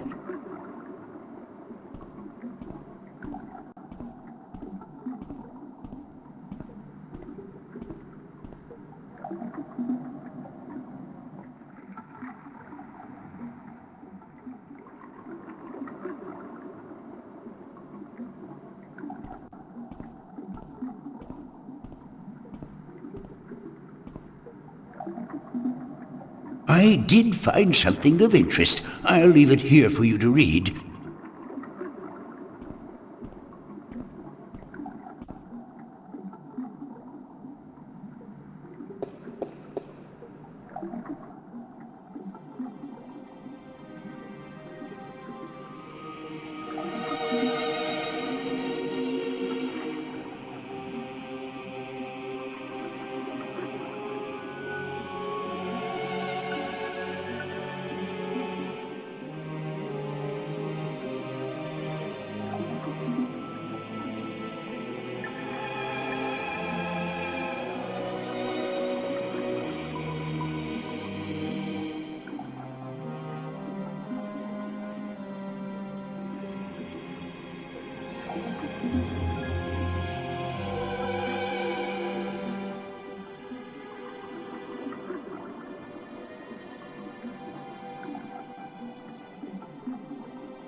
Are you done?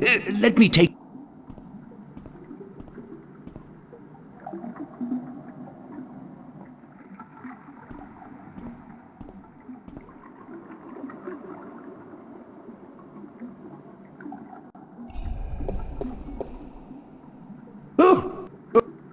Could I... I'm looking...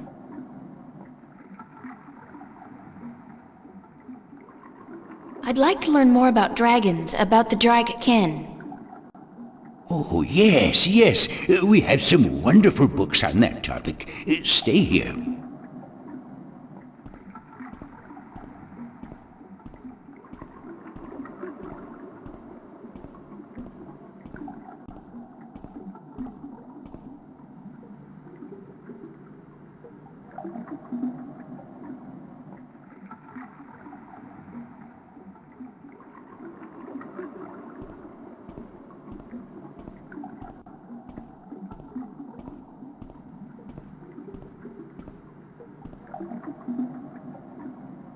I did find something of...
Are you done?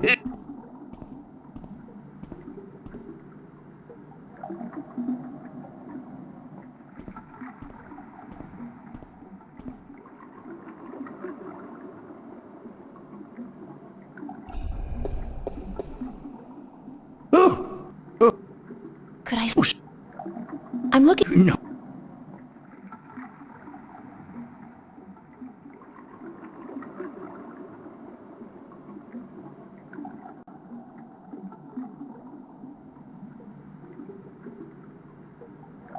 I forget. But thanks anyway.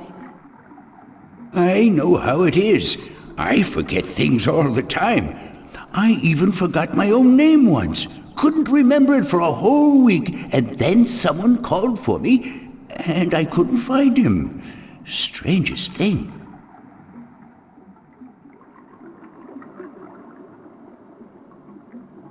Actually, I don't feel like reading right now. Don't feel like... very well, though it is the strangest thing I've heard in a while. How can you not feel like reading? I'll see you later. Yes, good.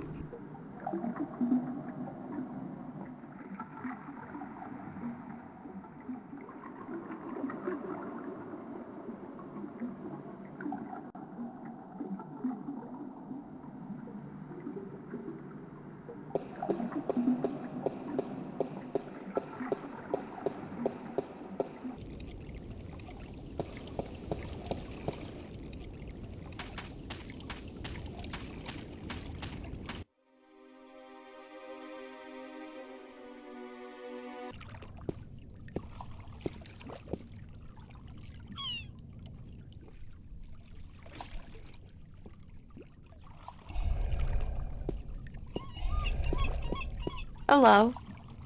Uh-huh. Do you know anything about a god that fell from the sky into the sea? Of course. You find fallen gods most everywhere these days. They're an air and a hand. Really? No, of course not. There are no fallen gods in the sea. It wouldn't make much sense, would it? If the sea was full of gods just lying about the seabed. So you've never heard of such a thing happening? Now you got it. Do you know the island of Elias? The vacation paradise of the ancient Del Mare? Certainly. How do I get there? It's near the Briston Atoll, but boats rarely travel directly to Briston from Marcuria. You'd have to travel via Guyenne. Can you give me a lift to Guyenne on your ship? There are 3 problems with that scenario. Number 1, there's no wind, so we can't set sail south. Number 2, I lost my navigator a few weeks past, and I have yet to find his replacement. And number 3, you're a woman. We don't let women on board the White Dragon. Isn't that a bit sexist? Sexy is just what I worry about. What with a boat full of men being out at sea for months at a time? Not sexy, sexist. I'm a sailor, girl. What do you expect? Good bedside manners? I'd really appreciate it if I could hitch a ride with you to Guyenne. Ain't gonna happen. Sorry. Bye.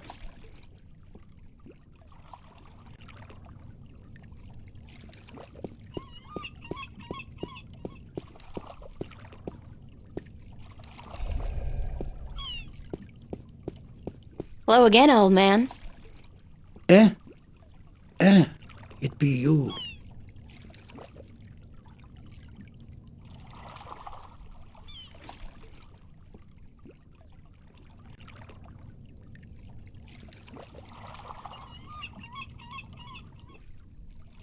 Do you know how I can get passage on a boat going south?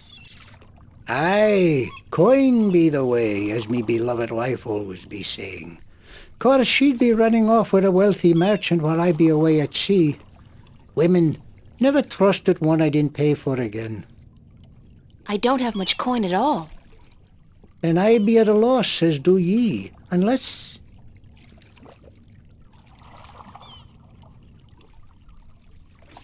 I need coin to travel in a boat unless... what? Unless I be calling in a favor with the good Captain Horatio Nebave, who be traveling to Guyenne as soon as the wind be picking up. What kind of favor? Oh, he be owing me from back when I was his captain.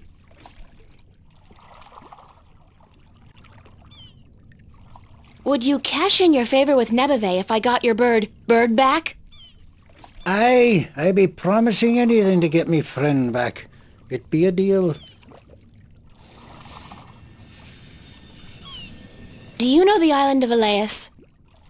Aye, I be knowing lots and lots about the feared Isle of Elias. It's feared? How? Because it be a place of cannibals. You really don't know anything about the island of Elias, do you? No, I do not. See you later. If I not be dead, aye.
Hey, you! What's going on? Why didn't you deliver any maps yesterday?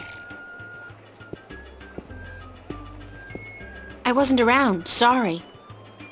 Well, there are more maps to be delivered, and my customers are getting very impatient. Did you deliver the map to the rolling man? Yes, sir. All right, let me see his signature, and I'll give you your next delivery.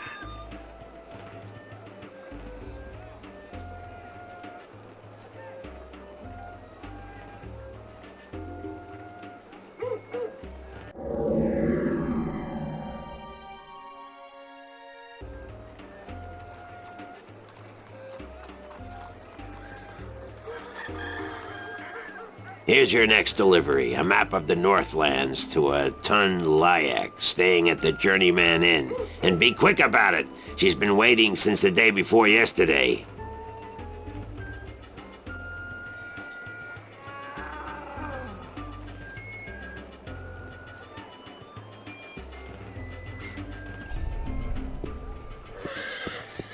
How about a game of cups today?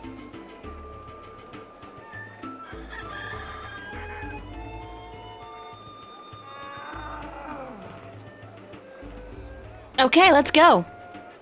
Just place your bet, investment, on the table and the game will begin.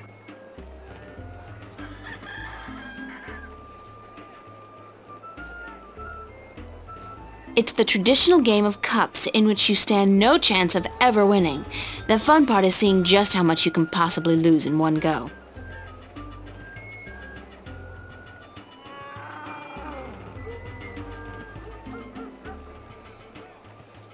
Here's my coin. Now, how do I play? I place one cup on top of your coin like so. Then I shuffle them like so.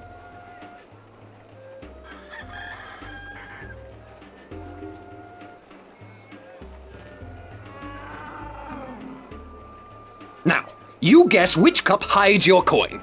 If you get it right, you win another coin, 3 in a row, and you win a prize.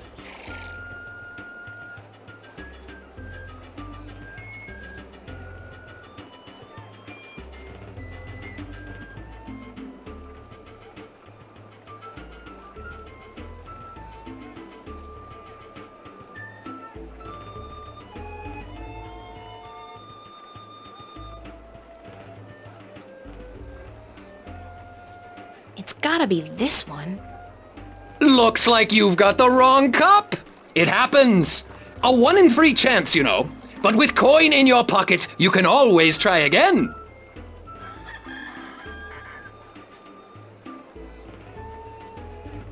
I'll try one more. Keep your eyes on the cup.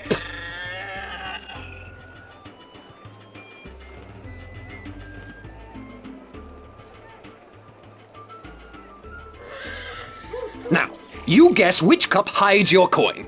If you get it right, you win another coin, 3 in a row, and you win a prize.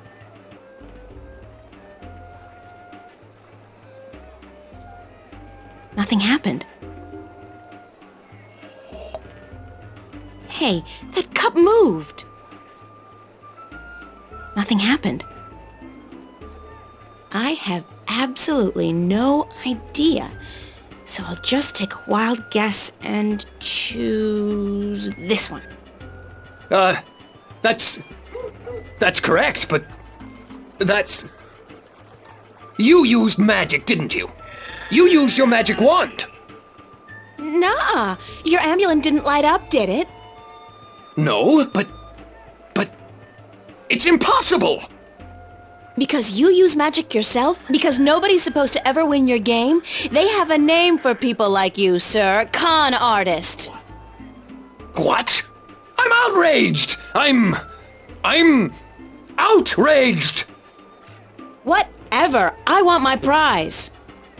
Prize? You don't get a prize for winning once. Especially when you're cheating. You cheat. You want me to call the city guard? I demand a prize. Oh, by the gods of gambling. Here, take this and leave me be.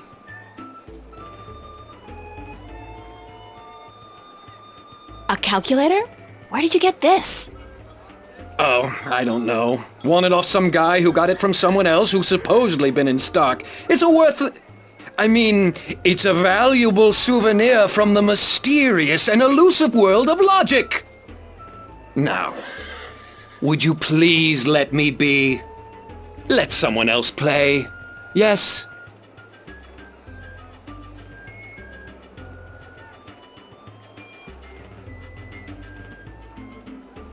Strangely enough, it's an old-fashioned calculator, like the ones they used back in, the Elizabethan times.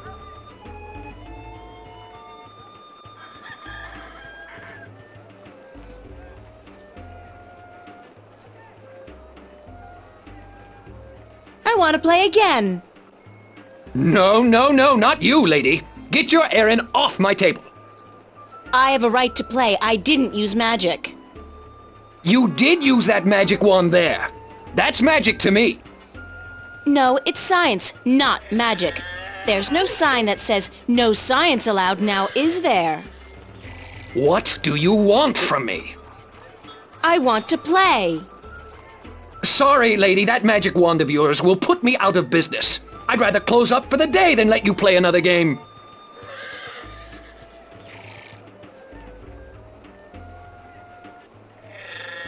I'll make a trade with you. My magic wand for one of your prizes, and then I'll leave your game alone. What's the catch? No catch. You get a magic wand, and I get one of your exotic prizes. All right. Fair enough. Which prize would you like?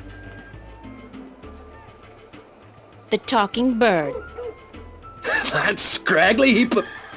A fantastic choice, young lady. Hold on a second and I'll get him for you. A fantastic choice, and I really, really mean that.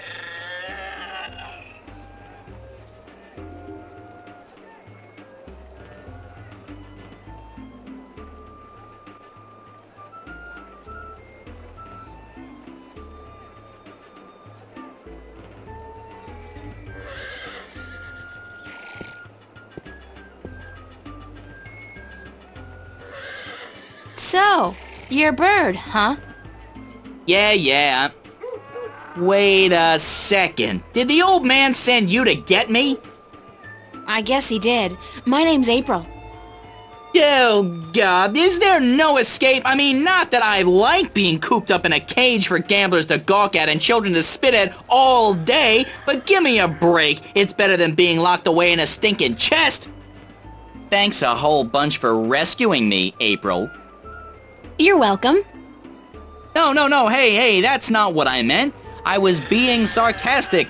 Do you know what sarcastic means? Speak all tongue? Yes, hmm? No, actually, I don't. I speak English. English? English? I don't know where you're from, lady, but you're weird. Okay, so let me go already, alright? Enough with the I'm human so I can boss the bird around shtick. We're all impressed. Sorry, I promised the old man I'd win you back. I need a favor from him badly. Yeah? So what's so important you'd sacrifice a bird's happiness and well-being? The fate of 2 worlds, billions of people, and the balance. Yeah? So... No, forget it. So were you always just Bird? Or did you have a better name? No. It's always been Bird. My full name is That Damn Bird. I learned that when I was 2 weeks old. That damn bird, the old man would say. No good ball of feathers. Then he beat me with a stick. Really? No. He'd just stick me in the chest and forget about me. Which is almost as bad as beating, believe you me. I'm sorry to hear that, Bird. You know, if you were my bird, I think I'd call you Crow. Yeah, well, I'm my own bird, lady, and I don't... Crow. You'd call me Crow? That's, it's a pretty good name. It's a proper name, at least, not just an insult. Anyway, I guess I'd better get you back to your master bird. He's pining for you. All he's pining for is coin to gamble with. It's really none of my business. Sorry. Sure you are.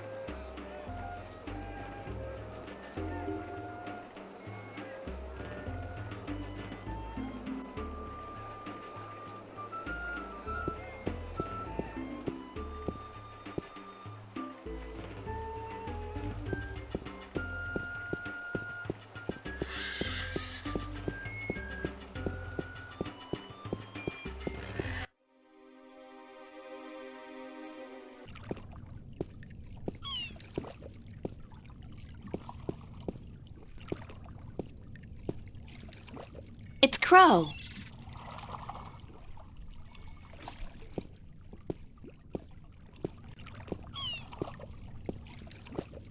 Here's your bird, sir. It wasn't easy, but I got him back. I sure hope you're grateful. Bird, blessed be the balance, me faithful friend and companion be back. No, not back in the chest, not in the chest!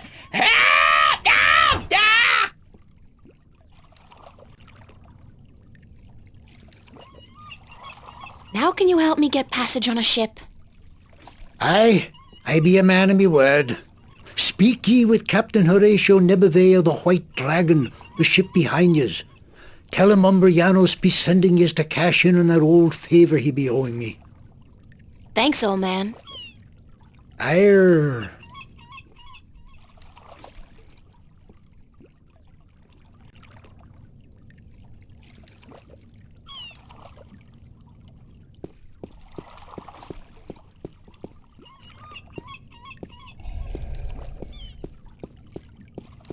Hello.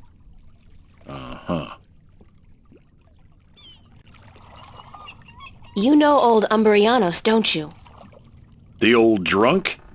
Aye, he be a good captain once. But ever since he lost his ship, he hasn't been much worth to anyone. Be that as it may, you do owe him a favor, right? Aye, that I do. He saved my life more than once. And I wouldn't be captain of this beautiful lady if it weren't for him. Guess what? I'm here to cash in on that favor. I'll be damned. What did you do for the old geezer? Promise him your hand in marriage? Don't you mind that, old boy. Just get ready to sail south. You're giving me a lift to the island of Elias. I mean, since you're already heading for Gien. I am? That could prove a little tricky. How come? For one, there is no wind. That accursed alchemist up north has put some kind of spell on the wind. Clax, I believe his name is, Roper Clax. Lives in a bloody rock somewhere beyond Riverwood.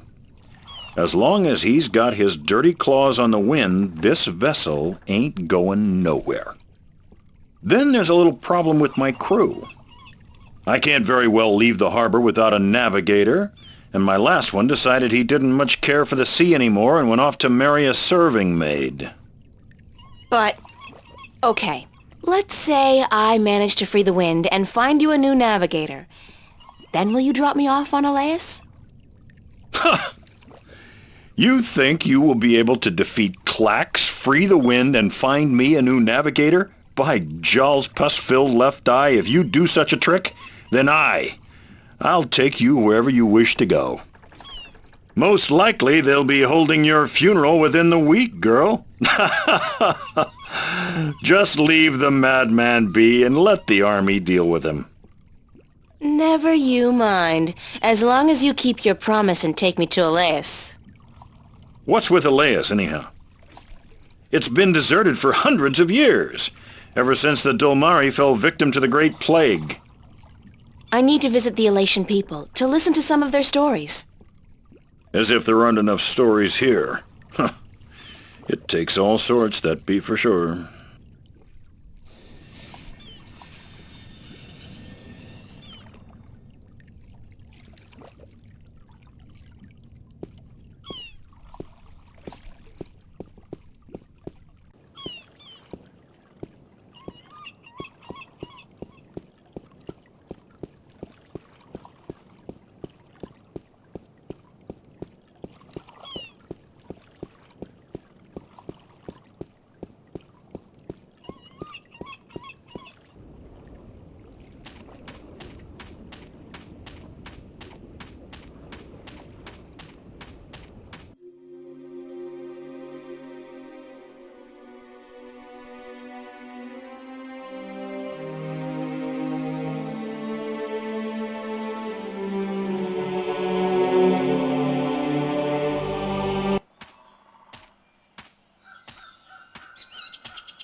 It's a small barn. Those monuments, they're enormous, like man-made mountains. I wonder what they are. What they were made for.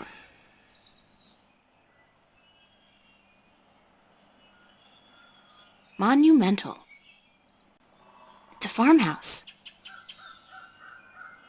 It's some kind of cattle, but not the kind of cattle they breed in Kansas. Weird cattle.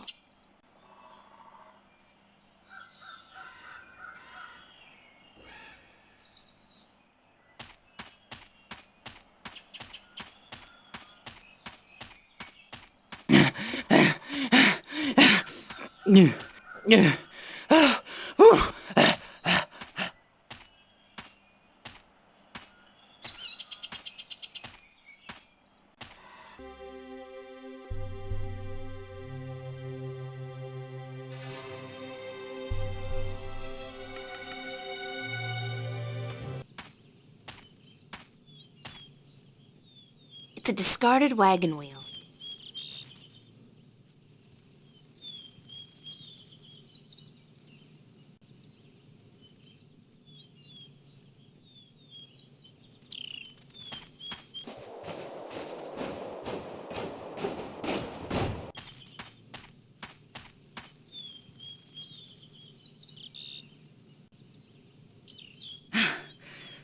Do you always travel like you got a two-headed Vesperian nymphate on your tail? I couldn't keep up half the time. Crow, is that you?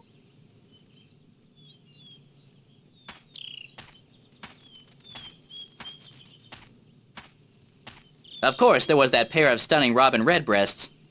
Twins, did you know? It's not as if I could just leave them without a kiss or two. Or 12, as it turned out. Maybe I'm just out of shape after being stuck in boxes and cages and knapsacks for the past 20 years. I guess it is you. Of course it's me! How many birds do you know with both good looks and a sense of humor? You got a sense of humor. No, funny. Nah, that's funny. What are you doing here, Crow? What am I doing here? What am I doing here? How about a nice to see you, Crow, or I've missed you so much, Crow, or at least a glad to see you out of that chest, Crow? It is nice to see you, Crow. How did you escape? Cunning, milady. Of course that keg of Androgen stone liquor the old geezer got his hands on didn't hurt. I've never seen such a shameful display of public drunkenness in my life. Well, not since the last time I had a thimbleful of wine. Phew, boy, were those ladies in for a surprise. When they were told I could talk, I'm sure they didn't count on my encyclopedic knowledge of Dolmari obscenities. The old man was gonna gamble me away again, you know. Went straight back to the cups handler after the, celebration. So, I decided to split before they put me back in the cage. That place was like a prison without the amenities. And let's not even mention the food. Did you ever try roasted elguan dung? Ugh, pooey, duh, don't, ever. So, I pecked a button here and some soft tissue there and fled. I had nowhere else to fly, so I decided to join you on your, quest.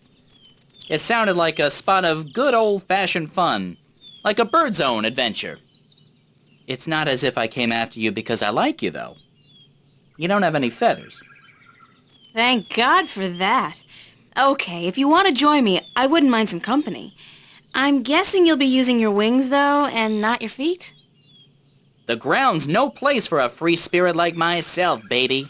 Besides, I hear there are a lot of good-looking birds in this forest, and let me tell you, they don't parade about on the ground like winged chickens. Just try to slow down once in a while. Let me catch up. Sure. But how do I get your attention if I need to talk to you? Can you whistle? Like this? Sorry. But wait a second. I got a little flute. I could use it to call you. I'm not a sheepdog. Let's get that straight. You play your tune, and I'll consider your request. I won't be flapping to attention like a tame soldier hawk. Deal. We better get moving, though. It's getting late. Aye, aye, Captain. I'll try to keep an eye out ahead in case there's trouble.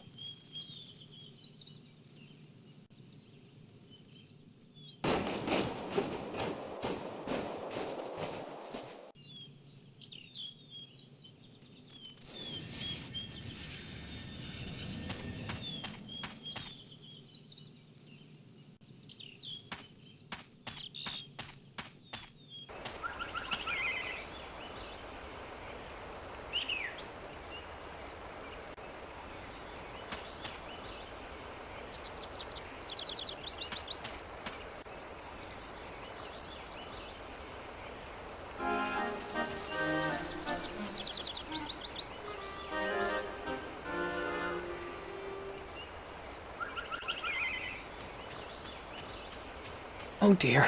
Oh dear me. Please, human, don't kill me and skin me. I haven't even sung to the soil yet.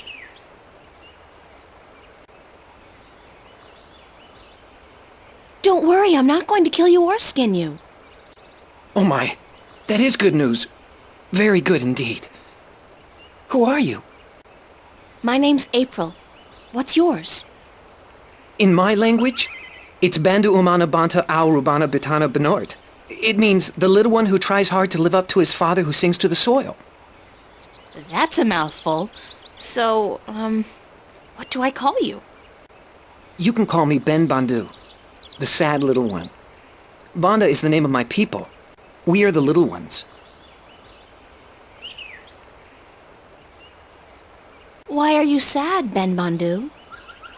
I'm looking for my brother. He's been gone in the forest for many days, and I've not heard him sing to us. Our people don't walk about the forest much.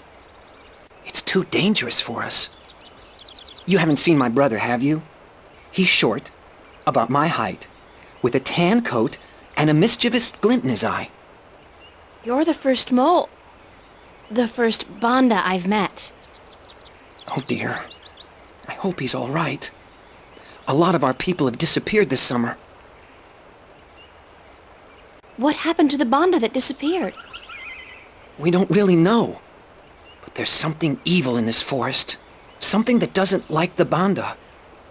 I shouldn't be out here looking, but I must find my brother. If I see him, I'll let him know you're looking for him. Oh, thank you. Thank you ever so much. Aren't your people called the Mole People? That's what the city dwellers and farmers call us. They say it with sharp tongue. Moles. Dirt diggers. They don't like us very much. Our given name is Banda, the little ones. Or the Banda Banta, the little ones who sing to the soil. How do you sing to the soil? When we're old enough, and we found our voices, we just sing, and the earth shapes itself to our needs. We live in harmony with the earth, just like the birds do with the air. Good luck on your search, Ben Bandu. Sad little one. And the best of luck to you, April. Please, if you see my brother, tell him to come home. We're all so very worried.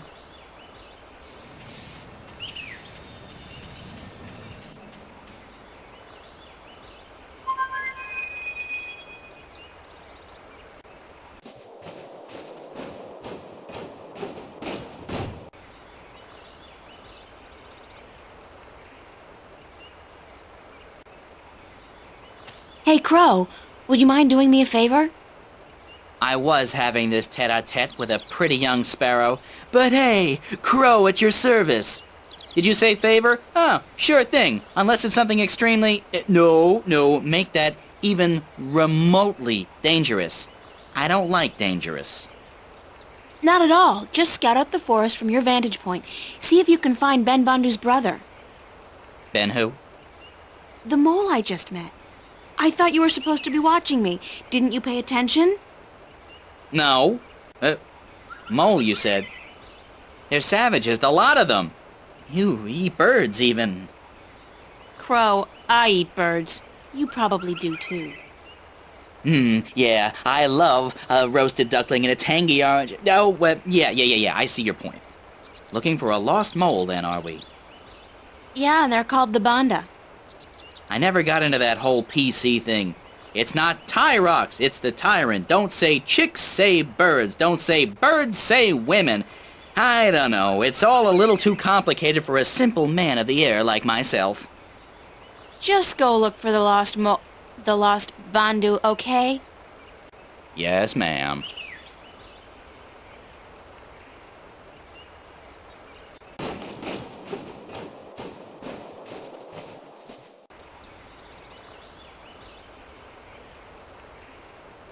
The bridge is out!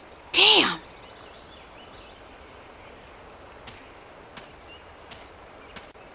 The bridge has been completely destroyed. The edges are charred. Whatever caused this, it couldn't have been floodwater or simple wear and tear.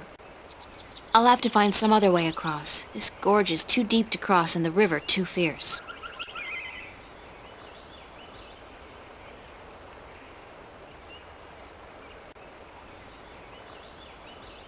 The road continues on the other side. I really need to cross this gorge.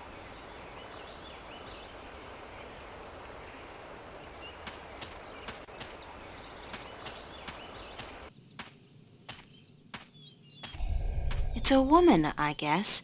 An old woman, and it looks like she's in pain.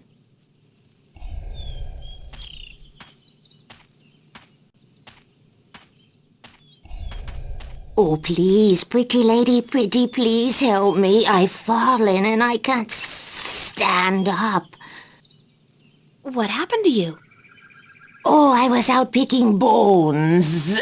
Berries for my stew and flowers. Yes, pretty flowers. Then I tripped over a big old root and twisted my ankle. It hurts so. Please help me home, pretty lady, please. Where do you live?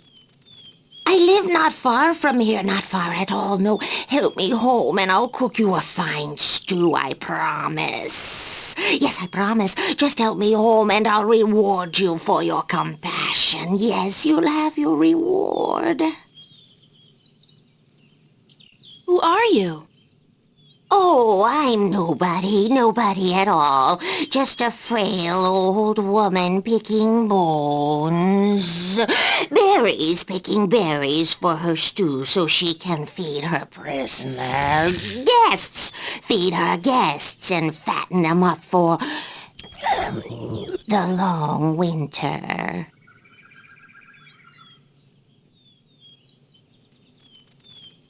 Why do you keep swallowing your words? Because I'm just a frail old forgetful woman, yes. All right, I'll help you home. Oh, yes. Thanks, plump little treasure. A nice, pretty girl, thanks.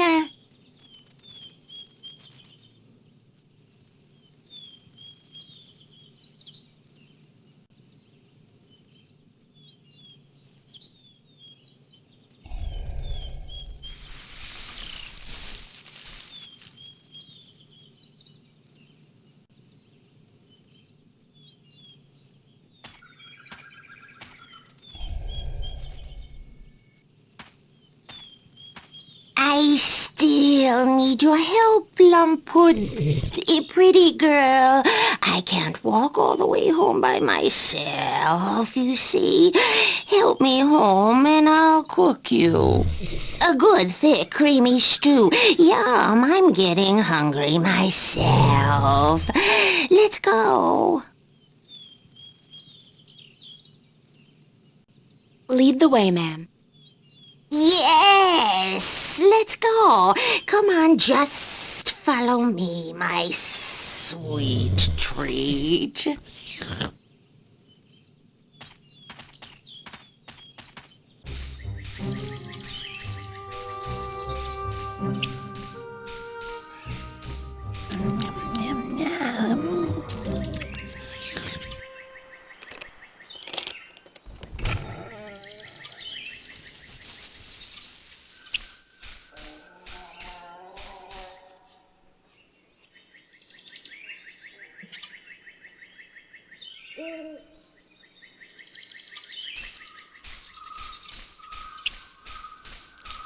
Looks like a cozy little burrow, like a hobbit hole.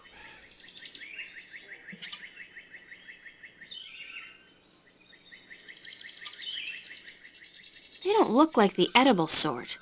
In fact, these mushrooms look cancerous and ugly. They look cancerous, and I'd rather not touch them. Come in, honored guest. I'll just check on my stuffing. On my stew, yes. My thick, delicious stew.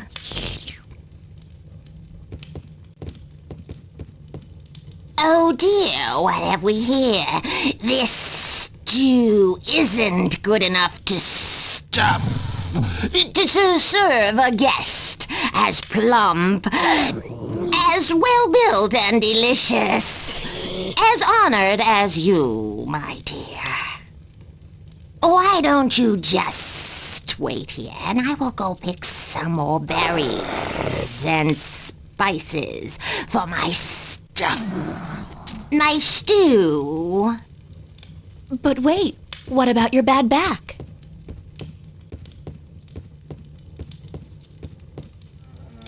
What a strange woman.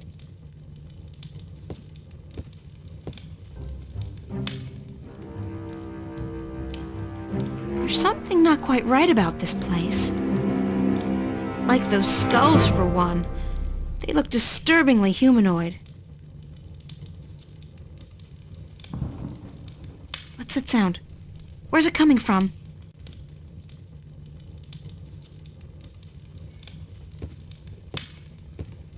It's a window, but it's too small for me to squeeze through. What are those things? They look like... Is that blood? What does this creature do to people?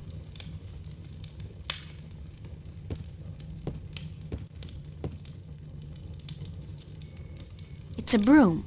By the looks of this place, I don't think it's been used much. It's too big for me to carry around, but maybe I could use it somewhere in this room.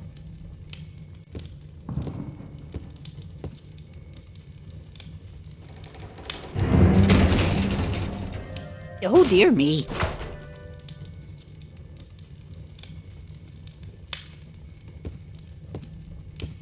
Who are you? Are you going to eat me? I'm April, and I've come to rescue you. Oh my, did my tribe send you? So to speak. I met your brother, Ben Bandhu. Ben Bandhu? Bandhu umanu banta orobana biutan binoart? I think so. He said to call him Ben Bandhu. Because he was sad for me? He will be so glad to find that you've rescued me then. Yeah. There could be a tiny little problem with that. The Gribbler captured you too? I guess whatever the Gribbler is, did capture me. That took me by surprise since I did come here willingly. That's how she works, the Gribbler. She tricks Banda and humans to come here to her house, and then she cooks them and eats them. Friendly old lady, she's not. What's your name? Bandhu utamatuta uyatan ayama binaort. That's a little difficult for me to remember. How about I call you Bandhu Uta? Oh my, yes, that would be fine. We have long names, us Banda, as long as our tunnels. You can tell me more about your people later. Right now we need to find a way out of here. Grotesque decor. It's a small humanoid skull, like that of a child. Good God!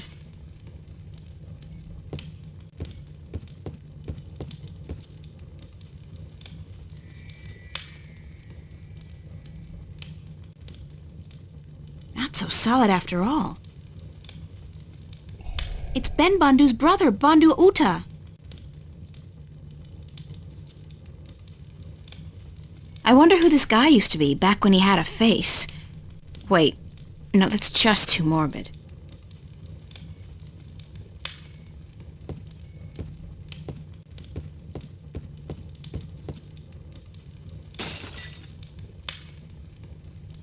I'd rather not examine them too closely. Something's cooking, all right. I just can't put my finger on what exactly. That's a large fireplace, and a fierce fire. It's a loose floorboard.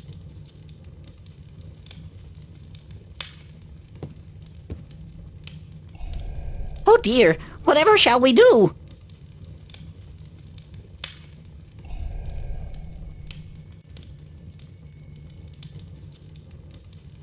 It's a wooden table with a tablecloth made of some kind of animal skin.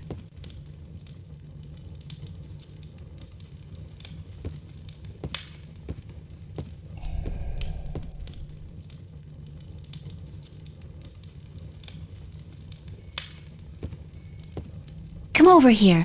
Let's try something. Oh dear me! What are you going to do? I'm gonna get you out of here. Hold on.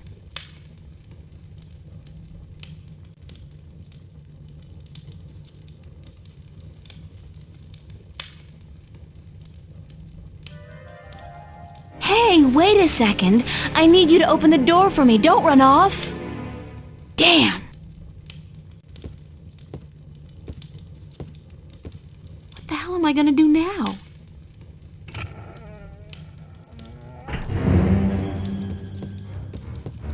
I am back with the berries and... What's happened here? Why is the...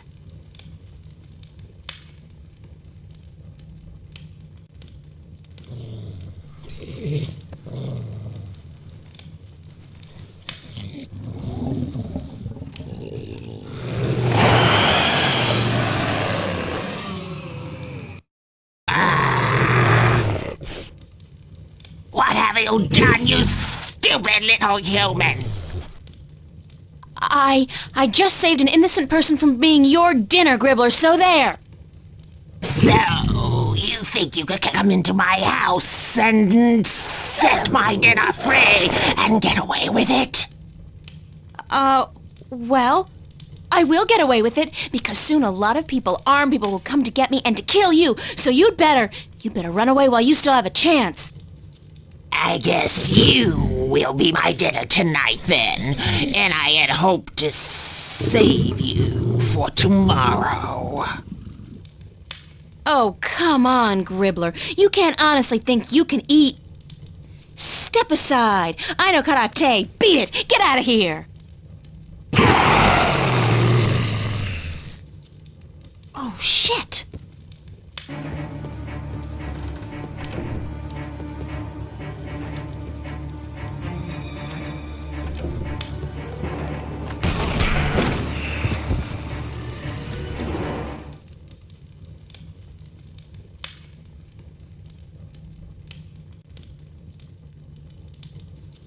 It's a wooden table with a tablecloth made of some kind of animal skin.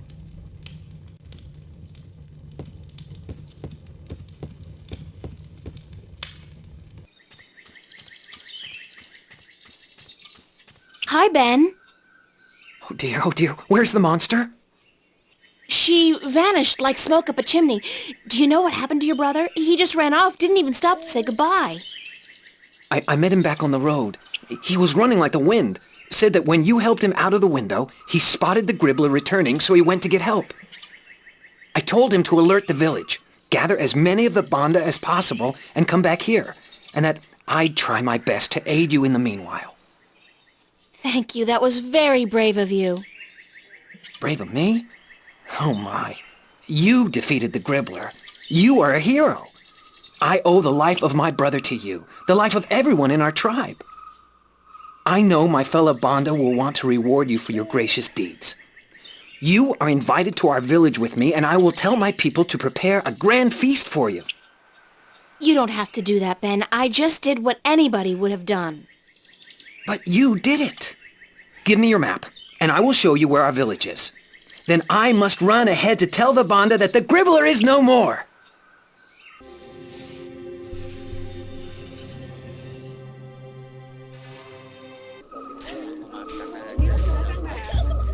April!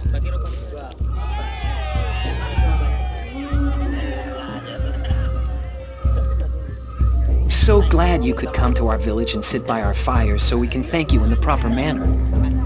It's my privilege, Ben Bandu. I wouldn't want to pass through this forest without visiting your village and seeing for myself how the Banda people live. Oh my, you speak so eloquently. My brother sits by the fire. I know he wishes to speak with you. But the elder would speak with you first. He rests in his hammock up on the mound. Go speak with him, and then come down again, so we can celebrate the death of the Gribbler and the brave escape of April Ryan and Ben Bandu's brother.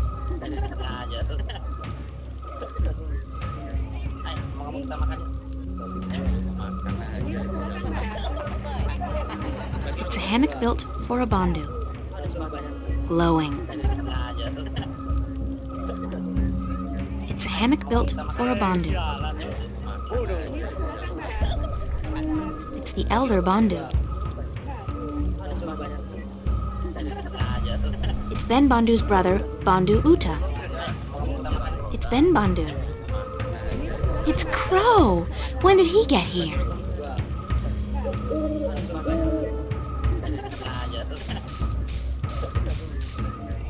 I should speak with the elder first. I don't want to seem disrespectful. The hero of the day comes to visit the old Bandu. Let me see your face, human. Make yourself shorter. That's much better. The human is closer to the soil now, and she may even feel it like we do. Moving, shaping itself, breathing, beating. I don't feel anything. Sorry.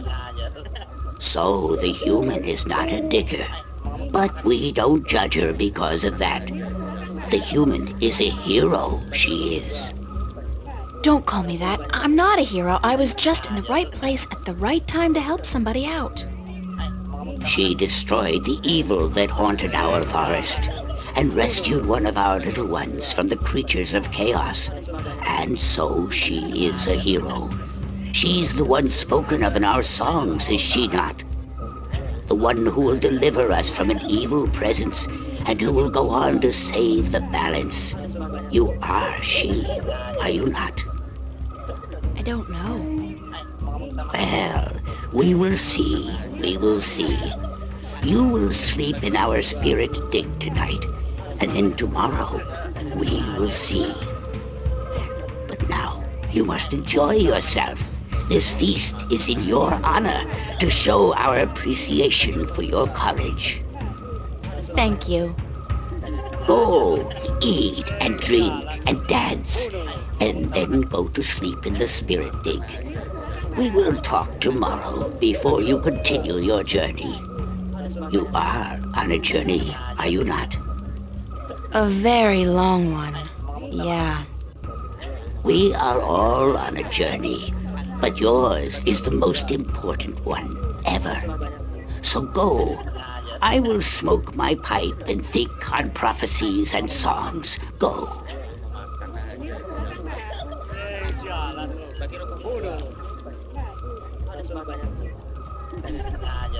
Crow? Oh, hey, I was, wondering what happened to you. What happened to you? I thought you were supposed to help out in the search. I could have used some assistance this afternoon. Yeah, but I did find some banda, didn't I? Just not the one we were looking for is all. And besides, I was beat. My wings can only carry me so far before I need a twig to rest on and a couple of juicy berries. Speaking of berries, did you taste the ones they got here? The word is yum. Big yum. I don't know what they soaked them in, but hoo-hoo, man! Well, at least you're okay.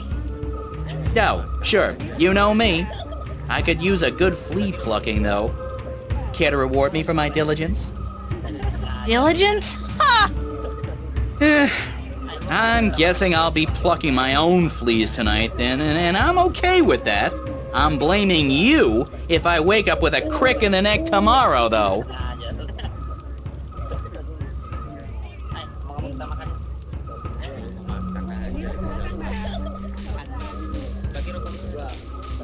Oh dear, it's April. Sit down.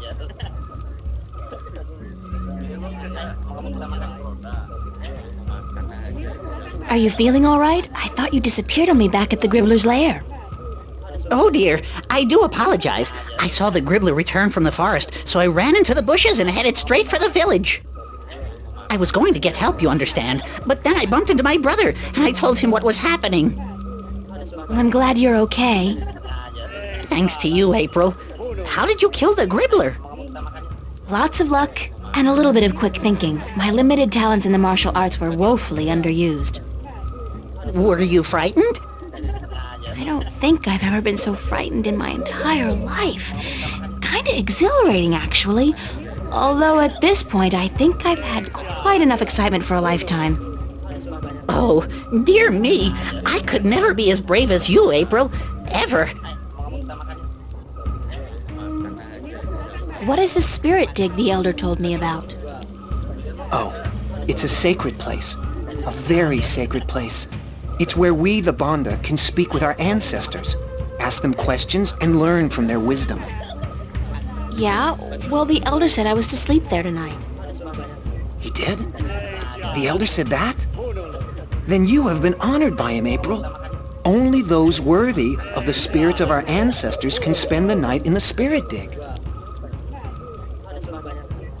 Where is the spirit dig? Right behind you, at the far end of our green. Enjoy the party, guys. Oh, but it's in your honor, April. You must enjoy it yourself, too.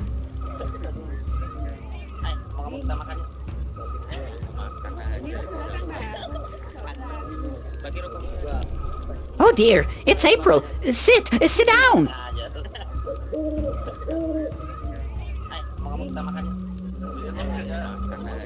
Hi guys, are you enjoying the feast? Oh, very much, very much.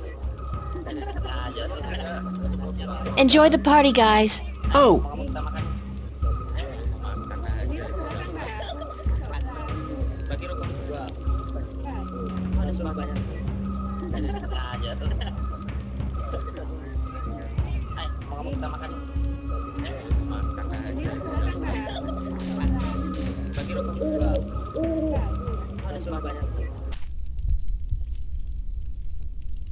Mushrooms or chairs? Or both?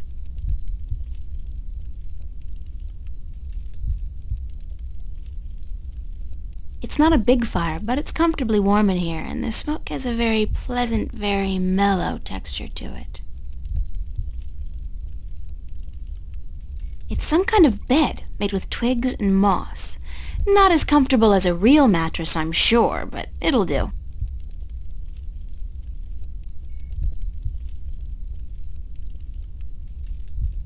I'll just lie down for a few. No, screw that. I'm getting a good night's sleep. That's what I'm doing. I've never been this tired in my life.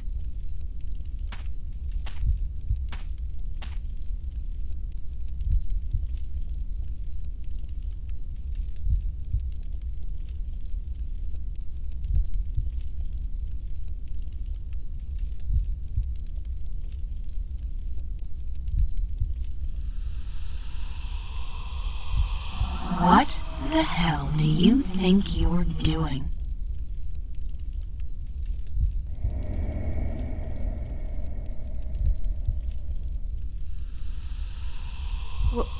What?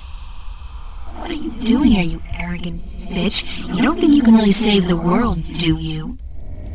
Who are you? Don't tell me you don't recognize me, April Ryan. I'm you. That's impossible. This is just another dream. I must be dreaming. Think again, loser. This is as real as it gets. Why are you here? I'm sending you home, that's what. You're a sad little twit. Don't you realize that? There's no point subjecting the entire world, two worlds, to your feeble attempts at redeeming yourself, is there? Go away! Leave me alone! How the hell am I supposed to do that, Einstein? I am you. You are me. Unfortunately for the both of us, we're inseparable. I don't need this Freudian id crap. Not now. There's so much I have to do, so many people I have to help. Oh yeah? Like you really believe that? Like you give a shit about those people? You're doing this for yourself, April, and that's why you're gonna fail. Shut up! Shut up!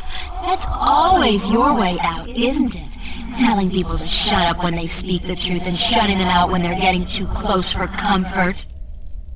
Hey, don't tell me I do it because Daddy hurt me. Screw that.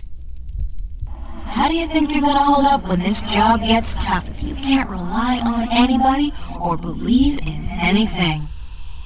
I'm doing it, aren't I? Yeah, because what kind of choice did you have? Face your problems back home? Face the nightmares? I don't think so. So you run. And you think you're putting distance between yourself and your fear of the past and the present?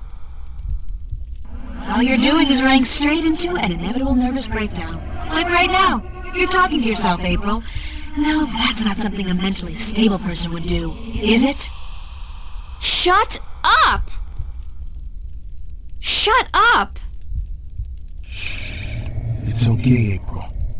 It's okay. Charlie? Charlie, is that you? Don't you worry. I'm here. I'll take good care of you. Oh God, Charlie, I'm so glad that you're not here. You can't be. I'm still dreaming. No, you're not dreaming. I'm here, but in spirit only. Is it? Is it really you, Charlie? We are Charlie, your friend. We feel his heart and his mind, and his sleeping spirit joins us. But we speak from the great digs of the beyond, where the songs of the banda never end. You're the dead? We have passed into the soil. We are spirits, and we have come to guide you. Why, Charlie? Why do you show me Charlie? He loves you, and so he guides us here, into your heart and mind. He loves me? Charlie loves me? You are not alone in the world, April.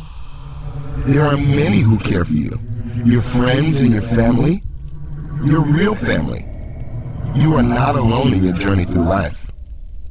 What do you know about my family? My real family?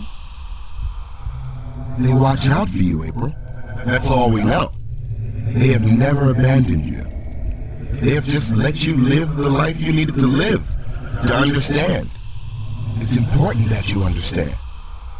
Understand what?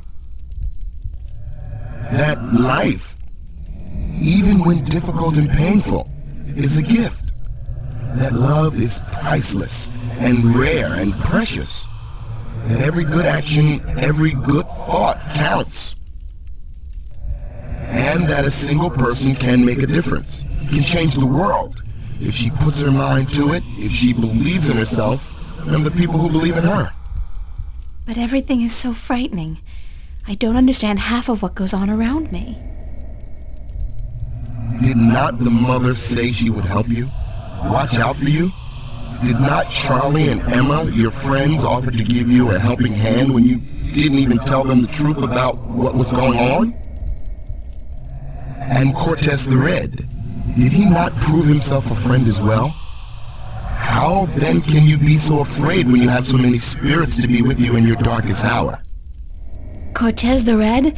Please, tell me what I have to do. I'm just fumbling in the dark here.